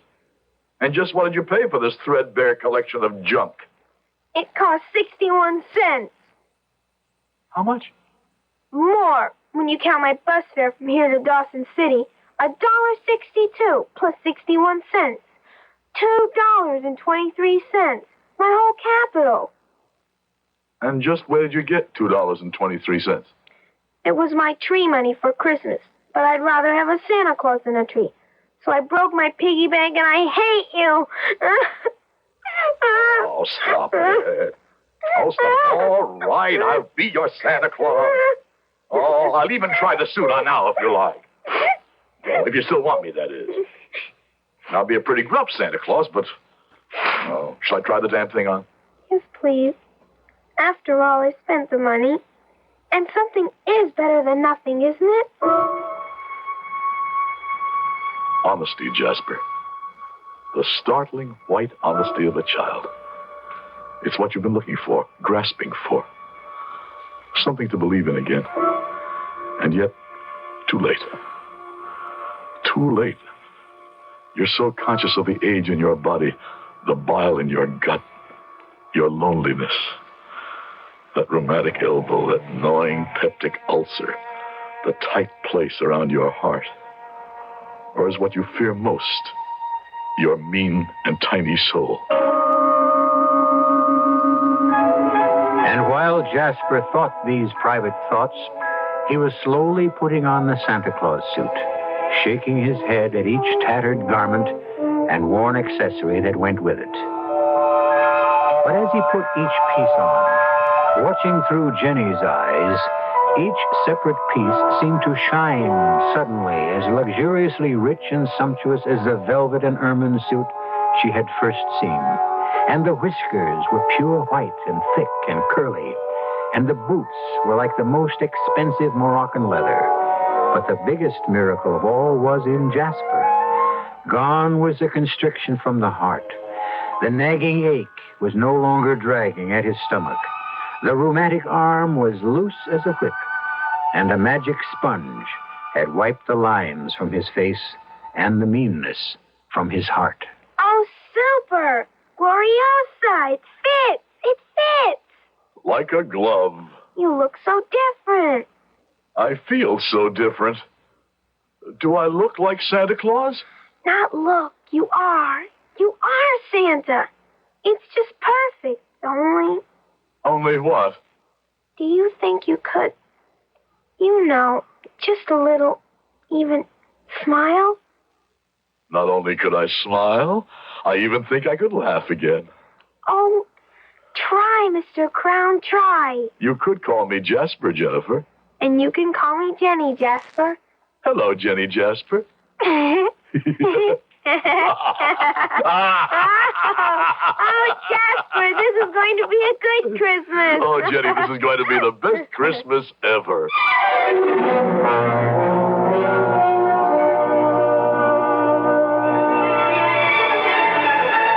Now, Mrs. Templeton, now do you think? Yes. I was just coming to tell you, my dear child, that my husband said we are just about to commence. Mr. Crown's all dressed and ready. The Reverend isn't teed off, is he? Teed off? I mean, his feathers aren't ruffled. The Reverend is a saint, my dear. A perfect saint. Why on earth should he be angry? Well, Grandmother said he always played Santa Claus. And if someone else wanted to be it, he'd be mad as a wet hen. And I said, why is a wet hen mad?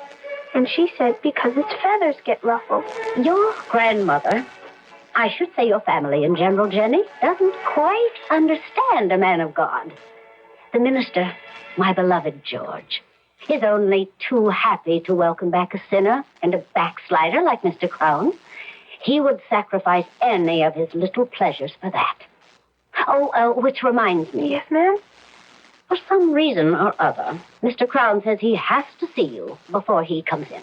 Oh, dear, I hope nothing's gone wrong. Because if Jasper's feathers are ruffled, this whole party could lay an egg.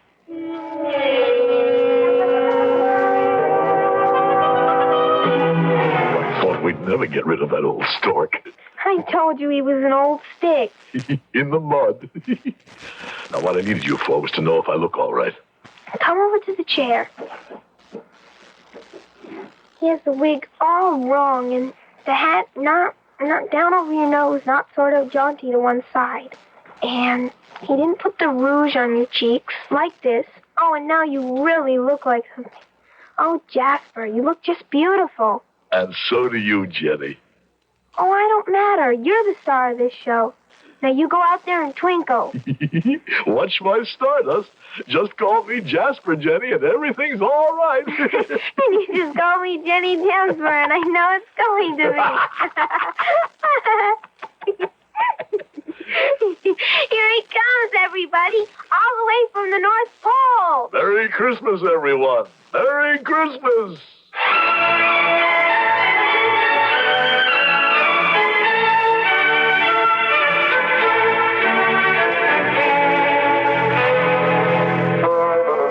So there it is. We have all been witness to the regeneration of Jasper Crown. A child's drive and belief has brought him back to the precious gift of present youth and laughter. But is it a true conversion or only a momentary aberration? Is the magic of this moment in the Christmas legend, in the suit, and in Jenny? What happens if he loses either? Or both? I'll be back shortly with Act 3.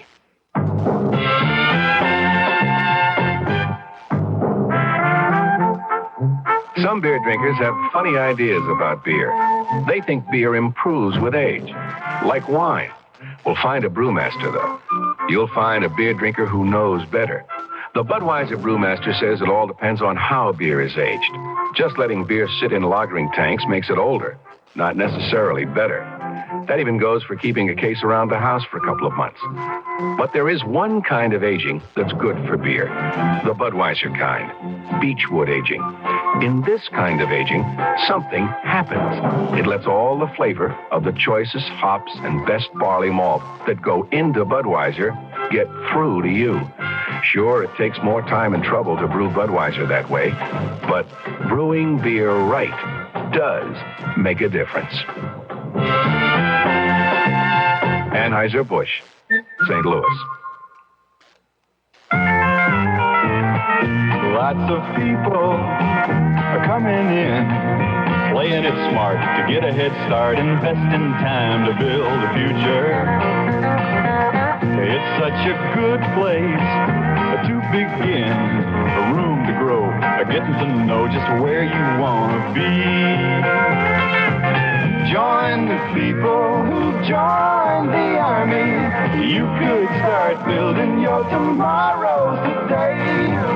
Join the people who join the army. You could go a long, long way. Long, long way. If you want to do something positive for yourself and your country, take your place with us. Join the people who've joined the Army. Join the people who For more information, call 800-523-5000, toll free.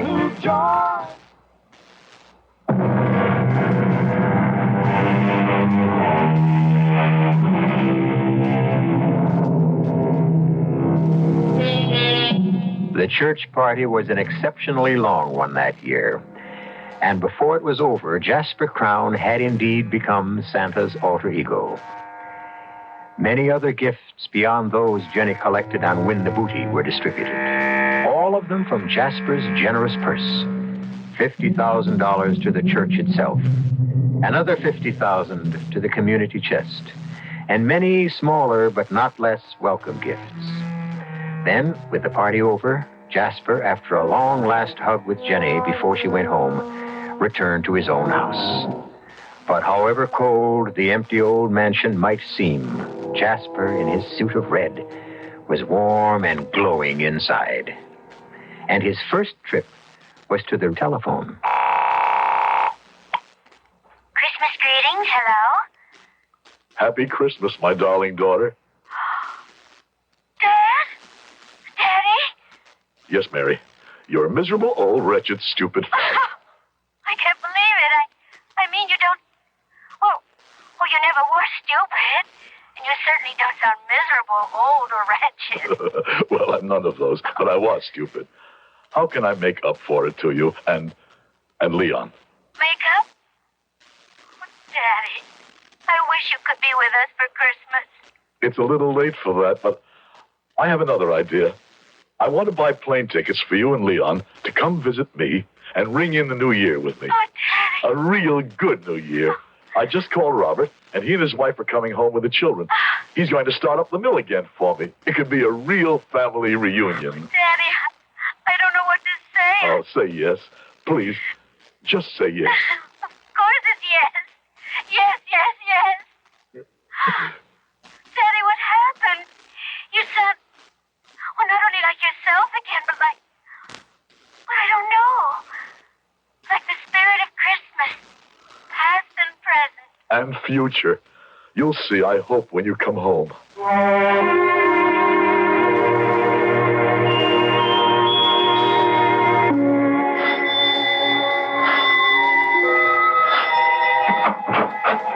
Mrs. Murchison, come in, come in. God and his angels be with me.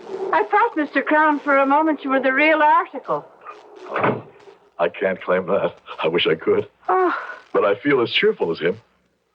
What brings you here Christmas morning? Well, now, sir, I felt real bad, particularly this time of year now, walking out on you.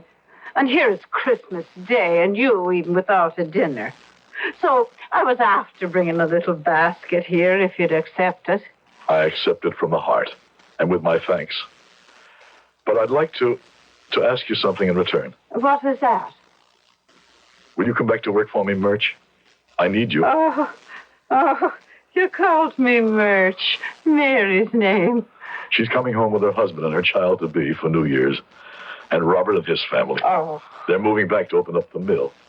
I'll need you, Murch. Oh, the Blessed Mary preserve us, so you will. And glad I'll be to come home. Good. But what is it that's come over you, Mr. Crown?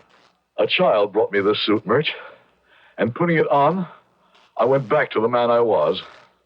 I don't want to question either, because I believe them both to be a miracle. And I thank God to have found happiness and peace again. And pray to him it will not be taken away from me.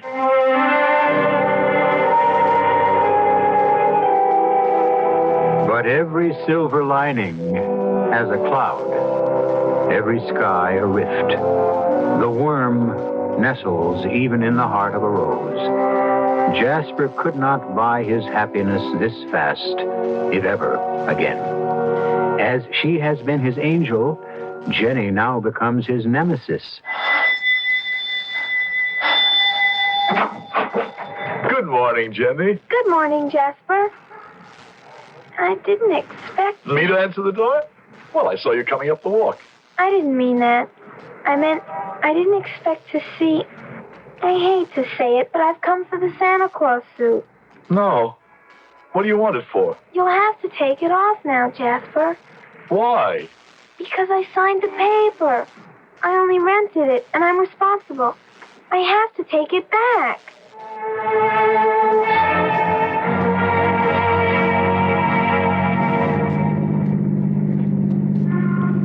It's funny to see you out of the Santa Claus suit again, Jasper. Oh, Jenny, I feel naked. It's the way I told you. But that's silly. You aren't the way you were at all. You're nice now. The way I always knew you were underneath. As long as I have the suit. As long as you have you. That's what counts. My father says, oh, wait a minute. Tell the chauffeur. Here's the street. Oh, I was sure it was this one. Try the next. You watch one side, and I'll watch the other. You're not watching, Jenny. That's because I've already looked all the way down. It must be the next block. Why are you looking so sad again, Jasper? Because I feel that way. Not even sad. Frightened, Jenny. Why? I like the way I am. I didn't like the way I was. And I'm afraid that if I let go of the suit, I'll go back to being what I was. Never. Anyway, when we get to the shop, you can always buy it. Oh, tell the chauffeur to turn here, to the right. Take the next right, Edwards. You sure this is it? Yes, I know.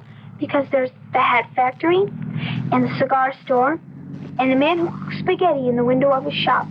And right there next to it... What? What, Jenny? Mr. Edwards, stop and back up. See, Jasper? It's a dead-end street anyway. And there's that big school, and the storage company, and then the Chinese laundry. And right here between it and the man who cooks spaghetti in the window was... Stop the car, Edwards. But, Jenny, there's nothing here but an empty lot. But there can't be, because otherwise, then it would have to be a miracle. Yes, that's what it would have to be.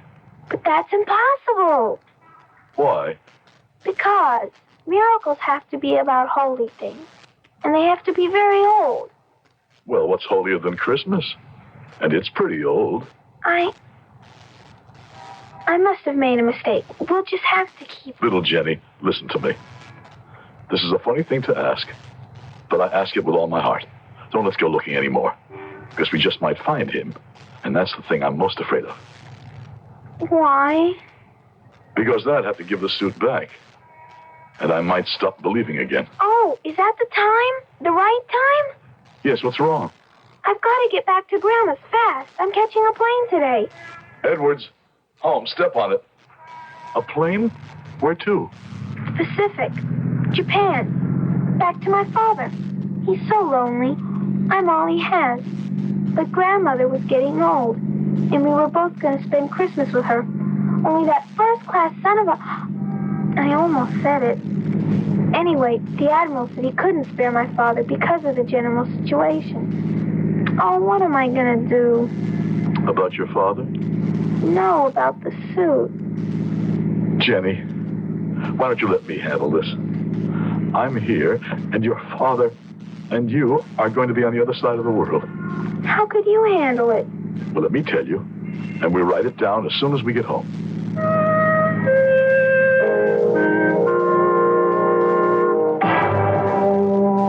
Now, here's the advertisement, Jenny. I'll read it.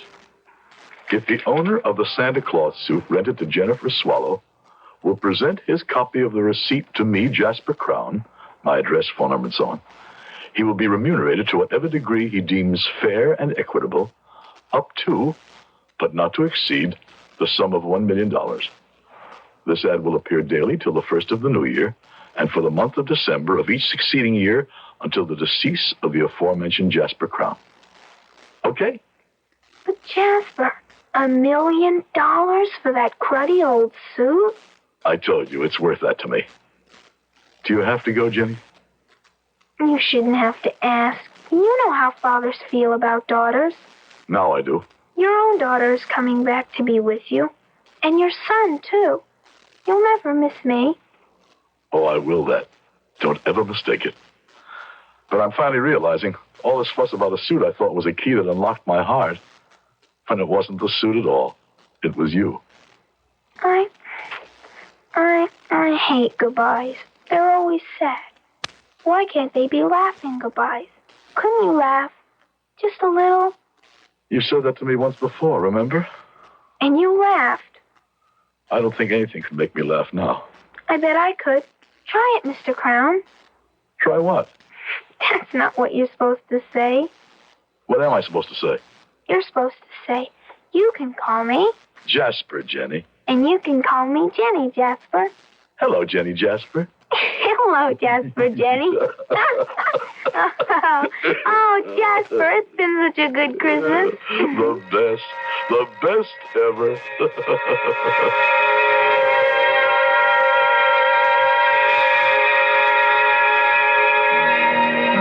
Jenny left, as she had to, and Jasper placed the ad in the paper. For 10 years, it appeared every December as Jasper lived out a full and happy life. His family, grandchildren, and his mill workers filling every Christmas for him. Until early this December, when he died, peacefully and quietly in his sleep, grateful and joyful to go join his beloved wife.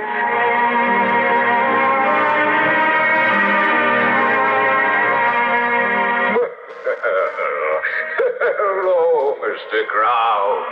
I've been proud of you these last 10 years. I've felt at peace with myself. The suit is in that rosewood box on my bureau. And here's a blank check signed fill in what you want. Oh, no. This is paid in full. I've more than had my rental. But I will take the suit back because it is Christmas again. And who knows? It may be very useful to someone else, eh? Now, excuse me, it's a busy season for me. Now, Dasher, now, Dancer, now, Prancer and Vixen. Did you hear him, Jasper? I did. It's been, most of it, such a good life. And the best of it, you made. But I'm tired, Jenny. So tired. Say goodnight to me. Good night, Jasper. I wish I could wish you Merry Christmas. No, that's my little gift to you.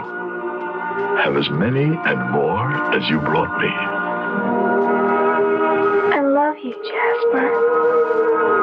That's what Christmas is all about. Good night, my extra special Santa.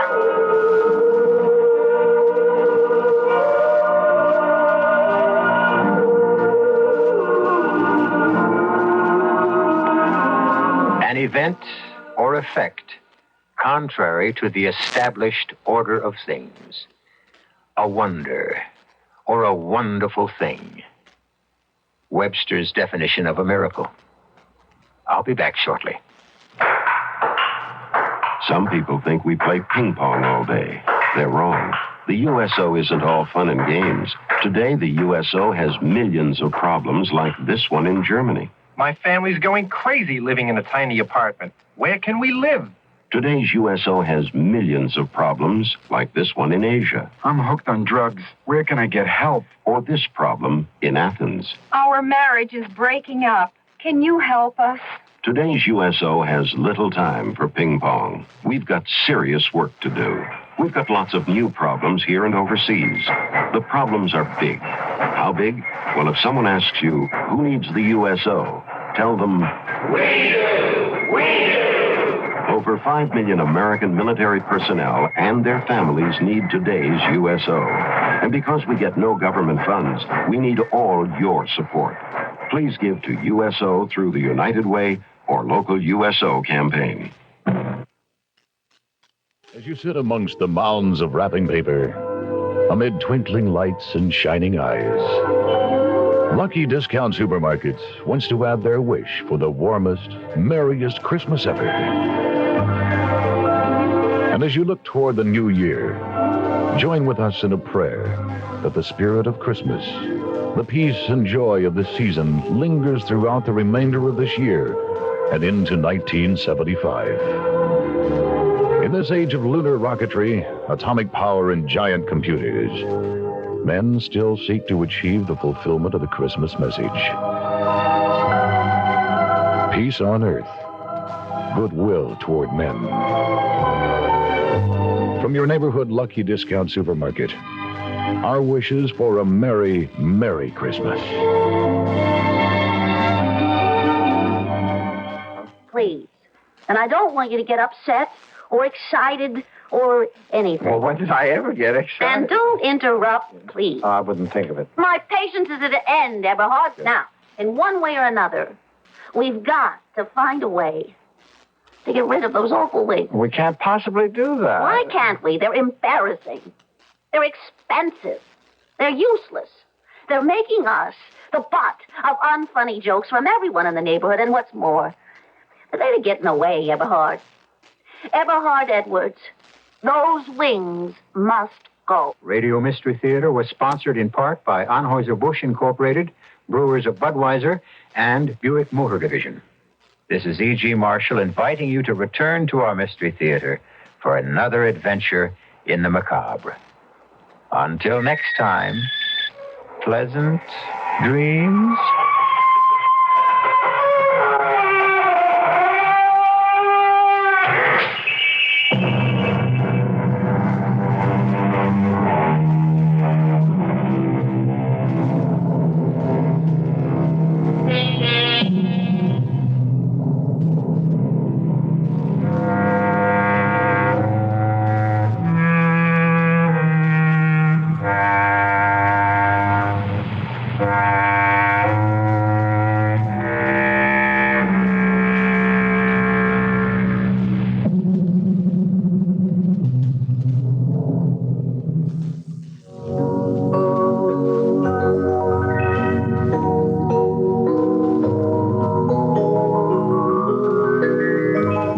CBS News is next on KIXI, AM and FM in Seattle.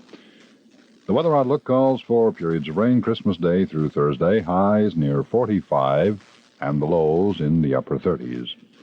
In downtown Seattle currently, it's 42 degrees. It's 40 at the airport.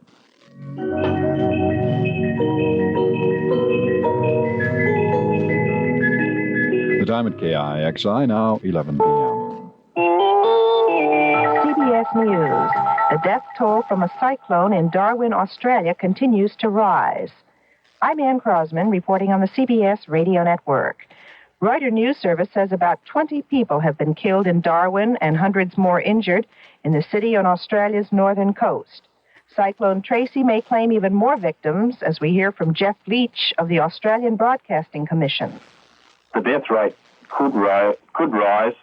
One vessel which capsized in Darwin Harbour, I think it was a fishing research vessel, 3 people at least are known to have survived that. But if there were casualties from that, well, the death figure we have now could be increased.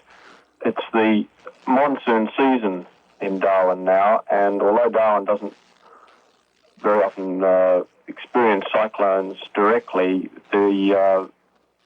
it's at this time of the year that it's known as the wet up there, and the rains are very heavy. Rivers that are dry for the rest of the year run bankers, and the ground that's been dry for so long becomes very hard, and when the water deluges down, as it has in this cyclone, it's just got nowhere to go.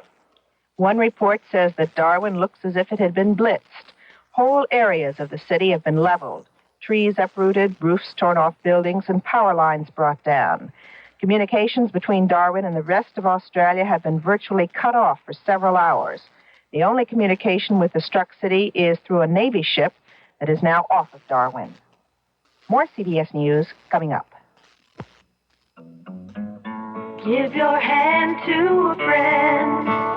Give your heart to your love. But give your code to contact. The sooner the better. 6 or 3 or 1. Please don't give me problems. I'm catching a common cold. Sneezing, drips, congestion. Give your cold to contact. For up to 12 hours continuous relief of those symptoms, you'd need 6 cold tablets, 2 every 4 hours, or 3 ounces of Cold's liquid, 1 every 4 hours, or just 1 contact. I know, the tiny time pills. Right. Both the others have things for aches and fever, and the liquid, something for coughs, not found in contact. Your cold, your choice. Sneezing, drips, congestion? I'll take the contact. Give your cold to contact. The sooner the better. 6 or 3 or 1. Take contact. Only as directed. On this Christmas, 1974, Pope Paul VI celebrated midnight Mass in St. Peter's Basilica in Rome. The Pope prayed for peace and forgiveness of sins. He said that his call was aimed at those who are far off and those whose hearts are closed, as well as the thousands of pilgrims who attended the Mass and millions who viewed it over television. In Bethlehem, several thousand Christian pilgrims celebrated midnight Mass at St. Catherine's Church. Tight security measures were in effect to guard against possible terrorist attacks. Israeli police and soldiers patrolled the city streets and the roofs of buildings. A Christmas truce called by the Irish Republican Army appears to continue to be in effect this morning in Northern Ireland. The 11-day truce began Sunday midnight, and since then there have been no reports of any major incidents, even though some shots have been fired. One incident has been reported in Britain, in the city of Southampton, where some guerrillas reportedly opened fire on police Monday night.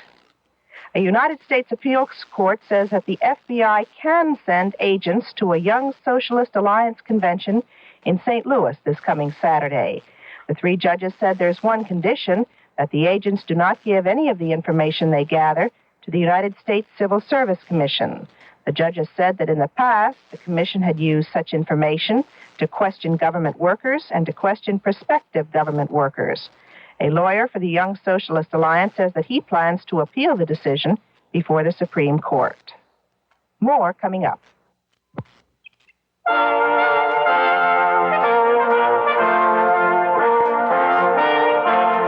Again, this year, we say it with music. Greetings from the CBS Radio Network and some people with their own opinions about everything. The Spectrum Six. Murray Kempton, Nicholas von Hoffman, Phyllis Schlafly, M. Stanton Evans, Ethel Payne, and John K. Jessup. Also from your fair and foul weather friend, meteorologist Gordon Barnes.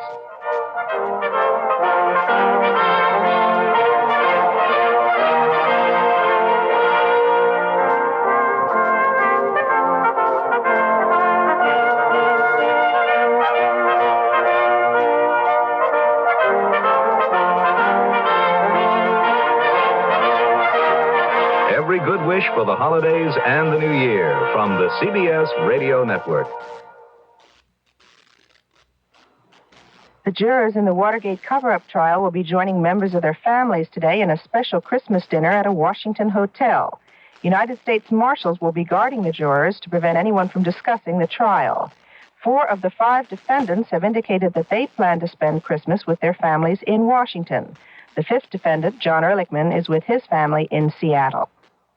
I'm Ann Crosman, CBS News. And CBS for Seattle. This is KIXI, where the time is 6 minutes past 11. The time now, 7 minutes past 10. Time for CBS Mystery Theater. The CBS Radio Mystery Theater presents...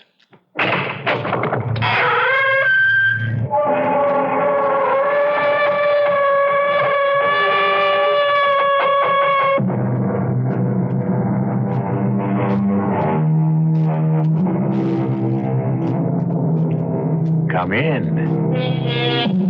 Welcome. I'm E.G. Marshall. My tale is about murder, that crime of crimes. Shakespeare said, "Murder, though it have no tongue, speaks with most miraculous organ." And indeed, in this case, the murderer unwittingly convicts himself by saying too much. It is a story with surprising twists and turns, with double crosses on double crosses.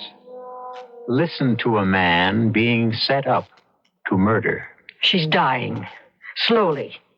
10 years, the doctor said. Do you expect me to hang around in the background all that time, waiting for her to die? I'm not going to wait, Bill. Adrian, darling, listen to me. It's a simple decision you have to make, Bill. We'll be penniless. I'll have nothing. Not if she dies while you're still married to her. Not if she dies knowing nothing about me. Not if she dies before she can change her will.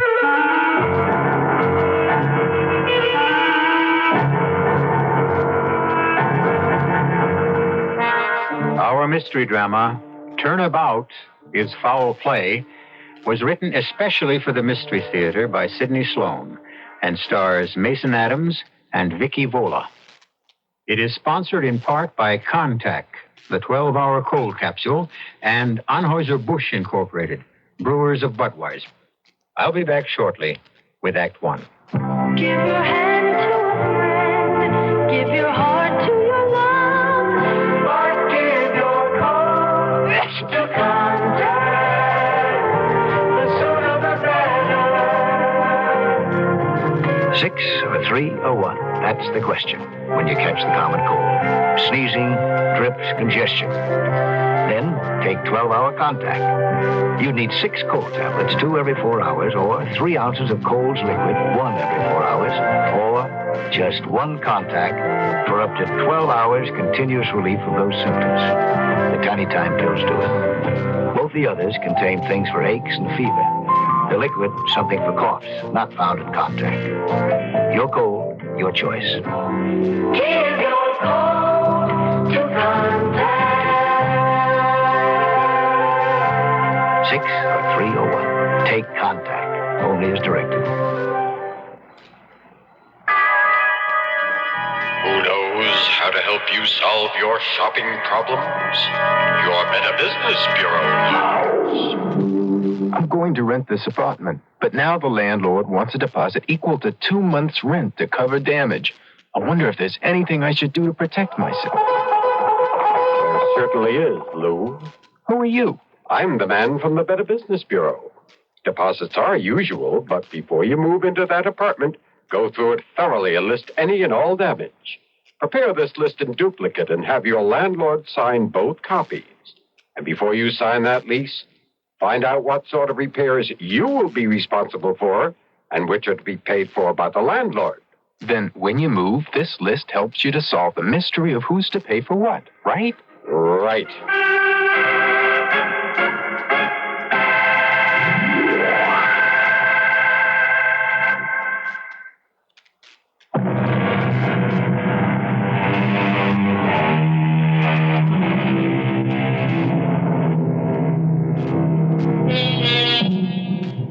The car pulled into the parking lot of the seedy motel, which bore the name Ritz Manor, Rooms and Meals, Reasonable Rates. Seated at the wheel of the modest car, obviously a rental, is a handsome, well-dressed man in his middle 30s. At his side is an equally attractive woman whose appearance and manner would make her stand out in any company. The man parks the car in front of Cabana Numero 4, as it is called on the sign posted over the door. He gets out and opens the car door for the woman. This flea bag again. It's safe. They know me here. They don't ask questions.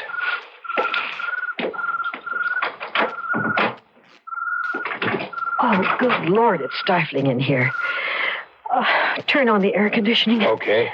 It'll be cool in a few minutes. Should be some ice in the fridge. You want a drink? Thanks. I'll take it without adulteration. There you are. Thanks, darling. He's looking at you. Well, that's better. Much better. I hope it improves your mood. You've been in a miserable state from the moment I picked you up. Do you blame me, Bill? Oh, come on, Adrian. Meeting in little out-of-the-way restaurants, going to cheap motels, hiding on side streets, scared stiff we might be seen together. It won't be forever. How long is forever? We've known each other for 2 years. No, not now. Not again. Are we going to rehash that old business? No rehash, Bill. We're going to decide what we must do. We can't put it off any longer. Divorce is out. Anne wouldn't stand for it. She can't keep you tied to her if you don't want to stay. Oh, yes, she can. It's all her money. All of it. I don't have a dime unless she gives it to me. Well, there's an answer to that, too. What? She's not well. You're her husband. He'll get it all when she dies. Well, if you mean waiting... You told me yourself that the doctor said... Dr. Richardson said she wouldn't recover, but he also said that it was the kind of illness that could go on and on. She could live another 10 years. Why? Why? It's the nature of her illness. I'm not talking about her illness. There are other ways. You're not actually suggesting... I'll give it to you cold and clear. 1, you're married to her. You love me. 2, she's ill, dying. But now hear me out. She's dying, slowly. 10 years, you said. Do you expect me to hang around for 10 years? I won't wait, Bill. Adrian, darling, listen to me. It's a simple decision you have to make. Adrian or Anne? We'll be penniless. I'll have nothing. Not if she dies while you're still married. Not if she dies knowing nothing about me.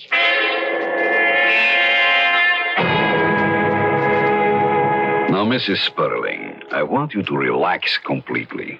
I want you to be receptive to my words. Yes, Doctor. But it is not my words which will cure you.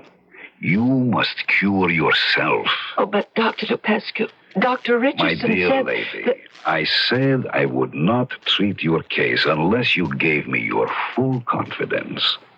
Has this Dr. Richardson held out any hope for you? No. He's been very honest with me. He told me that my time was limited. There, you see? Words like that can be destructive. They are negative and have no place in my work. You must think and feel positive. You are to get well. Yes, Doctor. Have you sent this Dr. Richardson away? Oh, well, that would be rather difficult. Why? Well, Dr. Richardson's been an old friend for many years. He'd be hurt. My dear lady, it is obvious that I have little influence on you. And if that is the case, I cannot do you any good. So, madam, I bid you goodbye. I shall not return. Oh, no, please. Oh, please don't go. You give me hope. I'll do anything you ask. You will obey me completely. Yes. Very well. I shall continue. If, however, I feel that you have the slightest doubt, I shall terminate our relationship immediately. There will be no second chance. I understand. And I agree. Very well. Now, I am going to put you to sleep. A gentle sleep. A healing sleep. Now, lean back. Relax. Relax completely. There. That is better. Now, concentrate on my eyes. Look deep into them. Deep. The world is receding. You can feel nothing. You can see nothing but my eyes. Now, sleep.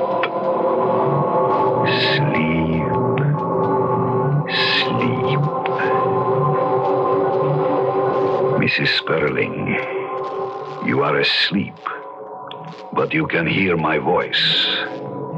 You will obey my commands.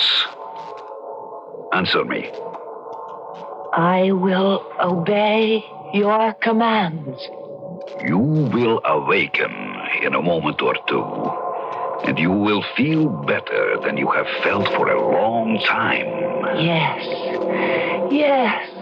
I am going to give you a post-hypnotic suggestion. You will, after I have been gone an hour, ask for the telephone. It will be brought to your bedside. You will call your attorney, Harold Gifford, and you will ask him to come here next Wednesday at 2 o'clock in the afternoon. All you will say to him on the phone is that you wish to change your will. I'll tell you Wednesday morning how you will change your will.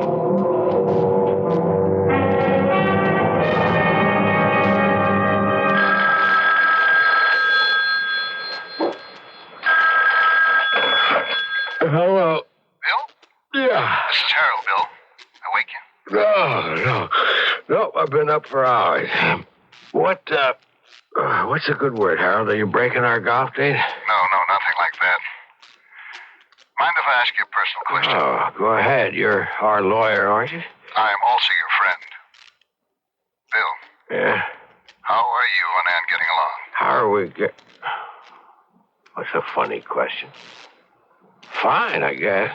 Anything happened recently? A quarrel? Serious misunderstanding? Another woman? No quarrel, no misunderstanding. Ann loves me. I take the fifth on the last question about another woman. Anyway, Ann doesn't know about it. What goes? Forget it. Sorry I woke you. Wait a minute. You can't ask me all sorts of personal questions and then hang up without telling me why you're asking them. Has Ann been talking to you? Legal ethics, Bill. Can't answer that. Then she has been talking to you. Bill. About us. That is. I'm her lawyer, Bill. I can't. To hell with your legal ethics. You were my friend before you were our lawyer. I'm ringing off, Bill. Does she want a divorce? Wouldn't she have told you if she did? She's changing her will. That's it. She's changing her will. Harold, that's it, isn't it? That's what you've been trying to tell me. I haven't been trying to tell you anything, Bill. Okay, counselor. Thanks anyway. I'm going to have a talk with her. Leave my name out of it. And by the way, double-check that new doctor of hers, Lopescu. Lopescu, Sure, I'll check him out. And thanks again. You have spoken with your attorney, Mrs. Sperling? I have spoken with him, Doctor. The will is being changed in accordance with your instructions. Good. Now, when I clap my hands, you will awaken refreshed and in excellent spirits.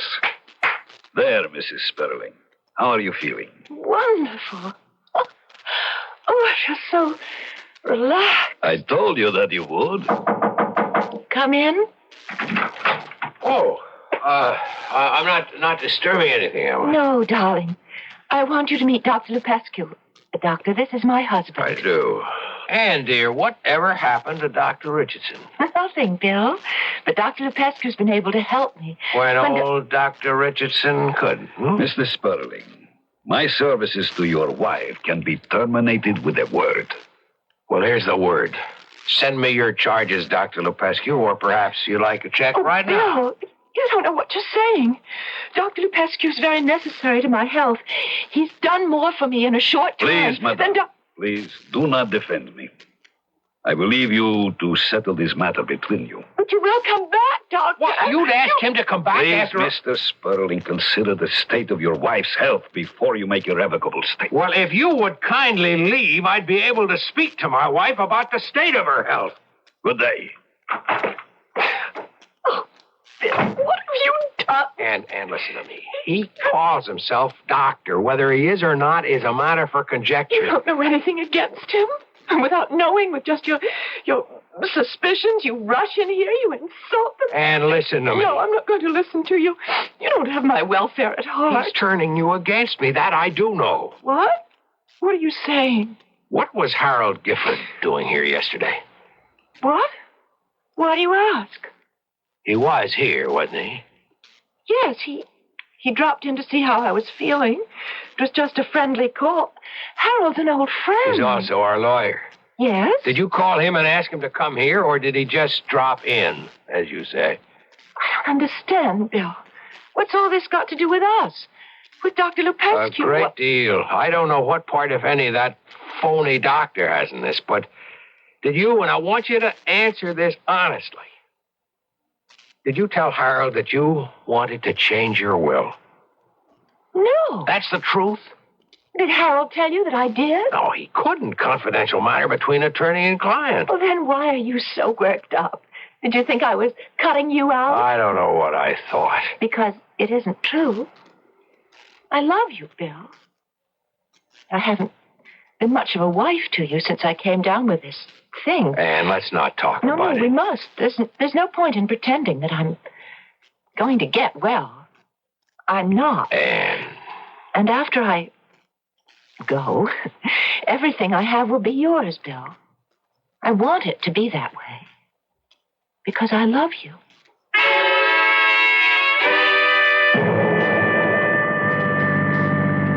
Penny for your thoughts, Bill. What? You've been so preoccupied. I'm sorry. Something bothering you? Yeah, plenty. Do you want to tell me?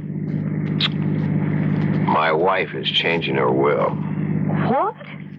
How do you know? I know. Gifford called me. He's our lawyer. I'm being cut out. Completely? Oh. A few crumbs might be left for me. I don't expect it'll be much. Okay. What's the next move? I've spoken to her. She denies everything. Can you believe her? I want to, but there's this new Dr. Lupescu. He seems to exert a very strong, a sinister influence. Listen, Bill. And listen carefully. She hasn't much longer. No, Adrian. Adrian, you're urging me to kill her, aren't you? You're telling me to commit murder. No, Bill. Not murder. What? An act of mercy. She's sick, a lingering illness. Wouldn't it be more humane to shorten her agony, her pain, the wait for death? Adrian, please. Okay. Let's consider it selfishly. I love you, and you love me. She stands between us. She's legally your wife. Divorce is impossible. No, it's not impossible. We just wouldn't have the money. I'd stop being a damn parasite and I'd get myself a job. A job? Don't make me laugh. At what? You've never done a thing in your life but play tennis, golf, or backgammon. So all you loved about me was the money I would get. No, Bill. But the money was one of the considerations. With the money out of the picture, it doesn't quite balance. Now let's stop fighting each other and start doing something constructive about it. What do you say, darling? Yeah. Let's go over the road again. Anne is dying. To help her is an act of mercy.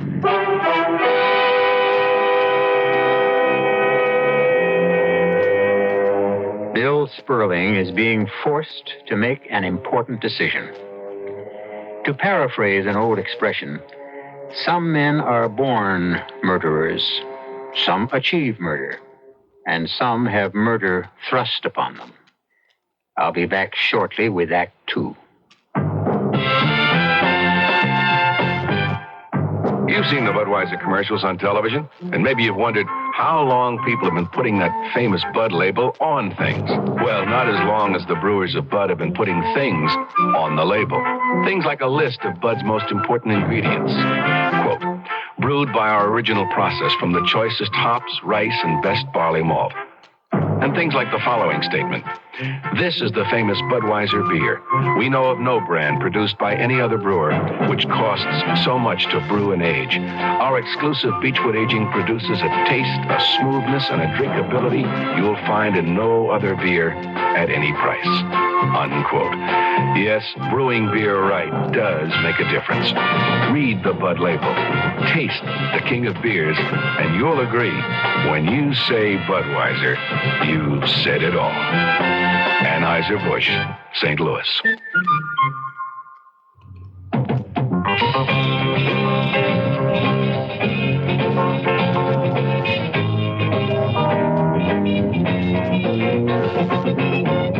A few good men.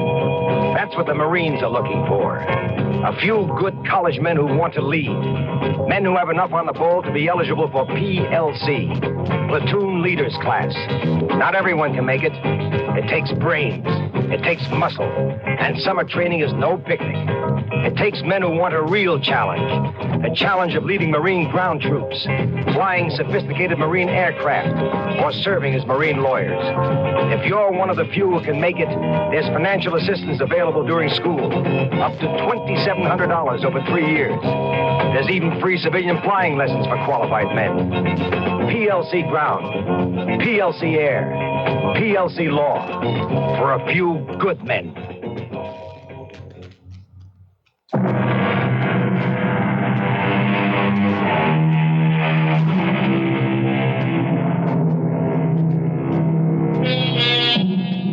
The die is cast. The game is set. A woman is to be murdered so that her husband and his friend can live happily ever after on her money. As yet, the marked woman is unaware of the fate in store for her. She calls her attorney and asks him to come to her bedside. You seemed very disturbed when you called me, Anne, but you were very evasive when I asked you what was bothering you. Well, I couldn't speak freely. The doctor was with me at the time. I want to talk to you about that doctor. Well, I won't listen to anything against him, Harold. Look, Anne, I'm not speaking as your attorney. I'm speaking as your friend. Lepescu... Well, Lepescu is... Dr. Lepescu. Okay, Dr. Lepescu. Anne, he worries me. Why? He's only been your physician for a short time. 2 months. That's a very short time, don't you think, for you to be placing so much confidence in him? The way you hesitated. I know you were thinking of something else when you said confidence. Well, yes, I was. That guy may be after your money. Oh, Harold, I won't listen to this from you. Well, damn it, Anne, you are changing your will in his favor. Yes. And you've denied it when Bill questioned you. Have you? No, wait a minute. I've told him nothing, but he guessed what you had in mind. Well, I can't control his guessing. Why are you doing this, Anne? Why? Because Dr. Lepescu has great work to accomplish in this world, and my useless money can be the beginning of a great medical research foundation. Bunk.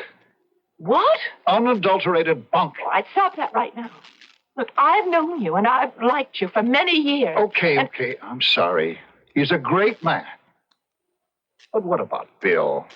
Why are you cutting him off? I'm going to set up a trust fund that will make... I know you told me, Anne. You're going to give him a handout, a modest little allowance. Enough to meet his needs. And no more. Harold, I think I must ask you if you intend to carry out my wishes. Sure. But I feel it my duty to... Your duty is to me.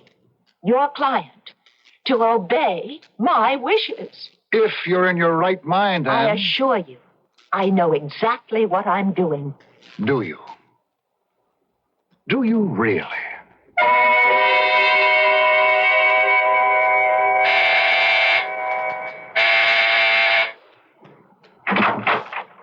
Oh, Bill. Come in. I wasn't expecting you. Well, were you asleep? It took you so long to answer. No. No, I wasn't asleep. I thought we decided it wasn't a good idea for you to be seen here. I had to talk to you.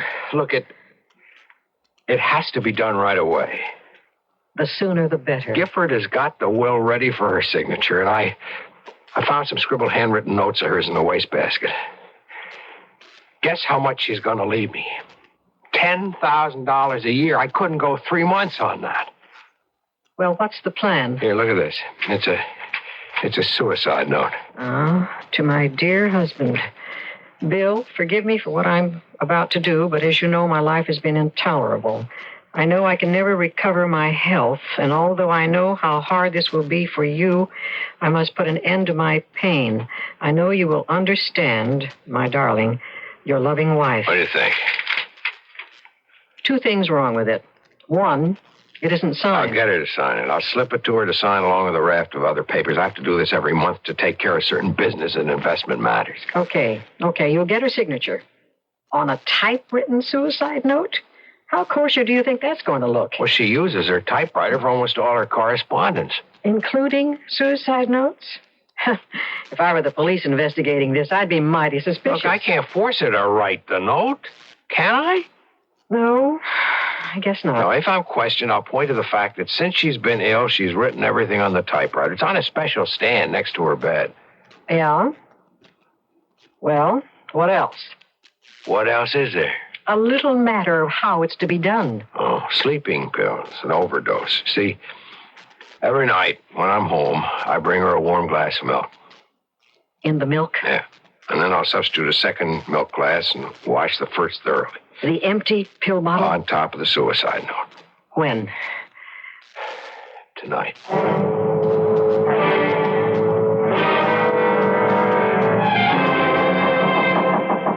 Yes? It's me and Bill. Oh, come in, Bill. Come in. I thought you might be asleep, dear. No such luck. You know the trouble I have getting to sleep. What a pleasant surprise. Oh, you brought me my milk. Just like old times. The good old times. Remember? Yeah, like old times. Henrietta's taken over your job. She's been bringing my bedtime milk. Yeah, I told her she wouldn't be needed tonight. Well, glad to see you back on the job. Would you like to take it now while it's nice and warm? Just set it down, dear. I'll drink it in a minute. I want to talk to you. That reminds me. It's first of the month. All those papers to sign. I got them here in my briefcase. In a minute. Let's talk. No. Business first, then conversation. It'll only take a couple of seconds. Here you are, Ann. Only a few. Now sign right here. Right. And here. Right. Now here. And here. Hey, I was quick, wasn't it? Now for our conversation. Oh, wait. One more item to be disposed of first. The milk. Oh, leave it there, Bill. I'll drink it. I don't like it too warm anyway. But, Ann. Don't fuss over me. Look, Bill, I've got something serious to tell you. What? Well, I've been speaking with Harold, and he tells me that I'm not being fair to you. When you asked me the other day whether I was changing my will, I lied to you. I don't know why I did, but something inside me made me lie. I suspect it. And even speaking to Harold yesterday, I was suddenly and unaccountably angry when he mentioned you and said that what I was planning wasn't quite fair to you. Well, why are you telling me this now, Ann? I don't know. But the restriction which kept me from telling you everything is suddenly gone. Go on. And I wanted to say that if you object to what I have in mind, I'll drop it completely, and I'll order Harold to destroy the new will. I haven't signed it yet. Ann, you're too wonderful. You're too kind. I don't deserve your love. Oh, darling. I've never seen you like this. Oh, I've been a rotten husband to you.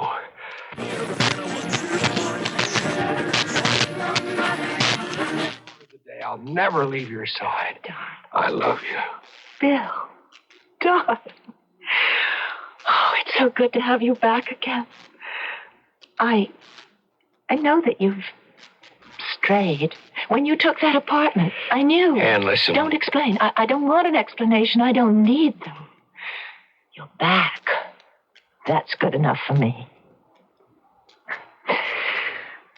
Now it is getting late. It's long past my bedtime and time for my warm milk. No, give that glass to me. Darling, you spilled it. No, it's no good. It's cold. Let me get you another glass. Don't bother. I'll sleep without it. Just kiss me goodnight. Oh, it's wonderful to have you back, my dear. My Bill. What? Hello? Miss Bartley? Yes? Dr. Lupescu is here. Send him away, Ann. Tell him to go away. Oh, I can't do that, Bill. Ask Dr. Lupescu to come up, Henrietta. Then I'm going. Bill. But, Bill, you'll be back. I don't know. Maybe I will, maybe not. Good night, Ann.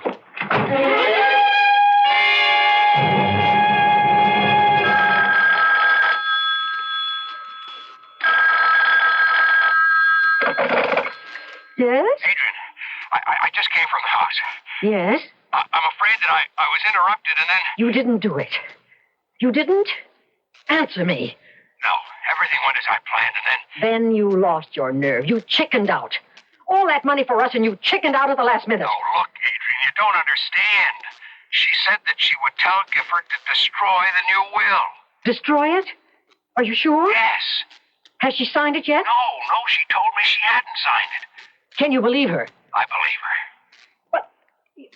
You said you were interrupted. By whom? By Dr. Lupescu. But I had already decided that I couldn't go through with it. You hadn't given her the milk? Well, she tried to take and drink it, and I grabbed the glass. It spilled, but this was before Lupescu got there. And when he came, I left. How long ago did this happen? I don't know, 5 minutes, 10 minutes. I stopped at the first phone I saw to call you. You could go back. You could go back now. No, I couldn't go back.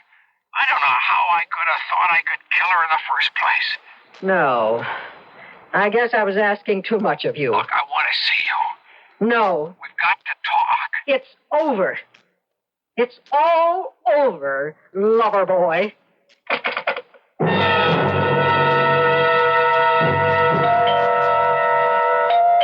Coming. Oh, Harold, come on in. Been trying to reach you for the last 3 days. Where have you been? On my boat. I just got back to the apartment 20 minutes ago. Alone? Alone on the boat? Yeah. I just didn't want to see anybody, talk to anybody. Or listen to the radio? Just the weather reports. I see. Well, it's going to look very bad. What is? You're being gone this time. What does my being away for 3 days have to do with anything? Everybody's been looking for you. Anne is dead. What? Anne? Oh, good Lord. Anne. Look, you don't have to put on a performance for me, Bill. Performance? Everybody knows that your marriage to Anne was anything but perfection. I loved her. That night when I saw her, I realized for the first time in years how much I loved her. I made up my mind that I'd cut out all the nonsense and try to make her last few years a little happier. How did you leave her? Well, the party was a little messed up. I was with her just as she was going to sleep. Henrietta knocked and said that Dr. Lupescu was downstairs, and Anne told her to send him up, and that angered me, and I left. That's about what Henrietta told the police. The police? Yes. Seems that Anne died from an overdose of sleeping pills. Sleeping pills? They were given to her in her warm milk, which she always takes before going to sleep. Henrietta says that you insisted on taking the milk up to her. But she didn't. I mean, I accidentally spilled. I brought her the milk, but she didn't drink it. It spilled. You'll have to see the police, Bill. I suggest that you do it right away. You think that I killed her, don't you? Better try squaring this with the police, Bill. You wasted your time on me.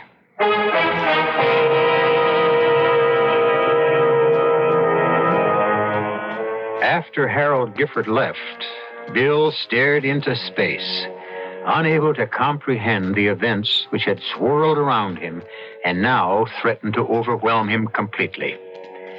Anne's death was difficult enough for him to accept, but now he must face the police and their questions with the knowledge that despite his innocence, he must appear guilty to them. I'll be back shortly with Act 3.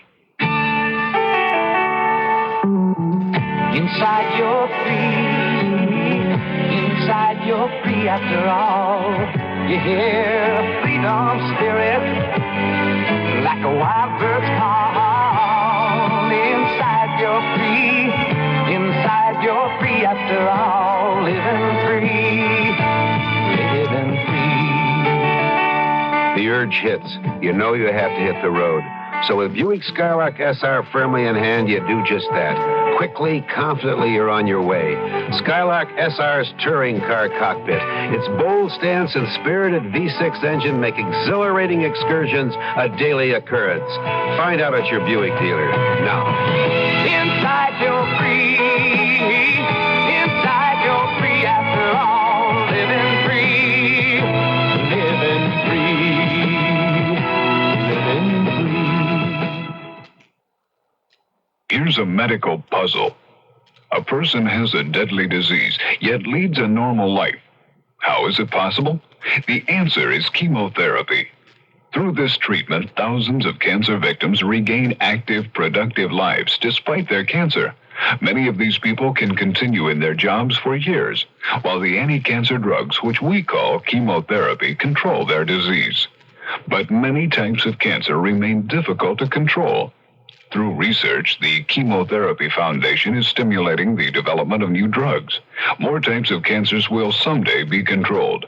The question is not if, but when. You can help by contributing to the Chemotherapy, that's chemo, C-H-E-M-O, Therapy Foundation, Box 8, New York, New York, 128. That's the Chemotherapy Foundation, Box 8, New York, New York, 128. This is a public service message from the Chemotherapy Foundation.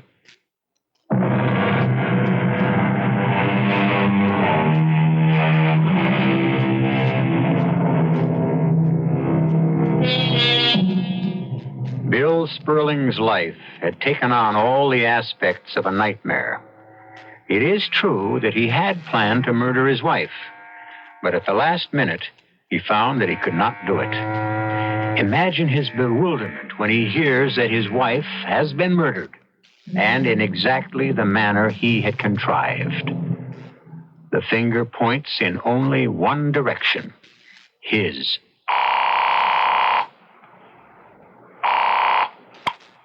Hello? Adrian, Yes. I've got to see you. No, it's over. Thought we settled all that. It's terribly important. Anne is dead. Strange the way you said that. Strange? She's been dead since last Wednesday night. I heard it on the late news. You act as if you just found out. I have. I've been away on my boat. What? Another story? You putting me on, Billy boy? I didn't do it. I'm telling you the truth. I swear I didn't know. Ah, that's very good. What are you going to do, plead loss of memory? I told you, Adrian, I didn't do it. You know I didn't do it. Trying to set me up for an alibi? Well, I don't want any part of it.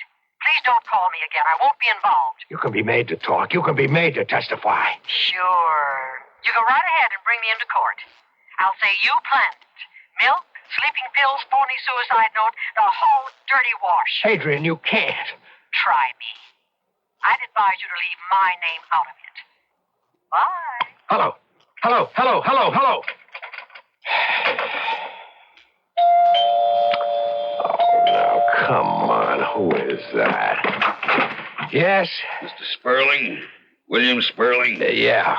Sergeant Joseph Marchetti, homicide. Can I come in? Yeah, sure. Come on in. Thanks. Mind if I come right to the point, Mr. Sperling? Please do. Your wife was murdered, Mr. Sperling. And you were a prime suspect. That's purely conjecture, Mr. Sergeant. Sergeant. Mr. Sperling. Sergeant Marchetti. Okay, Sergeant. Are you charging me with my wife's murder? Would you like to hear what I've been able to find out while you were Missing for 3 days? I can explain my absence. You'll get plenty of chance to do that. But listen to me first, huh? A guy goes to see his wife. Then he gives her a glass of warm milk. Wait till I finish. A glass of milk has a lot of sleeping tablets melted in it. Enough to knock off a healthy woman. But Mrs. Sperling is a sick woman. Very weak. She goes very fast in spite of all that Dr. Lepescu, he got there a few minutes after she drank the milk, could do to help her. You said murder a moment ago. Isn't it possible that my wife, being in poor health, committed suicide? I'm glad you brought that up, Mr. Sperling. There was a suicide note. Well? We found it later. Yes. It was addressed to you. Typewritten. All my wife's correspondence for the last couple of years was done on the typewriter. She had it next to her bed. Okay, so she typed the note. But it's the signature that bothers me. You can easily determine whether or not it's genuine. Oh, we had a handwriting expert look at it. And? It's her signature, all right. No doubt about that. Only one thing. What? Why should she start off by addressing the letter to my dear husband, and then end up by signing it real formal, Ann Sperling? Can you explain that, Mr. Sperling?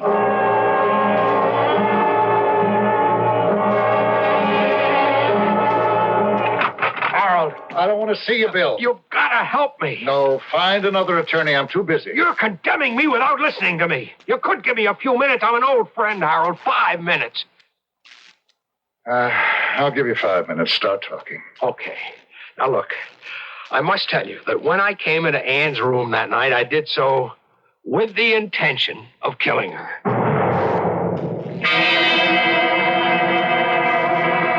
It's going to be a tough job selling that story to a jury, Bill. Changed your mind at the last minute, eh? It's the God's honest truth. Maybe it is. But they're going to think, if he didn't do it, who did? Lepescu.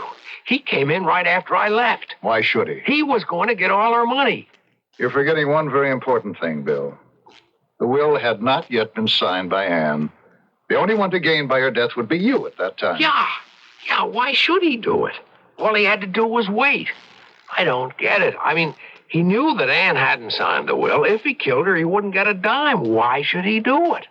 Bill, that's it. He kills Anne, but there's no motive. He's in the clear. And you're sunk. Yeah, but Harold... You've come to trial. You're convicted.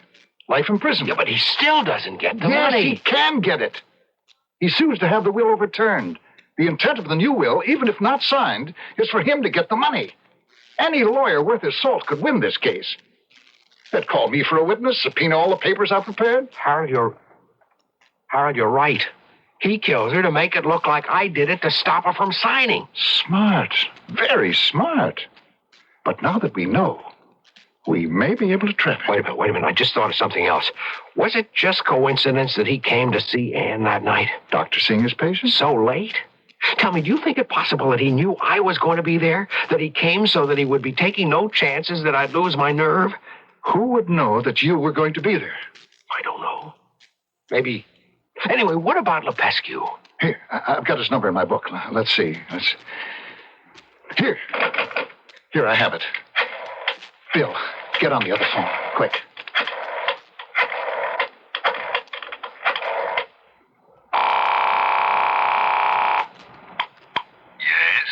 Yes? Dr. Lepescu?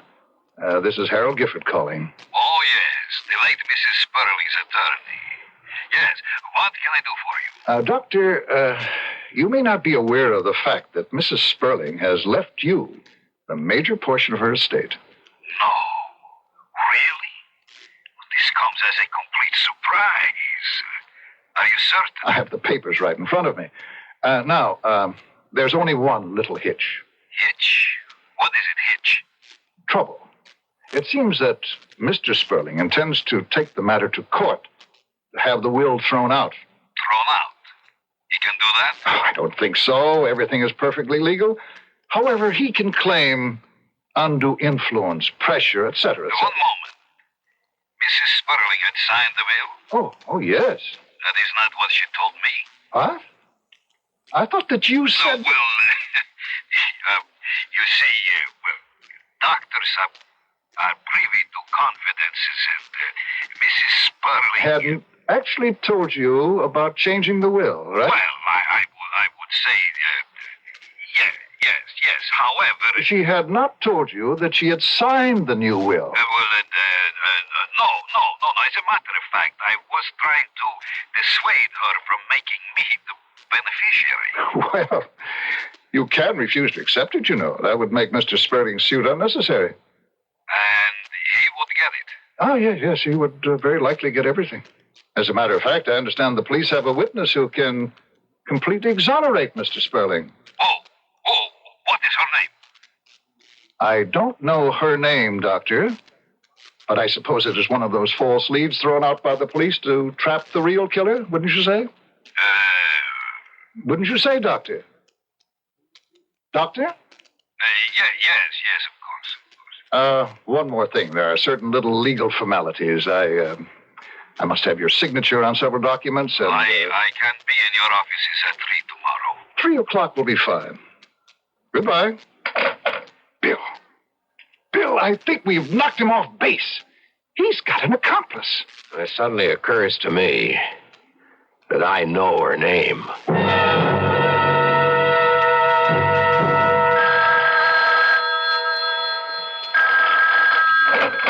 Hello? Adrian? Damn it, Bill. I told you not to call. Don't hang up, please. Now, look, I've got to see you. No, that's impossible. I just heard on the news that you'd been arrested. I'm out on bail. I'm coming over. No, if you come here... Didn't you plan this thing with me? Bill, you leave me out of this. I warn you, it'll do you no good to involve me. Stay right where you are. I'm coming over. Bill! Oh, I've got to get out of here.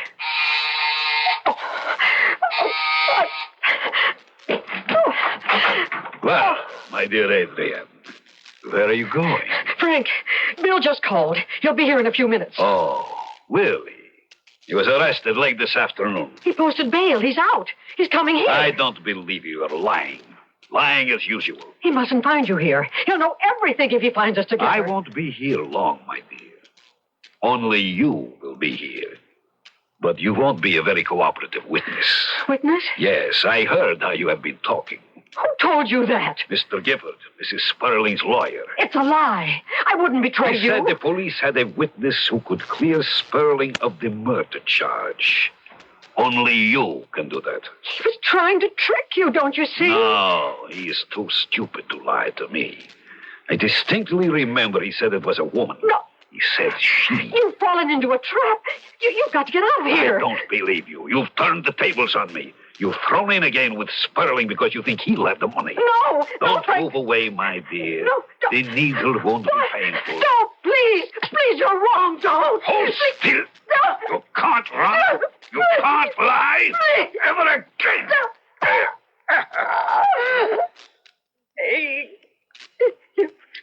Hey, you. Oh. Open up! Open up! Police! There he is at the window. Stop him! Stand where you are, Lupescu, or I'll shoot. You're under arrest.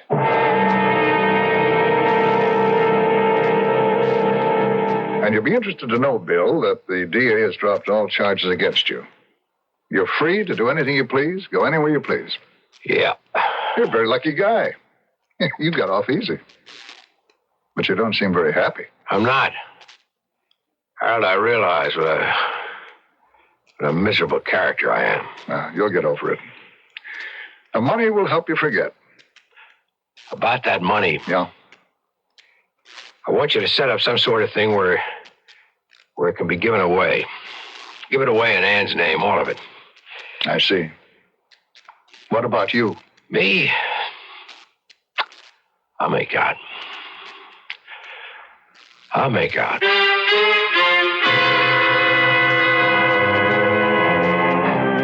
Bill Sperling, a weak man, a selfish man, urged, persuaded, walked down the dark road that led to murder. Only a last-second breath of decency deterred him from his purpose and made him realize that he almost killed the one person in the world he loved and who loved him. I'll be back in a moment. Lots of people are coming in, playing it smart to get a head start, investing time to build a future. It's such a good place to begin, a room to grow, getting to know just where you want to be. Join the people who join the Army. You could start building your tomorrows today. Join the people who join the Army. You could go a long, long way. Long, long way. If you want to do something positive for yourself and your country, take your place with us. Join the people who've joined the Army. Join the people who join. For more information, call 800-523-5000, toll free.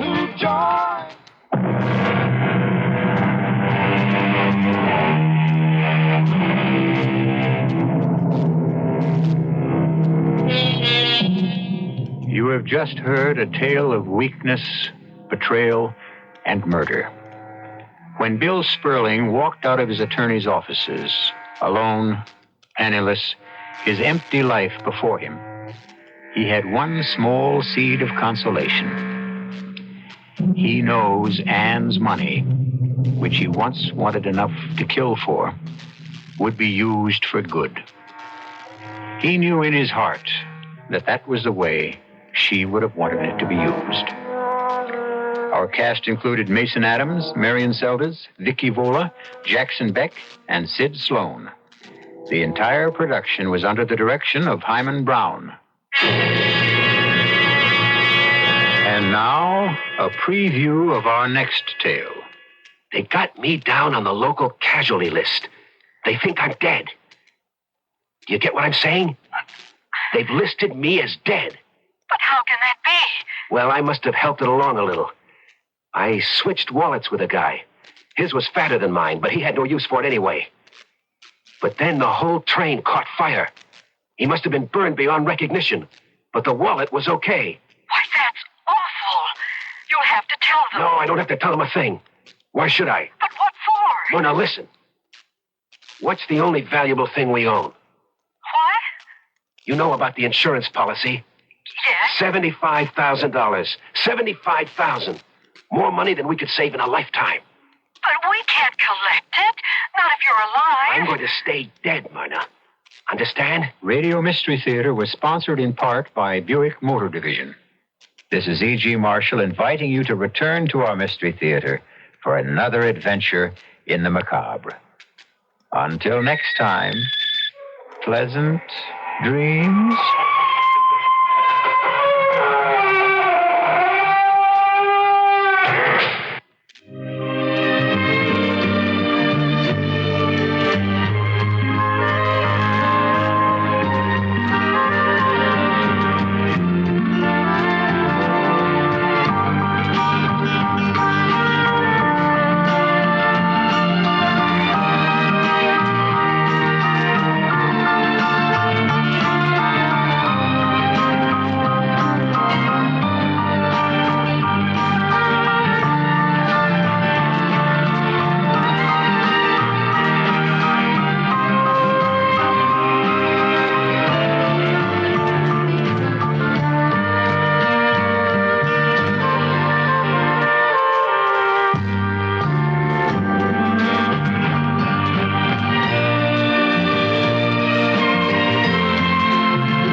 Bright and beautiful music.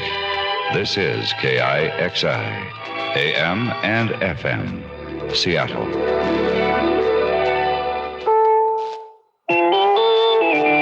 CBS News. The Army in Thailand is preparing for massive demonstrations as the country's ousted military dictator has slipped back into the country. I'm Mike Stanley reporting on the CBS radio network. It was 14 months ago that a student uprising overthrew the head of Thailand's military dictatorship, but Thanam Kittikachorn slipped back into the country early Friday aboard a Lufthansa jet. He has been living in Boston. It's believed he left his wife and other family members behind in the U.S. The deputy premier, ordering the army to prepare for massive protest demonstrations by students and others, told newsmen Thanam should not return at this time because it is against the will of students and the general public who ousted him. South Vietnam's President Nguyen Van Thieu told military academy graduates Friday morning that a very serious situation has developed in the country as a result of the offensive launched by communists in the last 3 weeks, pledging the government would do all it could in the coming year to guarantee the freedom of South Vietnam from the communists. Thieu called on civilians and military men alike to adopt what he called the fighting spirit of 1972. That was when the communists launched their last major offensive. CBS News continues following this message. Give your hand to a friend. Give your heart to your love. But give your cold to contact. The sooner the better. The common cold is a rotten thing. You miss so much. Sneezing, drips, and congestion can drag you down. Then ask yourself the contact question. 6 or 3 or 1. You'd need 6 cold tablets, 2 every 4 hours, or 3 ounces of Cold's liquid, 1 every 4 hours, or just 1 contact for up to 12 hours continuous relief of those symptoms. That's daytime, then nighttime relief. Both the others have things for aches and fever, and the liquid, something for coughs. Not found in Contact 600 tiny time pills. Give your cold to contact. The sooner the better. 6 or 3 or 1. Take Contact. Only as directed. Not much, if any, skiing, but a lengthy conference with 11 economic advisors is on the Friday agenda for President Ford in Vail, Colorado. He may, according to White House News Secretary Ron Nessen, reveal portions of the inch-thick report on CIA activities compiled by Agency Director William Colby. That's the report stimulated by published reports the CIA had violated its charter by conducting domestic spying. Saturday, the chief executive huddles with in his ski vacation home with energy advisors. Friday editions of the New York Times carry an open letter to the president and Congress from a group of business executives calling themselves Citizens for a Strong Energy Program. They advanced 20 recommendations. Allied Chemical Corporation Chairman John Connor, former Commerce Secretary in the Johnson administration, detailed some of the chief recommendations. We are proposing that the President and the Congress give serious consideration to import quotas of foreign crude oil, or perhaps tariffs on foreign crude oil, as well as the strict enforcement of a national 55-mile-an-hour speed limit for automobiles, and other measures designed to cut down on the use of gasoline by automobiles and other vehicles. The Watergate cover-up trial should go to the jury on Monday. Defense and prosecution attorneys have been directed to wind up on Friday. Jurors will have the weekend off before plunging into their deliberations. State police at Michigan City, Indiana, Thursday night recaptured a state prison convict, but not before he allegedly killed 2 of 3 women hostages he held. The 3rd woman was hospitalized for treatment of shock. Police report the inmate, 29-year-old Riley Mosley, surrendered after holding the women hostages in a farmhouse for 6.5 hours. He had escaped from a prison farm work detail during the afternoon. More in a moment. Again this year, we say it with music. Greetings from the CBS Radio Network and some people you know. Douglas Edwards, Roger Mudd, Dallas Townsend, Mike Wallace.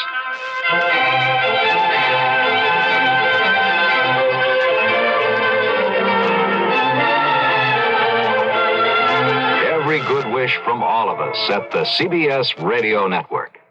This is Bob Considine for the National Leukemia Association. Please remember this name, Project Research. In addition to our other services, our special effort named Project Research has been established to help deliver a knockout punch against leukemia. Send your tax-deductible donation today to Project Research, care of the National Leukemia Association, Box 3003, Garden City, New York. This is Bob Considine saying thanks to you for Project Research. You know, we're committed to conquering leukemia. Police in Martinsville, Virginia have taken the man into custody, but at this hour have not lodged any charges against him in connection with the killing Thursday of 4 children and their mother. Comedian Jack Benny is dying of cancer and, according to his manager, has chosen to spend his last few days at his Hollywood home with his family. Irving Fine announced the octogenarian entertainer is very, very ill with stomach cancer, is sinking fast, and is not expected to last much longer. Mike Stanley, CBS News. And now, Mystery Theater.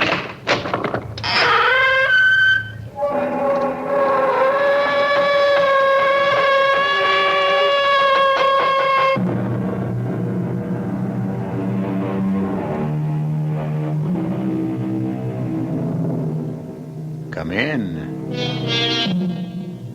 Welcome. I'm E.G. Marshall. Once again, I invite you to sail with me on a mysterious voyage into the unknown, unexplored country of the human mind. To be fair, it must be said that the mass murder of millions of human beings was not invented during our century. But to be accurate, it should be noted that in our generation, massacres, holocausts, and wholesale slaughter in general has been developed into what might be considered a fine art. Certainly, the atrocities that ancient, uncivilized barbarians committed in paroxysms of superstitious passion have been performed in our day with an almost impersonal and scientific objectivity. Is this better or worse? Or does it matter? Trust him. Trust him.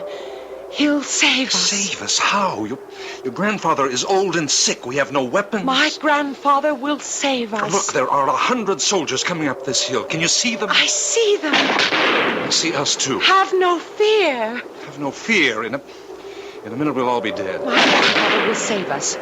Believe me. Why? Why are you so sure he can save us? Because he promised. He promised. Oh, dear Lord. Maybe we'd better surrender. No. Trust my grandfather. He always keeps his promise. And then what is he waiting for? Have faith. Have faith.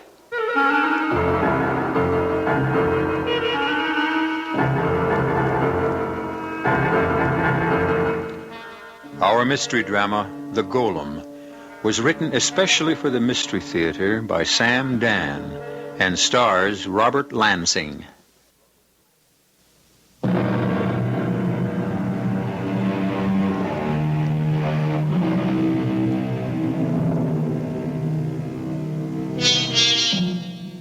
There are times in the history of the human race when things become unstuck.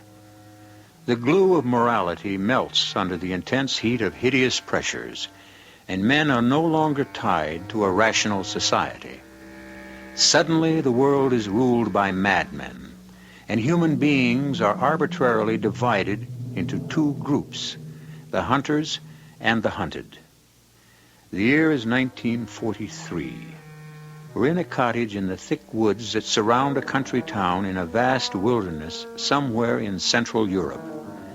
The man is a forester. He is sitting quietly before a pleasant fire. His wife is telling a bedtime story to a sleepy child in a crib.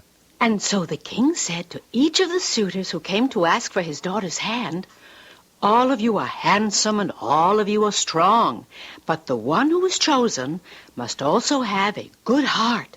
He must be kind to the poor, and he must protect the weak."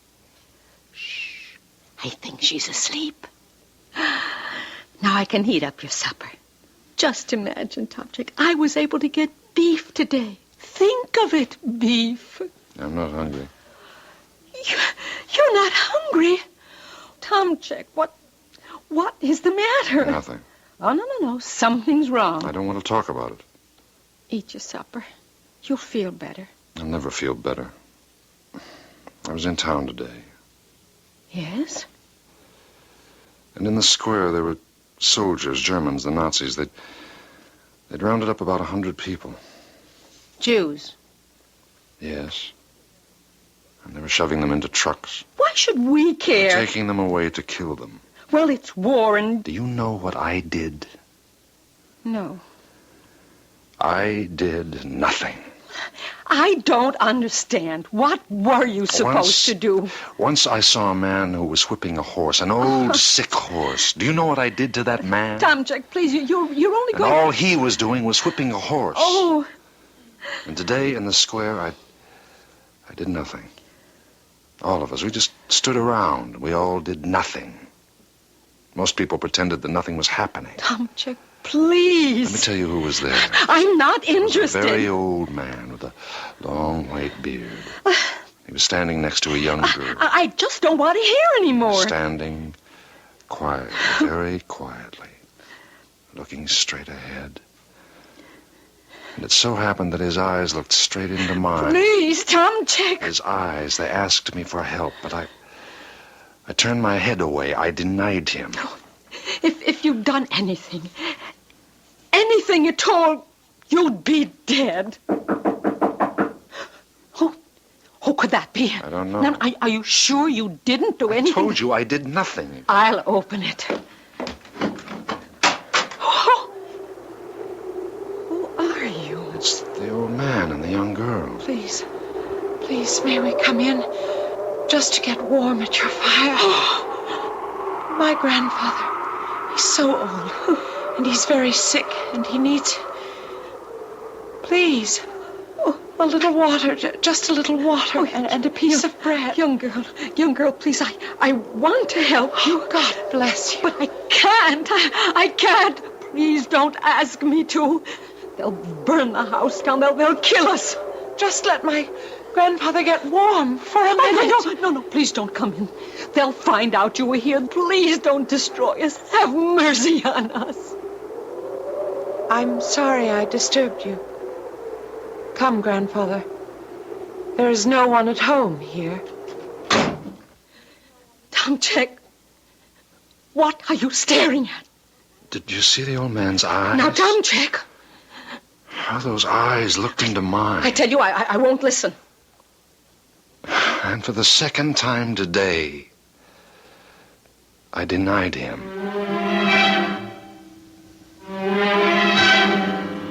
Tomczyk, you haven't touched a bite. Please, you worked hard all day. You must eat. I think I'll go for a walk. Now? Yes. In this weather? But it's crazy. Now, look, you listen I think to you've me. said enough for one day. Open! In the name of the Führer! Nazis! Tomczyk, let me do the talking. Please let me do the talking. Open! Yes, I'm coming. Oh, good evening, Lieutenant. That is the lieutenant's insignia, isn't it? As if you don't know. We're looking for 2 escaped criminals. Criminals? An old man with a white beard. A girl about 20. What crime did they commit? Tomczyk. What crime? You're a funny one. Tomczyk, this is no time for your jokes. The soldiers are here on serious business. You say you haven't seen them? No, Lieutenant. Then you should have no objection if we search the house. Well, why should we object? Inside, boys. That staircase leads up to the attic, and this trapdoor is for the cellar. You are Tomczyk Masterik, the forester? Yes, he is, and I'm his wife, Marina. You've seen no one all day? No, sir. Well, those vermin can't go far. What will you do with them if you catch them? You mean when we catch them? They've given us too much trouble already. We'll just shoot them. Oh, excuse me. I had noticed you have a little one. Yes. Asleep there in the crib. Boys, move about more quietly. Oh, she is a little princess, isn't she? Yes. She'll be 5 in November. You know I have one. She'll be 4. Her name is Olga. Really? Mine is called Helga. It's the same name, you know. Boys, there's no one hiding around here. Form them up outside, Sergeant. Won't you have a glass of wine, Lieutenant? Oh, no, not on duty. What is your husband's name again? Tomczyk. Tomczyk, I need your help. My help? Oh, he'll be thrilled to be of service. They say you know these forests better than any man living. He knows every tree. I want you to come with me. Me? Do you have any objections? I need a guide. Oh. You'd know every likely hiding place. Oh, he certainly would. And if you can find them for us, there'll be a handsome reward for your work. Oh, Tomczyk doesn't want a reward. That's just the knowledge that he's doing his duty. You know, Tomczyk, my wife is like that, too. I can never get a word in edgewise when she's around. Well, let us go. You mean now? Now.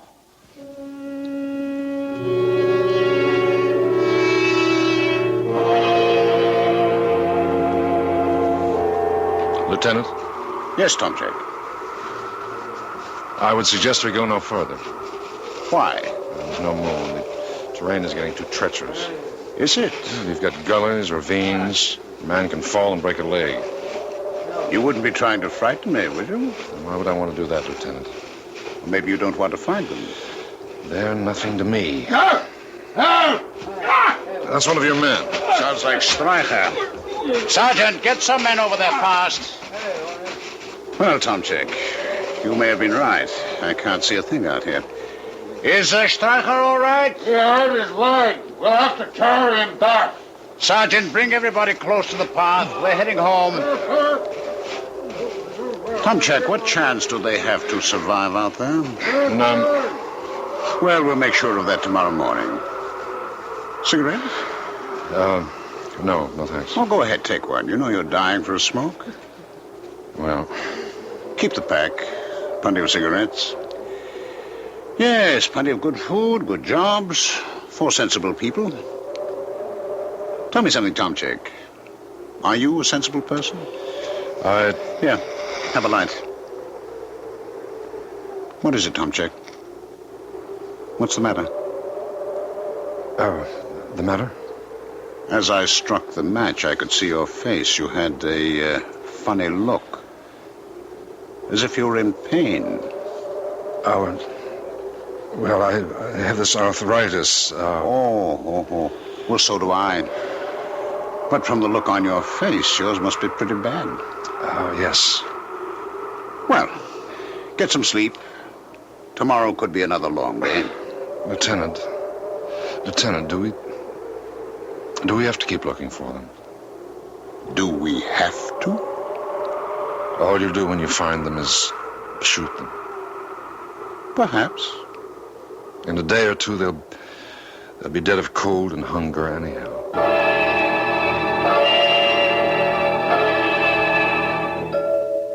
Oh, you're back. Did they find... No. I have something nice and hot for you to drink. Take off your coat. But why are you just standing there? Shh. I want to make sure the Nazis are gone. Why don't you take off your coat? I'm going out again right away. But where? I demand to know where. There are 2 people who need help. But you just said they didn't find them. That's right. They didn't. The Nazis didn't find them, but I found them. But how? How could you... The lieutenant and I, we'd stopped to light a cigarette. He was facing one way, and I another. In the flare of the match, I could see, near a tree in the darkness, the face of the old man.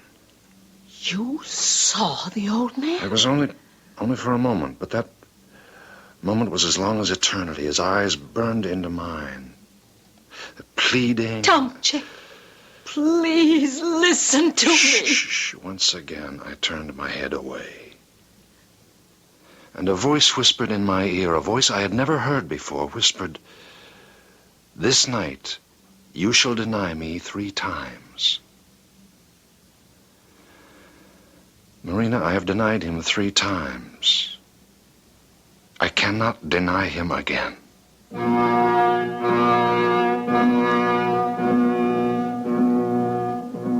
Oh, how easy it is to believe in brotherly love when your brother is lovable and respectable and acceptable. But what do you do about those brothers who are hated and hunted, who have every man's hand turned against them?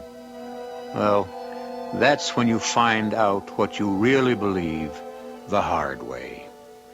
I shall return shortly with Act Two.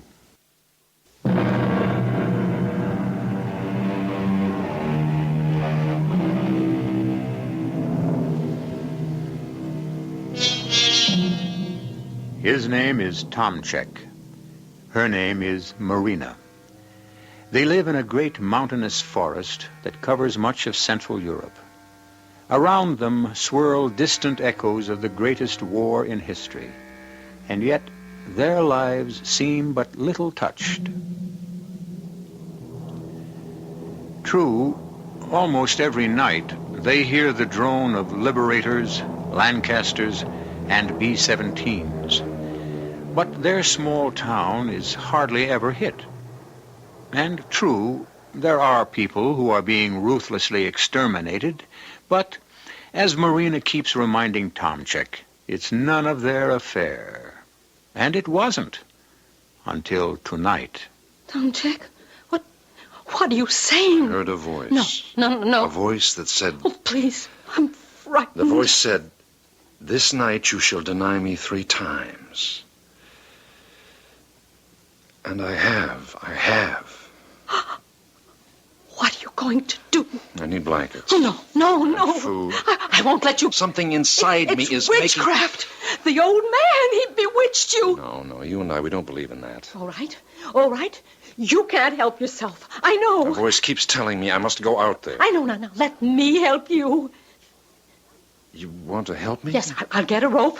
I'll tie you to the bed. What are you talking about? I'll be able to hold you here. Let me. No, please. Tomchek! Will you get out of my way? No, I'll leave this place.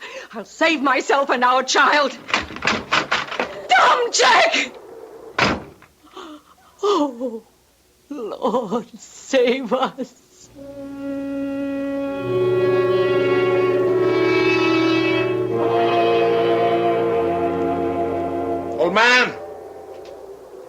Old man, you're here. I know it. Will you trust me? I want to help you. Where are you? You have to be here. I want to help you. No. Don't be afraid. If you mean to kill us, do it quickly. Shh, I've come to help you. Why? Because... Well, the old man, where is he? You can't just let him lie on the ground like that. I don't have any more strength. He'll freeze to death. We have to get him to his feet. Come on, old man. He's unconscious. We must make him walk. Let him die. In peace. No, he's going to live. For how long? Who knows how long anyone will live.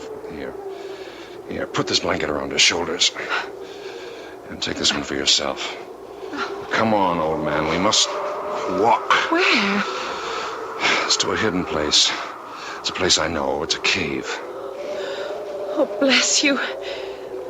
Do you realize how much you're doing for us? No, it's not very much. I remember once I did more for a horse.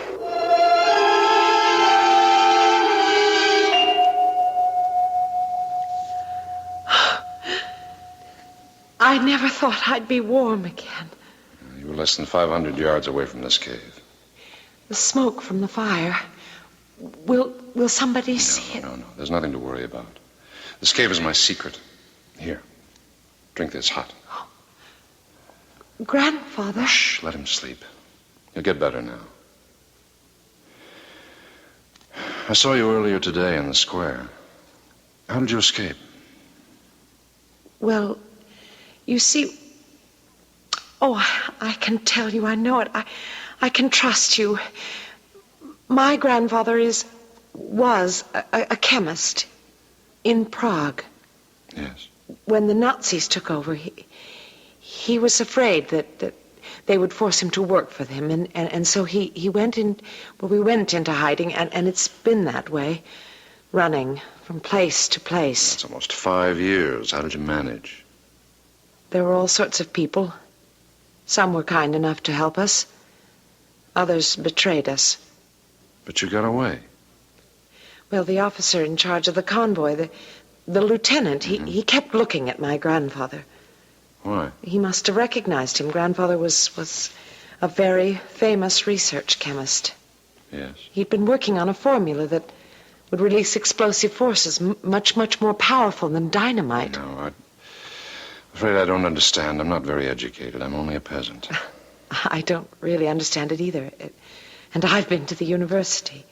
But he is afraid that they could torture him to working for them. So he said to me, he said... Yes? He said, let us try to run away, and then they'll shoot us, and that way it'll be over quickly. But how did you run away? After we left the square, they drove us to the edge of the forest, and the truck had a blowout, and they ordered everyone off of it. Well? Grandfather took my hand, and we walked toward the woods. What do you mean, just like that? At any moment, we expected to hear shots and be killed. But nothing happened. How do you account for it? Well, I suppose they didn't think anyone would dare to escape, and they were so busy yelling at the driver for his carelessness, and so we just kept walking. Rebecca. Rebecca. Oh, here, he's coming around. Rebecca. Is that your name, Rebecca? No. My name is Rachel. Rebecca. Where are you? I don't understand. He doesn't know anyone named Rebecca. Rebecca. Oh.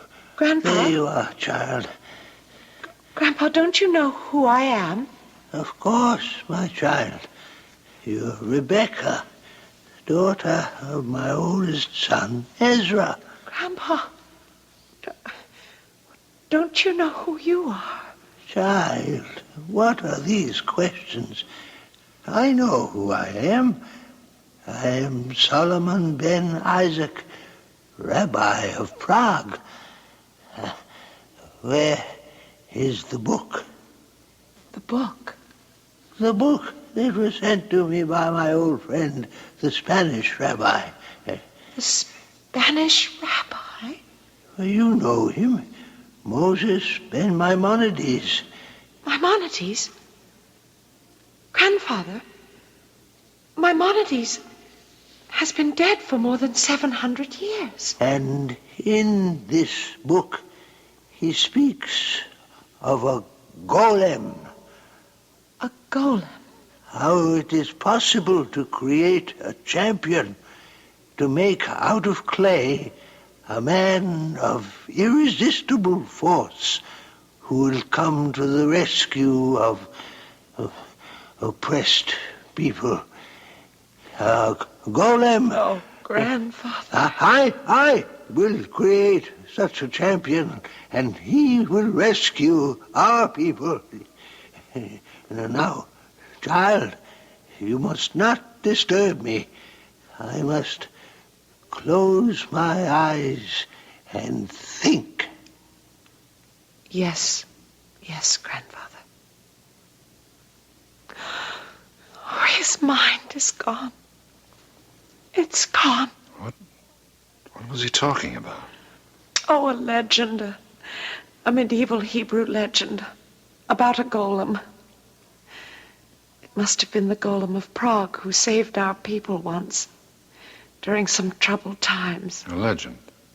A creature made by one of our wise men, but I don't understand. You don't have to understand a legend. He thinks he's a 13th century rabbi. He was never interested in history. Rebecca. Yes, Grandfather. I will save us. You'll see. I'll save all of us. I promise. Child, I have never broken my promise.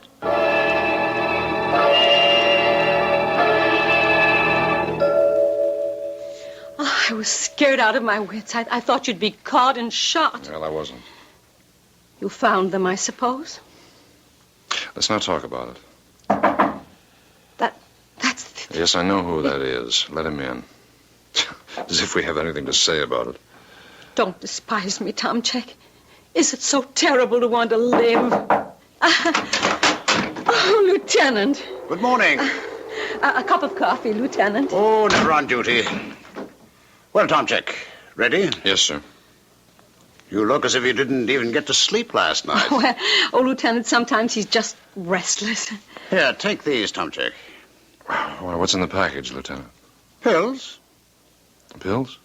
I stopped at our dispensary. I got you some pills for your arthritis. Tomchek, but you don't have arthritis. Yes, I do. Oh, what are you talking about? Since when do you have arthritis? Well, well, maybe he's had it since last night, eh? Tomchek, we must be off to the hunt.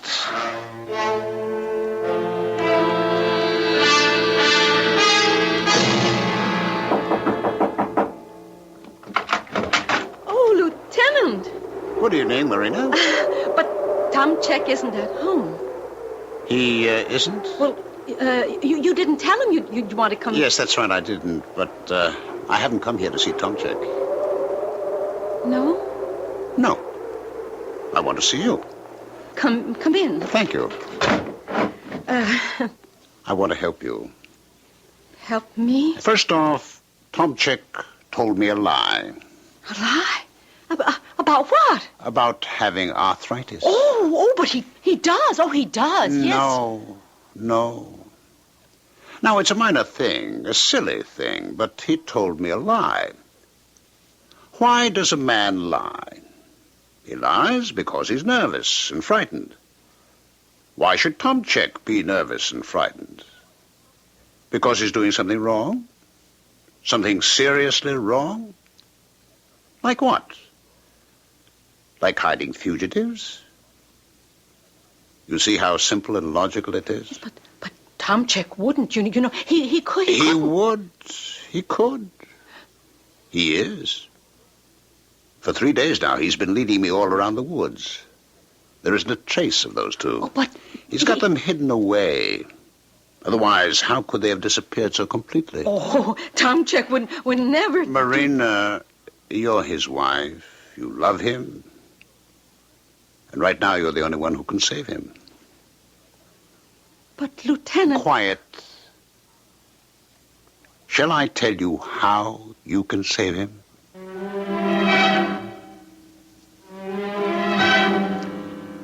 And suddenly a word, a single word, sears itself into Marina's consciousness.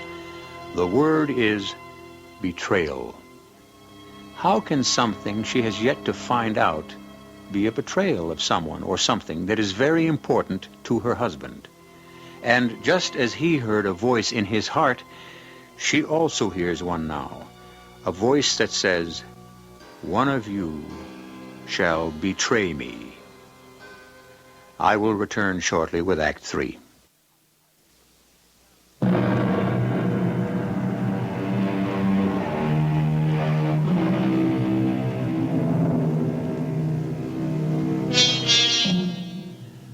There are times when it seems that the Lord sleeps, and the world is abandoned to the will of the wicked. And during such times, perhaps the wisest course, perhaps the only course, is to survive, to endure, to wait for a long night to end, and to hope for a new day. But meanwhile, one must live. And right now, a young woman named Marina, whose home is in Central Europe during the Nazi occupation, is listening to what she must do if she is to live. Marina, I need those 2 prisoners. But Tomchek doesn't... No, you mustn't pretend you don't know Tomchek is guilty. Lieutenant, please. Don't cry. Tomchek, being Tomchek, would sooner die than betray them. But Tomchek doesn't know... No. We must not go back to the beginning. We're past all that. Therefore, you must find out from Tomchek where they are hidden. But And you will find out in 24 hours. Or do you know what I will do? I will shoot Tomchek. Do you hear the noise, Rebecca? The noise, Grandfather. The noise of the mob in the streets.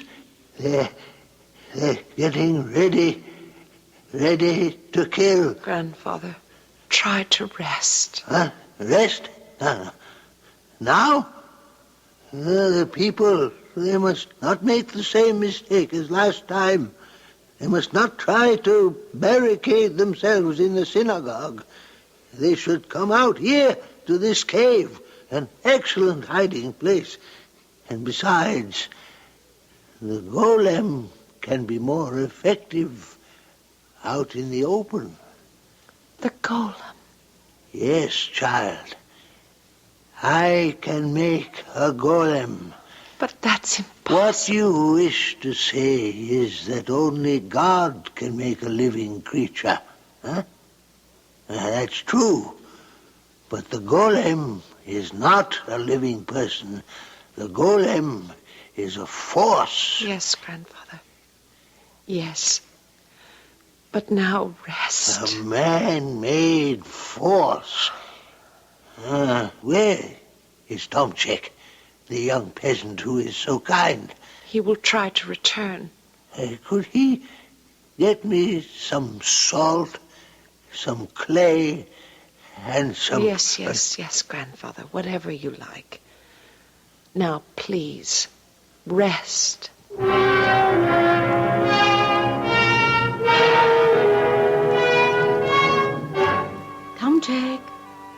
Tomchek. What? My poor Tomchek. You've fallen asleep over your dinner. Yes, well, I'm so tired. It's too much for you, Tomchek. I have to go out. Please. Marina, I'm sorry. I must do this. Now, don't try to talk me out of it. But I don't want to do that. If what you're doing is important to you, it must also be important to me. And so, I must also be a part of it. I want to help. No, it's too dangerous. I must be a part of whatever you do, Tomchek. Don't you understand? I, too, must help. Marina, I love you so much. That old man, he must be terribly ill. He is. Well, he needs good nursing care. Now, you know I could do that. Would you? Where is he? Tomchek. Marina, you look so beautiful right now. It must be because you feel beautiful. Where are they hidden? Where? Marina, once I tell you, will you become a part of it, too? Where, Tomchek? Do you know the cave? The cave? Have you forgotten? We found it that day when we went walking. We went inside. Oh, yes. Yes, I remember. The old man is terribly sick. He needs you, Marina. Well, now, first I must go to town. To town? Why? Well, there's Olga. I'll take the child to my brother's house. Oh, of course, she'll be safe there. And then I'll stop for some medicine. And Tomchek, Yes, I love you. I know. Oh, Tomchek, you'll never know how much.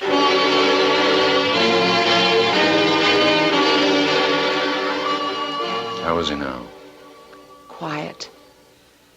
He talks to himself. Oh, I'm frightened. Oh, no, most people talk to themselves. No. He talks to himself in Hebrew. Well? He has never learned Hebrew. He doesn't know it. Are you sure? Yes. And from what I can understand, it's a kind of medieval Hebrew that hasn't been spoken in hundreds of years. Now, how would he know it? I don't understand. What is that? I don't know how to explain. All over the floor, all the way back in the cave. What has he done? Well, he took the clay that you brought him, and well, he's making. It's in the form of a man. Yes, he's been making a golem. Whatever it is, it's like a giant. Where did he get the clay? He made it from that you brought. I didn't bring all that much. Yes, it's frightening. It seems to be growing. I can't believe my eyes, but there it is. Grandfather, please tell us. Be quiet.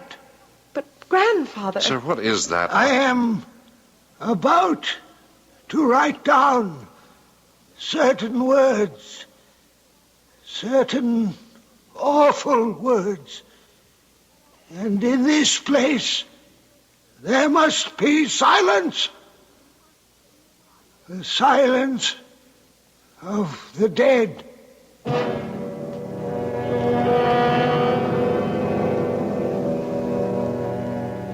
But you promised! You promised! And I shall keep my promise, Marina. You have my word. You'll even be rewarded. Well? They're hiding in a cave. A cave? You must do better than that, my dear. You pick up the pathway just past our house, and you follow it north for 2 miles. Now you come to a deep ravine. In front of you is what looks like a wall of solid rock. But it isn't. No. Because when you climb to the top of it, you will see the entrance to the cave. Thank you. Sergeant, place her under arrest. But you said... I said you'd be rewarded. At this point, I don't know how. If you're lying, a firing squad will give you 30 leaden bullets. If you're truthful, there are 30 silver krona.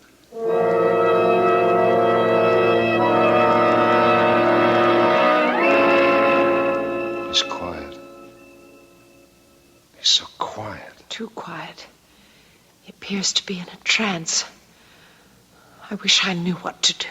No, don't be discouraged. Marina will know. She was studying to be a nurse, but her parents lost their money. And she'll help. Oh, bless her. Yes. She's really a wonderful person. She worries a lot, but in the end, you can depend on her. Maybe what? Maybe you and your wife should just...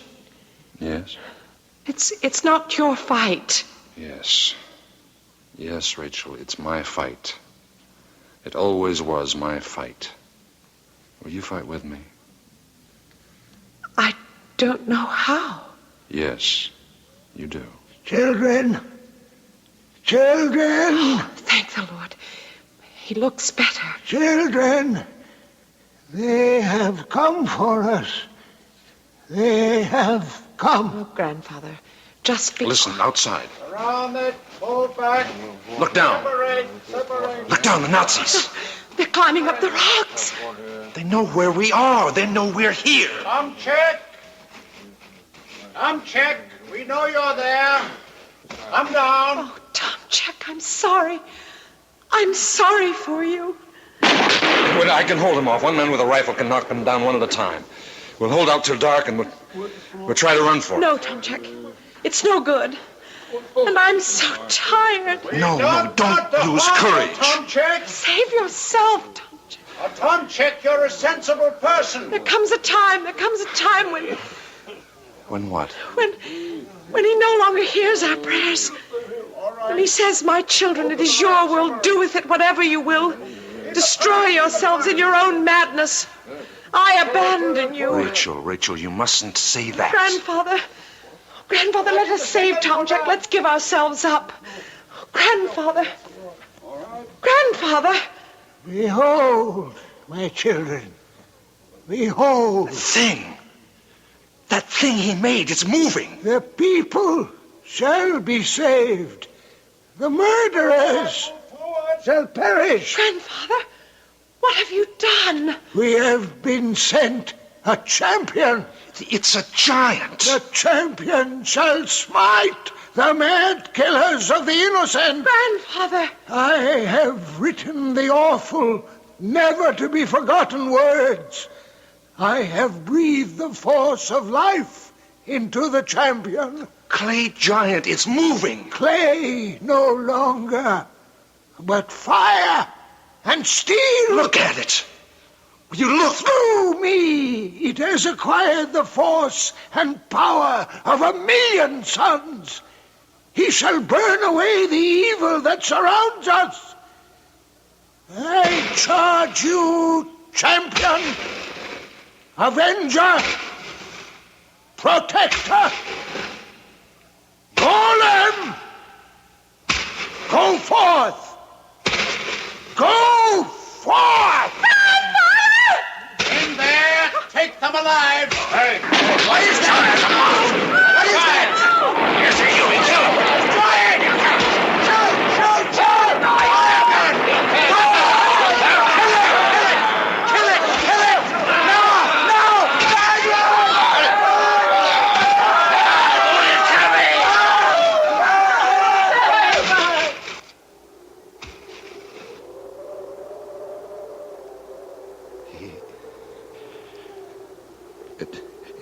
It destroyed them all. To the last man. What was it? You saw a golem. Where did it go?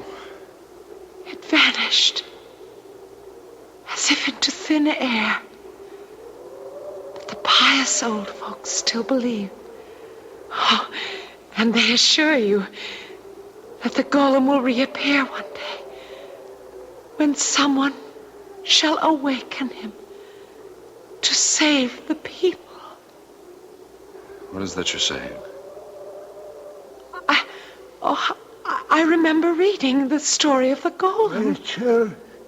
Rachel. Grandfather. My head. I had the strangest dream. I dreamed I was living hundreds of years ago, and I was... Who is this man? Where have I seen you before? Come, Grandfather. We must be on our way. Where? I'm so tired of running. We will join the partisans. It's time we stopped running and started fighting.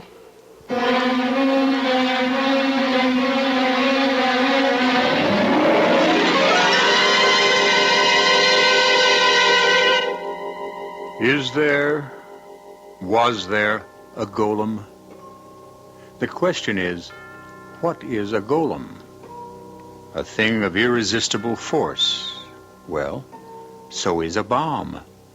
A British or American bomber flying overhead may have dropped one. On the other hand, the old gentleman was a scientific genius. He could have made one. Or it could have been what you heard, a golem. I'll be back shortly.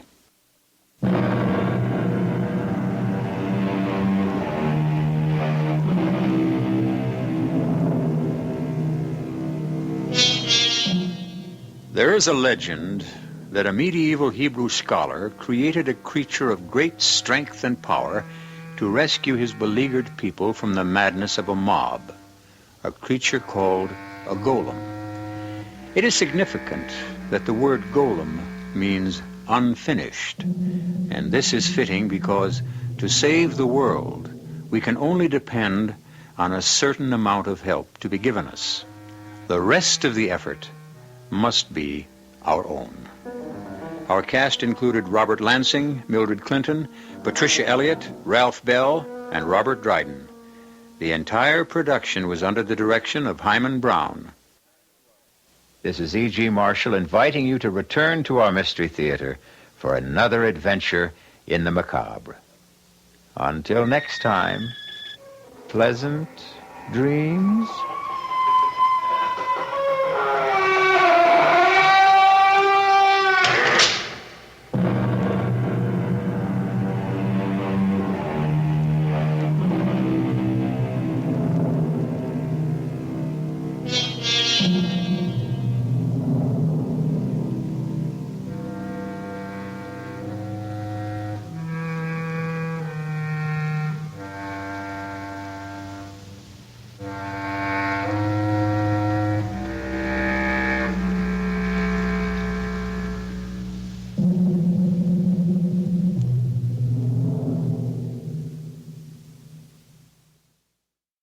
Now, Mystery Theater.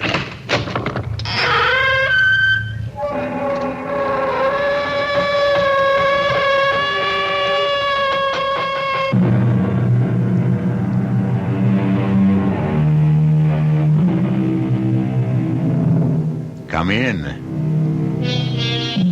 Welcome. I'm E.G. Marshall. Most people look upon their own everyday lives as being routine, without much excitement. But that shouldn't stop anyone from having an active imagination. This is why we make our escape from the humdrum with stories of adventure, mystery, and murder. Another mental activity most people enjoy is fitting together the pieces of a puzzle. The stranger the shapes, the more challenging that puzzle becomes. Our present puzzle concerns a young man who is called upon to use all his wits in figuring out the whereabouts of a string of deadly pearls. Now, it's absolutely essential, Keith, that you understand the importance of this assignment. I believe I do, sir. If those pearls aren't recovered, and recovered soon, it's an established fact that someone else will die. I understand. And no matter what happens, no one on that island must have any idea who you really are or what you're doing there. Check. You better be a good actor. I think I can manage that. What do I have to lose?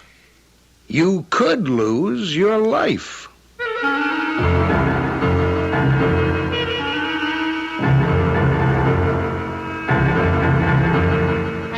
Our mystery drama, The Deadly Pearls, was written especially for the Mystery Theater by Elizabeth Pennell and stars Paul Hecht and Kate Reed.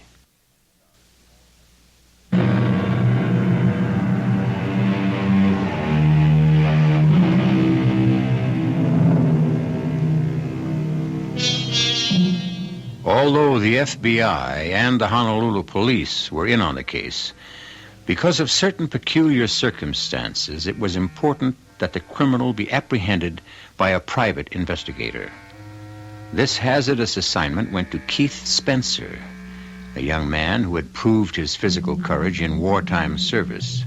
But other qualifications were required for the job, as explained when Keith had his final briefing in San Francisco with the head of the Gordon Investigating Service. Afraid we've given you a rough time these past few days. Oh, I didn't mind, sir. Only I am anxious to get going. You do type, don't you? Sure. Well, I'm afraid you'll have to prove it, so let's do two things at once. Take over this typewriter, and I'll dictate some paragraphs. Okay, shoot. I, Keith Spencer, am unmarried, with no living relatives, and no dependents.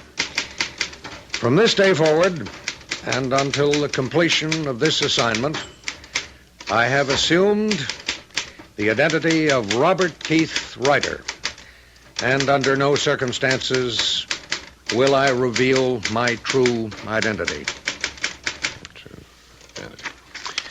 Is that all? Yeah, if you'll sign it. Sure, got a pen? Here.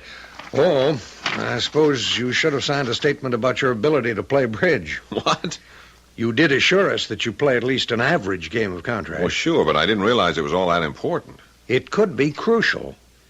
Our three suspects are avid bridge players, when they can find a fourth. Okay. Now, before I leave, let's go over the basic facts once more. All right. The missing pearls were cultured. A single strand, about 24 inches long. So they'd hang down about 12 inches if someone was wearing them. They don't sound very spectacular. Yeah, but they are. Jonathan Kohlmeyer, who bought them, was a partner in a watch company which made radium dials. And somehow he managed to have the pearls treated with radium so they would glow in the dark. When he first thought up this scheme, did he have an ulterior motive? Who knows? It was what happened later that we care about. And you don't think he started out as a murderer? Well, that's beside the point. He became one. And when he found out how easy it was, he did it again, 3 times. Now, clue me in. Who did he bump off first? The first woman he gave the pearls to was said to be very frail. When she died in an accident, Kohlmeyer was in a state of shock. So no one accused him of complicity in her death. Yeah, but apparently he did retrieve whatever presents he'd given her. Oh, yeah. He was that type. Then he got married. He gave the pearls to his bride, who wore them constantly. She loved that string of pearls. How long did she last? Radium can be a slow death. But it caught up with her after a while, and when she was dying, the doctors suspected radium poisoning. So why didn't they nail her husband right then? It never occurred to anyone to suspect the pearls. How could any smart murderer pull the same stunt again? He fell in love with a young and brainless beauty. Must have really liked her because he didn't give her the pearls for a long time. Not till he retired and they moved to Hawaii. What did she do to deserve such a present? Started playing around with another man. That did it. Kohlmeyer gave her the pearls. She moved out, went off with the pearls and her new boyfriend to a scarcely inhabited island, a small one, well offshore from Oahu. And when she developed an unexplained malady, the boyfriend left her. Big-hearted guy. Well, after her death, there was an autopsy. And this time, no question. Radium poisoning. Now, why didn't the police move in and confiscate the pearls? There were no pearls to be found. Now, isn't it possible that Kohlmeyer had been there and gotten them? No way. Kohlmeyer committed suicide without returning to the islands. Without a confession about what he'd done? Good Lord, no. He was a respected businessman. Now, you think the pearls are still on the island? We're sure of it. But more than that, Keith, we've narrowed down to 3 people who lived nearest the cottage where the last victim died. So my job, then, is to make friends with these 3 people and find out quietly which one of them has the deadly pearls. Well, you make it sound too easy. Each of these people is highly eccentric. The few people who come and go from that island are under constant surveillance. Including me. Naturally. The pearls were usually kept in a narrow box. It looked like an ordinary jeweler's box, but it was made of lead. Protection against the radium, of course. Means it would be heavier than most boxes that size. Well, it makes it seem more elegant. The box is covered with purple velvet and lined with satin. How original. I know. It won't look much different from any jewel box you've ever seen. I can't help thinking how useful a Geiger counter would be. That's totally out of the question. When you bring a Geiger near a suspected object, it starts ticking. Sure, I know. No gadgets to make life easier. Just your own ingenuity. And it better be damn good. Well, there's not much more I can say, except to wish you luck.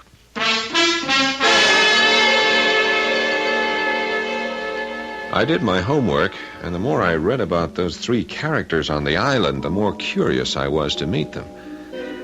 The Honolulu police cleared me, and then I was completely on my own with a photograph of the cottage and a map that showed how to find it.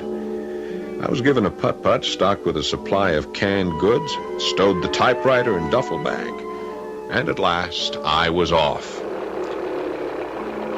It was a cloudless day, and I found the beaching cove on the island without any trouble. You couldn't see the cottage from the beach, but I knew how to follow directions. Lugging my big canvas bag, I headed up a steep and winding path. And there it was, a neat, modern cottage with an enormous deck from which there must be quite a spectacular view. But I had a spectacular view myself just then, because on that deck was a dazzling blonde, obviously sunbathing.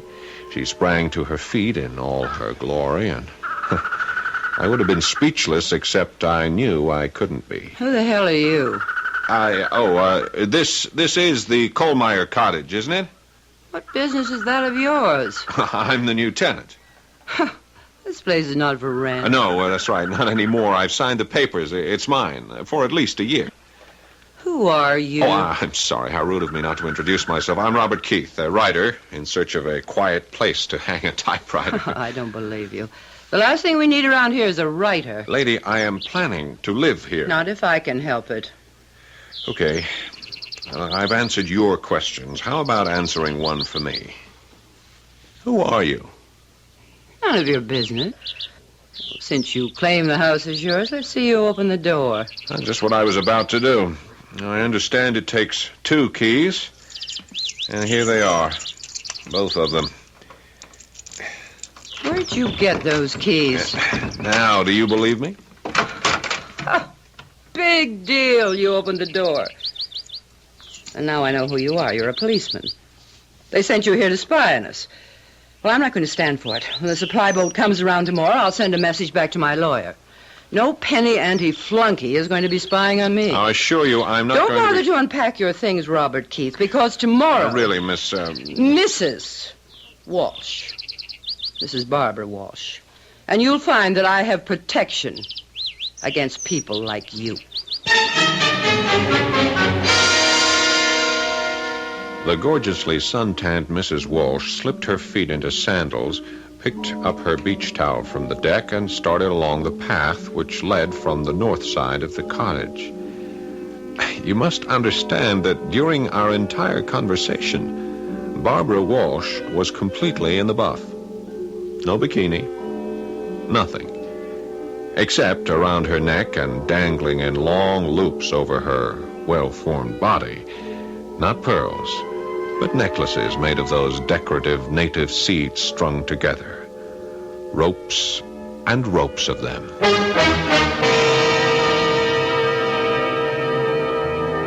Robert Keith may have thought he was prepared for anything, but this introduction to his new home was an unsettling experience he hadn't counted on. He has now had a most revealing look at one of the three suspects. We'll be there for his encounter with the others when we return shortly with Act Two.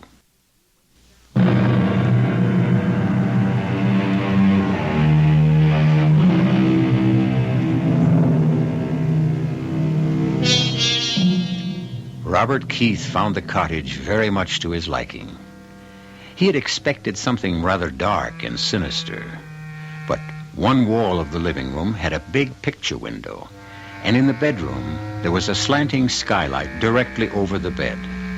It was certainly no place to hide, and Keith realized that whatever he did could be watched at close range, if anyone cared about what he was doing. He spent the first evening getting settled, and after a late supper of canned goods, he turned in for the night. At about 3 o'clock in the morning, he was sleeping soundly when... What the devil? Hey, who's out there? Well, bless my soul. Hey, would you mind pointing that gun in another direction? Not until I find out what you're up to. Now, look, I was sound asleep. I'm living here. No one lives in this house. Put up your hands. Now, put down your gun, would you, sir? Sir, I'm a man of honor. Colonel George Madison's the name, Army retired. And no one sets foot on this island without reporting to me. Yeah, well, I was sorry. I didn't know that, Colonel. And if you'll come in, I'll show you my credentials. What the hell's that? Is there someone else out there? No. Wait a minute.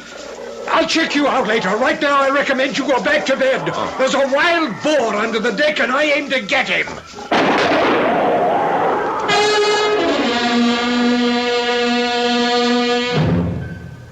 When the sun came up, it was another cloudless day. And after breakfast, I decided to pay a visit.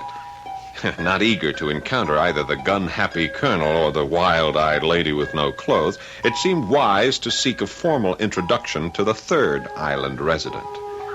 The path to her property was overgrown with luxuriant shrubbery, but it opened up into an area dotted with palm trees surrounding a small stone house. Squatting in the midst of a flower bed was a gnome of a woman wearing one of those loose garments the Hawaiians call muumuus. I wondered when you were coming. You were expecting me? Of course. You're the writer who's moved into the death cottage. Moved into the what? Well, surely the rental agent told you that the 3 former tenants died there. I think you're just trying to frighten me, but I don't scare easily. You're very sure of yourself, aren't you, Mr. Keith? Oh, you know my name. Well, since we're going to be neighbors, perhaps you'll tell me... I'm Nora Babcock. And if you'll help me up, we'll go to my porch where the coffee's perking. I assisted Miss Babcock to her feet. The aging body was stooped and slow-moving, and her hands were badly crippled, yet she used them capably to pour the coffee when we were seated at a wicker table on her porch. Oh, yes, Mr. Keith. I've lived on this island for a long time. That house was just a shack when the poor man, a writer like yourself, was stabbed to death in a ghastly pool of blood. The cottage was rebuilt before an unfortunate woman was strangled there. And then it was fixed up with all that glass to let the sun in. But nothing could save the last dear lady who simply wasted away. Well, here's hoping I'll have better luck. That depends. When were you born, Mr. Keith? You mean what year? No. The date. The day. The hour. Oh, I was born in August. 14th of August. Oh. You sound disappointed. You certainly don't look like Leo. The lion. And I would have thought that a writer... but no matter. There may be other factors. You belong to the northern sign of the zodiac. The middle point of the magnet of the fire triplicity. Is that a fact? Oh, you'd better not laugh at me, Mr. Keith. I'll tell you right now that you and I are destined to be enemies. You belong with Sagittarius, Libra, or Aries. Oh, come on, Miss Babcock. I'm really not so bad. Now tell me about your sign. I'm Gemini, the positive people of the air triplicity. You mean air and fire don't mix? Dangerously, Mr. Keith, very dangerously. Your sign is governed by the sun, and your gems are carnelian and sardonyx. Well, I wouldn't know a sardonyx if I stumbled over one. My governing planet is Mercury. Emeralds, moonstones, and pearls are my sign. And I have a very special affinity for pearls. Mrs. Walsh had obviously passed along word of my arrival, which was why the colonel had come trying to flush me out, and the reason Miss Babcock knew my name and occupation. So, that afternoon, I became a spy, hidden in the underbrush with binoculars trained on the three of them walking along the beach. I was darn sure they were planning some strategy to get me evicted. Then, Colonel Madison left the two ladies and headed up the trail toward my house. I went quickly to the typewriter and pretended to be busily at work. Hello there, Mr. Keith. I hope I'm not disturbing you. Beautiful day, isn't it? Yes, that it is. How are you, Colonel? No, couldn't be better. Say, I'm sorry about last night. Wouldn't want you to think we're not hospitable around here. Do you mind if I sit down? No, please do. I was beginning to feel like an outcast. I gather you've met the ladies. Yes, they didn't exactly give me a warm welcome. Pay no attention. Batty old Babcock won't be a problem. She's usually off in outer space, talking to the stars. I gather she's hipped on astrology. Oh, mad as a hatter, even though she does play a good game of bridge. You say you're also acquainted with Barbara Walsh? If you mean, have I had a good look at her, you're darn right. Stunning, isn't she? You said it. Well, look, tell me, Colonel, what's a woman like that doing all by herself way out here? Oh, but if this were a British colony, I'd say she's a remittance woman. She's being paid to stay away? Yeah, being paid very well. The big man in her life is a mafia type. They nabbed him. My guess is the family's afraid she'll talk unless she's kept well out of the way until he's released from jail. What's he in for? Oh, drug traffic, I think. I don't know. Dealing in stolen goods. Let's talk about you, Mr. Keith. You writer fellows interest me. What's your special subject? I'm a novelist, science fiction sometimes, but mostly light stuff. Know anything about pearls? No, not much. How'd you like to come over to the other side of the island and watch the pearl divers? Pearl divers? Here? Oh, well, it's not like Ceylon or the Sulu Sea, but they go through the motions here twice a week during the season. Occasionally they come up with a creditable pearl. Come along if you want to. Well, I'd like that very much. Fine. Oh, wear some stout walking shoes, and I'll pick you up in about an hour.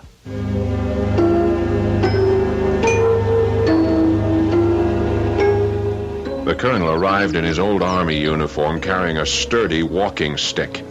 We started off on a barely marked trail, and I marveled at the beauty of the place with its lush flowers and brightly colored birds. Not that way, Mr. Keith. We take a sharp turn over here. Go up the hill. Well, just a minute. This island must be more populated than I thought. I hear music. Oh, that's just Barbara Walsh with her radio going. She has it on all day long. That or her stereo. Come along. Get ready for a steep climb. The path went straight up, and I had to scramble to keep the colonel from getting too far ahead. But quite suddenly, all the lush greenery ended, and we came out on a rocky promontory overlooking the sea. We made it. That's quite a view. Hey.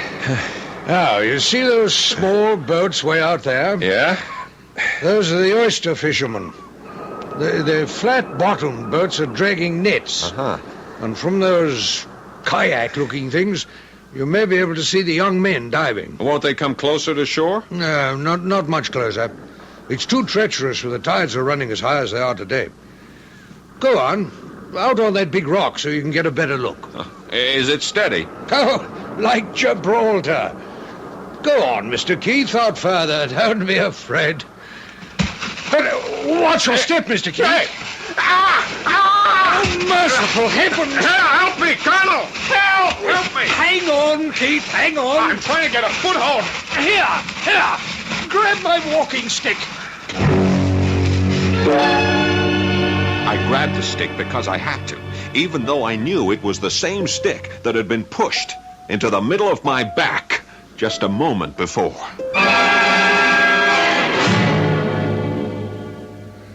I'll say you're a brave man, Keith.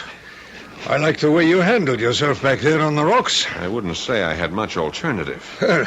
It was all the fault of your shoes, Mr. Keith. That's what it was. I warned you to wear walking shoes. I say, Mr. Keith, why don't we stop by to see Barbara? Right now? Why not? We need a drink.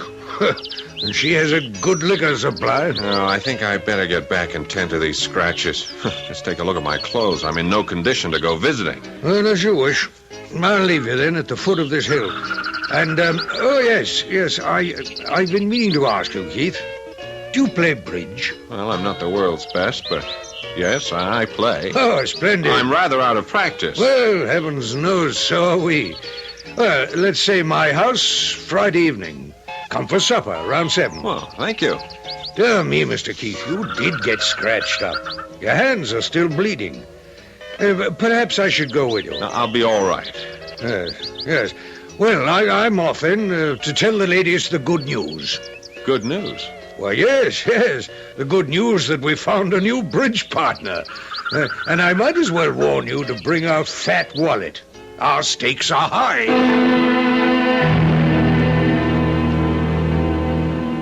After a shower and some soothing applications of witch hazel and ointments, I rested on the big bed under the skylight. The front door was wide open for the benefit of a magnificent sea breeze. Suddenly I was on the alert. Someone was on the steps leading to the deck. Then there were slow, heavy footfalls and the tap of a cane. Mr. Keith? Mr. Keith? Are you all right? Oh, why, hello, Miss Babcock. Yes, come in. Oh, I heard you'd had an accident, and I thought you might not be able to fix your own supper. So I've brought you some nice oyster stew. Oh, well, that's very thoughtful of you. There. It's one of my specialties. Just warm it up. Oh, thank you very much. Sit down. Won't you share the stew with me? No. I've had my dinner. Let me see your injuries. Oh, they're nothing but scratches. I was lucky. It could be serious. And you are not lucky, Mr. Keith. I looked at the stars last night, and the heavens do not bode well for anyone born under the sign of Leo. But you see me alive and well. I could have crashed all the way down those rocks and into the sea. Look out for more danger ahead. That was simply the first warning. Miss Babcock knew what she was talking about, and it had nothing to do with the stars. I heated the oyster stew, and it was delicious. In fact, the best I've ever tasted. But about an hour later, I began to feel drained of all energy. I thought it was just a reaction from a rather strenuous day and decided the best thing to do was go to bed and sleep it off. It was a tremendous effort to get undressed, but I managed to drag myself, partially clothed, onto the big bed.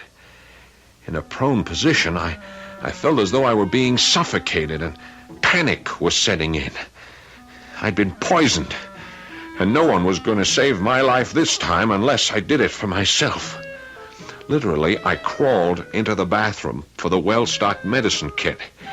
Yes, I was prepared with antidotes for poison, but time was too short to figure out which one would be appropriate. By now, my hands and feet were growing numb, and breathing was getting more and more difficult. I mixed up a heavy pink liquid in a glass of water, and just before blacking out, I was very, very sick.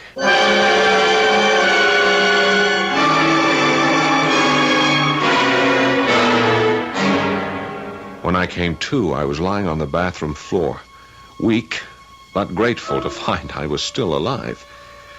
Very slowly, I got to my feet and staggered toward the bedroom, hoping at last to sleep off the effects of whatever had been in that poisonous stew. But my whole body sagged, and I knew I'd never make the bed, so I eased myself down on a narrow couch in the living room and fell instantly into a heavy slumber. Once again, it must have been about 3 o'clock in the morning when there was a sound which would have awakened the dead. The skylight in the bedroom, back flat against the wall. I waited for minutes that seemed like an eternity. No movement. Absolute silence. So I crept into the next room, armed with a flashlight, and cupping the beam, examined the bed. It was a mass of shattered glass. In the darkness once more, I moved stealthily to the front door, opened it without a sound, and stared into total blackness. Slowly I raised the flashlight and then snapped it on full beam. Pointing straight down the path, facing directly toward me, stood the statuesque Mrs. Barbara Walsh, fully clothed in a long, dark kimono. And over her breasts hung a necklace of gems which burst into life like 4th of July sparklers.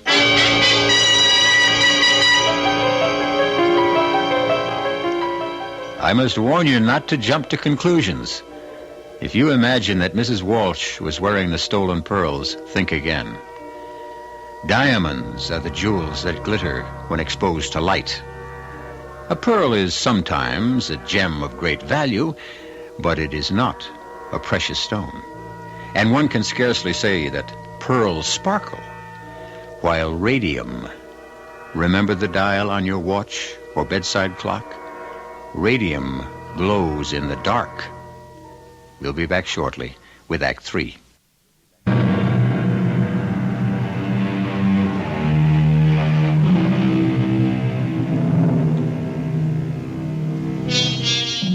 Mercifully for Robert Keith, the next 2 nights and 3 days were totally uneventful.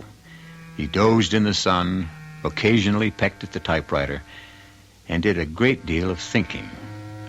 Keith looked forward eagerly to the evening of bridge, and as he approached the colonel's house for the first time, he found a charming, sprawling building with a table set out of doors on what the Hawaiians call a lanai. He was glad he had purchased a colorful sports shirt in Honolulu, although it paled beside the one Colonel Madison was wearing over his white slacks. Even Miss Babcock looked festive in her flowered muumuu. Hi. Ah, welcome, my boy, welcome. You're looking much better, Mr. Keith. Quite recovered, thank you. This island air will cure anything. Anything but my arthritis. Where's Barbara? Oh, always late. I suspect she's getting herself decked out, ready for the kill. Oh, you expressed things so aptly, Colonel. If it's like old times, Barbara will come prepared for murder at the bridge table. Oh, and speaking... Hello, everybody. Oh, Barbara. Well, you've outdone yourself. Hey, dazzling. Simply dazzling. Oh, Colonel. And, Nora, dear. I believe you've met Mr. Keith. My lawyer has verified that he exists. Well, I'm glad to hear that. Mr. Keith, you may have the right to live on this island, but that doesn't mean that I have to love my neighbor. No, Barbara. However, since we have so little opportunity for social occasions, I propose we declare an armed truce. But I'm not at war with you, Mrs. Walsh. Speak for yourself. Peace for the evening. Dinner began with oysters on the half shell. 6 enormous oysters for each of us. And I shall be interested in your opinion of these, Keith. Delivered by my favorite fisherman, fresh from the beds this morning. Colonel, look! My horoscope said this would be a lucky day. Well, bless my soul. Oh, Nora has nothing on me. I found one, too. But I suspect you, Colonel. Come on, confess. All right, I confess. Party favors. There's a pearl in every oyster shell. You rogue. I must say this is rather a good one. Nice sheen. Oh, I love them. Every one. They feel so good. I thought the surprise was just for the ladies, but I see you've included me. Very pretty, Colonel. Well, let that be the beginning of your collection. I hope you won't mind if some of them are already pierced. You mean a pearl like this one has been removed from a string? Yes, that's right. Part of my hobby. I seldom find a string that meets my standards for matching, so I rematch them and mix them. But come, let's finish our dinner so we can get on to the battle.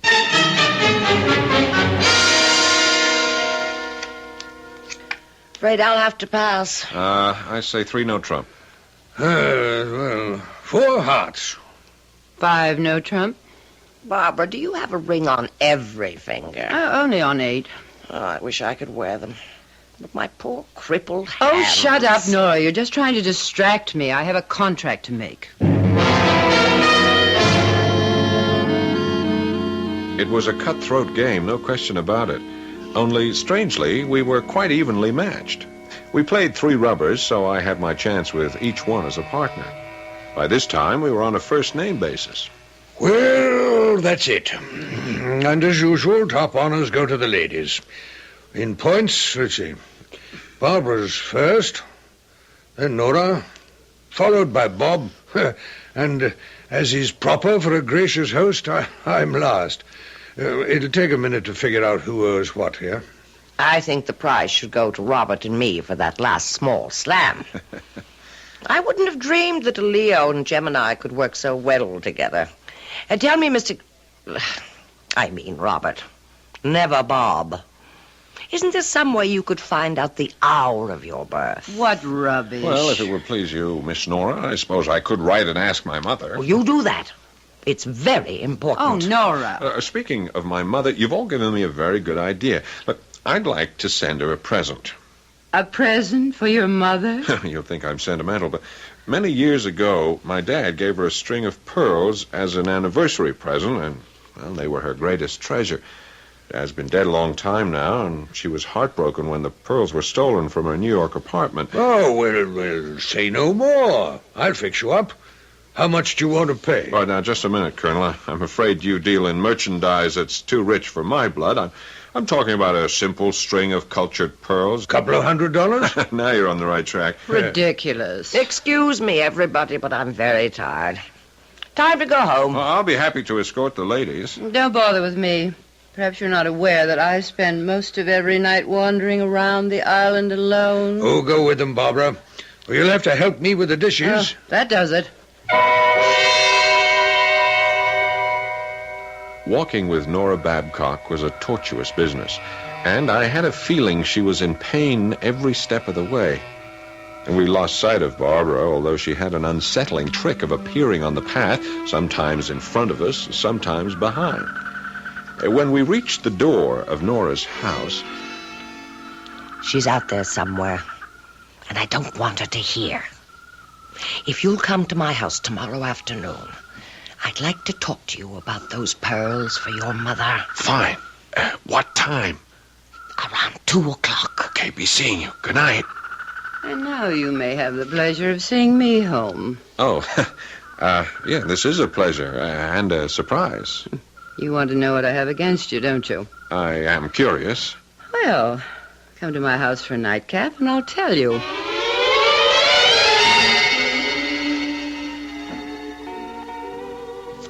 What do you think of my pad? Exotic luxury. You writers have a way with words. But you don't fit the pattern. And what pattern is that?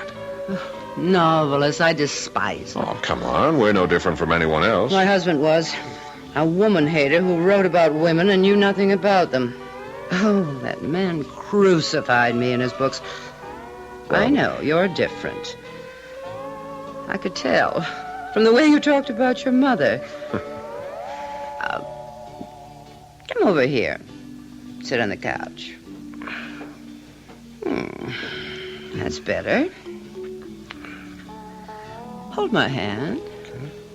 You know, it's been frightfully dull around here. Pretty hands. But don't your fingers get tired under all those rocks? Take the rings off. It'll make you feel any more comfortable. Now, let's see. Rubies, diamonds, sapphires. Suppose you'd never stoop to wearing something as simple as a pearl. On the contrary, my most prized possession, I own a string of priceless pearls. Over there in that velvet box. May I see them? I don't put them on display for just anybody. If you're a good boy, I'll show them to you. Here, let me freshen your drink. You have some fascinating things in this room. That Buddha, for instance. It's carved from jade. And, are these the pearls? Put down that box. Oh, you said you'd show them to me. But it's locked, and I have to get the key. Oh, yes, Bob. I said I'd show you the pearls. If you're a good boy. And I will. Tomorrow morning. After you spent the night.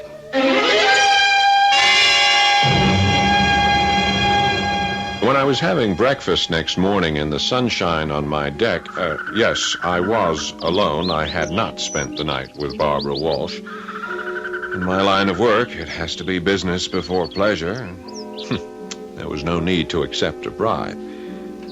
You see, when I picked up that purple velvet jewel box, it was light as a feather. But, as I was saying, while eating breakfast... Well, good morning. You're a late riser. Yeah, I went to a big party last night, Colonel. Come on, have a cup of coffee. I brought you something. Don't pay any attention to the looks of the box. The velvet's worn. It's been around for a while. It's what's inside that counts. I'd be glad to sell you the pearls. Open the box. Oh, they're beautiful. Well, these are not the ones we were talking about last night. I mean, this is a double strand. Obviously far more expensive. I know. They can be sold for several $1,000s someday. But my price to you still stands. Oh, no, Colonel. I just can't accept it. My good man, I'm offering you the kind of bargain that comes once in a lifetime. But it'll never do for my mother. Don't you have something else? Yes, of course I do. I thought I owed you a favor. Oh, you owe me nothing. Now, please, Colonel, if you'll let me go to your house, perhaps you could show me another string that would be... I'll show you nothing right now. Good morning, sir. The Colonel stopped off, and I knew I would have to change my approach if I wanted to look at his collection. And I'd think about that later, because my next appointment was with Nora Babcock. Come in, Robert. Didn't we have a good time last night? You can be my bridge partner anytime. That's very sweet. I meant to ask you, how did you like my oyster stew? Well, the taste was superb, but... didn't it help you to go to sleep? Look, I'll level with you, Miss B. You put something in that stew, didn't you? Oh, the usual dash of chili sauce and plenty of rich cream. No. I mean something bad. I don't understand. That stew made me deathly ill. Why, I wanted you to sleep well after your accident, so I did put in a drop or two of my sedative. The kind that helps me. From one of those bottles. Perhaps it shouldn't have been combined with the seafood. Yeah, perhaps. I thought you were trying to poison me. How could cannot you have such thoughts about a poor old lady? I take them all back. When is your mother's birthday? It's in June, like yours. Oh, I knew it. I knew it. My pearls were a present, and nothing would please me more than giving them to a Gemini. Oh, that's very generous of you, but Please, get the pearls for me, Robert. On that cabinet over there. Okay. You'll find the box is rather heavy. You say these pearls were given to you? Yes. Yes. By the dear lady who lived in your cottage. I took care of her, poor thing. And before she died, she gave me her dearest treasure. Open the box and tell me what you think. I think they're perfect. Oh, you don't know the best part. These pearls have a magical quality. Just wait until you see what happens to them at night. Uh-huh. Pick them up, examine them. Yeah. I like the way they look against the satin. Oh, how I love them. Nora, just when do you wear these pearls? Oh, they're not for wearing. At least not for me. I like to fondle them. And before my hands got so bad, I used them the way the Greeks do. You know, worry beads. I've often taken them to bed with me. Nora, these hands of yours... Oh, it's not my hands. You see how hard it is for me to get around. Yes, I know. Have you been to a doctor? No use. I have my medicines, though they don't do much good. I know a fine doctor in Honolulu. I think he can help you. Will you let me take you to him? Oh, I couldn't let you do that, Robert. It's not in the stars. How many times have I told you? I've been warned never to trust a Leo. Look, Nora, for reasons I won't trouble you with, and that, of course, I wouldn't want the Colonel or Barbara to know, I'm not the person I've pretended to be. Would it make any difference to you if I told you I was actually born on January the 2nd? Why, all the difference in the world. I should have known. We were destined to be friends from the very beginning, Mr. Keith. Yes. Just Keith. That's my real first name. I'll go with you wherever you want me to go.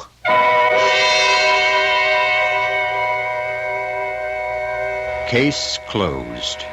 Miss Babcock's destiny was not written in the stars, even though she went to her grave believing it was. The deadly pearls were taken out of circulation, and Nora Babcock was given the best of care in a hospital where they did what they could to ease the pain during the short time she had left to live. It was thought best not to shatter her dream, so she never knew that Keith Spencer was an orphan, or that her treasured pearls had been anything but a comfort. I'll be back shortly.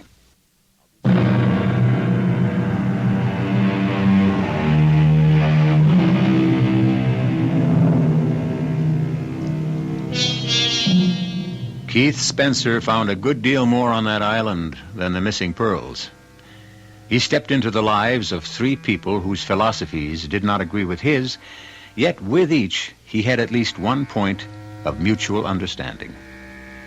Our mystery was solved with the apprehension of a victim rather than a culprit. Our cast included Kate Reed, Paul Hecht, Grace Matthews, and Kurt Benson. The entire production was under the direction of Hyman Brown. This is E.G. Marshall inviting you to return to our Mystery Theater for another adventure in the macabre. Until next time, pleasant dreams.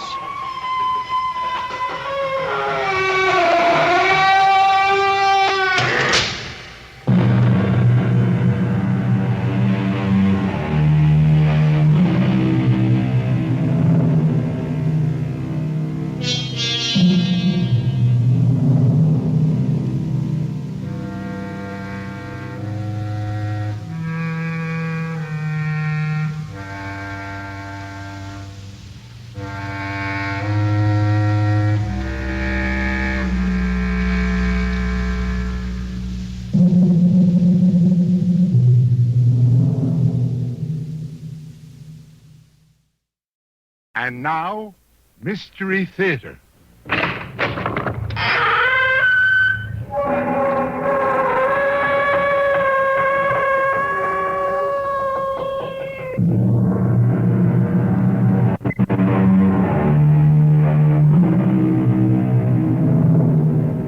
Come in.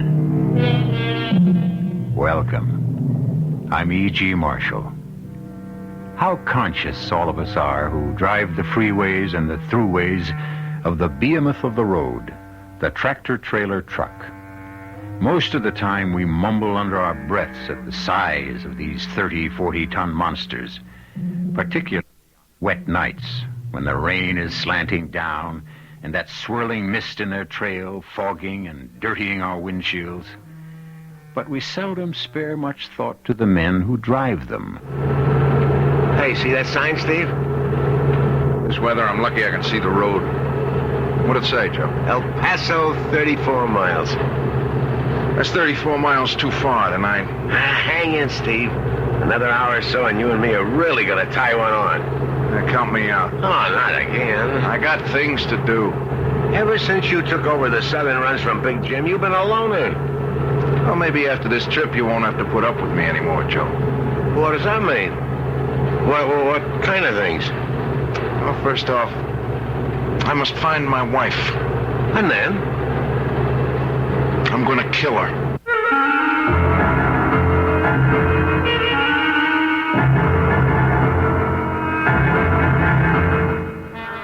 Our mystery drama, The Reluctant Killer, was written especially for the Mystery Theater by Ian Martin and stars Tony Roberts.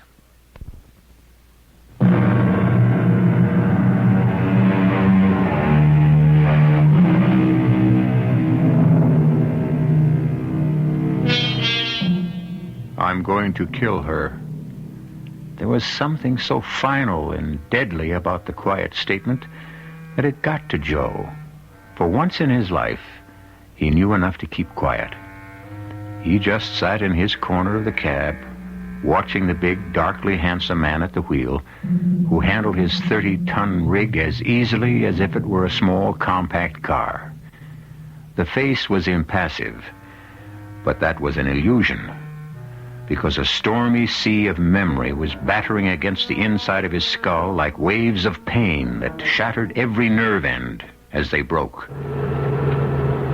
I was always big for my age, and too strong. Mom always kept reminding me, and it was just as well, even though I long ago found that out for myself. My cousin was 8, and I was just 6. We were fooling around, just wrestling. I did something to his neck that put him in the hospital for near a month. I didn't mean to hurt him. He was my best friend. It was my Uncle Jan got me interested in football. So, my little strong man, this is where I come every Saturday to play our American football.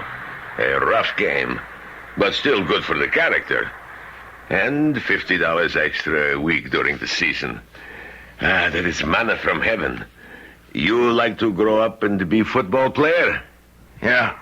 I tell you what, I bring you and your mama here next Saturday and you take a look, huh? Then if you like, maybe I teach you to play. You will have some coffee, Jan, and some cake. No, sister. I have already little time to be back on the job. Why you call me lunchtime? I can never find you evenings. You and your girls. Some nights I have to study. Study football formations, who to block, what sort block, brush, hold, take down. Please, I do not want to hear. It is that game. You've gotten Stefan crazy about it. It is not for him. Why? You should know. Stefan does not know his own strength. I'm afraid since the moment he was born, he will grow up and kill someone in spite of himself. How could you know this about a baby? I see things even God himself should not allow me to see. Are we going back to all this Romany nonsense again? We go back to gypsy kings. I hope not. I will be happy to settle for Slav myself. And better still, American. That cannot change what I know. And what do you know? Stefan was born the wrong side of midnight. What does that mean? There is death in his future, unless he walks with great care. The tarot cards tell me again and again it is so. He is dead? That is not revealed. Only that it is he or someone close to him, and that the death might be because of him. I never knew about that conversation till my mother died. I was a senior in college on a football scholarship, and by then she was resigned to it at last because it was getting me an education I couldn't have afforded otherwise.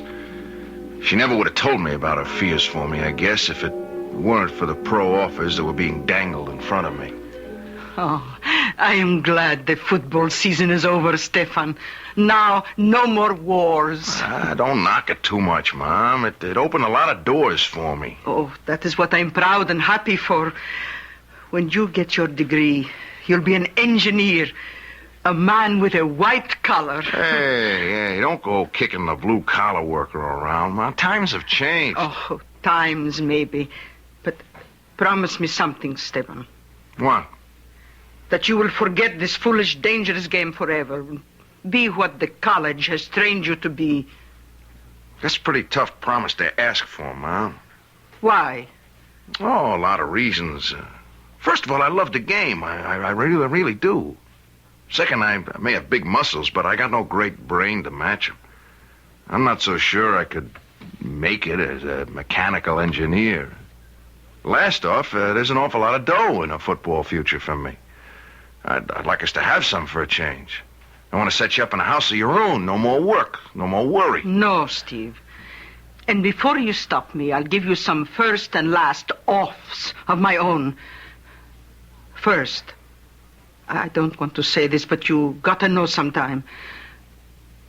I haven't got too much future left, Stefan, my son. God is about ready to bring me home. Oh! Mom, what is it? Stefan, quick, in the kitchen, on the spice shelf behind the dill bottle, a little dark medicine bottle with small white pills. Bring them. I'll be right back, Mom. Oh, no. No, God, please. Not yet. Till I know my boy is safe. That was the first intimation I had that my mother was dying. She and Uncle John had kept the secret from me completely till that moment. How mercifully quick it was after the years of angina pains. Less than a week later, I sat with my mother before she died. She told me of the long-ago conversation with Uncle Jan. And then... That is why I feel if only you were away from all that violence and fighting, I could see happiness and peace for you, Stefan. Not for my sake. Yours. Promise me no more football. If the money isn't to buy something for you, Mom, what's it worth? I promise. I could have kept my promise to my mother if it hadn't have been for Pat. After Mom died, with the funeral and all, and my last term to get through, I took a job at a gas station part-time. I could have worked as much as I wanted because the owner soon discovered I knew most everything about a car from front end to universal, but I was having a rough time making it with the books and getting ready for finals. I worked mostly weekends. It was a Saturday morning with the sky as blue as a robin's egg that she drove in. She was driving a Maserati, which most time would have had all my attention, but Pat could have sat in some Kid Brothers beat-up heap for all the notice you'd take of the car. All the way, miss? I beg your pardon? I mean, fill her up? Yes. Premium. Premium? That's right. The best. Well, that's what you deserve. Nothing but. Only, Only what? Well, she looks pretty new to me. What year is she? 73. Well, then you want regular. Don't tell me what I want. Well, it's your wagon, baby.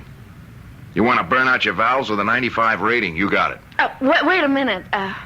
What's a 95? Well?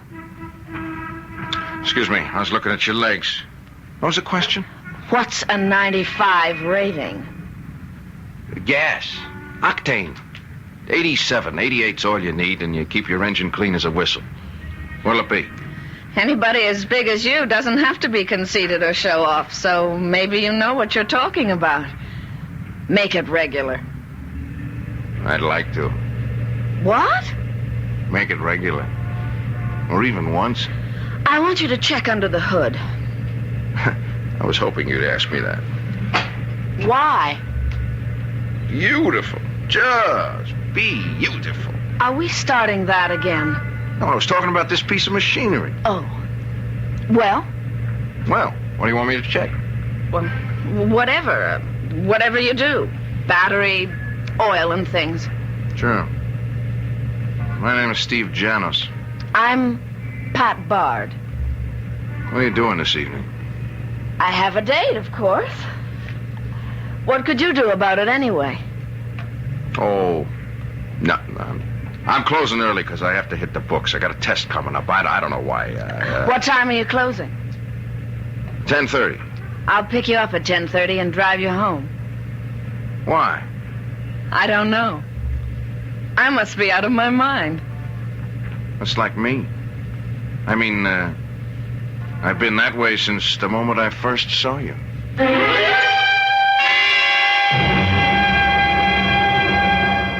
And that was the beginning for Pat and me. Beginning that only seemed to signal a great, great future. If it hadn't been for a mother. Oh, not that I'd ever been smart enough to realize what a troublemaker Pat's mother was, except for what happened later. For beginners, I thought she was a real nice woman. I could see where all her daughter's beauty came from. I mean, Pat, and I guess her mother too, in her day, could turn on the Sphinx. Good Lord. You are one hunk of man, Mr. Stephen Americanus. Janos, ma'am. Oh, I know your real name. But you look more like Mr. America to me. Tell me, can you isolate your stomach muscles? Beg your pardon? Never mind, just a trick anyway. So, you want to marry my daughter, huh? I'm going to marry your daughter. Oh, not without my consent, Buster. And approval. Oh, I didn't mean to annoy you, but... Anyone who crosses me burns me up. Look, you want to talk some more? Let's go for a swim in the pool first.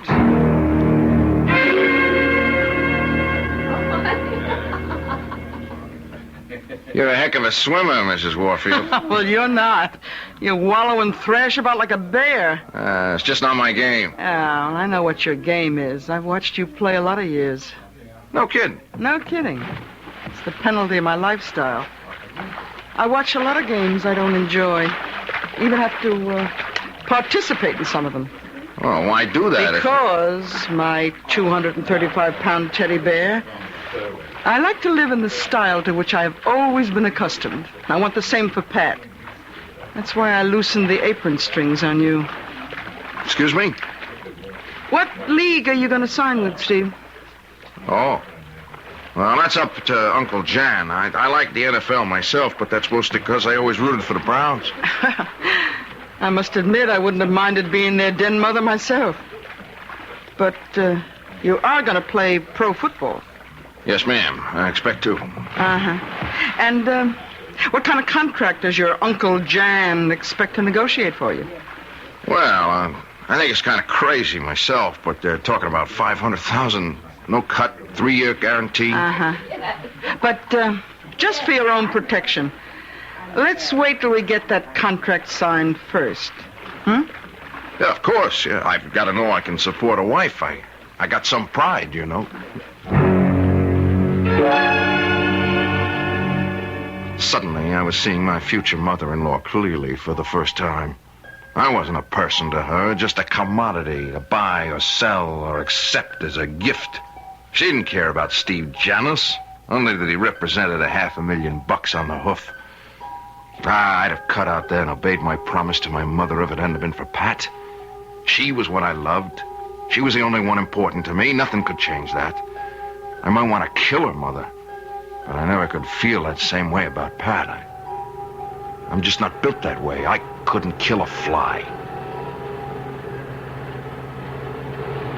Steve. Yeah, Joe. You okay? Yeah, why? We just passed an El Paso city limit sign. I thought you ought to know. I saw it. You look like you was 100 miles away. Don't worry about me. Even if I was high as a kite, I could still haul freight. Oh, sure. You got the touch. I just got the creeps with all that talk about you planning to kill your wife. I don't go for that kind of kidding so good. I wouldn't blame you, Joe. Because I'm not kidding.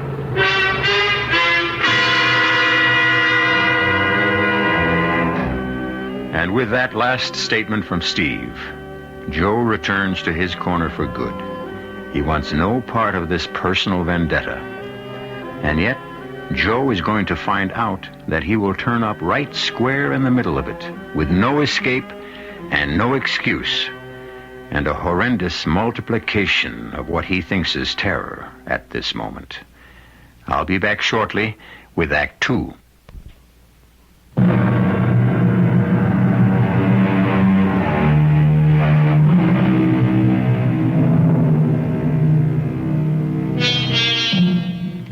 The whine of the big tires on the wet highway has slowed a little now that the big trailer truck is approaching the city. But inside the cab, they seem even louder in the silence between the two men. Joe sits hunched over, staring straight ahead through the half circle of clear glass the windshield wiper keeps open against the driving rain, sneaking a sidelong glance every so often at Steve.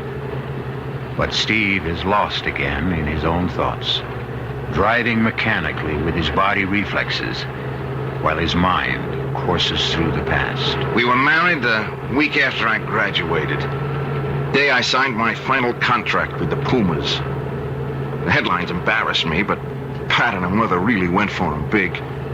Star fullback signs own interference.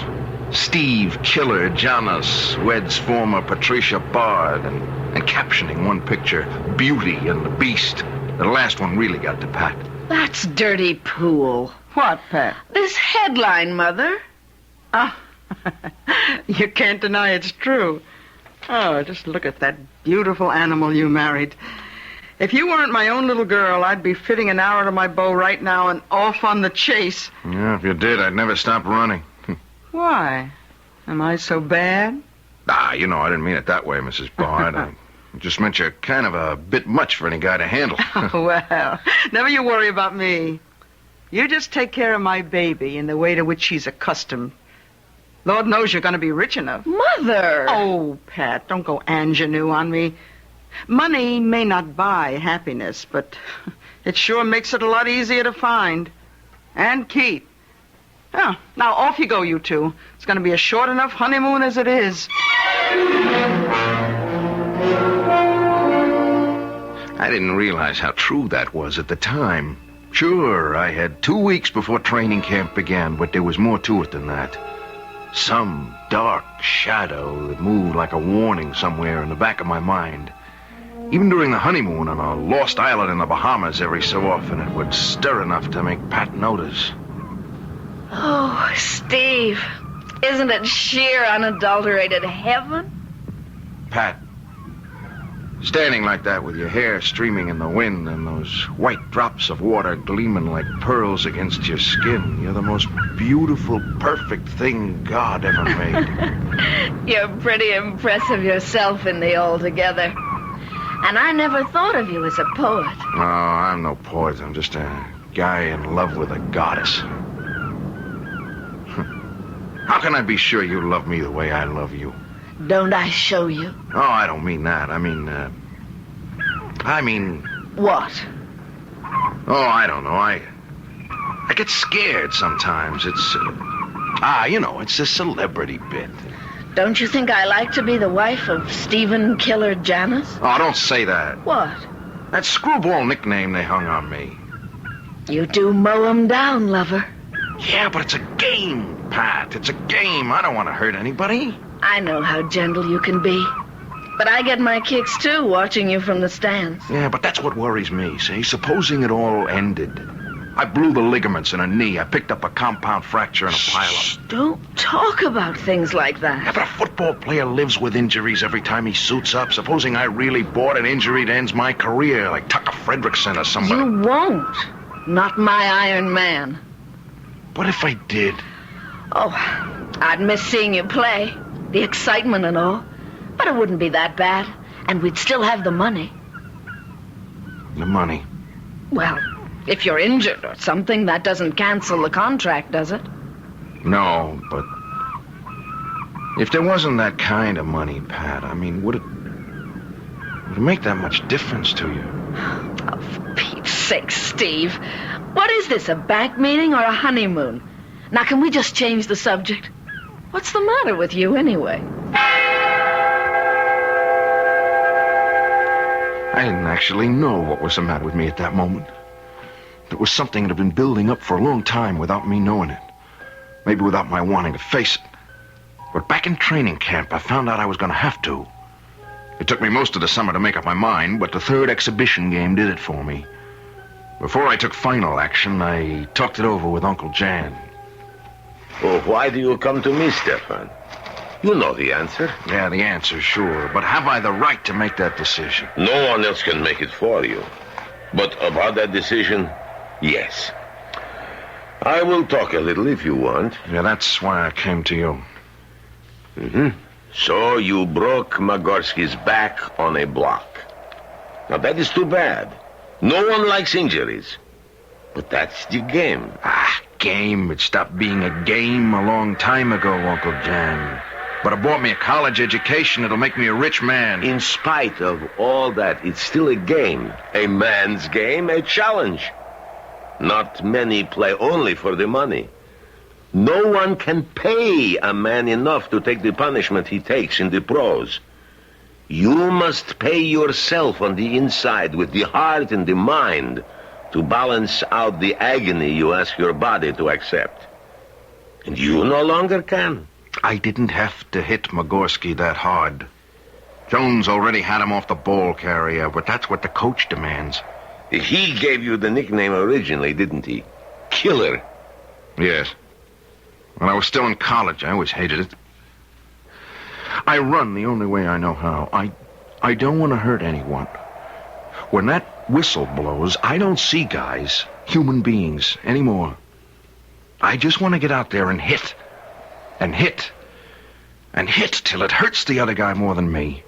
I wanted to hurt Magorski. He slipped a block on me early in the game. I wanted to kill him. This isn't the beginning anymore, Uncle Jan. This is the end. It isn't a game anymore. It's making me into my name. Then you quit. Just like that? I have a wife. I got an expensive house, an even more expensive mother-in-law. How do I support them? You're an engineer. I wouldn't be a good one. A mechanic. That's what I am. That's what I'd like to do. Run my own shop. Cars. That's it, then. Get a gasoline franchise. A first-class garage. That takes money. And if I quit football, money's what I ain't gonna have. I've been saving all my life. I'll put up the money, you run the front, the repair shop. Stefan, son, we'll go into partnership together.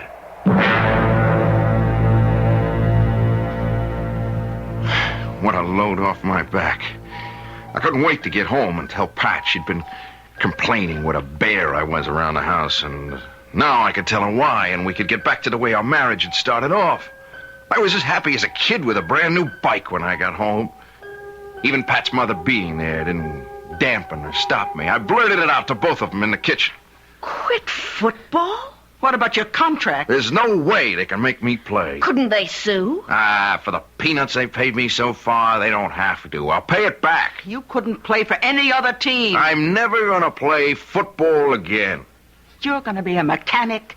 A cheap, dirty grease monkey? Now, wait a minute. But how can we keep this house? We won't be able to afford... Oh, sure. We'll have to pull in our horns. We'll have to get a small apartment for a while that you could take care of. Honey, you remember I asked you once if the money made all that difference between us? And maybe you remember I didn't answer. I should hope not. Look, are you trying to tell me that just because you suddenly are getting a little squeamish about hurting your fellow man, you're going to renege on what you offered my daughter? That you expect to turn her into some sort of middle-class drudge who spends her life at a washing machine cleaning your oily overalls? Why don't you stay out of this, Joy? Let me handle it, Mother. Honey, You're tired and you hurt, and I know this period of training is awful tough on you. Why don't you have a little rest, and then we can... Look, Pat, I didn't make up my mind 2 seconds ago. This took a long time, and it's final. Come on upstairs, baby, and let's you and I work it all out. Before you... I have already talked to management. I quit. It's too late. Without even asking Pat? Joy, if Pat loves me, she has to see that I have to quit. Otherwise, I'm turning into another person neither of us knows. But you can't give up all that money. Oh, honey, I didn't mean that. I suddenly realized that, yes, you did. I want to get out of here for some fresh air. Where are you going? I'm going downstairs to the garage, get the car. I'm going for a ride to my lawyer and make damn well sure I'm clean out from under. Baby, you're so tired and confused. Let Pat talk to you a little and show you. Get away from me, Pat. Don't do that to me again. It's only for your own good. Get away from me! You keep your hands off my daughter! Help me!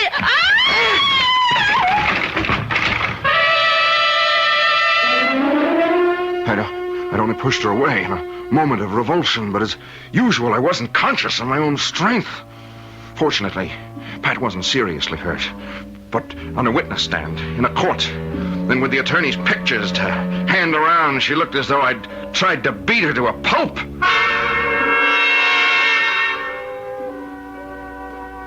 Because that's what my loving wife and mother-in-law did to me. They brought me to court for wife-beating. Because my decision about the football contract was irrevocable. They lied. I was given a year's sentence in jail. They let me out after 8 months on parole. Big deal. I have to prove myself for nothing. Well, when I find Pat, I'm going to prove out a lot of things. Steve. Huh? You know you're talking out loud. What was I saying, Joe?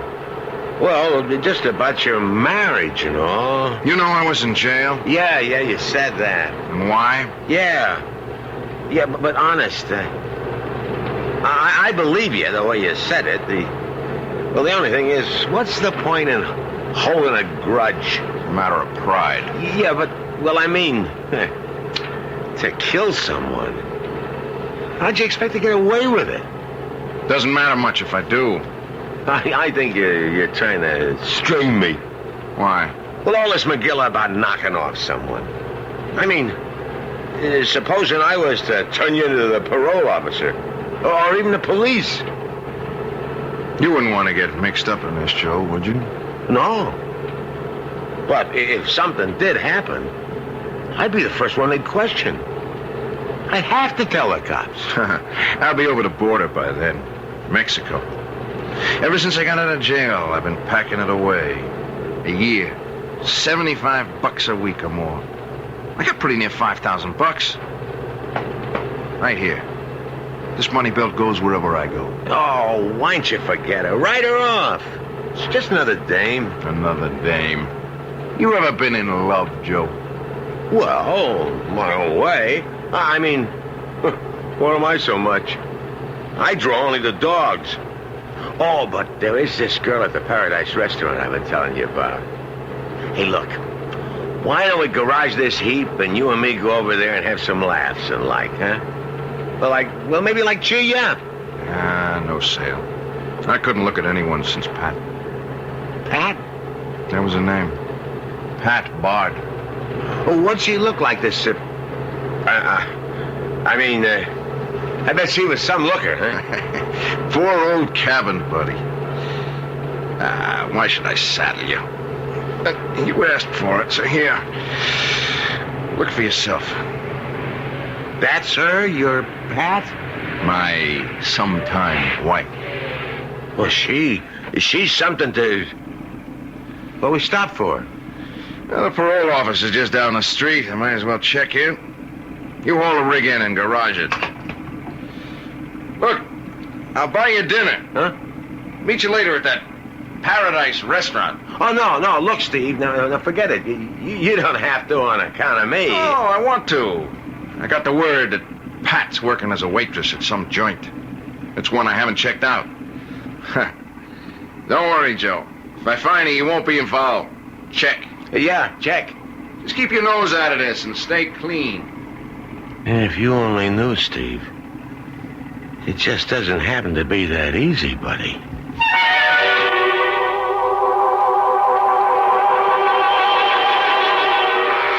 A mumbled comment to himself on which we can eavesdrop, but that Steve doesn't hear.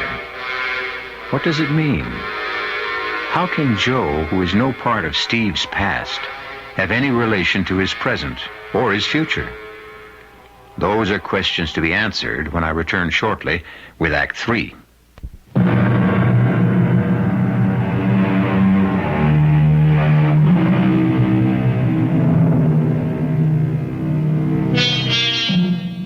If you have a suspicion by now that Joe is not telling Steve everything he could, you might be right. But this is an evening for evasion in general, and suspicion. Because as Steve faces his parole officer, he obviously conceals his intentions towards his wife if and when he finds her. And I'm saying it again, Janos. I'm not so happy about this arrangement. I'm only doing it as a favor to Sam Brooks, your own parole officer up in Houston. Yeah, but Mr. Kiefer, why do you object to my getting a job? You're a graduated engineer and a top mechanic. I don't like this shuttling between cities. If it wasn't for Sam, you couldn't hold a job like you have. Yes, sir. Mr. Brooks has been real nice to me. You ever hear from your wife? No, sir. Except the one time she sent me the divorce papers. Yeah, but you've no idea where she is now. No, sir. Don't you care? Well, after what happened? As far as I'm concerned, Mr. Kiefer, my wife is dead. Well, I'm not trying to rub your nose in it. I just want to point out that your year's almost up, and then you'll have us off your back. So don't get in any trouble in my backyard. I'll throw the whole book at you if you do. I'll tell you why I called you, Sam. Your favorite parolee, Steve Janos, was just in. Yeah. I know what a big football fan you are. Me, it's the ponies. What's on my mind? Well, I don't know. The Cleveland police just sent me down a picture of that wife of his. Huh? No. She's not marked up in what I'm looking at. Sensational-looking doll. Too good to just pass up. What I want to know is, how are you coming on that trace you've had out on her? Yeah. Well, the moment anything turns up, you get on the pipe. Even tonight, I'll be here late. I wouldn't want to know that your boy and this girl were in the same town. That could be begging for trouble.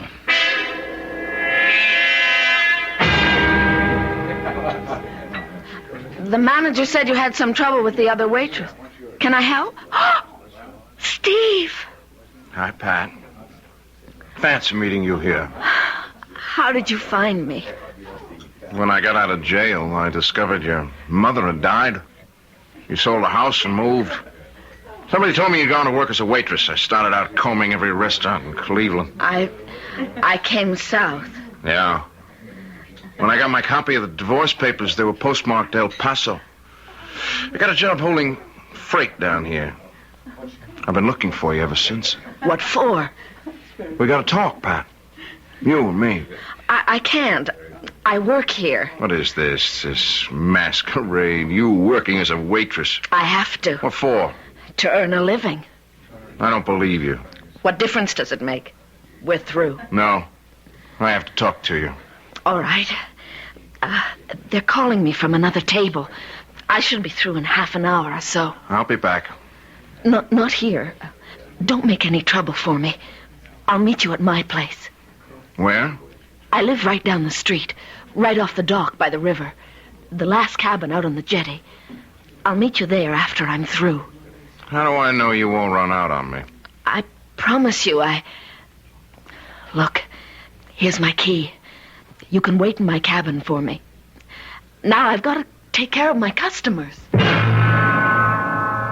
I looked around for Joe, but I guess he decided he didn't want any part of me after what I told him. I realize now, since the Paradise was his favorite joint, he must have recognized Pat from the picture I'd shown him. I could only hope he hadn't hollered copper, but at least he hadn't tried to warn Pat. In the back of the restaurant was the jetty Pat had mentioned, only it was more of a string piece bridging out to a small island with some summer cabins on it. The others were lighted, one dark. That would be Pat's. I would do it here. My hands on her throat, strong enough to snap it rather than strangle her, and then her body into the river. I started to wait. Oh, hell, Sam. Who? Patricia Bard. Oh, yeah, that's right. That was her maiden name. You located her? How? Through the waitresses union, huh? Well, I didn't know she was working. Where? The Paradise Restaurant right here in El Paso? I had a sneaking hunch your boy had a good reason for working this job. He's been hunting for her, and now he's found her. Yeah, it could be natural enough, and maybe he just wants to kindle an old flame, but me, I'm a cynic. Maybe nothing's going to happen, but I'm getting my tail over there as fast as I can to make sure nothing does.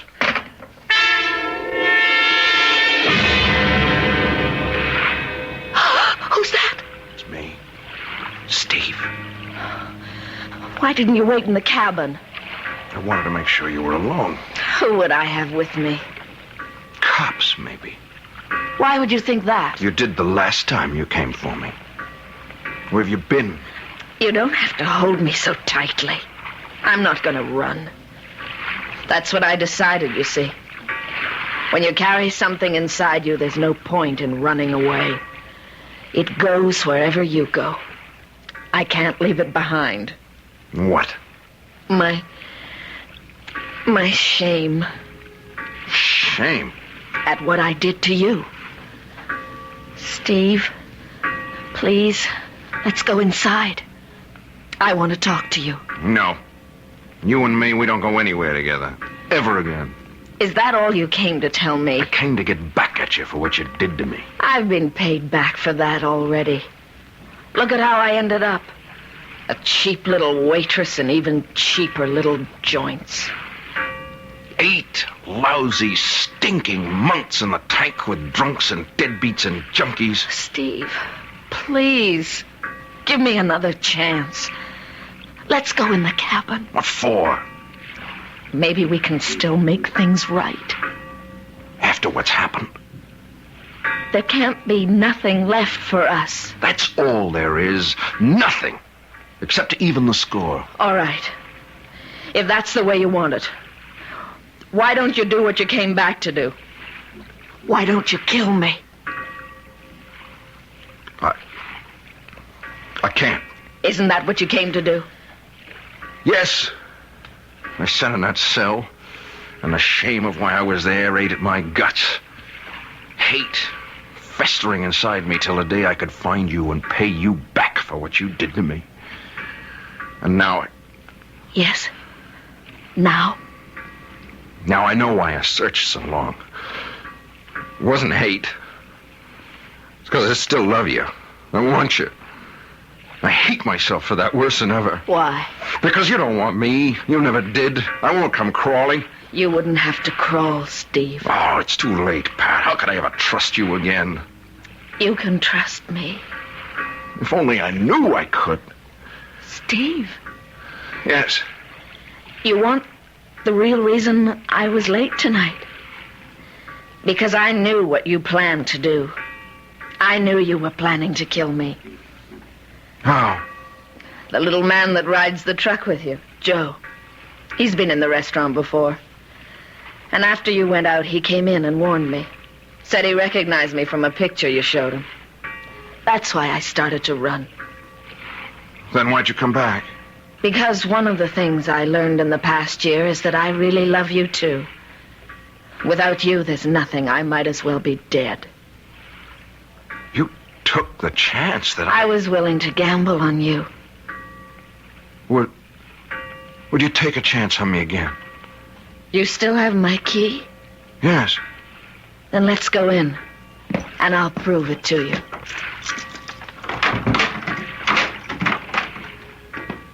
Welcome home, Steve. Oh, Pat. Pat. I love you so. Did you kill him, Joe? No, I just sapped him.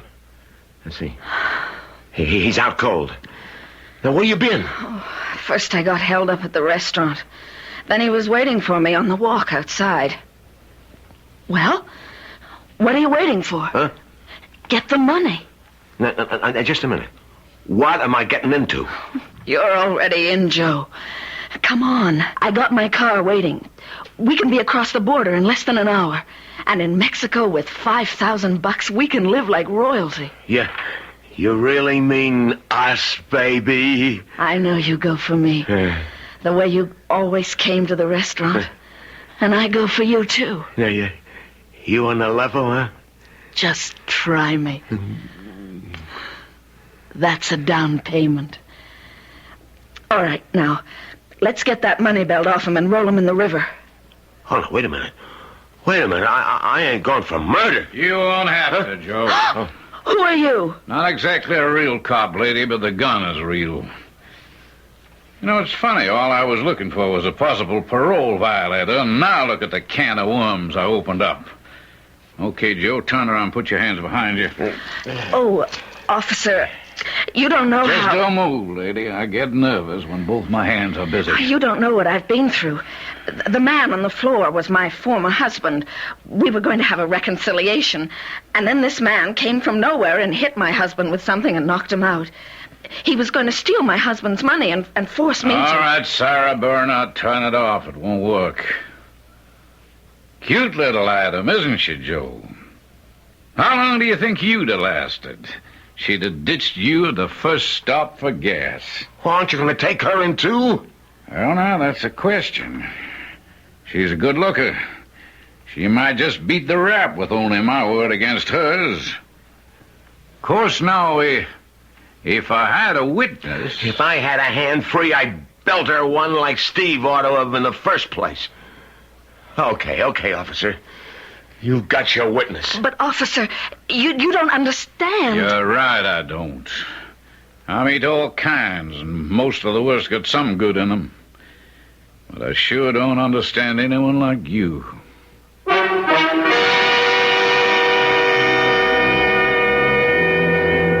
I wonder if you, like myself when I first heard it, were as surprised at the outcome as I was. I thought for once we had a love story with a happy ending. Ah, me. Life is full of little disappointments. But for once, at least, nobody got killed. I'll be back shortly.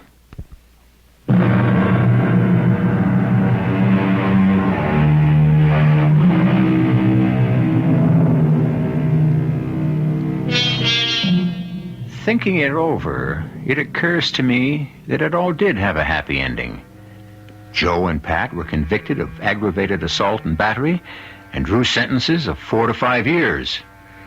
It was a little rough on Steve at first, but the shock was enough to clear Pat Bard out of his mind for good. And he and his Uncle Jan finally opened their service station in Houston.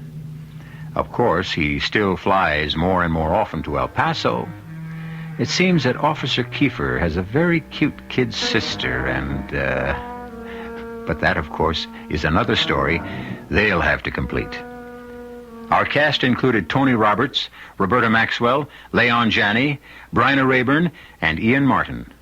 The entire production was under the direction of Hyman Brown. This is E.G. Marshall inviting you to return to our Mystery Theater for another adventure in the macabre. Until next time, pleasant dreams.